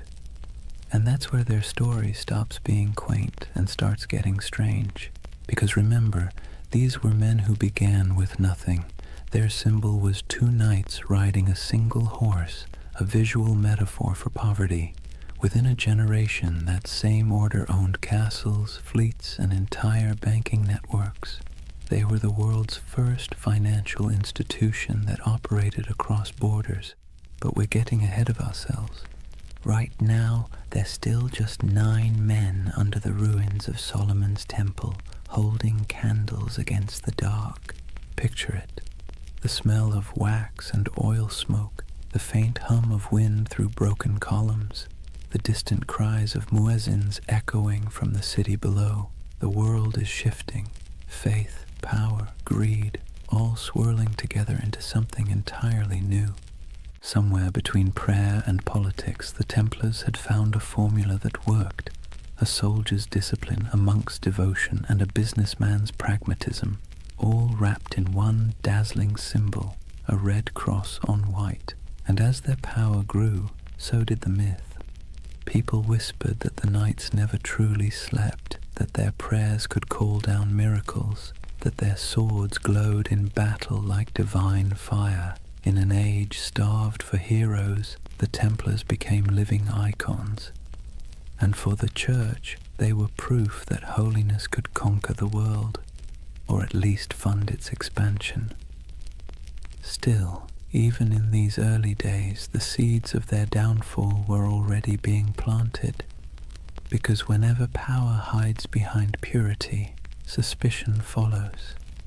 For now, though the world was enchanted by them, Europe sent them gold, recruits, and blessings. The Templars began to build fortresses across the Holy Land, stark geometric structures designed not for beauty but for survival. The first of these rose near Gaza, its walls thick and severe as if carved from a single thought, hold, and hold they did. Against heat, disease, and endless waves of enemies, the Templars endured. They were a strange hybrid, too pious for ordinary knights, too violent for ordinary monks, but somehow they worked. The desert turned them into something sharper, harder, less human, and the world rewarded them for it. By the end of the 12th century, the Templars were no longer a curiosity. They were a force of nature. Their red cross fluttered on every major battlefield from Antioch to Acre. Pilgrims prayed to them as if they were saints. Kings borrowed money from them as if they were banks. And behind their stoic silence, they smiled, because they knew the holiest men in Christendom were also its most indispensable. The Holy Land. It sounds peaceful, doesn't it? Golden deserts, olive groves, sun-bleached ruins, the kind of place you might imagine angels hovering over in serene silence. But in the early 12th century, it was anything but serene. Jerusalem had been liberated by Christian crusaders only a few decades earlier, and let's be clear, liberation in medieval terms usually meant blood up to the ankles. The First Crusade had ended with the massacre of nearly every inhabitant of the city, Muslim, Jew, and even some Christians unlucky enough to be standing in the wrong doorway. The survivors who staggered out of those gates left behind a city that was holy, yes, but also haunted. Now, imagine you're one of the pilgrims arriving from Europe after that carnage. You've sold your land, kissed your family goodbye, and endured months on a leaky ship that smelled of salt, vomit, and desperation.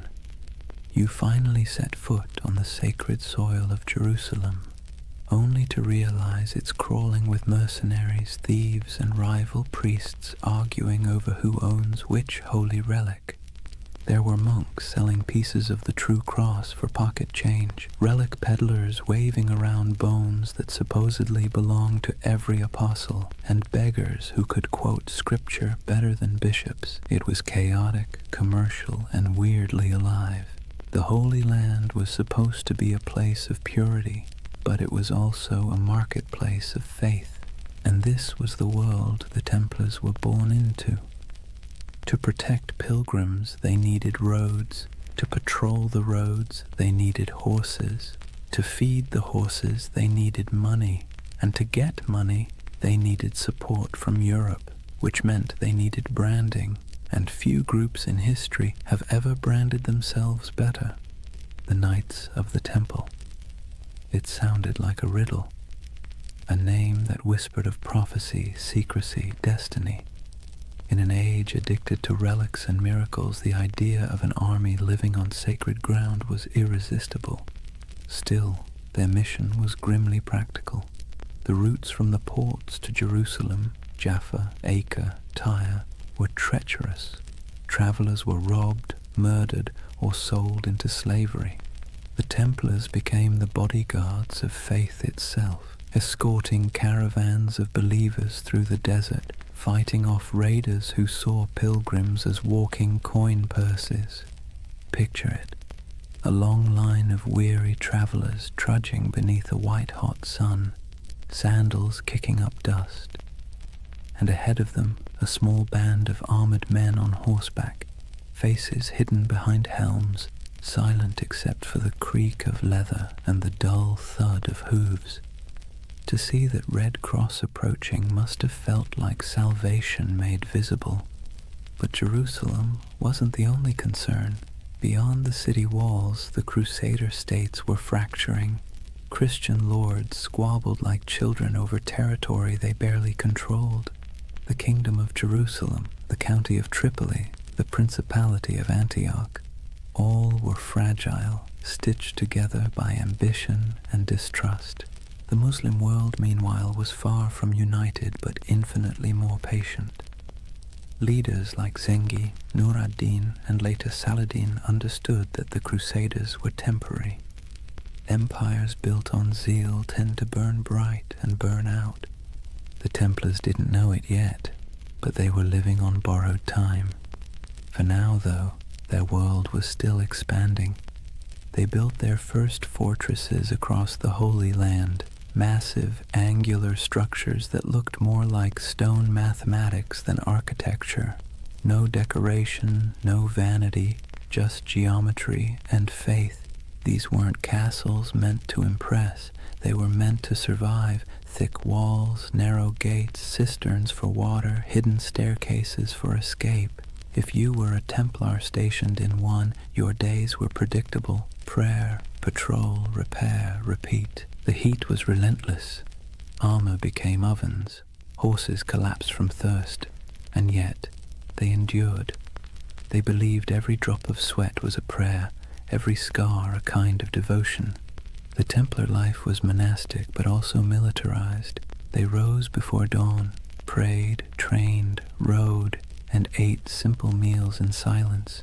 Even at the table they sat in pairs, sharing food from a single bowl, just as they once shared horses when they were poor. That duality, poverty and power, humility and dominance, defined them. To outsiders, it made the Templars look almost supernatural. They were disciplined in a world that thrived on chaos. They didn't drink, gamble, or chase women. They didn't hoard gold for themselves, but for the order. Compared to the average crusader knight, who often behaved like a drunk tourist with a sword, the Templars seemed godlike. But discipline has its price. Their strictness made them feared, but it also made them cold, and in a land that worshipped stories, coldness was suspicious. Rumors spread that they worshipped strange idols, that their prayers were not quite Christian, that beneath their white mantles they bore symbols not approved by Rome.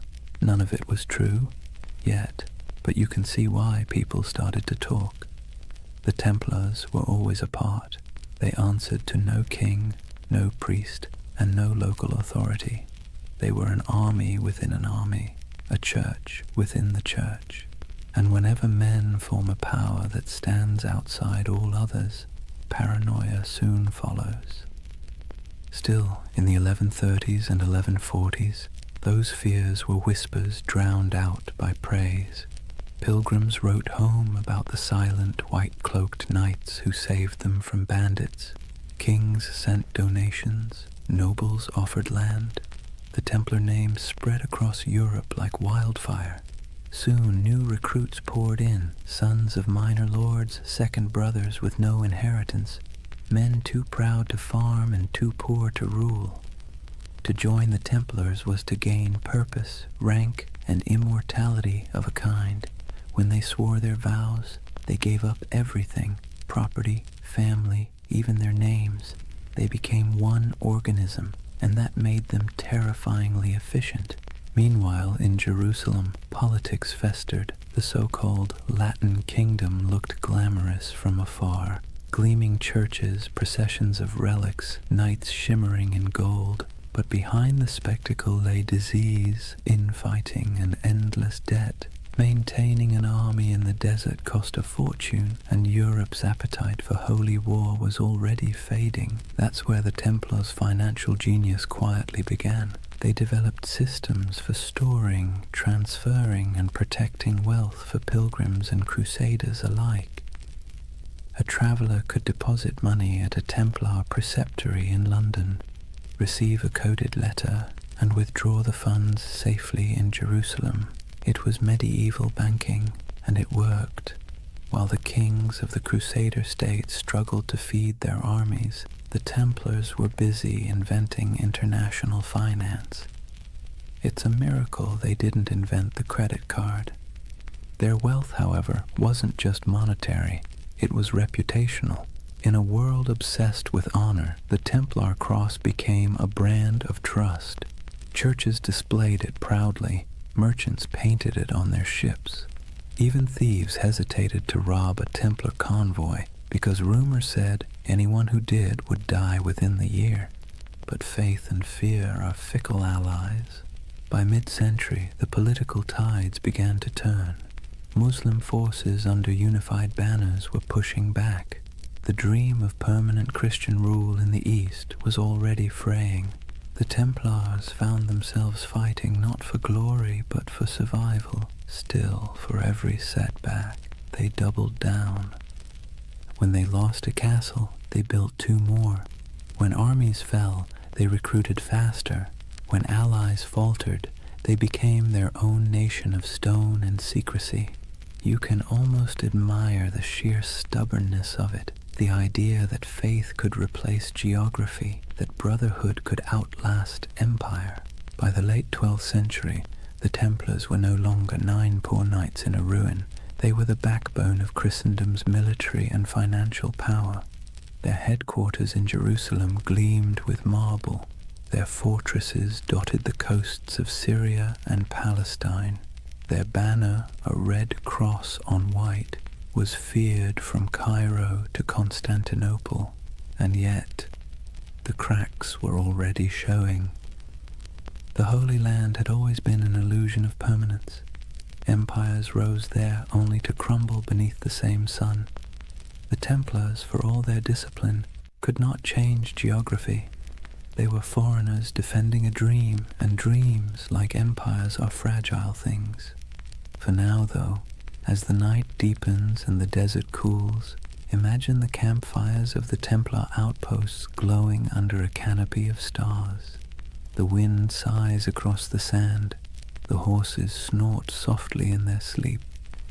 A monk knight kneels beside a stone wall, whispering a prayer in Latin that drifts into the dark like smoke. Somewhere far to the west, Europe sleeps, safe, wealthy, and unaware that its most sacred soldiers are already walking the thin edge between salvation and damnation. Imagine the year is 1120.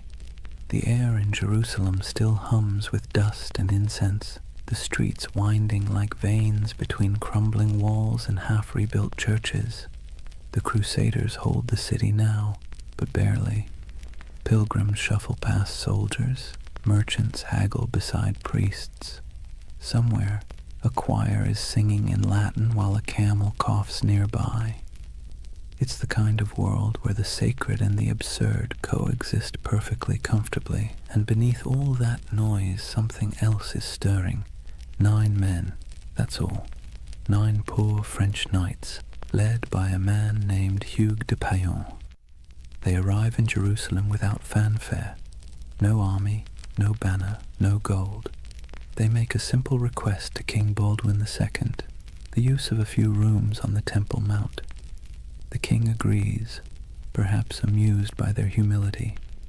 He gives them quarters in the old Al-Aqsa Mosque, which the Crusaders believed sat atop the ruins of Solomon's Temple. That's where the story becomes hazy. Officially, these knights called themselves the poor fellow soldiers of Christ and of the Temple of Solomon. Their stated mission: to protect pilgrims traveling to and from the Holy Land. A noble enough cause and one desperately needed. But here's the question. Historians still whisper over their coffee. If their job was guarding roads, why did they spend the next 9 years living almost entirely underground? According to later accounts, the Templars rarely left the Temple Mount during that first decade. They dug tunnels, moved stones, and kept their activities secret. When questioned, they gave vague answers about renovations and holy works, which, let's be honest, is exactly what you say when you don't want people to ask more questions. So what were they doing? The truth is, no one knows for certain. But speculation has filled that silence for centuries. Some believe they were excavating ancient ruins, searching for relics buried since the days of Solomon. Others suggest they were hunting for texts, scrolls containing forgotten wisdom, early Gnostic writings, alchemical treatises, even architectural blueprints said to hold divine secrets. And then, of course, there's the most enduring rumor of all, the Holy Grail. It's easy to roll your eyes now, but picture it from their perspective. You're in the 12th century, sleeping on the ruins of the most mythic temple in history. You're a warrior who believes God speaks through symbols, and beneath your feet are thousands of years of rubble, Babylonian, Persian, Roman, Byzantine. If faith ever had a basement full of mysteries, this was it. The Templars' time under the Temple Mount became the seed of every legend that followed. Later chroniclers claimed they discovered something extraordinary, but were maddeningly vague about what that was. Some said they found the Ark of the Covenant. Others insisted they unearthed gold from Solomon's treasury. More imaginative souls suggested they uncovered proof of bloodlines, records linking Christ's family to European royalty. And then, of course, there were the occult theorists who decided the knights had learned sacred geometry, secret knowledge about the structure of the universe itself. Whatever the truth, one thing is certain. When the Templars finally emerged, they were not the same men who went in. They returned to Europe transformed, quietly powerful, almost unnervingly composed. Hugues de Payen travelled to France and sought an audience with Bernard of Clairvaux, one of the most influential churchmen of the age. Bernard was a Cistercian monk, a man so ascetic he considered sleep an indulgence and food a distraction. Yet he was also a brilliant strategist, the closest thing the medieval church had to a public relations genius. Hugues explained the mission, a brotherhood of knights bound by poverty, chastity, and obedience, dedicated to God but armed for war. Bernard immediately saw the potential. It was a paradox so perfect it had to be divine. Monks who killed, soldiers who prayed, holy poverty funded by the wealth of nations. In 1129, at the Council of Troyes, the Templars received official papal approval. They were no longer just a handful of wanderers. They were an order of the Church.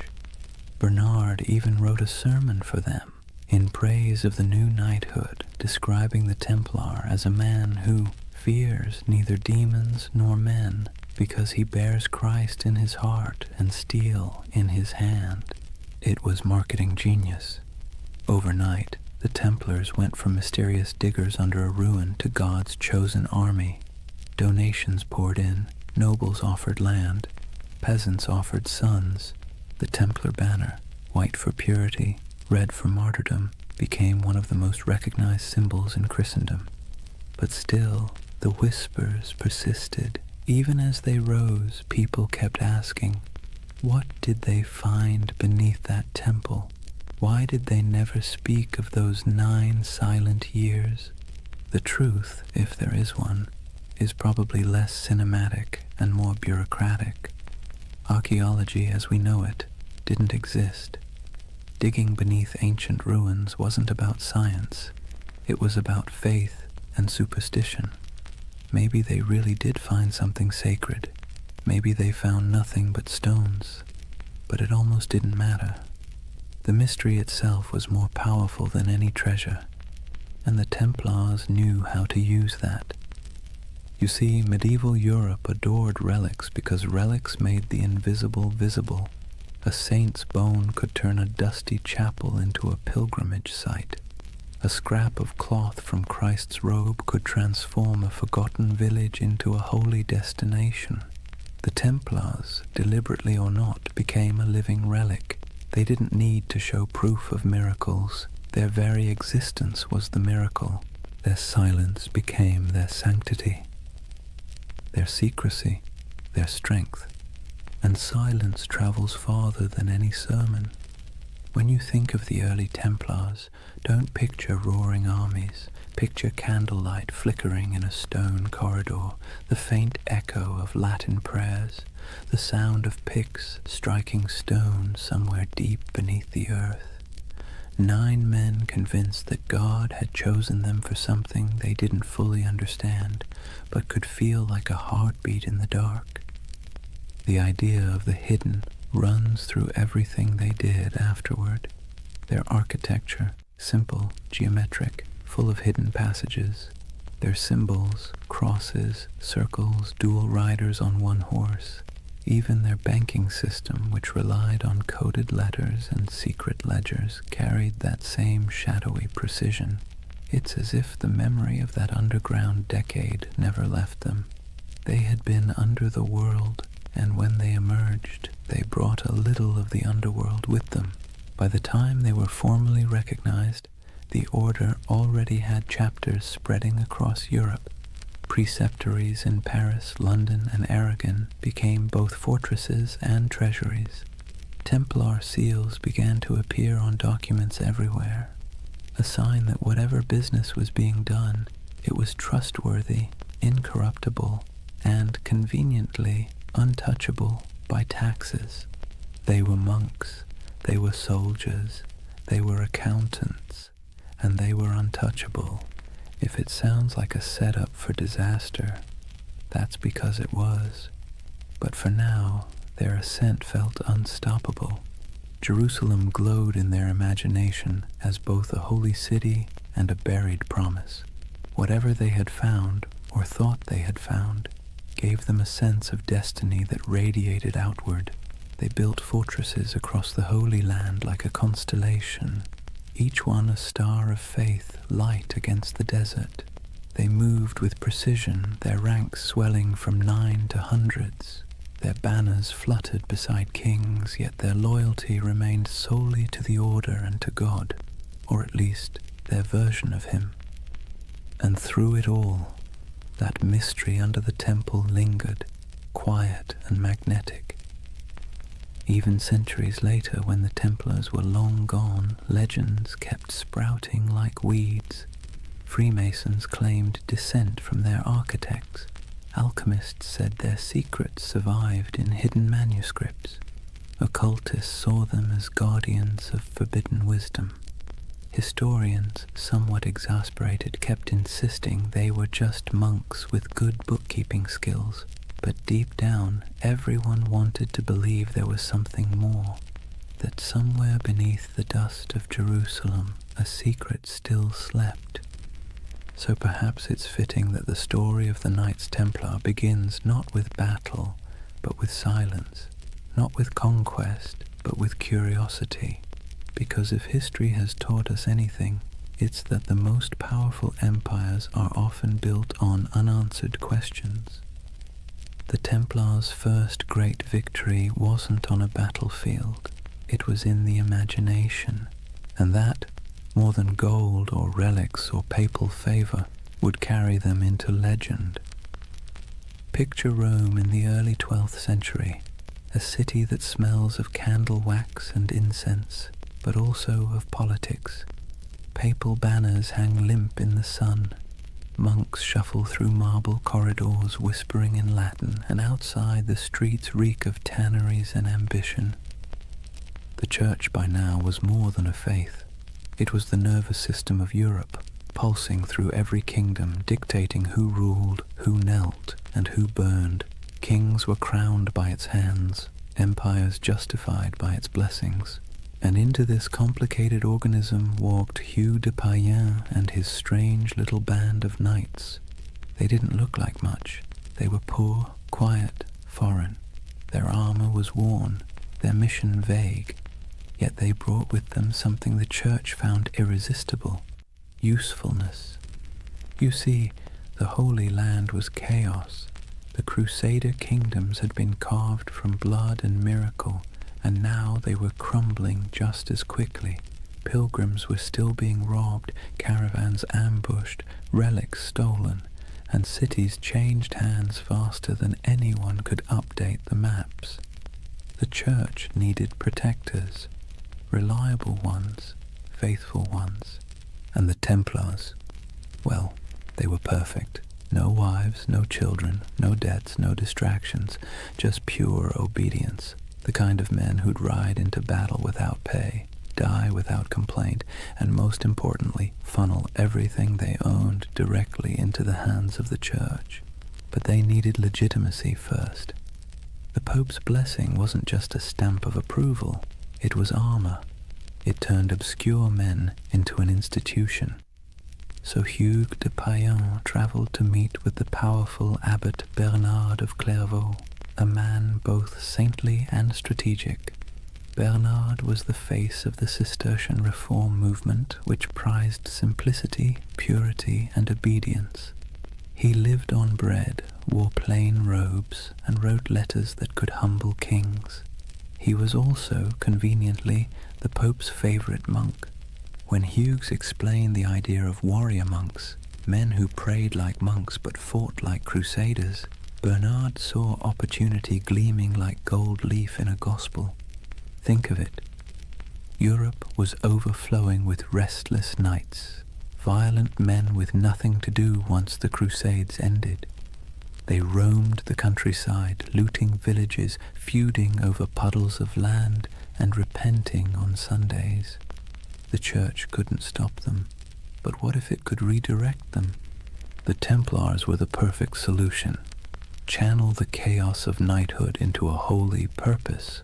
Sanctify violence, wrap war in prayer. Bernard became their champion. He wrote, in praise of the new knighthood, a sermon that would become their manifesto. In it, he drew a sharp line between ordinary knights and these new holy warriors. The Knight of Christ, he wrote, fights the battles of the Lord without fear, for he bears Christ in his heart and steel in his hand. It was genius, simple, poetic, dangerous. With those words, the Templars became the Church's favorite paradox. Men who could kill for peace, who could die for salvation, who could hold a sword and a rosary in the same hand and never feel the contradiction. At the Council of Troyes in 1129, the Templars were officially recognized as a religious order. Pope Honorius II approved their rule, a strict code of conduct modeled after monastic life but adapted for war. They took vows of poverty, chastity, and obedience. They ate in silence. They wore plain white mantles to symbolize purity, later marked by a red cross, the color of martyrdom. They slept in communal dormitories, their armor near at hand. They prayed 8 times a day. And yet they were also soldiers, men who trained for battle, guarded caravans, and fought with terrifying precision. It was an impossible combination, but that was the point. The contradiction itself was their mystique. The Church, always hungry for spectacle, adored it. Sermons across Europe began praising these poor knights of Christ as living saints. Relics were touched to their swords. Songs were written about their devotion. Donors poured gold into their coffers. Within a decade, they owned lands across France, England, and Iberia. Within 2, they controlled a network that stretched from London to Jerusalem, all under the cross, all under God. The irony, of course, was that their vow of poverty made them one of the richest organizations in Europe. Nobles who couldn't join gave donations instead. Merchants stored money in Templar houses for safekeeping, the world's first reliable banking network.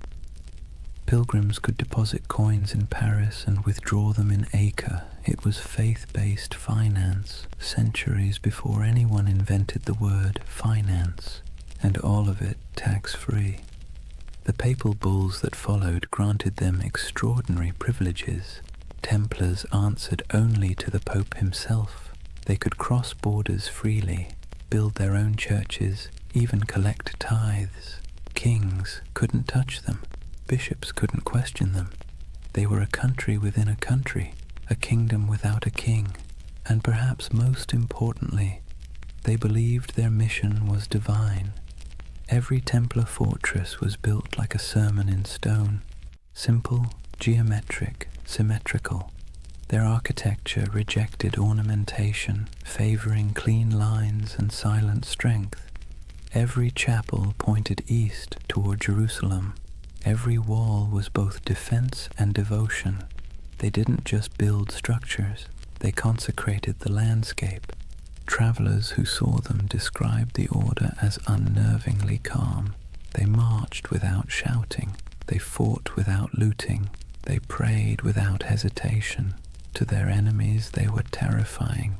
To their allies, indispensable. And to themselves, they were chosen.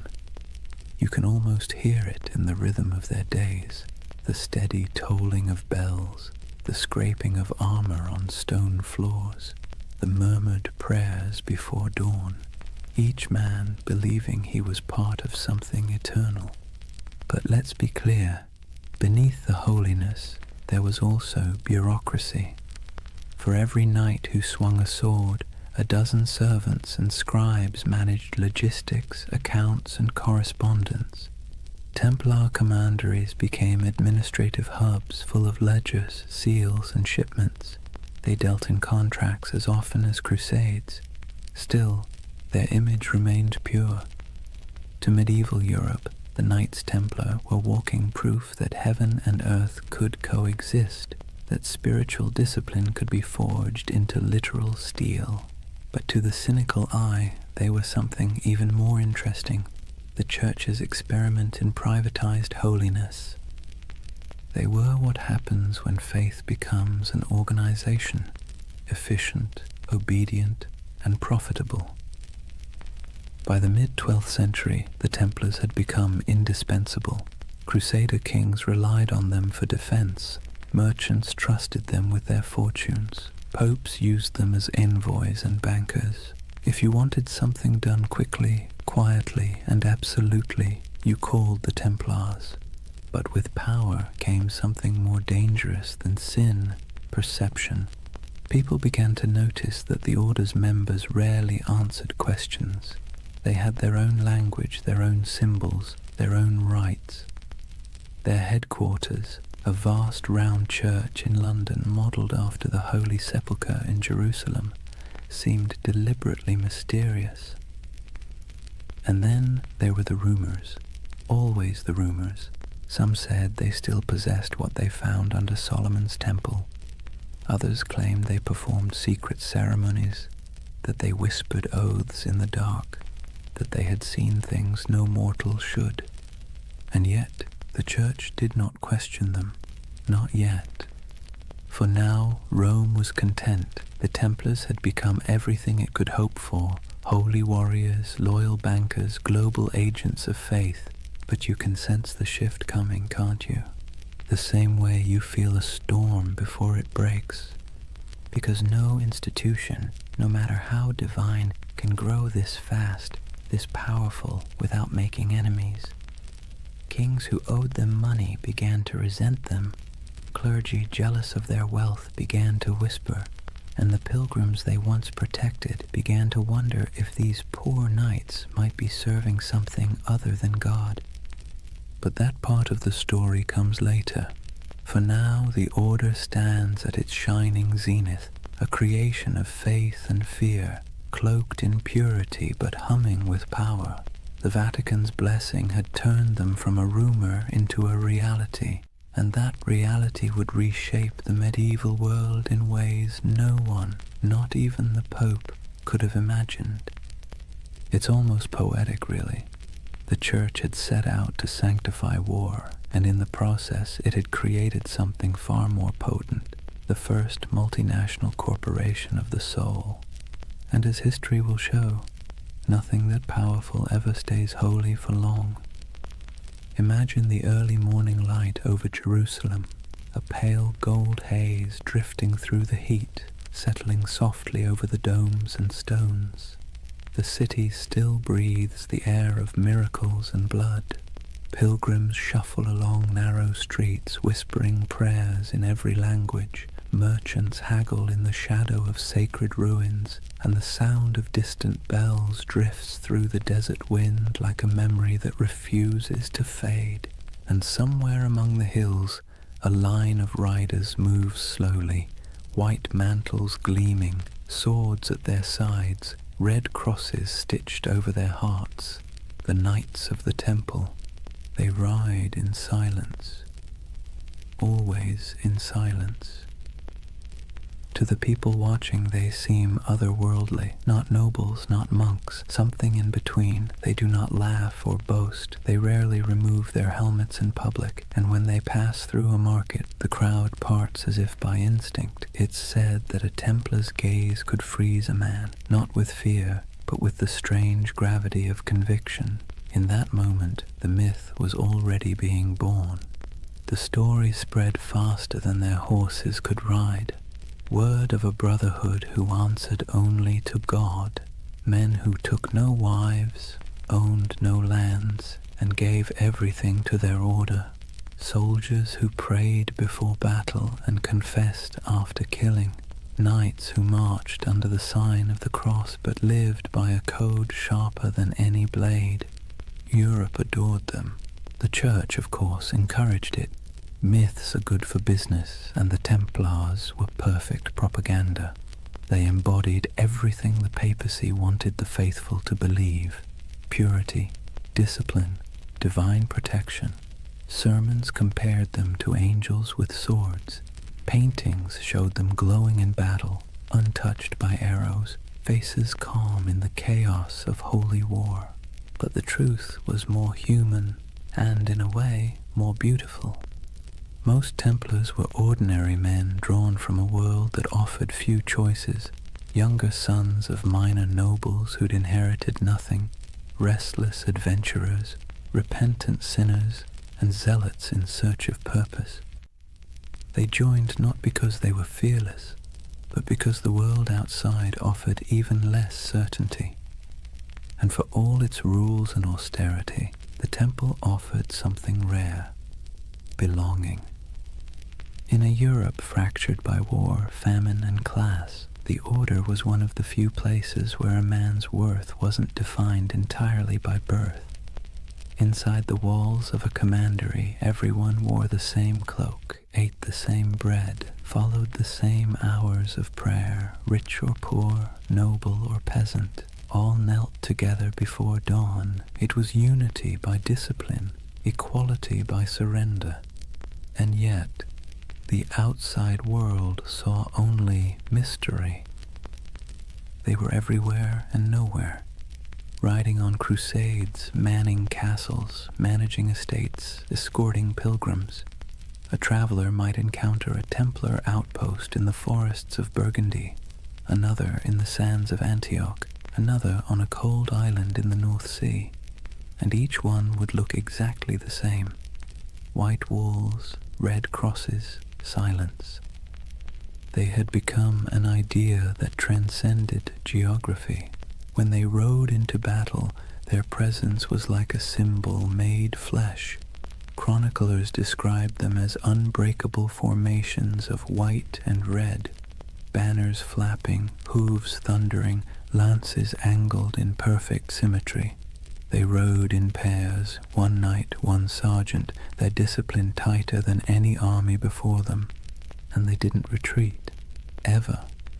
There's a story, probably exaggerated but worth repeating, that at the Battle of Montgisard in 1177, fewer than 100 Templars helped turn the tide against Saladin's massive army.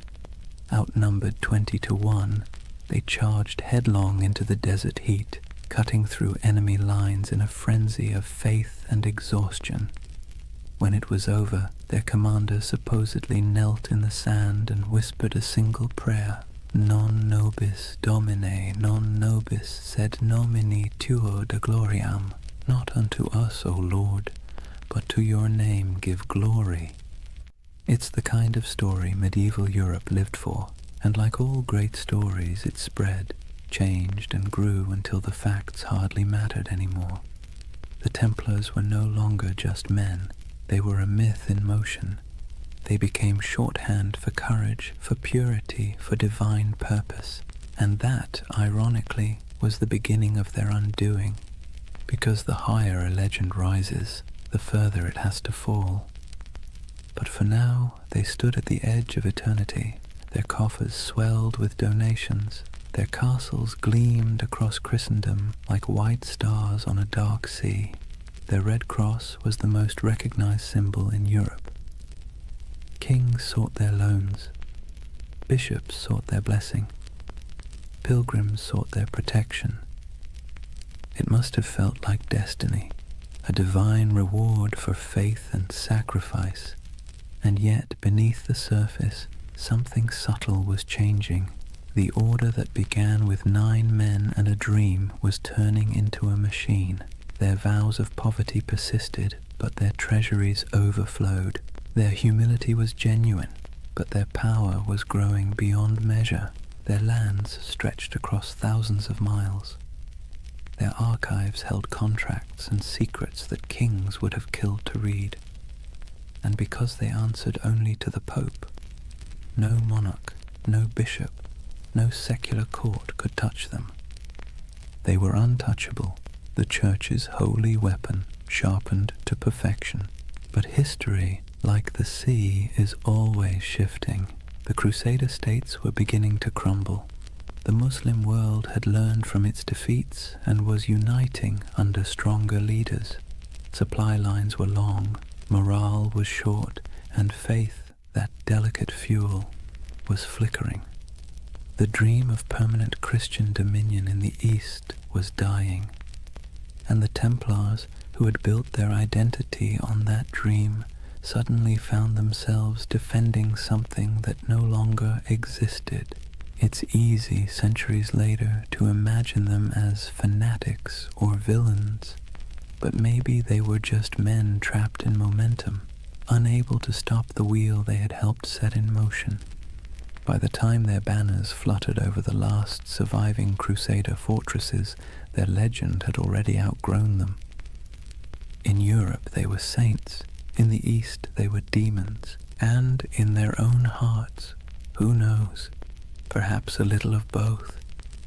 The ordinary knights must have felt it, the slow decay beneath the glory, the endless wars that achieved nothing, the heat, the sand, the weight of armor, the prayers whispered into silence, the feeling of being instruments of something divine, and yet increasingly something political.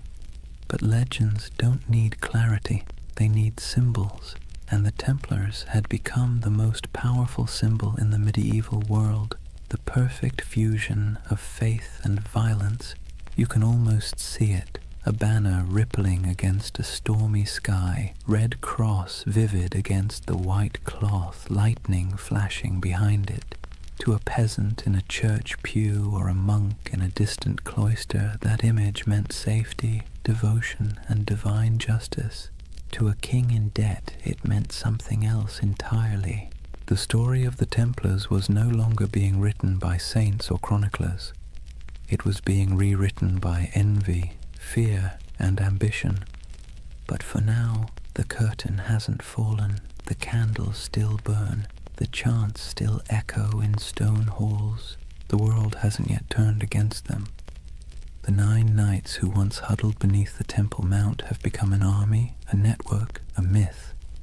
Their legacy has taken on a life of its own, glowing, untouchable, and slightly unreal.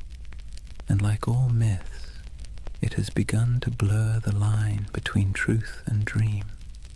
That's where chapter 1 closes, not with an ending, but with a vision of a brotherhood standing on the edge of something vast and unknowable.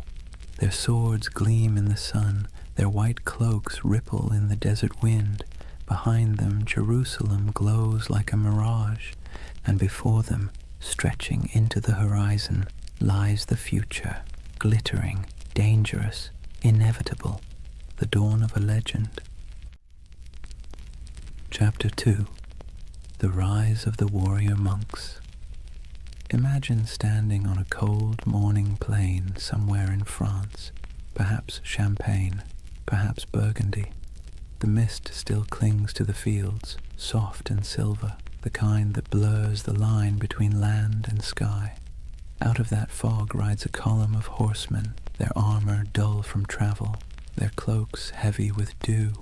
But as the light shifts, something crimson catches the dawn, a mark stitched across white cloth, simple yet unmistakable, a red cross. It would become one of the most recognizable symbols in all of human history, but at this moment it is new, modest, a badge of belonging more than power. The men wearing it are quiet, focused, unremarkable to anyone but God. Yet this insignia, this fusion of cloth and conviction, is about to transform them into something the world has never seen, a standing army that answers only to faith. The Templars have begun to evolve. Their days of small vows and secret ceremonies under Jerusalem's ruins are over. The Church has given them legitimacy, a papal seal written in the flowing Latin of divine authority.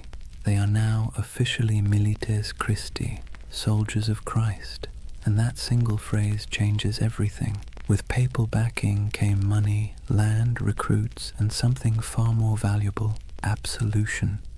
To die as a Templar was not merely to fall in battle, it was to ascend directly into paradise. No purgatory, no judgment, no delay. The battlefield became a kind of heavenly shortcut. It's hard to overstate how revolutionary that idea was in the 12th century. Medieval Europe was steeped in guilt. Sin was currency. Salvation was a negotiation. And suddenly, here was an order that offered redemption through action, through blood, dust, and obedience. For a restless noble, a wayward knight, or a sinner looking for cosmic forgiveness, the temple was irresistible. The red cross symbolized that promise. It wasn't just a banner of war. It was a visible reminder of invisible faith. When a knight knelt before the master of the temple and took his vows, poverty, chastity, obedience, the cross was placed on his cloak as both burden and blessing. From that moment, his life was no longer his own. He would own nothing. He would question nothing. He would fear nothing. And that paradox, total surrender creating total power, became the Templars' greatest strength. Their rules were strict, even monastic. No personal possessions beyond a few garments, no private letters, no hunting, no swearing, no unnecessary conversation. Meals eaten in silence, broken only by the sound of a reader reciting scripture. Even the horses were treated with dignity. No knight was allowed to beat his steed. To the outside world, this was alien.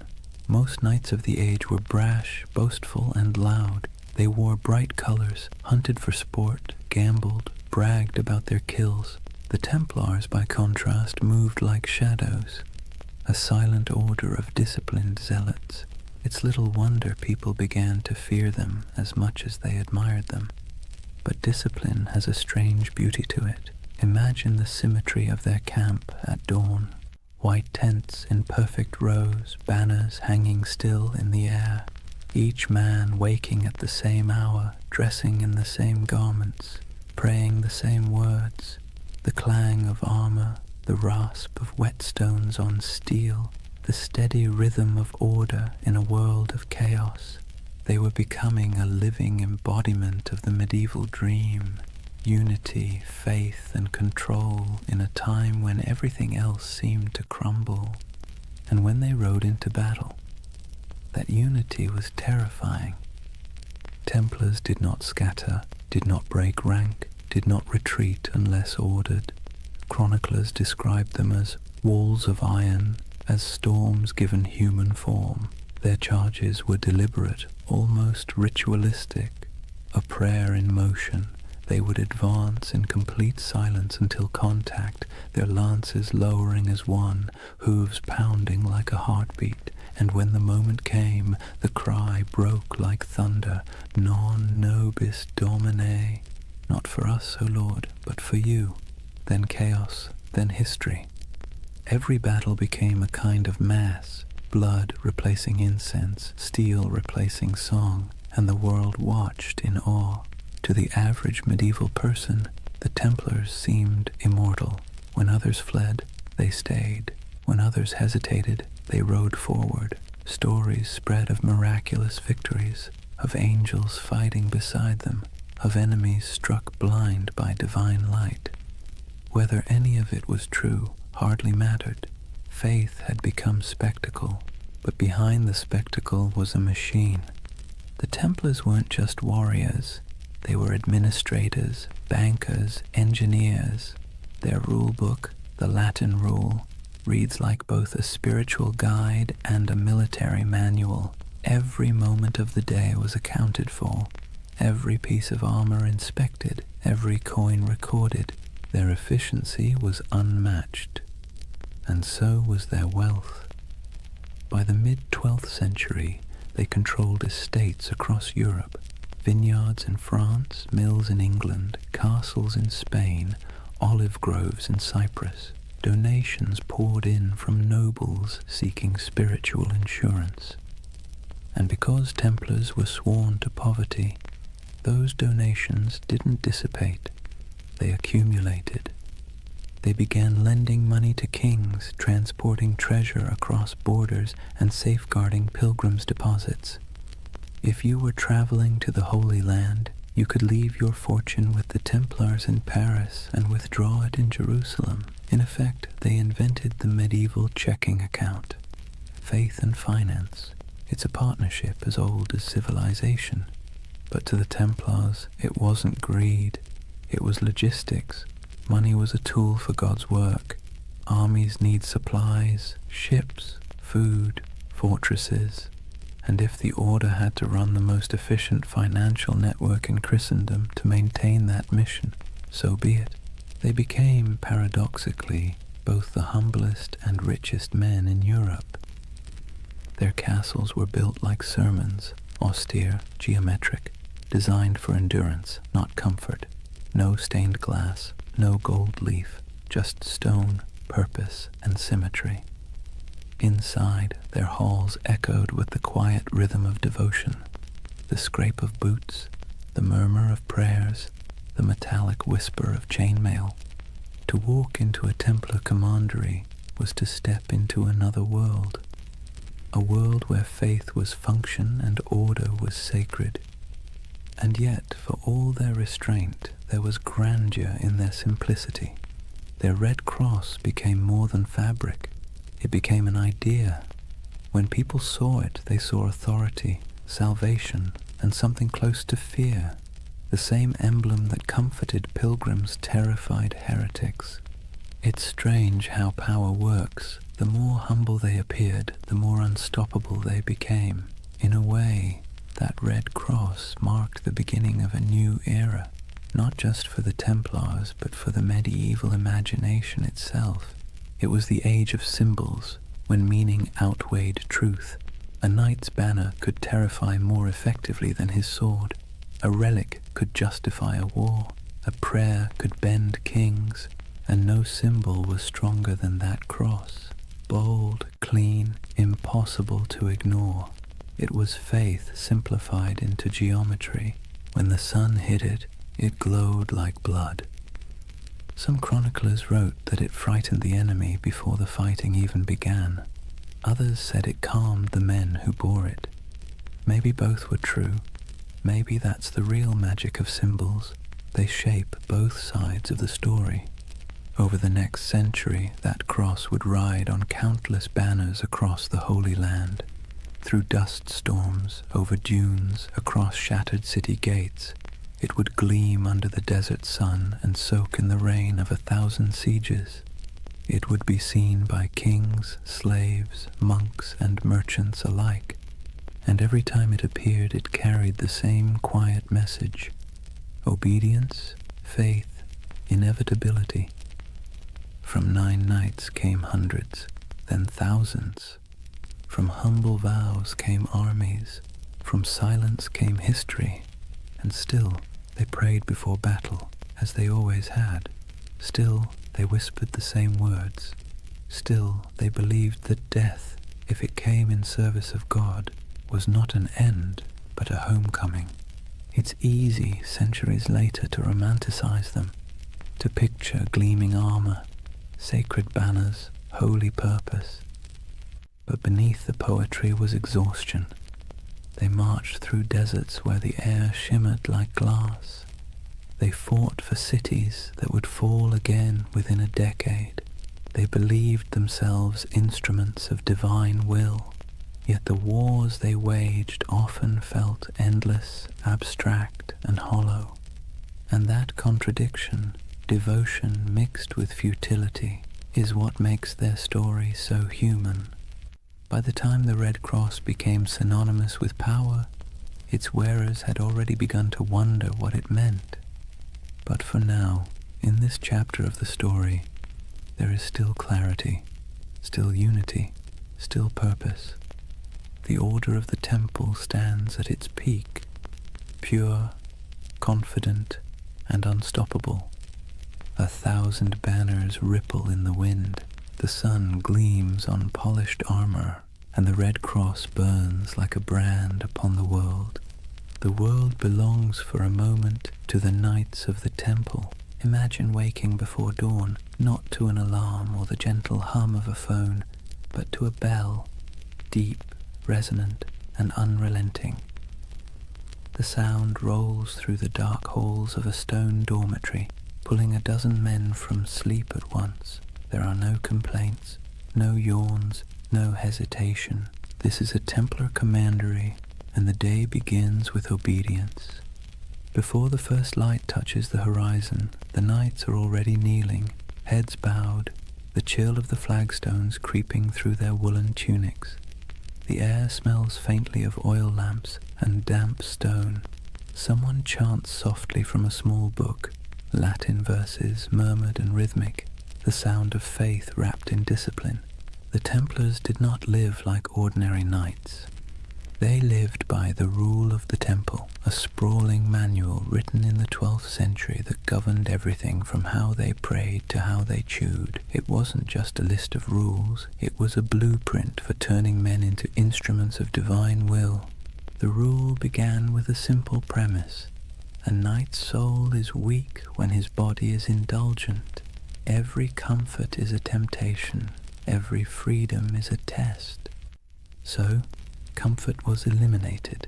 Templars slept fully clothed, tunic, belt, even their boots close by, ready to ride at a moment's notice. They owned no personal possessions, not even a coin or a comb. Their cloaks and armor belonged to the order, and if something broke, it was repaired or replaced, never personalized.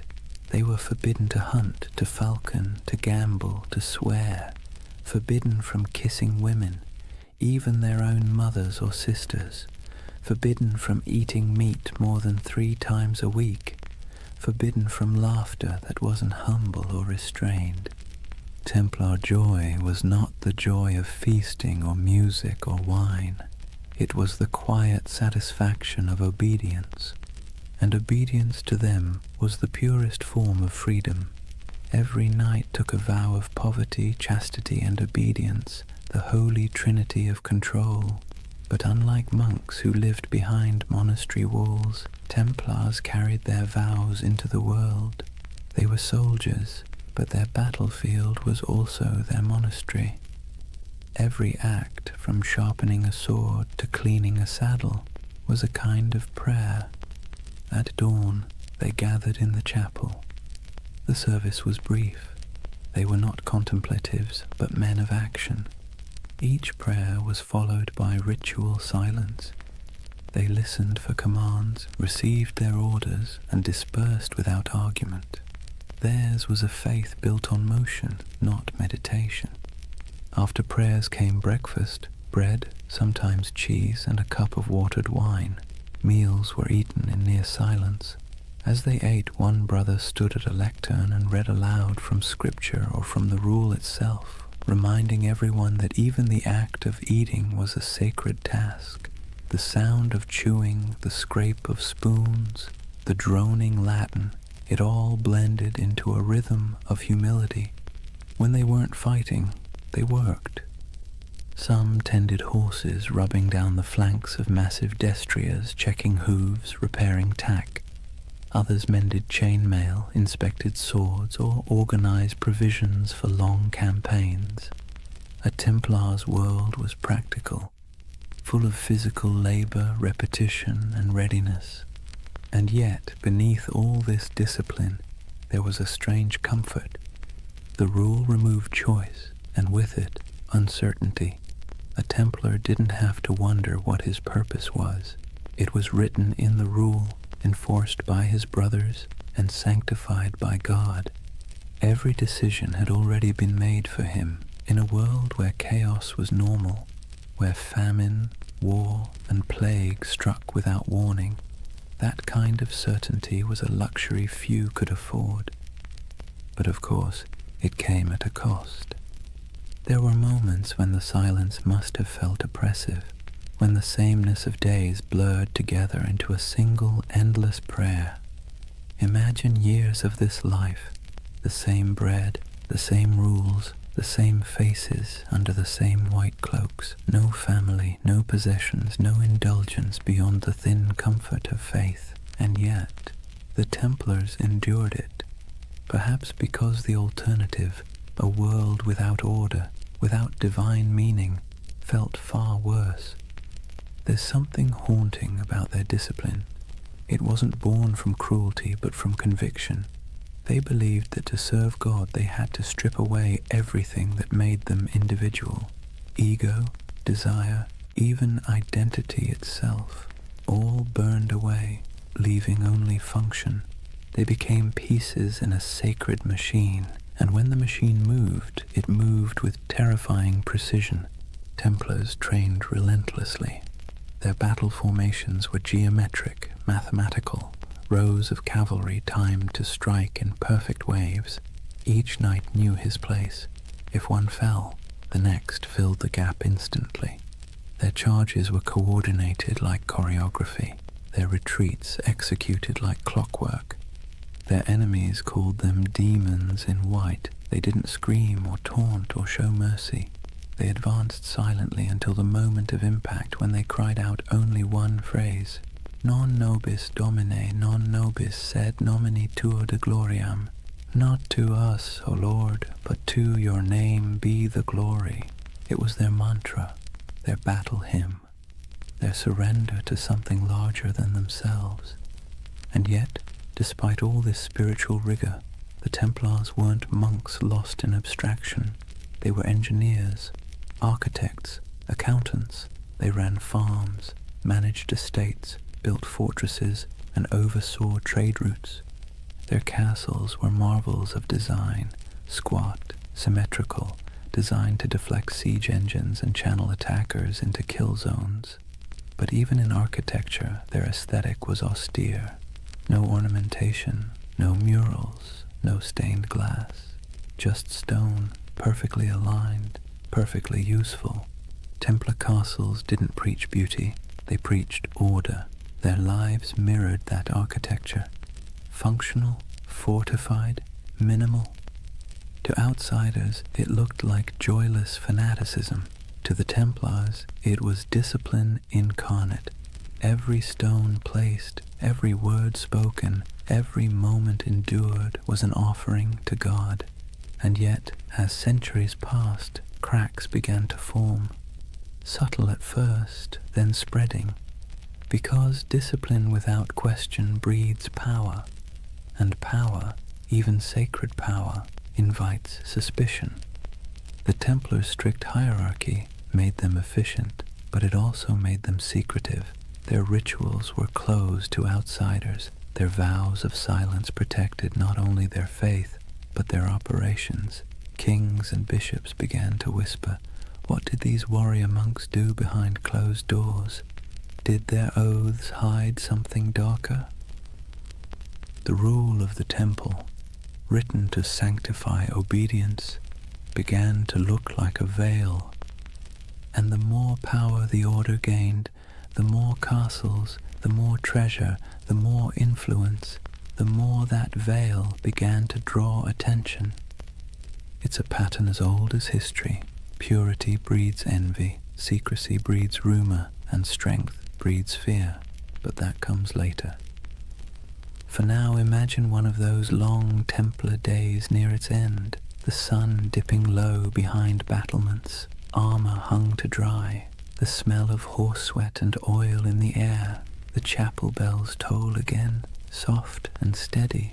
The knights gather one final time, kneeling in rows, their white cloaks ghost-like in the flickering candlelight. They pray not for victory, not for wealth, not even for peace.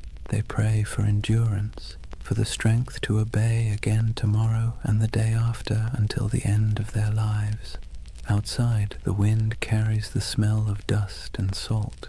Somewhere beyond the horizon, enemies are gathering, empires are shifting, and history is already writing its next betrayal. But inside the chapel there is only the rhythm of prayer, the faint creak of chainmail, the murmur of Latin words fading into the night. And above them, carved into the stone arch of the temple wall, the red cross catches the last trace of sunlight, still, unchanging, eternal. For now, imagine the first thing that hits you isn't the sight, but the heat.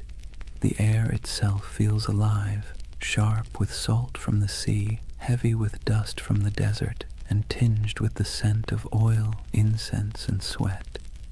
You've just stepped into the Holy Land sometime around the year 1140, and you're walking through a world where heaven and earth have been fighting for custody of the same patch of ground for generations.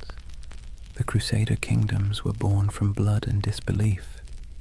After the First Crusade captured Jerusalem in 1099, waves of settlers, soldiers, and zealots streamed eastward, knights chasing absolution, merchants chasing profit, peasants chasing a miracle. What they found was a land older and more complicated than anything they'd been promised. Picture Jerusalem then, not the golden city of postcards, but a dense, sun-bleached labyrinth of limestone walls, narrow streets, and markets bursting with languages: Arabic, Greek, Latin, Armenian, Hebrew, all colliding in the same dusty air. Bells rang from churches while the call to prayer echoed from minarets. Frankish knights and Muslim merchants haggled over silk. Pilgrims shuffled barefoot past relics too sacred to question. The Holy Land was less a battlefield than a mosaic, fragile, shimmering, and always on the verge of breaking. For the Templars, this was both home and battleground. They arrived as guardians of faith, but quickly became administrators of empire. They built massive fortresses to anchor the Crusader presence, stone giants rising from the desert like mirages made real. One of their most famous was Crac des Chevaliers, the castle of the knights. If you've ever stood on a cliff and felt the wind try to push you backward, you'll know the feeling of that place. Perched high above the Homs Gap in modern Syria, it was less a castle and more a declaration. Double walls, circular towers, arrow slits that could whisper death at 100 yards. The stones gleamed pale under the sun, and from its ramparts you could see for miles the mountains, the valleys, and the endless horizon of sand and sky. Inside, it was strangely orderly. Kitchens, chapels, barracks, even a bathhouse. You could live there for months without stepping outside, which was convenient, since stepping outside usually meant someone was trying to kill you. The Templars' castles weren't built to impress. They were built to endure. They were a theology of stone, faith expressed in geometry. The Crusader kingdoms themselves were strange hybrids, part European colony, part medieval experiment. French nobles ruled over Middle Eastern cities filled with Syrians, Greeks, and Jews. Mosques stood beside cathedrals. Crusader coins bore Latin inscriptions on one side and Arabic ones on the other. In some ways it worked. Trade flowed, cultures mixed, and for a brief shimmering moment East and West coexisted, not peacefully, but practically. Templars thrived in that liminal space. They spoke local languages, made deals with Muslim rulers, and hired Arab engineers to fortify their walls. Despite their reputation as fanatics, the Templars were pragmatists. They had to be. The Holy Land wasn't a sermon, it was survival. Still, survival came at a price. The heat wore on them, the endless patrols through sand and rock, the smell of blood baked into armor, the weight of divine expectation pressing down like the sun itself. Every campaign was a pilgrimage of exhaustion. Imagine a Templar caravan winding across the desert. Horses sweating beneath white banners marked with red crosses, sand grinding in every crevice of armor. They march in silence except for the creak of leather, the occasional clink of mail. Ahead lies an enemy they can't see, only the shimmer of heat on the horizon. By nightfall they camp beneath a vault of stars so clear it feels like a cathedral of light. Prayers are murmured, wounds are tended. The men sleep on bare ground, swords within reach, their faith both pillow and weapon. In this land even the air felt charged with contradiction, sacred and savage all at once. and nowhere was that clearer than in Jerusalem itself. For a brief century the city stood under Christian control, a jewel of Christendom wrapped in ancient dust. The Templars' headquarters was no ordinary building. It was the Al-Aqsa Mosque, believed at the time to stand on the ruins of Solomon's Temple. To the Muslim world it was one of Islam's holiest sites. To the Templars it was the very foundation of their identity, the Temple of Solomon, the birthplace of their name. They turned its halls into barracks, its courtyards into stables, its shadowed corners into places of prayer and secrecy. There, in the dim glow of oil lamps, the Templars trained, planned, and perhaps, as rumors later claimed, uncovered something ancient. Some said they found relics buried beneath the Temple Mount, the Ark of the Covenant, the Holy Grail, scrolls of forgotten wisdom. Others said they simply found nothing and invented mystery to fill the void. Whatever the truth, their presence in Jerusalem became mythic. The sight of their white mantles moving through the streets, calm, silent, immaculate, inspired awe and unease in equal measure. They were soldiers of God, but they moved like ghosts. Their faith was practical, but their reputation became supernatural. Pilgrims whispered that Templars could not be killed by ordinary men. Enemies swore they saw them fight after being struck down, and perhaps that was the point. In a land where death was daily and miracles were currency, a little fear was useful. Templar strategy was as psychological as it was martial. They fought not just with swords but with image, the cross on their chest, the silence in their ranks, the absolute certainty in their purpose. Their presence in battle could shift morale before a single blade was drawn.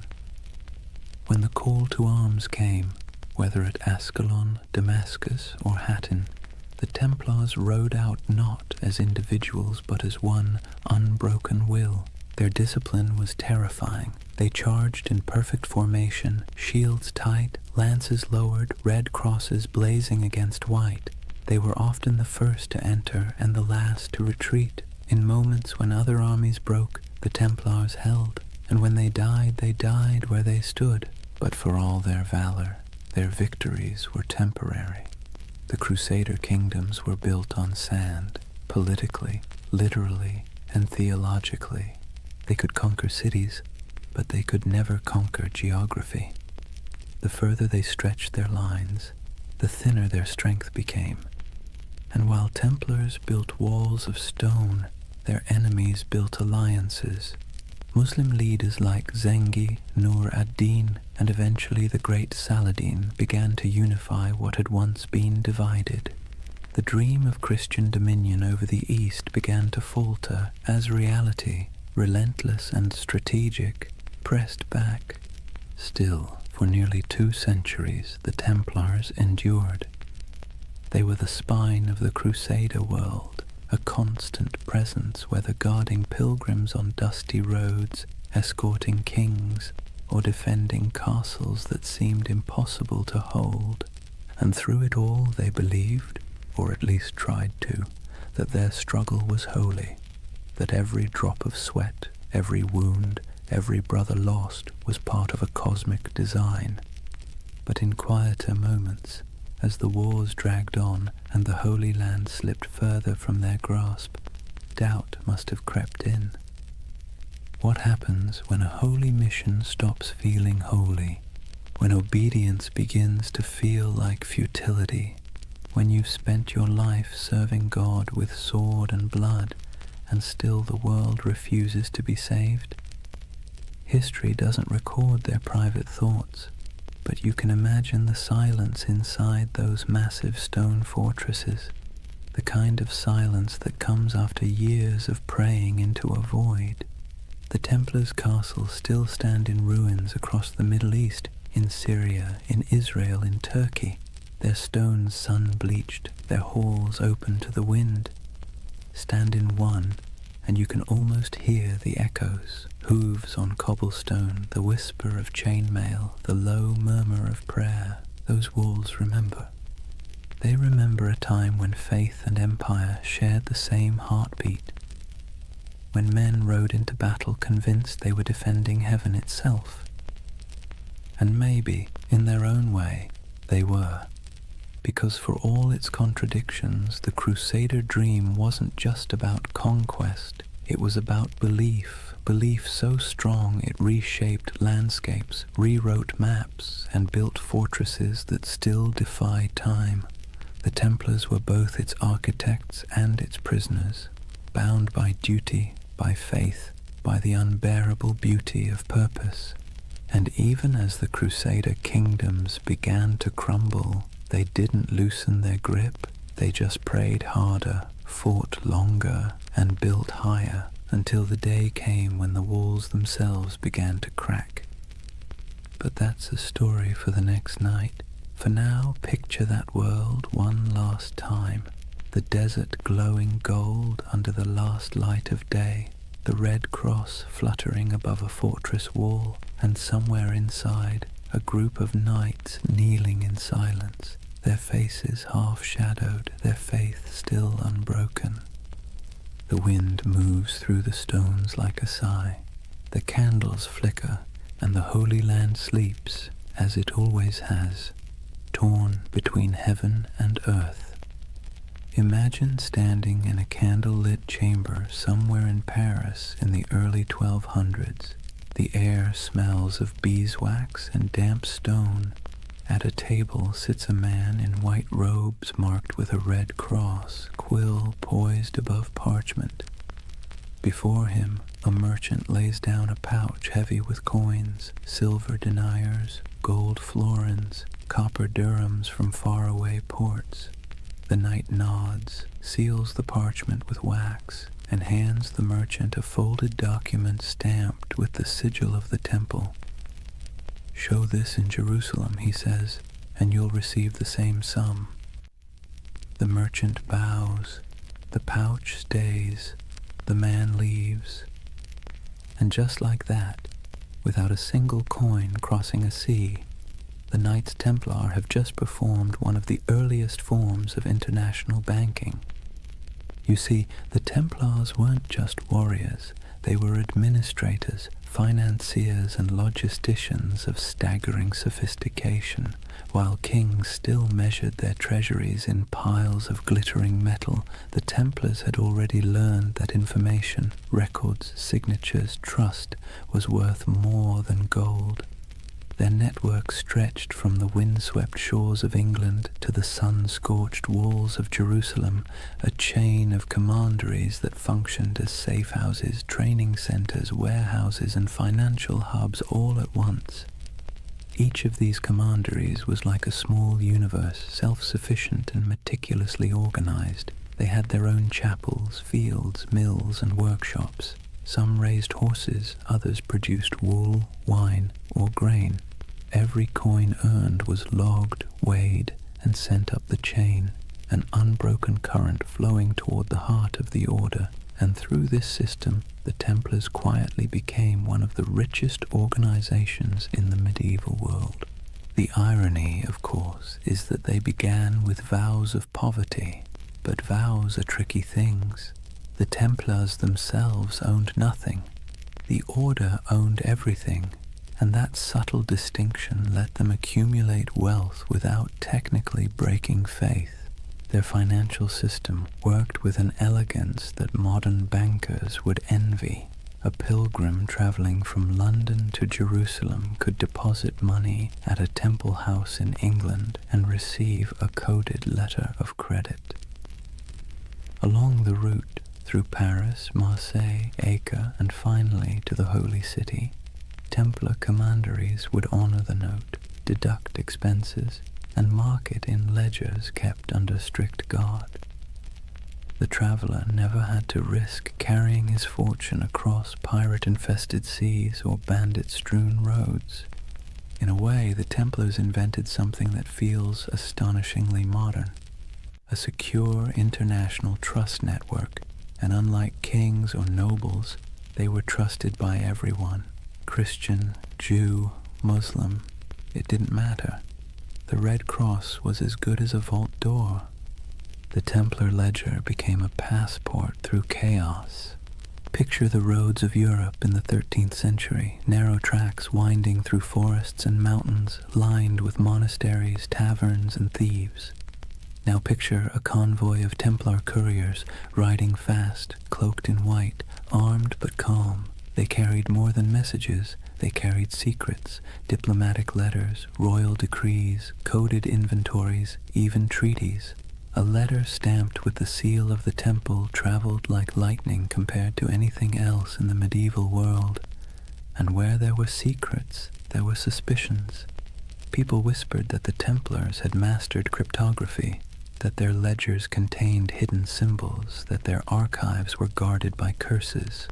In truth, it was discipline, not magic, that kept their system running, but to the medieval mind, efficiency itself felt supernatural. Each regional commandery reported to a central master, who in turn answered to the Grand Master in Jerusalem and later Paris. The chain of communication was ironclad, the discipline absolute. Orders passed down with the precision of a monastic liturgy. Every brother knew his rank, his duty, and the exact limits of his authority. Templar correspondence reveals a world that hummed like a machine. Cargoes of wheat, shipments of crossbow bolts, barrels of wine, all recorded, all accounted for. Even the smallest commandery in rural France or Scotland was part of a vast, synchronized network, a medieval multinational that existed centuries before the word corporation would be invented. And yet, for all this order, there was mystery. The Templar headquarters in Paris, known simply as La Maison du Temple, was a fortress of stone walls and tall towers surrounded by gardens and workshops. Inside lay one of the greatest treasuries in Europe, a glittering hoard of gold, silver, jewels, and documents so valuable that kings themselves stored their wealth there. King Louis VII did. So did Henry III of England. Even the Pope trusted the Templars to manage funds for crusades. When monarchs needed loans, it was often the temple that provided them. When nobles needed to transfer land, the temple served as intermediary. They were accountants of God, and for a time it seemed even heaven owed them interest. But power has a way of creating shadows. As their influence spread, so did envy. Clergy whispered that the Templars had grown too rich, too independent. Kings resented being indebted to monks with swords. Rumors began to drift through Europe like incense, that the Templars worshipped idols, that their rituals were secret and profane, that the cross they bore was not a sign of purity, but of blasphemy. Still, in their heyday, those whispers were little more than background noise. Outwardly, the Templars thrived. Their fortresses dotted Europe and the Levant, solid, silent, identical in style, as if each had been built from the same blueprint. Stone geometry repeating across continents. They didn't just build castles, they built infrastructure, bridges, ports, farms. They managed trade routes that linked the Mediterranean to northern Europe. They established supply lines for crusading armies that stretched across thousands of miles. Without them, the very logistics of holy war might have collapsed. It's easy to forget that behind every knight charging into battle was a chain of bakers, blacksmiths, and scribes keeping the machine running. The Order's power didn't come from miracles. It came from ledgers. But not all their wealth was material. The Templars also held something far more dangerous: information. Through their far-flung network, they gathered intelligence about politics, trade, and warfare from every corner of Christendom. They knew which kings were broke, which roads were unsafe, which alliances were shifting. In an age before newspapers, that knowledge was gold. Their reach was so vast that you could travel from Scotland to Syria and never truly leave their shadow. Every few days' journey, you'd find another Templar house, white walls, red cross, the same rhythm of prayer and order. Their presence was both reassuring and unnerving, like a vast skeleton under the skin of medieval Europe. To ordinary people, they must have seemed immortal. Their discipline never wavered, their symbols never changed. Generations rose and fell, and still the Templars endured, unmoved, unstoppable. Even their dress added to the myth. While nobles flaunted velvet and jewels, Templars wore plain wool, dyed white for purity. Their only ornament was the red cross, a reminder of both sacrifice and authority. When they moved through a town, heads bowed, they looked less like men than like an idea, one that walked and breathed and collected rent. And it wasn't only men. Though the order itself was male, its network included women, nuns, widows, and lay sisters who worked in the commanderies, managing estates, caring for pilgrims, brewing ale, and keeping the wheels turning. History rarely mentions them, but without them, the Temple's empire of faith would have faltered. By the mid-13th century, the Templars had reached their zenith. Their ships carried goods across the Mediterranean. Their estates covered vast tracts of Europe. Their influence seeped into every court, every treasury, every crusade, and yet, like all empires, they had already sown the seeds of their own decline. The Holy Land, their reason for existing, was slipping away. Muslim forces were reclaiming city after city. The Crusader states were shrinking, and with them the spiritual justification for the Temple's existence. But the Templars adapted. They shifted their focus westward, becoming less of a crusading order and more of a financial and political one. Their castles became banks, their swords gathered dust, their prayers became ledgers, and with each ledger, their power grew. But so did resentment. Imagine being a king and realizing that the most efficient, trustworthy, and wealthy organization in your realm doesn't answer to you. It answers to no one but God, and maybe the Pope. That unease was the first tremor before the fall. But for now, in the candlelit rooms of the 1200s, the world still looked stable. Templar scribes bent over parchment, quills scratched, coins clinked softly in wooden chests. Outside, the moonlight shimmered on stone, and the red cross of the order fluttered faintly in the night wind. It was a world of precision, discipline, and quiet ambition. A world that believed itself eternal. And perhaps, for a while, it was. Picture a long stone hall lit by morning light through narrow slits in the wall. The air smells faintly of straw and cold iron. Dozens of men kneel side by side, white mantles draped over their shoulders, red crosses stark against the fabric. No one speaks. The only sounds are the shuffle of boots, the whisper of breath, and the faint crackle of a torch.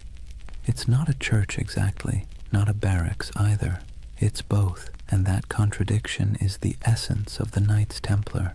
Discipline was their creed. Every movement, every word, every thought was governed by the rule of the temple, a sprawling set of commandments written in the early 12th century that blended the rigidity of a monastery with the brutality of a battlefield.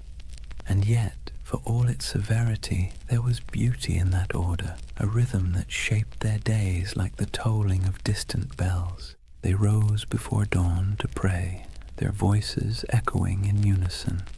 Then came the chores, feeding horses, sharpening weapons, tending armor, mending cloaks, cleaning wounds. Breakfast was simple, bread, sometimes watered wine, rarely meat. Then training, endless training, sword drills in formation, mounted charges across dusty fields, bow practice until fingers blistered. To the outside world, they were holy warriors. To themselves, they were servants of God, of each other, and of discipline itself. Templars lived by vows of poverty, chastity, and obedience, but those words meant something very different in their world. Poverty meant no personal possessions, but the order itself owned vast estates.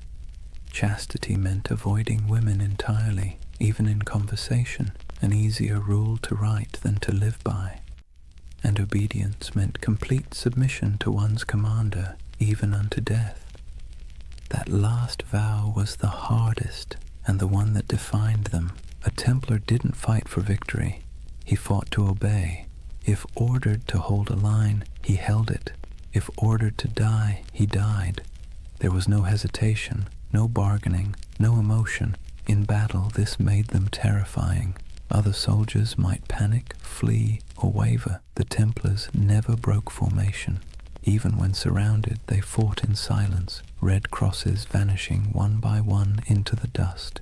It's tempting to romanticize that kind of devotion, but there was nothing romantic about it. It was hard, mechanical, and often lonely. Templars were forbidden to embrace their own brothers without permission, forbidden to joke or sing frivolously, forbidden to play games of chance. Even laughter was discouraged, except in moderation. Their armor, too, reflected that restraint, plain, functional, unadorned. No bright colors, no gilded crests, only the red cross sewn near the heart. It was said that when the Templars rode into battle, the sound of their charge was unlike anything else. Not the roar of chaos, but the low thunder of synchronized hooves, a kind of terrible harmony. They weren't the largest army in the Crusades, nor the most numerous, but they were the most feared, because the enemy knew they wouldn't stop. Every Templar learned to fight and die as part of something greater, and that mindset extended beyond the battlefield. Inside their commanderies, every task, no matter how small, was done with the same ritual precision. From the folding of cloaks to the cleaning of armor, everything had its method. The order saw chaos as the devil's playground, and order as divine. Imagine the life of a young recruit, a sergeant or a serving brother, joining the temple. He would begin as an associate, working the stables, tending the fields, carrying water. He'd sleep on straw, wake before dawn, pray, eat little, speak less. The nights might seem distant, stoic men of few words, but in truth everyone shared the same weight of silence. Templar silence wasn't emptiness, it was control. They believed words carried danger, pride, gossip, temptation. So they learned to communicate through gestures and glances, through efficiency rather than expression. Meals were eaten in near silence, a monk reading scripture aloud while others chewed. If you wanted salt, you didn't ask, you pointed. If you needed bread, you waited your turn. Over time, that silence became a kind of language, a pulse that connected them more deeply than speech ever could. And perhaps that's why their discipline bordered on the sacred. Their punishments were severe but predictable. A brother who broke his vows, who stole, lied, or behaved pridefully, might be stripped of his cloak, forced to eat on the floor, or made to lie face down during Mass while others stepped over him. For grave offenses he could be expelled entirely, his red cross torn away like a soul in exile. But for most, it never came to that. The Templar mind was trained like a blade, sharp, steady, and resigned. Even their daily routines reinforced obedience. The day was divided by bells, prayer, labor, rest. Each moment accounted for. They prayed before battle, after battle, before eating, before sleeping. Every act was sanctified, every breath a form of worship. And yet, for all their austerity, there was a quiet humanity beneath it.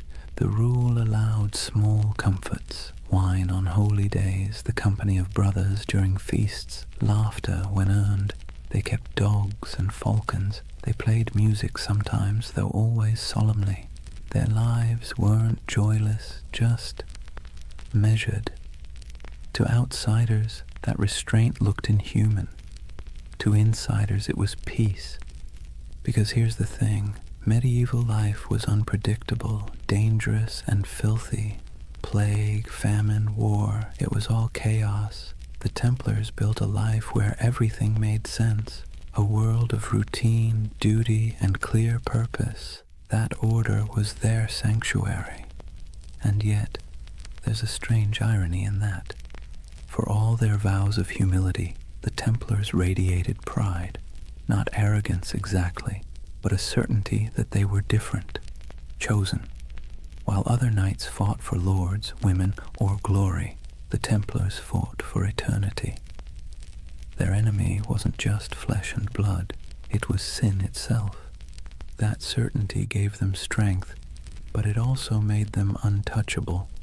When they marched through cities, people stepped aside. Their white mantles glowed in the sun. Children watched them pass in awe. Priests blessed them. Merchants envied them. Kings tolerated them. And slowly, without realizing it, they became what they were sworn to resist: powerful, privileged, and proud. Their discipline, once spiritual armor, became something colder, a mask.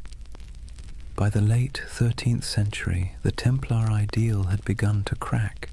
The Holy Land was lost, the Crusades had soured, and yet the Order still trained, still prayed, still obeyed, as if nothing had changed. It's almost haunting, that image.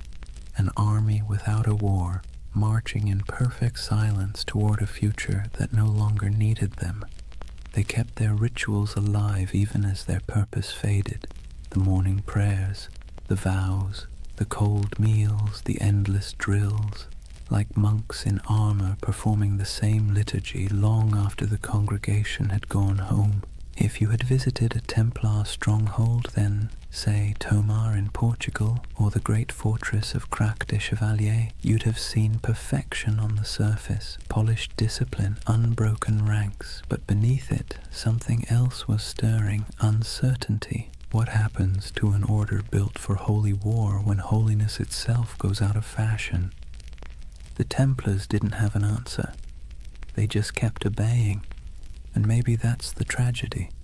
They were so trained to follow command that when the commands themselves became corrupt, when kings and popes turned against them, they couldn't adapt. Their discipline, once their shield, would soon become their downfall. But that's later. For now, in the twilight of their golden age, they still looked unshakable. Picture them one last time, a column of knights riding through the gates of Acre, the last stronghold of Christendom in the east. Sunlight glints on their helmets. The sea wind carries the smell of salt and steel. Their banner ripples, a red cross against white. They move as one body, one will, one faith. And somewhere in the back of the formation, a young knight whispers a prayer he has said 1,000 times before. He doesn't know that in a few short decades, his order will be ashes and rumor. But in this moment, he is calm, because obedience is peace. And for the Knights Templar, peace, however fleeting, was always worth dying for. Chapter 3: Secrets, Shadows, and Heresy. Imagine the stillness beneath Jerusalem. The air is cool, dry, and old, older than the Crusaders who came here with dreams of salvation and plunder.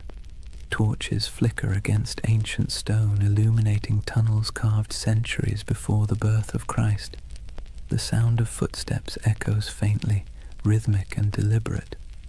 These men wear no crowns, no jewels, only white mantles marked with a red cross.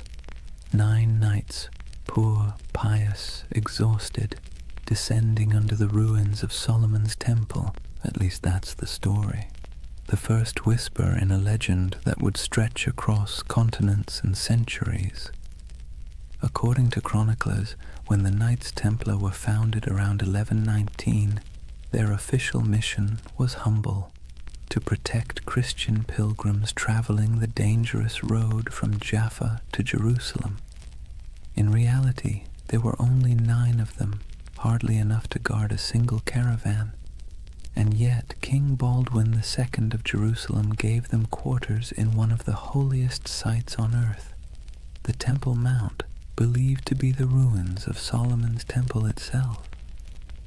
That's where the name came from, the poor fellow soldiers of Christ and of the Temple of Solomon.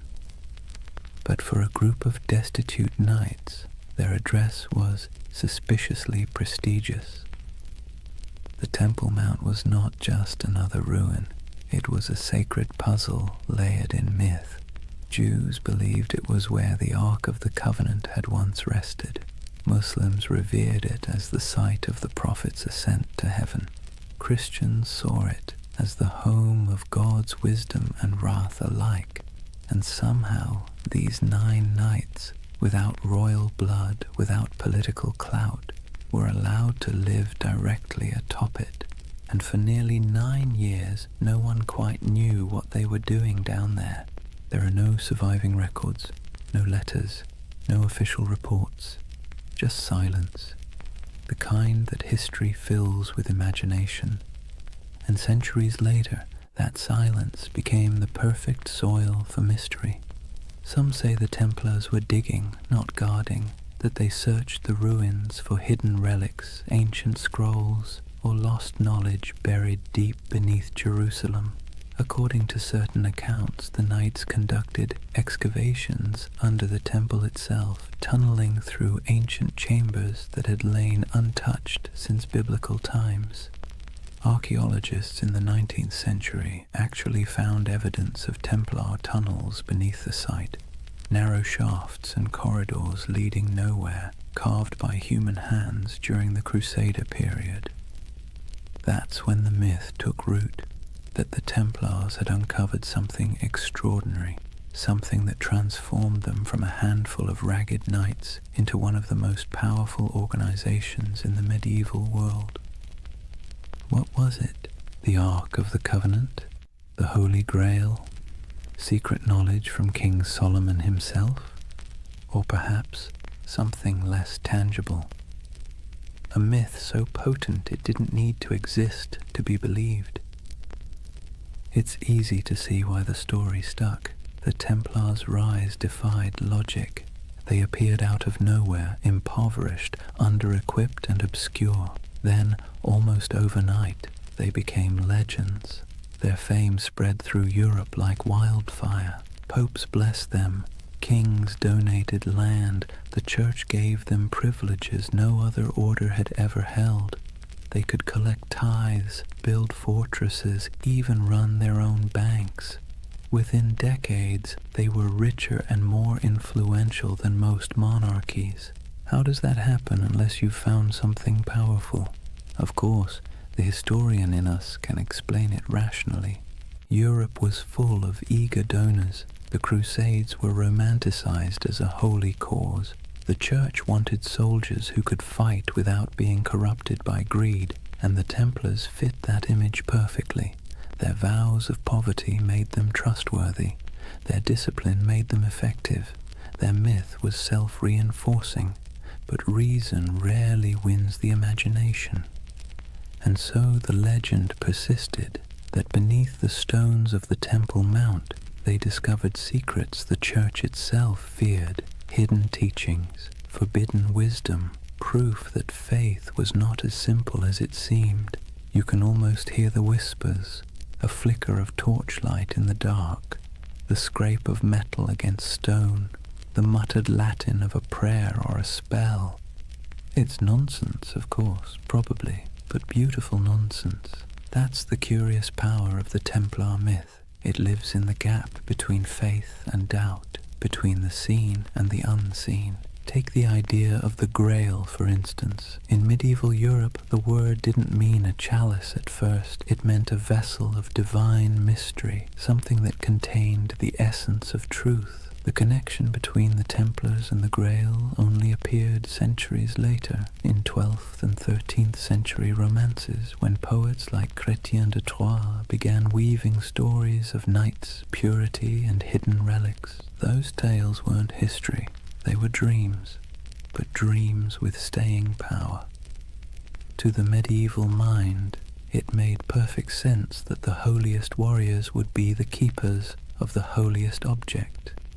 And to the modern mind, still restless in the dark, it makes perfect sense that an empire's rise must hide a secret. Maybe that's why the Templars continue to haunt us, because we can't resist the idea that someone, somewhere, found the truth and kept it to themselves. But beneath the mystique, there's something more mundane and more fascinating. The real secret of the Templars wasn't gold or relics, it was organization. While other Crusader groups floundered in chaos, the Templars built a system. They turned faith into logistics. They mastered record-keeping, finance, communication, and property management at a level Europe had never seen before. Their commanderies stretched from Scotland to Syria, forming a network that could move money, men, and messages faster than any king's court. They were medieval globalists, an early blueprint for the international corporation.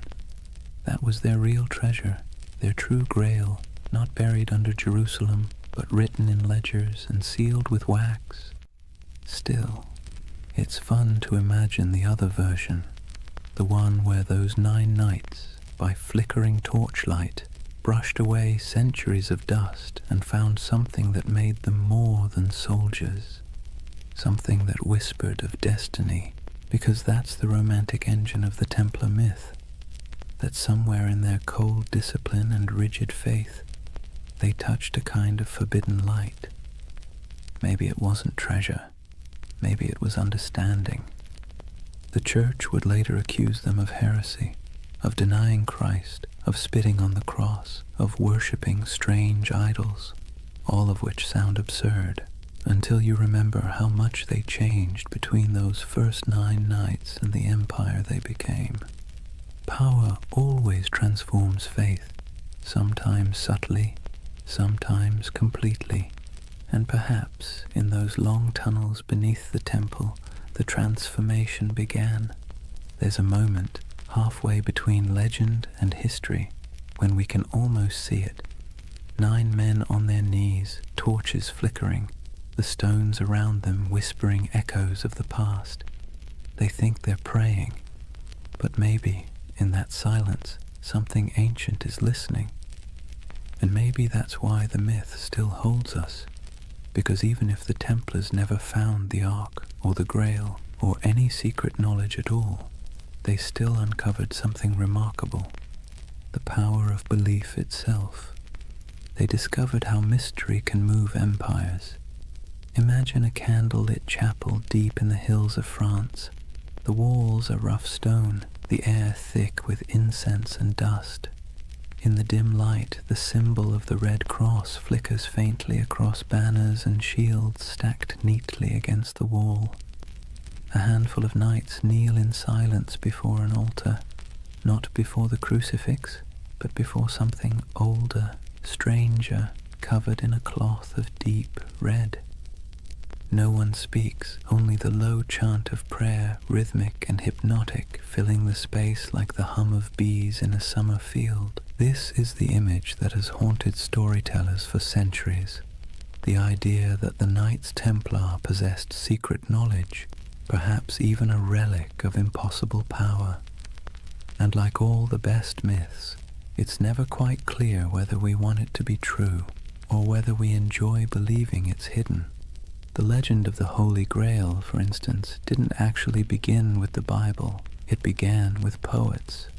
Around the late 12th century, when the Templars were at their most powerful, a French poet named Chrétien de Troyes wrote of a mysterious grail, a shining vessel carried in a sacred procession.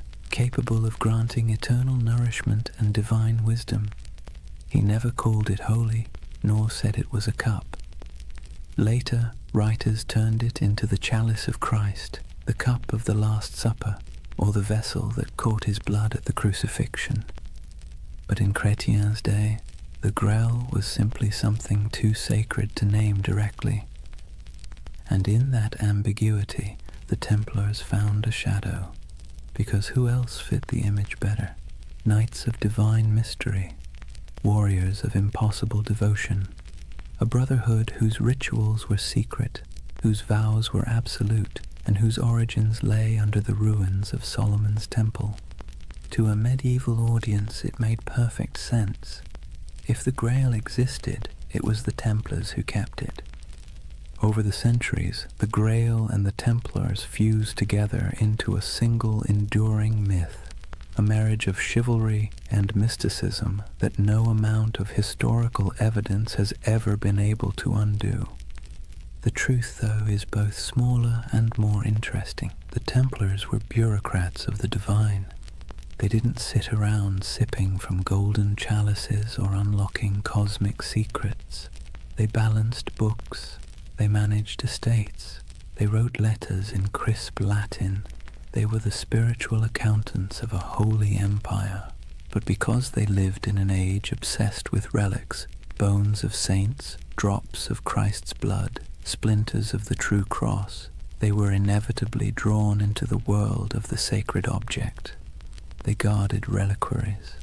They escorted pilgrims who sought miraculous artifacts. They helped fund and protect monasteries where fragments of supposed holy items were displayed. So when rumors spread that they had discovered ancient scrolls beneath the Temple of Solomon, texts written by early Jews, Gnostics, or even pre-Christian mystics, the stories stuck. The scroll myth would grow and mutate over time. Some later accounts, centuries after the Templars were gone, claimed they had found the Book of Thoth, an Egyptian text of divine wisdom. Others said they uncovered teachings from the lost tribes of Israel, and some whispered of alchemical diagrams, maps of the cosmos itself, hidden away from the church to protect humanity from knowledge it wasn't ready to bear. Of course, there's no evidence for any of this, but myths thrive where evidence fails, and perhaps that's what made the Templars so irresistible to later imaginations. They embodied that perfect combination of real power and secret silence. The Church itself fueled much of it, unintentionally, because the Templars, though loyal to Rome, answered to no king, no bishop, no worldly authority. They were free to move money, land, and information across borders. They could send coded letters that no one else could read. They had their own internal justice system, their own chapels, their own prayers. In other words, they looked a lot like the very thing the Church feared most, a second church. And that's when suspicion began to bloom.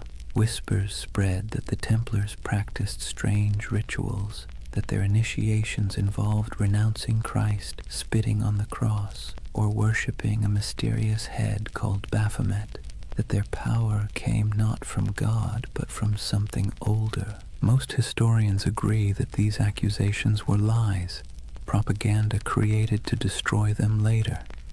But it's worth noting why those lies were so effective. Because they sounded plausible. Because secrecy always invites projection. If you give people a locked door, they will imagine what's behind it. And for medieval Europe, already steeped in apocalyptic fear and superstition, the Templars became the perfect vessel for that imagination. Their very success became suspicious, their discipline unnatural, their wealth sinful, their silence heretical. And yet, maybe there was something beneath all the rumor. Not magic, not relics, but an attitude. See, the Templars didn't pray like other monks. Their spirituality wasn't cloistered, it was militant. Their daily life was about control, obedience, and the annihilation of the self. Every moment of pleasure, every trace of comfort was stripped away to make room for purpose. In a sense, that was a kind of secret knowledge, the knowledge that faith and suffering could be fused into a single weapon. And that's what made them so dangerous.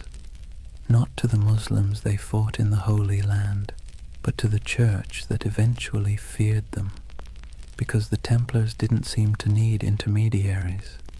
Their faith was too direct, too efficient, too pure.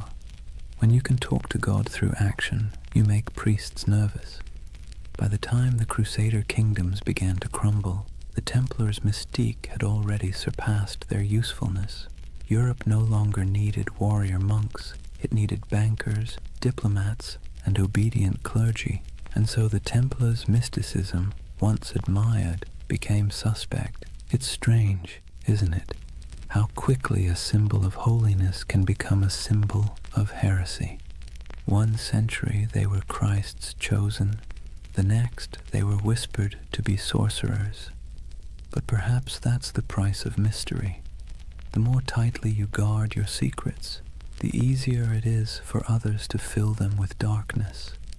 And in the quiet moments when we think of the Templars by torchlight, kneeling before something hidden under silk, we feel that same tension, that blend of awe and suspicion, that uneasy beauty of something half-believed. Because part of us wants to believe. We crave hidden truths. We need our mysteries, especially the ones that refuse to resolve. And maybe that's why, centuries later, the Templar myth is still alive, in Dan Brown novels, in video games, in conspiracy theories whispered on YouTube at 3 a.m., because it scratches that ancient itch, that somewhere, someone knows something we don't. It's funny how little we've changed. The medieval mind looked at the stars and imagined divine design. We look at old ruins and imagine lost technology. Both are acts of yearning, proof that we are wired to believe that history hides something from us. And perhaps the Templars were the first to realize that the greatest power isn't in what you know, but in what others think you might know.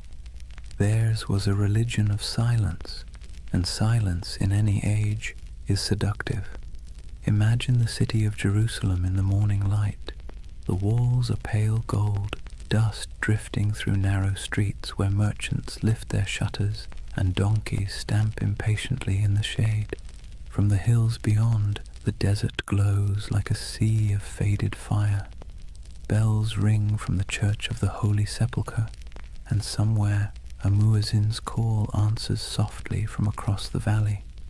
This was the city the Templars swore to defend, the heart of their purpose, the reason for their existence. But by the late 12th century, Jerusalem was no longer the eternal prize they once imagined. It had become a coin tossed endlessly between empires, each claiming divine right, none able to hold it for long. The cracks began, as they so often do, with pride. The Crusader kingdoms, those fragile Latin states carved out after the First Crusade, had grown decadent and divided. The descendants of knights who once marched barefoot to holy war now lived like minor kings, drinking imported wine, bickering over titles, and marrying into local dynasties to secure land and dowries. The Templars, meanwhile, had become something very different from their humble beginnings. They were no longer 9 men kneeling in the dust. They were a multinational corporation of the Middle Ages, thousands strong, with property stretching from Scotland to Syria. They operated fleets, fortresses, and treasuries. They could lend money to kings and fund crusades outright. And that kind of power, while impressive, makes enemies quickly. By the mid-11th century, the balance of the Holy Land had shifted. Muslim forces, long divided, were now uniting under a single banner, led by a man who seemed born for the role, Salah ad-Din Yusuf ibn Ayyub, known in the West as Saladin. If the Crusaders were a tangle of arrogance and infighting, Saladin was the opposite, disciplined, patient and devout. His armies were not the wild hordes described in European rumor. They were organized, loyal, and most importantly, fighting for home. The Templars met them on countless fields, Hattin, Ascalon, Arsuf, and though they fought with ferocious resolve, they were outmatched by unity and strategy. The Battle of Hattin in 1187 was the breaking point. It began with a cruel trick of the sun. Saladin's army lured the Crusaders away from their water supplies, dragging them across the dry Galilean plains under a blazing July sky. By the time the Templars reached the horns of Hattin, they were half mad with thirst, their chainmail burning against their skin, their banners wilting in the heat. The Muslim forces surrounded them. Archers darkened the sky with arrows, smoke from burning grass choked the air, and when the fighting finally stopped, almost the entire Crusader army was dead or captured. The True Cross, a relic carried into battle like a talisman, was seized by Saladin's men. It was never seen again. The Templar Grand Master Gerard de Riedfort was taken alive. Saladin spared him, though many of his brothers were executed. He would live long enough to watch the walls of Jerusalem fall later that same year. When word reached Europe that the Holy City was gone, it was as if the world itself had cracked open. Sermons thundered across cathedrals, blaming sin, pride, and divine wrath. Monarchs trembled, pilgrims wept. The Pope called for another crusade, and through it all, the Templars stood in the ruins of their purpose. You can almost imagine the silence that followed. The once sacred city, its streets littered with the detritus of war, now echoed with the sounds of new rulers. The Templar headquarters on the Temple Mount was emptied, their altars dismantled, their treasures seized. What began as a holy mission now looked suspiciously like a failure of faith. For the first time, the Templars were without their holy ground, and without Jerusalem.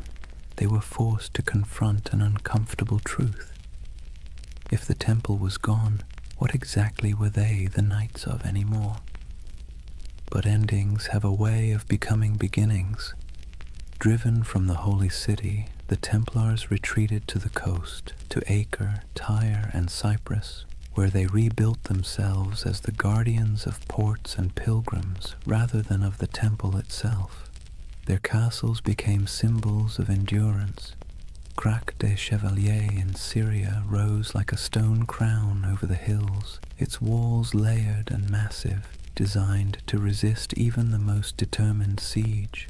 Safed Tortosa, Athlit, each fortress a defiant miracle of engineering, built with geometry, patience, and faith in stone. In those high towers, the Templars kept the flame of their order alive. But it was different now. Less about holy destiny, more about survival. Their discipline hardened into something colder. Their prayers became shorter, their eyes sharper. They trained recruits not to imagine glory, but to endure isolation, hunger, and the dull ache of endless duty. And yet, despite all this loss, their legend somehow grew. Europe romanticized them even as the Holy Land slipped away. Chroniclers back home painted the Templars as holy martyrs, holding back the tide of heathens. Donations poured in. New recruits arrived from noble families eager for redemption. It's one of history's great ironies. The worse they failed in the East, the more powerful they became in the West. But under the surface, something had changed. Their order was no longer about the sacred geography of Jerusalem. It was about the machinery of power. And in that subtle shift from spiritual to financial, the seeds of their downfall were already being sown. When the Crusades began, the Templars fought for the soul of Christendom. By the 13th century, they were its bankers. They lent to kings and nobles, secured transport for crusading armies, and managed estates that rivaled monasteries in wealth. Their temples in Paris, London, and Aragon became repositories for gold and secrets. Some said their vaults held the lost relics of the East. Others whispered that beneath their churches, tunnels led to rooms where initiates swore oaths in candlelight, swearing not to crown or cross, but to something older. In truth, those basements probably held nothing more exotic than ledgers and coin chests, but perception, as always, was more dangerous than reality. To kings in debt, the Templars' wealth was an insult. To the Church, their independence was heresy. And so, while the Templars rebuilt their fortresses and continued their crusading vows, the world around them quietly changed. New powers rose, old faiths fractured. Europe began to turn inward, to trade, to politics, to profit. The dream of Jerusalem faded like smoke on the horizon. The Templars became relics themselves, living fossils of an age of faith that no longer fit the world they helped create. And perhaps that's the tragedy at the heart of their story. They were men who built a system so efficient, so disciplined, that it outlasted their original purpose. Their creed was supposed to die with Jerusalem, but it didn't. It calcified. It spread through Europe's veins, into its banks, its armies, its bureaucracies. Even as they prayed for salvation, they were laying the groundwork for capitalism, for modern finance, for the idea that faith could be managed like currency. When you think about it, that might be their most heretical legacy of all. In the distance, though, back on those coastal walls, you can almost still hear the wind off the sea whistling through the battlements of Acre. The Templar banners still flutter there in imagination, crimson crosses fading against the salt air. They never stopped believing they could reclaim the Holy Land. They never stopped waiting for the day the horns would sound again. But faith, like empire, has tides, and the tide was already receding. Imagine standing on the ramparts of Acre at twilight. The sea stretches endlessly westward, glowing copper beneath the dying sun. Seagulls drift above the harbor where broken ships list in the water, their masts creaking softly. Behind you, the wind carries the scent of smoke and salt, and the low, steady hum of prayer from men who know the end is coming. This is the world of the final crusades, not the holy fire of the first generation, not the fevered marches of kings and saints, but a quieter, more desperate echo. The age of glory was over. What remained was a grim, bureaucratic persistence. Wars fought on borrowed faith, borrowed time, and borrowed money. By the late 13th century, the Kingdom of Jerusalem existed mostly on parchment and in memory. Its capital, if one could call it that, was Acre, a coastal city pressed between a restless sea and endless desert. It was crowded, rich, and tense, a city of pilgrims, traders, and soldiers living shoulder to shoulder in uneasy tolerance. Here the Knights Templar had built their final fortress, a marvel of engineering, all white stone and iron gates, its walls thicker than any catapult could breach. Within those walls, gold and relics were stored in vaults beneath torchlit halls. Above them, in chapels that echoed with Latin chants, the Templars still prayed for Jerusalem, though most knew they would never see it again. They had become the custodians of a dream already dying. The last crusades were not holy wars anymore. They were logistics operations, charters, supply lines, contracts. The romantic image of knights charging across the desert had long since been replaced by the grinding reality of politics. Kings back in Europe promised armies and delivered excuses. Popes issued bulls calling for redemption and sent none. The Templars and their rivals, the Knights Hospitaller, did what they could.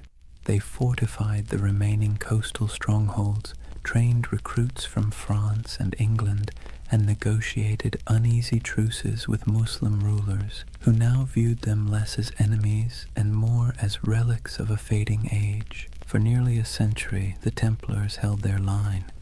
A few miles of coast, a handful of towers, and the weight of an entire lost empire on their shoulders. Then, in 1291, the inevitable came. A vast Mamluk army, disciplined, relentless, and armed with the confidence of history, swept across the plains toward Acre. Their banners blackened the horizon. Their engines rolled like thunder. Inside the city, panic spread like wildfire. Citizens fled to the harbor, merchants burned their ledgers, priests carried relics to the ships, whispering prayers that no one believed would work. The Templars, as always, took their positions. From the battlements, they could see the Mamluk campfires stretching endlessly into the desert night. The siege began with drums, then fire, then days of unbroken assault. It was not the glorious last stand of legend. It was chaos. Stones crashed into the towers, arrows rained like iron hail, walls cracked and bled dust. The Templars fought with methodical silence, their discipline unbroken even as everything around them burned. Eyewitnesses would later write that when the outer wall finally collapsed, the sound was like a mountain giving way. Within days, Acre was gone. The Templar fortress fell piece by piece, and those who survived fled to their ships, carrying little more than their order's banner and the bitter taste of failure. When the city burned behind them, so did the last true Crusader stronghold in the Holy Land. It was over. The Crusades had lasted nearly 2 centuries, and now, after all the pilgrimages, sieges, and sermons, the Holy Land was once again entirely in Muslim hands. For the Templars, the loss was more than strategic, it was existential. They returned to Europe as an army without a battlefield, an order without a purpose. Their castles in the east were gone, their mission obsolete, but they were still wealthy, still disciplined, and still bound by vows that made them useful or dangerous, depending on who was watching. They settled mostly on the island of Cyprus, rebuilding their headquarters there. From its harbors, they continued to dream of returning to the Holy Land, though it was clear to everyone that the age of crusades had passed. But faith is a stubborn thing. The Templars still believed that their duty was not complete. They trained, prayed, and planned as if the next crusade was always just one papal decree away. And Europe for a while humored them. Popes still called them the sword of the church. Kings still borrowed their money. Peasants still whispered prayers for them. But under the surface, the world was changing. Trade was replacing war. Cities were replacing castles. Banks were replacing swords. And the Templars, with their vast holdings and network of treasuries, found themselves at the uncomfortable center of this transition. They had invented the closest thing to modern finance, a system where a pilgrim could deposit gold in Paris and withdraw it in Acre using coded letters of credit. It was genius, practical, and efficient, and in hindsight, catastrophic. Because when the wars ended and the debts came due, kings looked at the Templars' wealth and saw temptation, not salvation. Especially one king in particular, Philip IV of France. Philip was a man both pious and paranoid. He owed the Templars enormous sums of money, loans for his wars, his court, his vanity. But he also saw their independence as an affront. They answered not to him, but to the Pope. Their fortresses in France were like miniature states, their archives sealed and secret, and the more Philip learned about them, the more their silence unnerved him. Rumors spread of strange initiation rites, of heretical symbols, of men kissing the cross in reverse. Nonsense, most likely, but for a monarch looking to erase his debts and consolidate power, nonsense can be weaponized. In the years after Acre, Philip began to scheme. He courted the Pope, then bullied him. He planted spies among the Templars. He listened to gossip and invented the rest. The Templars, perhaps naively, continued to operate as they always had, holding mass, training knights, managing estates. They trusted in their reputation, in their service, in their holy mission. They never realized that while they were guarding against heathens abroad, the real danger had been quietly gathering at home. In the fall of 1307, France was restless.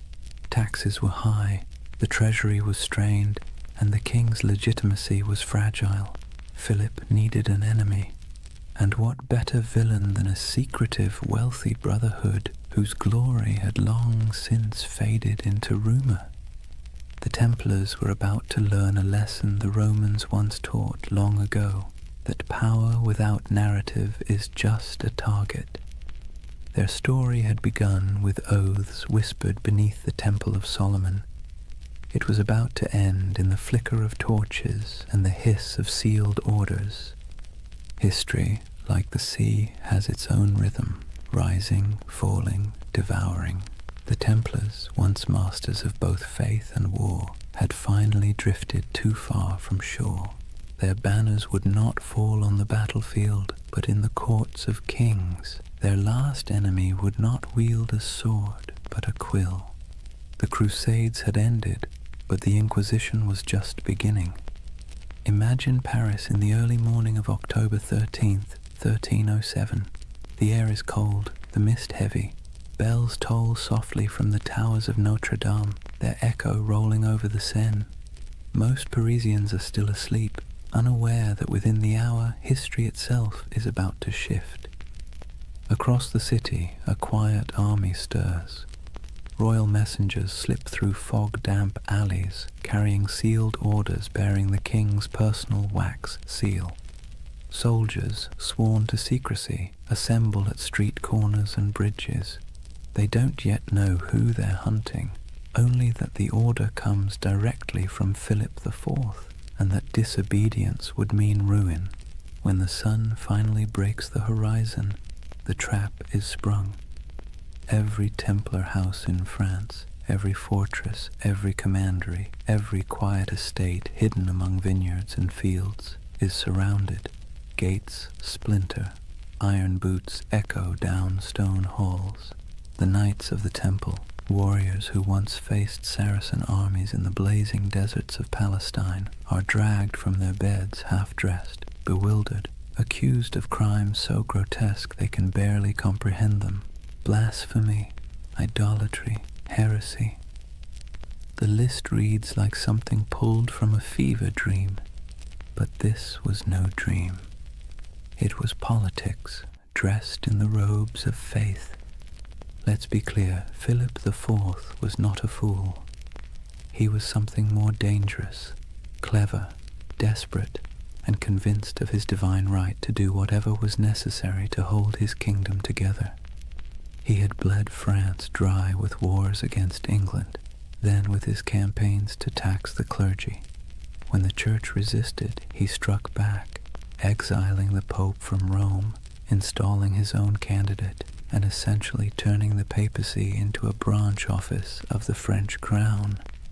That Pope was Clement V, a man whose spine was as soft as the velvet cushions he sat on. Officially, he ruled from Rome. In practice, he lived under the shadow of Philip's will, a papal puppet relocated to Avignon. And so, when the King of France whispered that the Templars were dangerous, heretics, maybe even satanic, Clement listened. But the real accusation wasn't spiritual, it was financial. The Templars held vast wealth, not in piles of coins, but in something far more threatening: records, ledgers, IOUs. They were Europe's most sophisticated bankers, managing royal treasuries, facilitating trade, and holding deposits from nobles who trusted their vaults more than their own castles. That included Philip himself, who now owed them so much that, if they called in their debts, France might collapse. And so, with one order, Philip did what every indebted man has dreamed of doing since time began. He erased the balance sheet. The raids were coordinated with surgical precision. Templars across France were seized simultaneously, their archives confiscated, their leaders imprisoned. Jacques de Molay, the Grand Master, was arrested in Paris, along with his top commanders. He had been a guest of honor at the king's court just days before, attending the funeral of Philip's sister. Now his hospitality was rewarded with chains. The interrogations began almost immediately. The king's agents, men of ink and iron, demanded confessions to every sin imaginable. They accused the Templars of denying Christ, of spitting on the cross during initiation, of worshipping a mysterious idol called Baphomet. They spoke of obscene rituals, secret kisses, and dark oaths taken by candlelight. And under torture, men will say anything. By the week's end, confessions poured in, broken, contradictory, desperate. Some swore they had been tricked, others simply wept and signed whatever parchment was placed before them. The king had his proof. But outside the dungeons, the world was less convinced. The charges made no sense. The Templars were fanatically religious, sworn to poverty, chastity, and obedience. Their prayers structured their lives so tightly that even eating and sleeping were acts of devotion. To accuse them of heresy felt like accusing monks of witchcraft. But logic was irrelevant. The spectacle was the point. Philip had turned the trial into theatre. He invited clergy, nobles, and the public to hear the confessions. He displayed the trembling knights as examples of corruption and divine justice.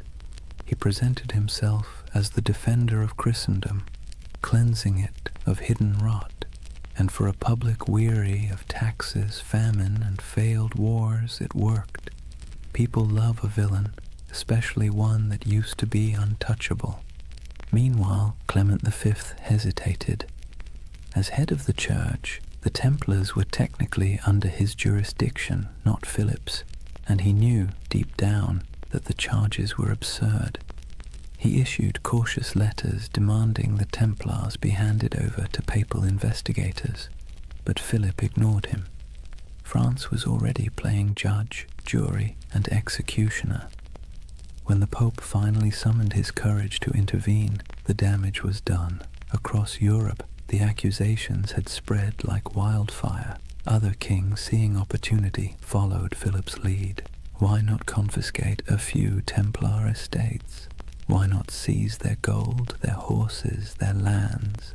After all, if France was purging the heretics, who wanted to look soft on sin? One by one, Europe's monarchs turned on their former protectors.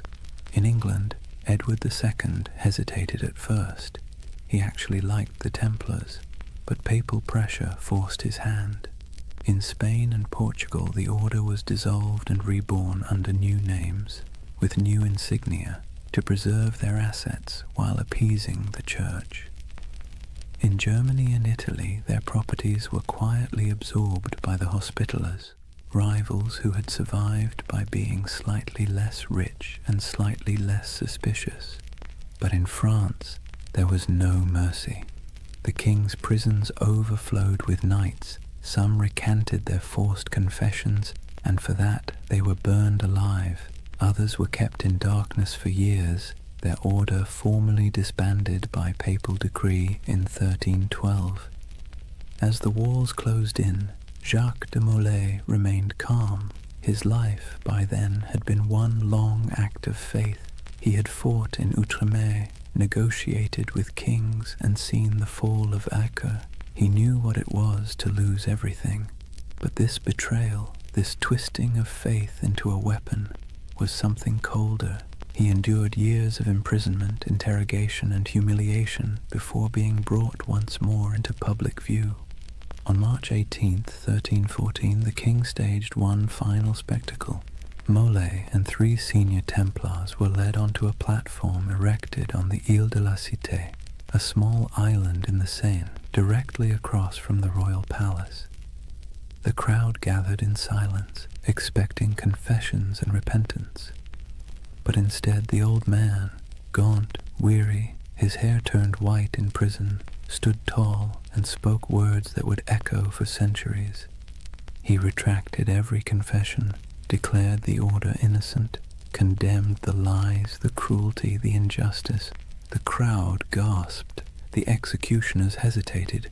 Even Philip's officials seemed unsure what to do, but the king, unmoved, ordered the fires lit immediately, and as the flames climbed, witnesses said Jacques de Molay did not scream.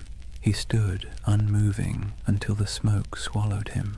According to legend, with his final breath, he called down a curse, summoning the Pope and the King to meet him before God within a year. It sounds like myth, but here's the strange part. Both men did die within 12 months. Philip collapsed suddenly during a hunting trip. Clement succumbed to illness not long after. Their bodies, it was said, refused to rest peacefully. One burned, one desecrated by lightning.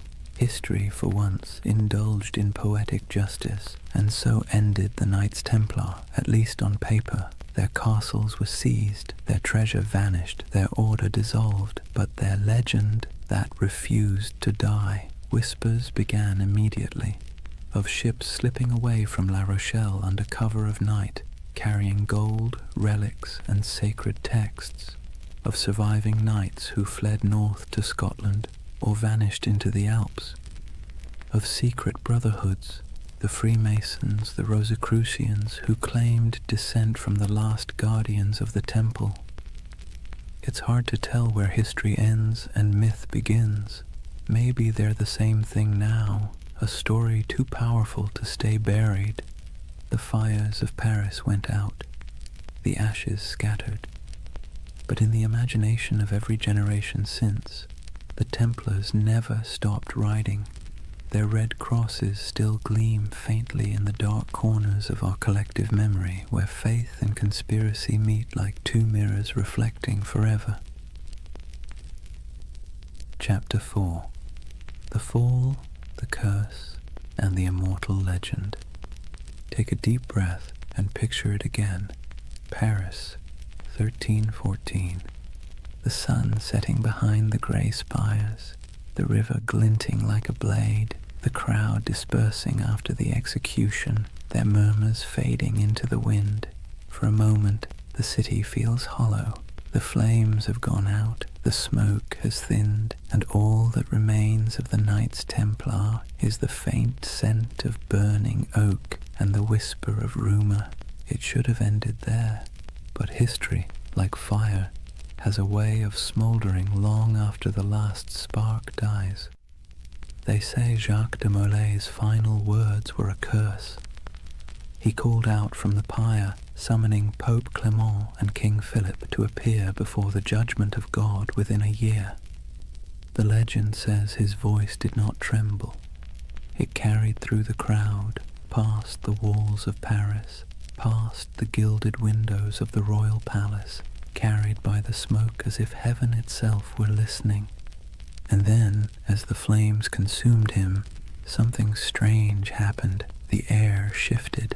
The crowd fell silent. Even the guards who had lit the pyre looked uneasy, like men who had just seen something they shouldn't have. You can almost hear the echo, soft, defiant, and final. Within 1 year you will answer before God.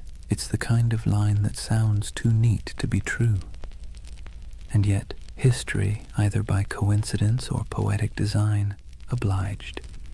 Within a month, the Pope fell ill. Clement V's body gave out after years of stress, guilt, and compromise.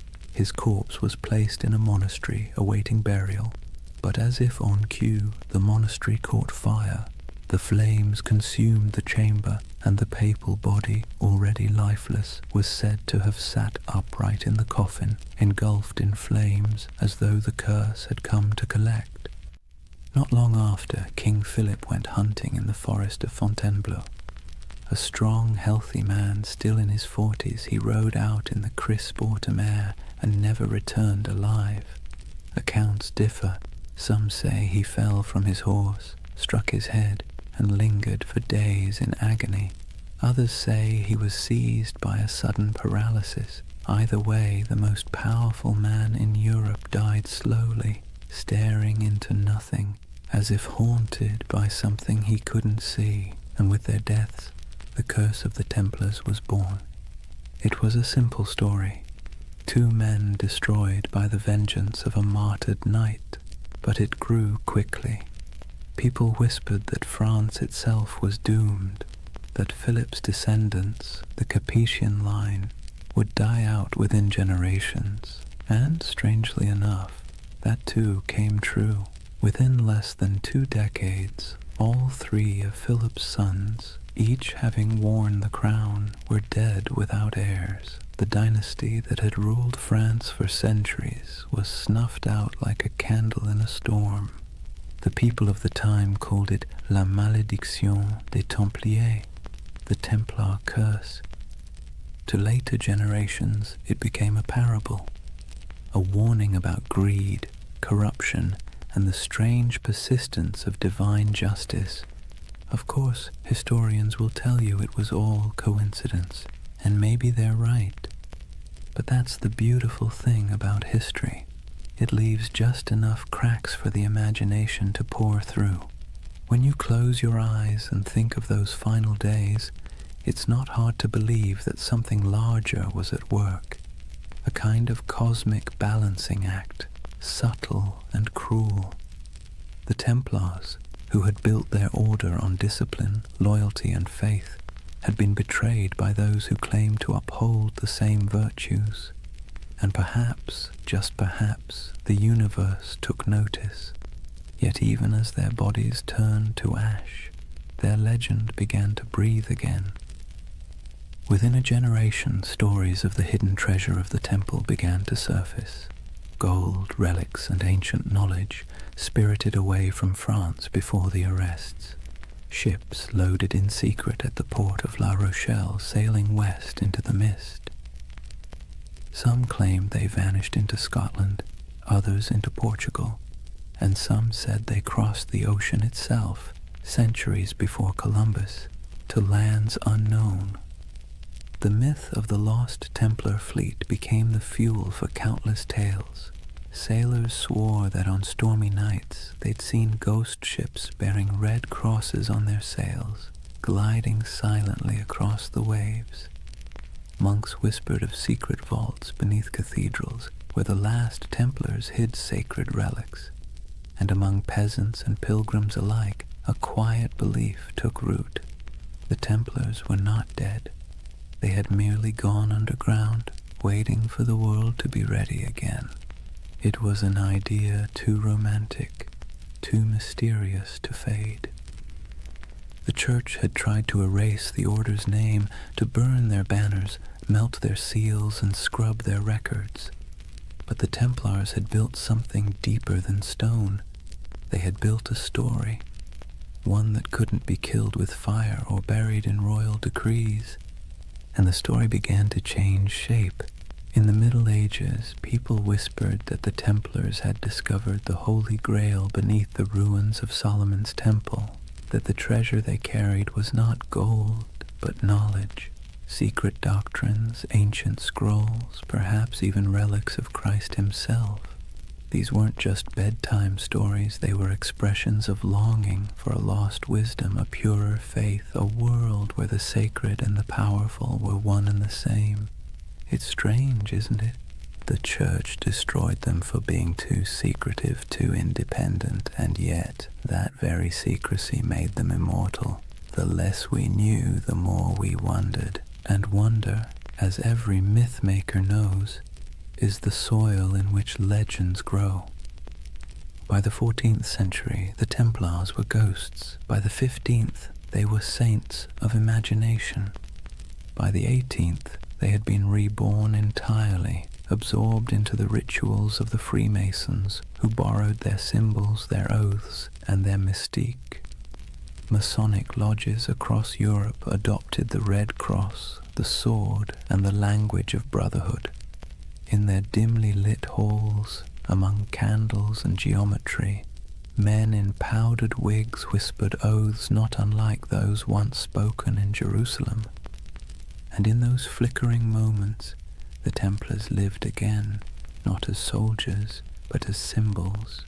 Symbols of resistance, of hidden knowledge, of purity lost and truth buried beneath the weight of time.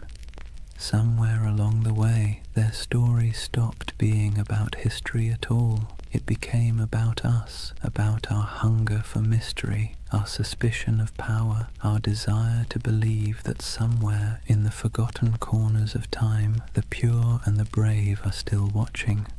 And that brings us back to that fateful Friday, the 13th of October, 1307, the day that superstition itself was born. Before that morning, Friday the 13th meant nothing. It was just a date. But after the Templars were seized, tried, and condemned, it became a symbol of betrayal and bad luck. The day the innocent were destroyed by the powerful. The day faith was tested and justice mocked. The day one of the most disciplined brotherhoods in human history was wiped out in a single breath. Centuries later, we still flinch at that date without remembering why. Maybe that's the real curse, not divine vengeance, but cultural memory, a faint echo of injustice that hums quietly beneath the surface of modern life. Every time the calendar aligns and Friday falls on the 13th, we pass through that echo. Most of us shrug it off, but somewhere deep in the collective mind, a voice whispers, "Be careful." It's the whisper of a fire crackling on an island in the Seine. The whisper of 9 knights kneeling in the dark, taking oaths no one else would ever hear. History loves to bury its ghosts, but ghosts, if nothing else, are patient, and so the legend of the Templars endures, not as a warning, not as dogma, but as a lullaby for the restless. A story that reminds us that even in corruption, there can be faith. Even in endings, there can be echoes. That the night, however dark, always remembers the shape of its stars. Close your eyes for a moment and imagine the sea, a cold wind blowing from the west, the smell of salt, iron, and rain. It's October of 1307, just days after the arrests began. France is tightening like a fist.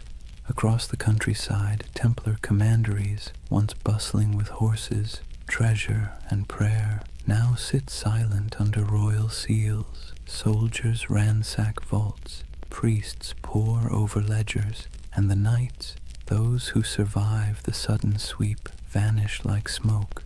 Or at least, that's what history says. But if you listen carefully, beneath the crackle of parchment and the scratching of quills, you'll hear the ocean whispering another version. At the western edge of France, in the port of La Rochelle, witnesses claim they saw something strange. A convoy of ships flying the Red Cross of the Temple quietly slipped out to sea just before the arrests.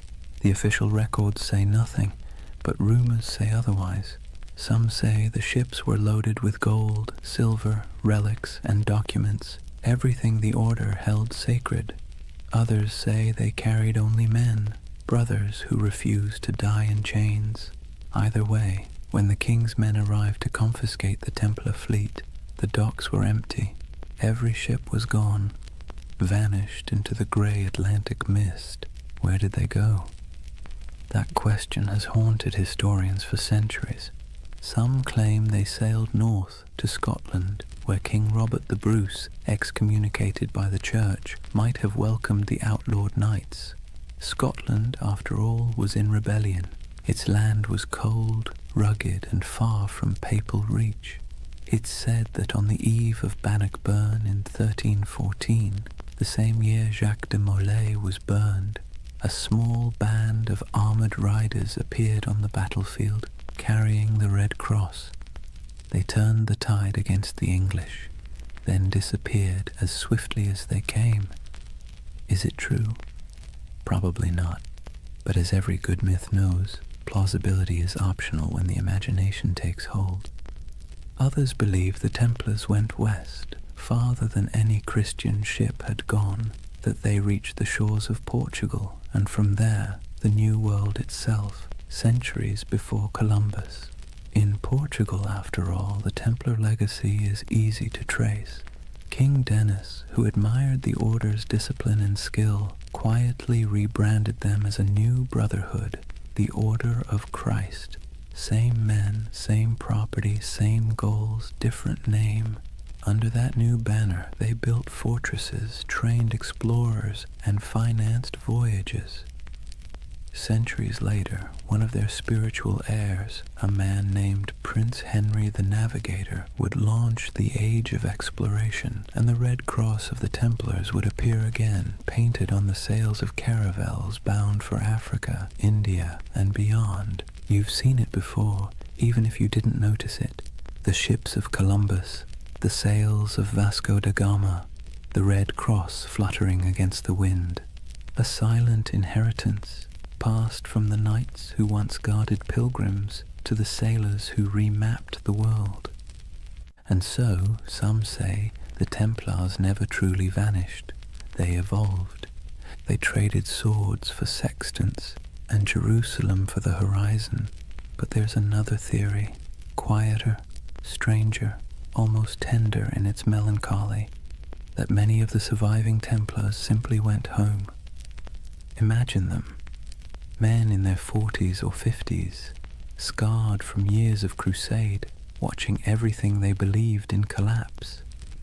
Some fled across borders, shaving their beards, burning their mantles, blending back into ordinary life.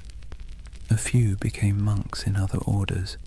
A few became mercenaries fighting in wars for causes that meant less to them than the discipline itself. And some perhaps wandered until they disappeared entirely. It's easy to picture one, an old knight on a country road in Burgundy, walking beside a thin horse, whispering the prayers he'd once spoken in Latin under vaulted stone. The world had moved on, but his habits hadn't. He still woke before dawn. He still ate in silence. He still believed that somewhere, somehow, the temple would rise again. History doesn't record their names, but you can almost feel their absence, like a missing note in a song. Meanwhile, in the cities, the myth began to grow. People whispered that the knights had gone underground, forming secret brotherhoods that passed their wisdom down through generations. Some pointed to the Freemasons, whose ceremonies echoed Templar oaths of loyalty and secrecy. Others to the Rosicrucians, the mystics of the Renaissance who claimed to guard ancient knowledge. And later still, to shadowy organizations whispered about in smoky taverns, societies of men who spoke in symbols, who wore rings marked with crosses, and who always seemed to know more than they should. Whether any of it was true didn't matter. What mattered was that the idea felt true, because deep down, humanity hates endings. We don't like to believe that things simply stop, that great movements vanish overnight. We'd rather imagine that somewhere, beneath the surface, the story continues. And maybe it does. In Scotland, legends grew of hidden lodges beneath cathedrals, where descendants of the Templars met by candlelight. In Spain and Portugal, old families claimed to possess relics from the temple, swords, seals, and parchments that no historian could trace. And in France, the ghost stories began. Peasants said that on stormy nights they saw riders in white cloaks galloping through the woods near old commanderies, their torches flickering like stars. No hoofbeats, no voices, just the wind, the rain, and the sound of metal brushing against metal. The church called it superstition, but the peasants knew better. They said it was the Templars, still keeping watch. Centuries later, during the French Revolution, when mobs looted churches and burned archives, strange things were found. Stone carvings of Templar crosses hidden behind altars, letters sealed with wax bearing the order's symbol, and cryptic diagrams suggesting that not everything had been destroyed. Even Napoleon, the great skeptic, was rumored to have been fascinated by them. When he invaded Egypt in 1798, he brought with him not just soldiers, but scholars, engineers, and, oddly enough, men obsessed with the Templar myth. They saw the pyramids, the ruins of ancient Alexandria, and believed they were walking in the same footsteps as those mysterious knights who had once dug beneath Solomon's temple. It was as if every century rediscovered the Templars anew, each generation projecting its own dreams onto their ghost. For the Renaissance, they were seekers of hidden wisdom. For the Enlightenment, martyrs of superstition.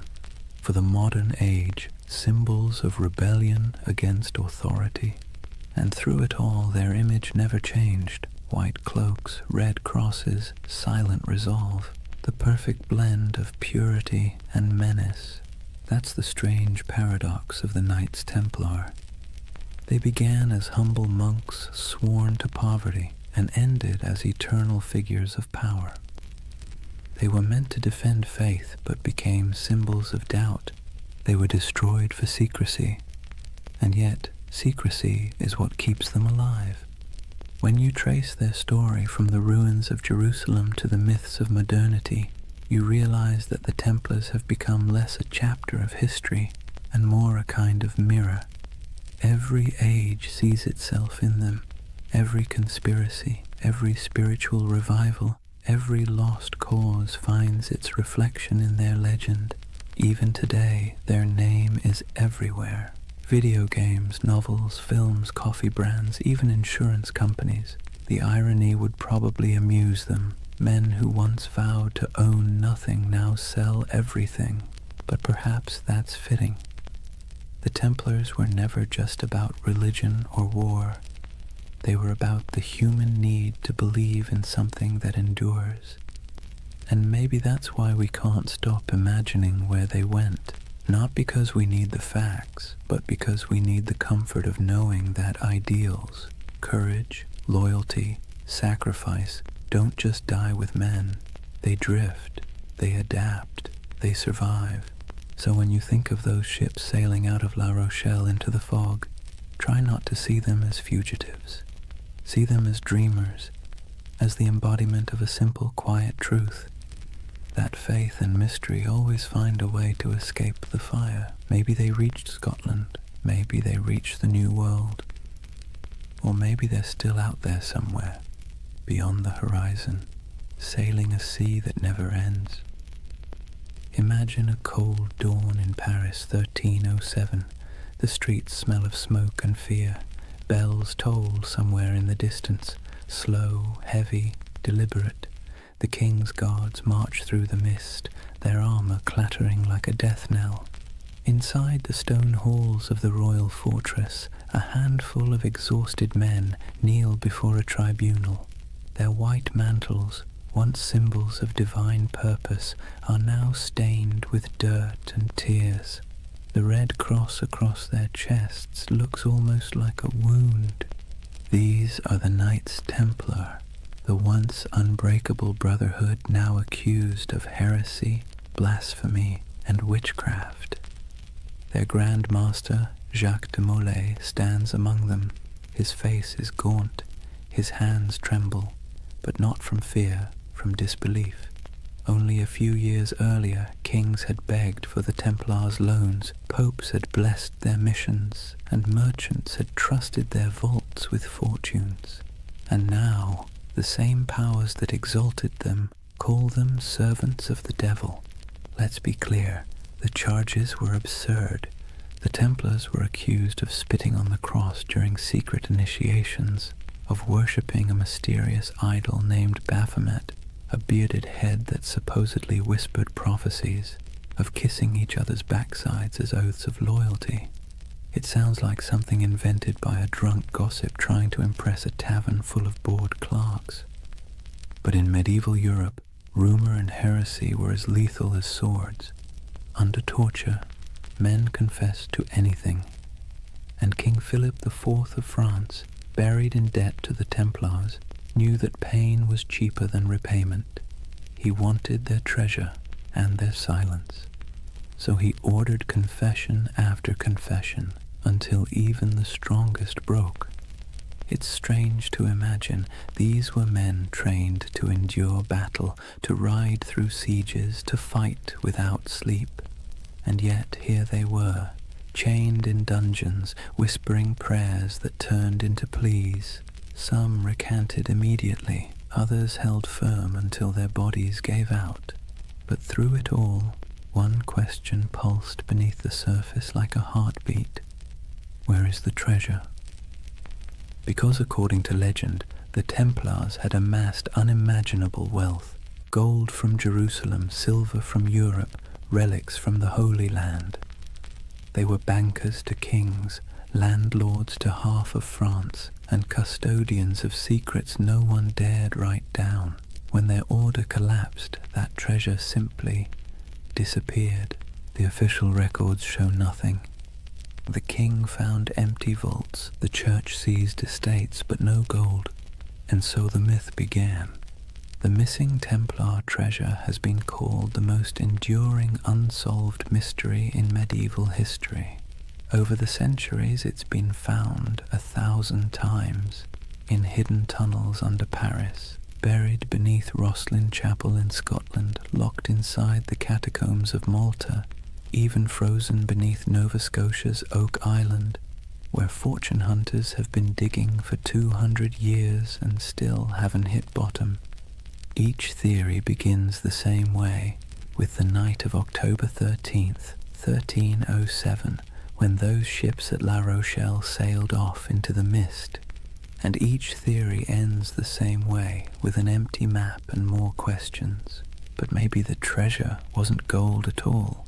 Maybe what they protected wasn't wealth, but knowledge. There's a quiet rumor, older than the Freemasons, older than most conspiracy theories, that the Templars discovered something beneath the ruins of Solomon's Temple during their early years in Jerusalem. What it was, no one agrees on. Some say it was the Holy Grail, not a cup, but a secret bloodline. Others claim it was the Ark of the Covenant, still humming with divine energy. And a few whisper that it was something far less biblical, ancient texts from before recorded history, knowledge so profound it could rewrite theology itself. Whatever it was, the rumor insists that the Templars hid it, not in one place, but in many. Fragments scattered like seeds across Europe, buried under chapels, sealed in crypts, or disguised as relics. You can almost imagine it. Stone corridors lit by flickering torches, brothers moving in silence, passing relics wrapped in linen. No words spoken, no records written, only vows that what was found in the Holy Land must never be lost again. It's beautiful, isn't it?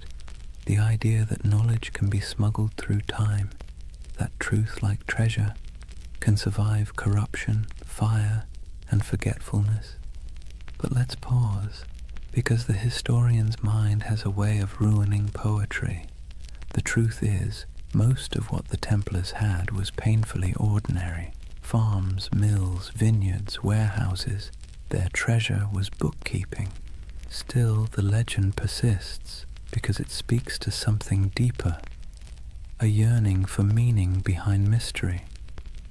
We want to believe that somewhere beneath the dust, something sacred still waits to be uncovered, and maybe, in a way, it does. Because even stripped of myth, The story of the Templar trials is a perfect reflection of how power consumes its own creation. King Philip's campaign wasn't just about greed, it was about fear, the kind that festers when kings realize faith answers to no one. The Templars had grown too independent. Their wealth was international. Their loyalty was to God, not to any throne. They were an early version of globalization, efficient, disciplined, untaxed. They'd become everything monarchs hate: powerful, moral, and incorruptible. And so Philip did what tyrants always do when faced with something they can't control. He called it evil. By 1310, the trials had become theater. Dozens of knights were paraded through Paris to confess and repent before crowds. Some, desperate for mercy, repeated the false confessions they'd made under torture. Others refused, and for that they were burned. The flames were said to burn clean. No black smoke, only white.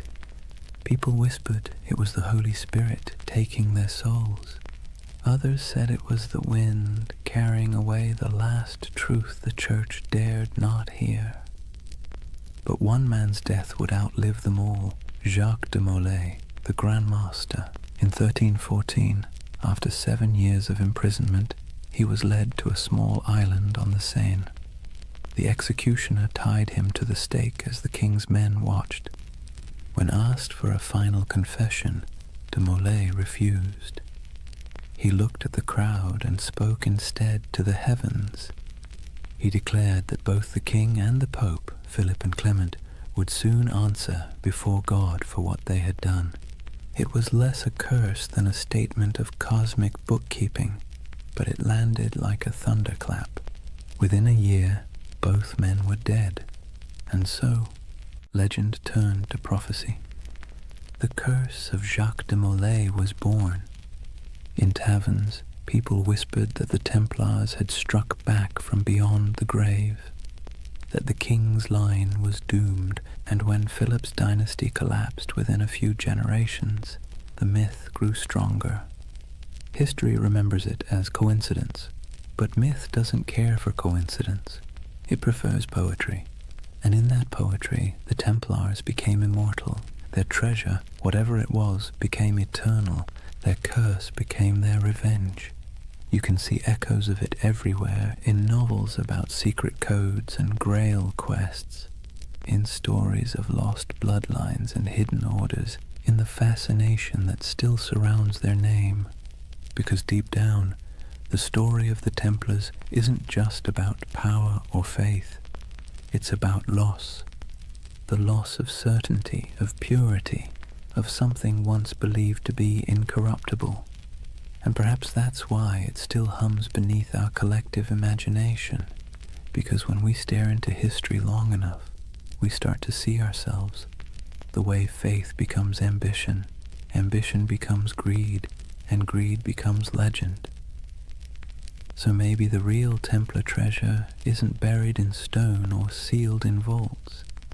Maybe it's the myth itself, the part of human nature that refuses to stop believing, even when reason tells it to.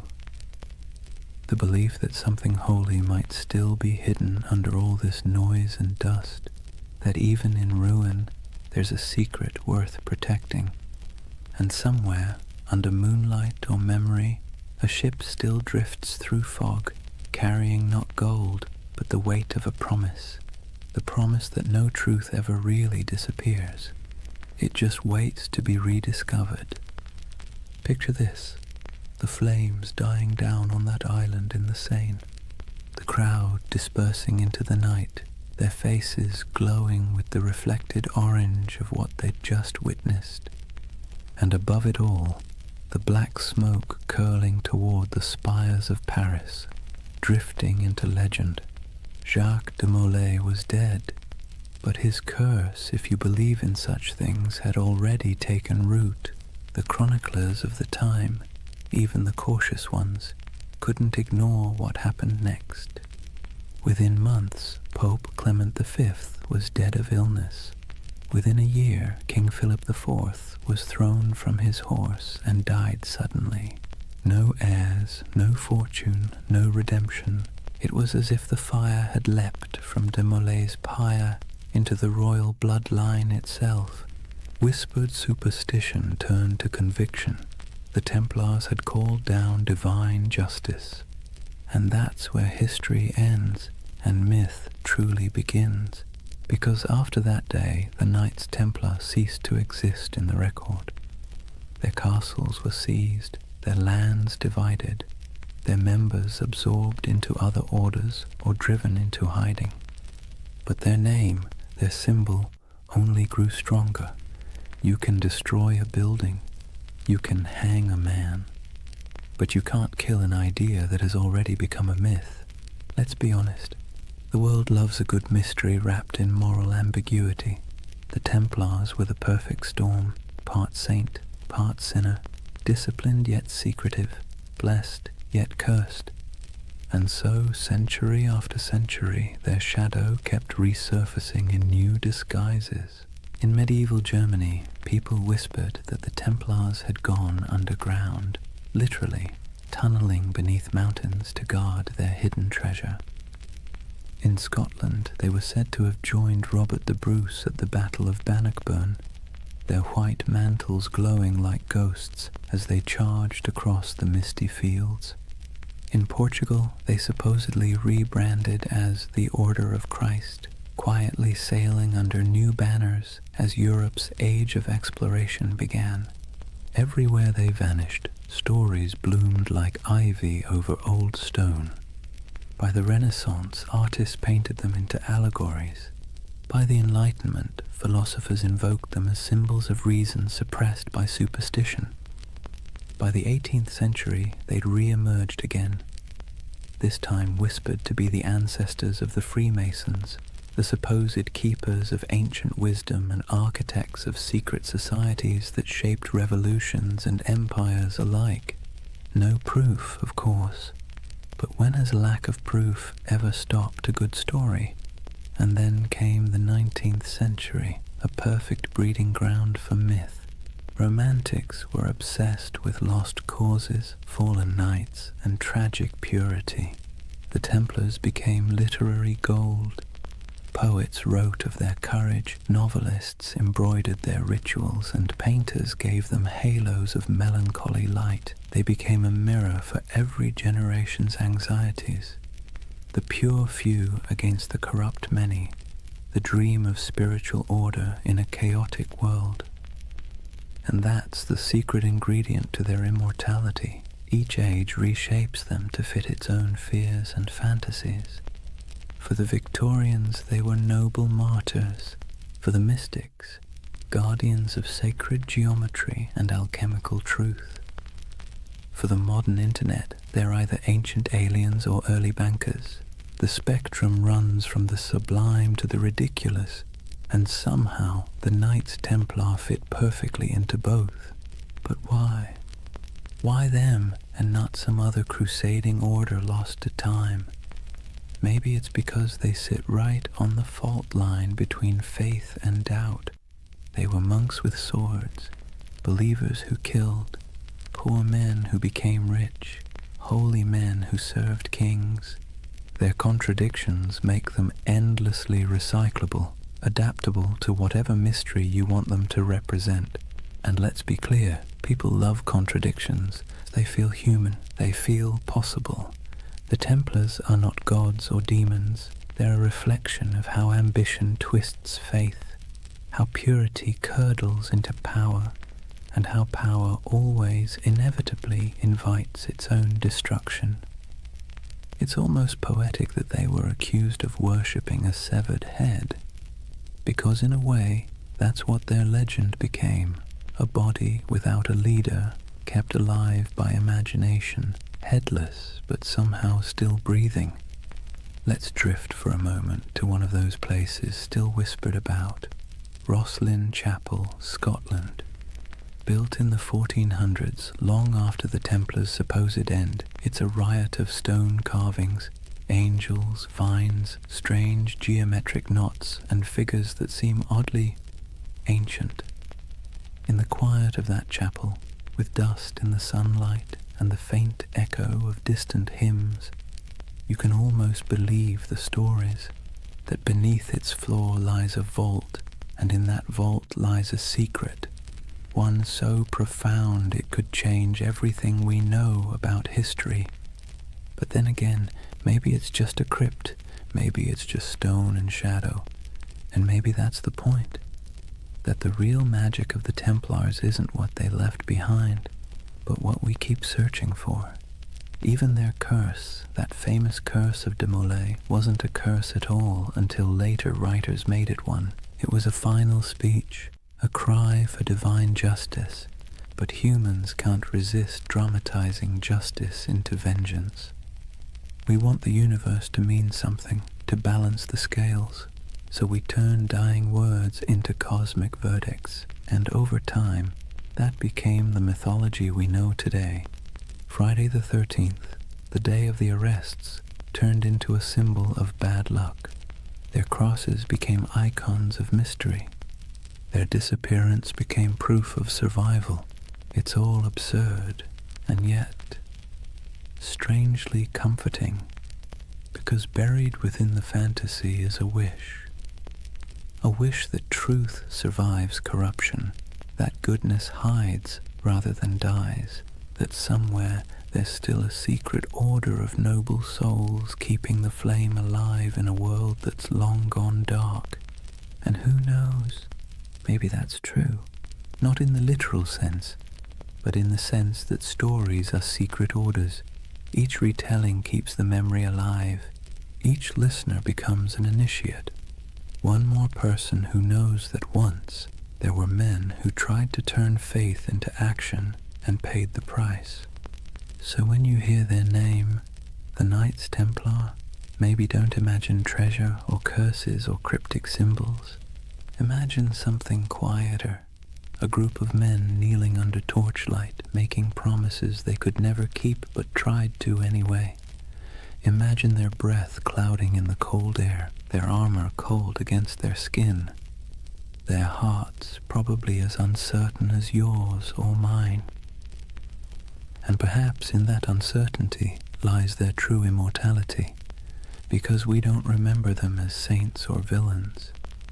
We remember them as the dream that somewhere in the chaos of history, people once believed they could create something pure, something incorruptible, something worth dying for. And though their towers have fallen and their banners turned to dust, the idea still flickers in stone carvings, in folk tales, in the glow of every conspiracy theory forum at 3 a.m.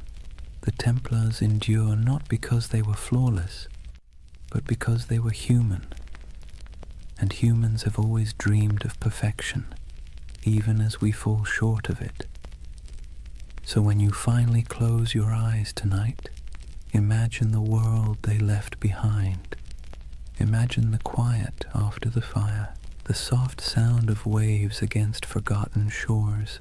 Somewhere a candle burns low, somewhere an oath is whispered again, and somewhere in the deep rhythm of history, the order still rides, not in armor, but in memory, because the truth is, nothing truly holy ever dies. It simply changes shape and waits to be remembered. So now we reach the end, or rather, the echo. The story of the Knights Templar doesn't really end. It simply fades like candlelight in a long corridor, stretching further and further into shadow. If you've stayed with me through this entire journey, through crusades and curses, through deserts and dungeons, take a moment to notice the quiet.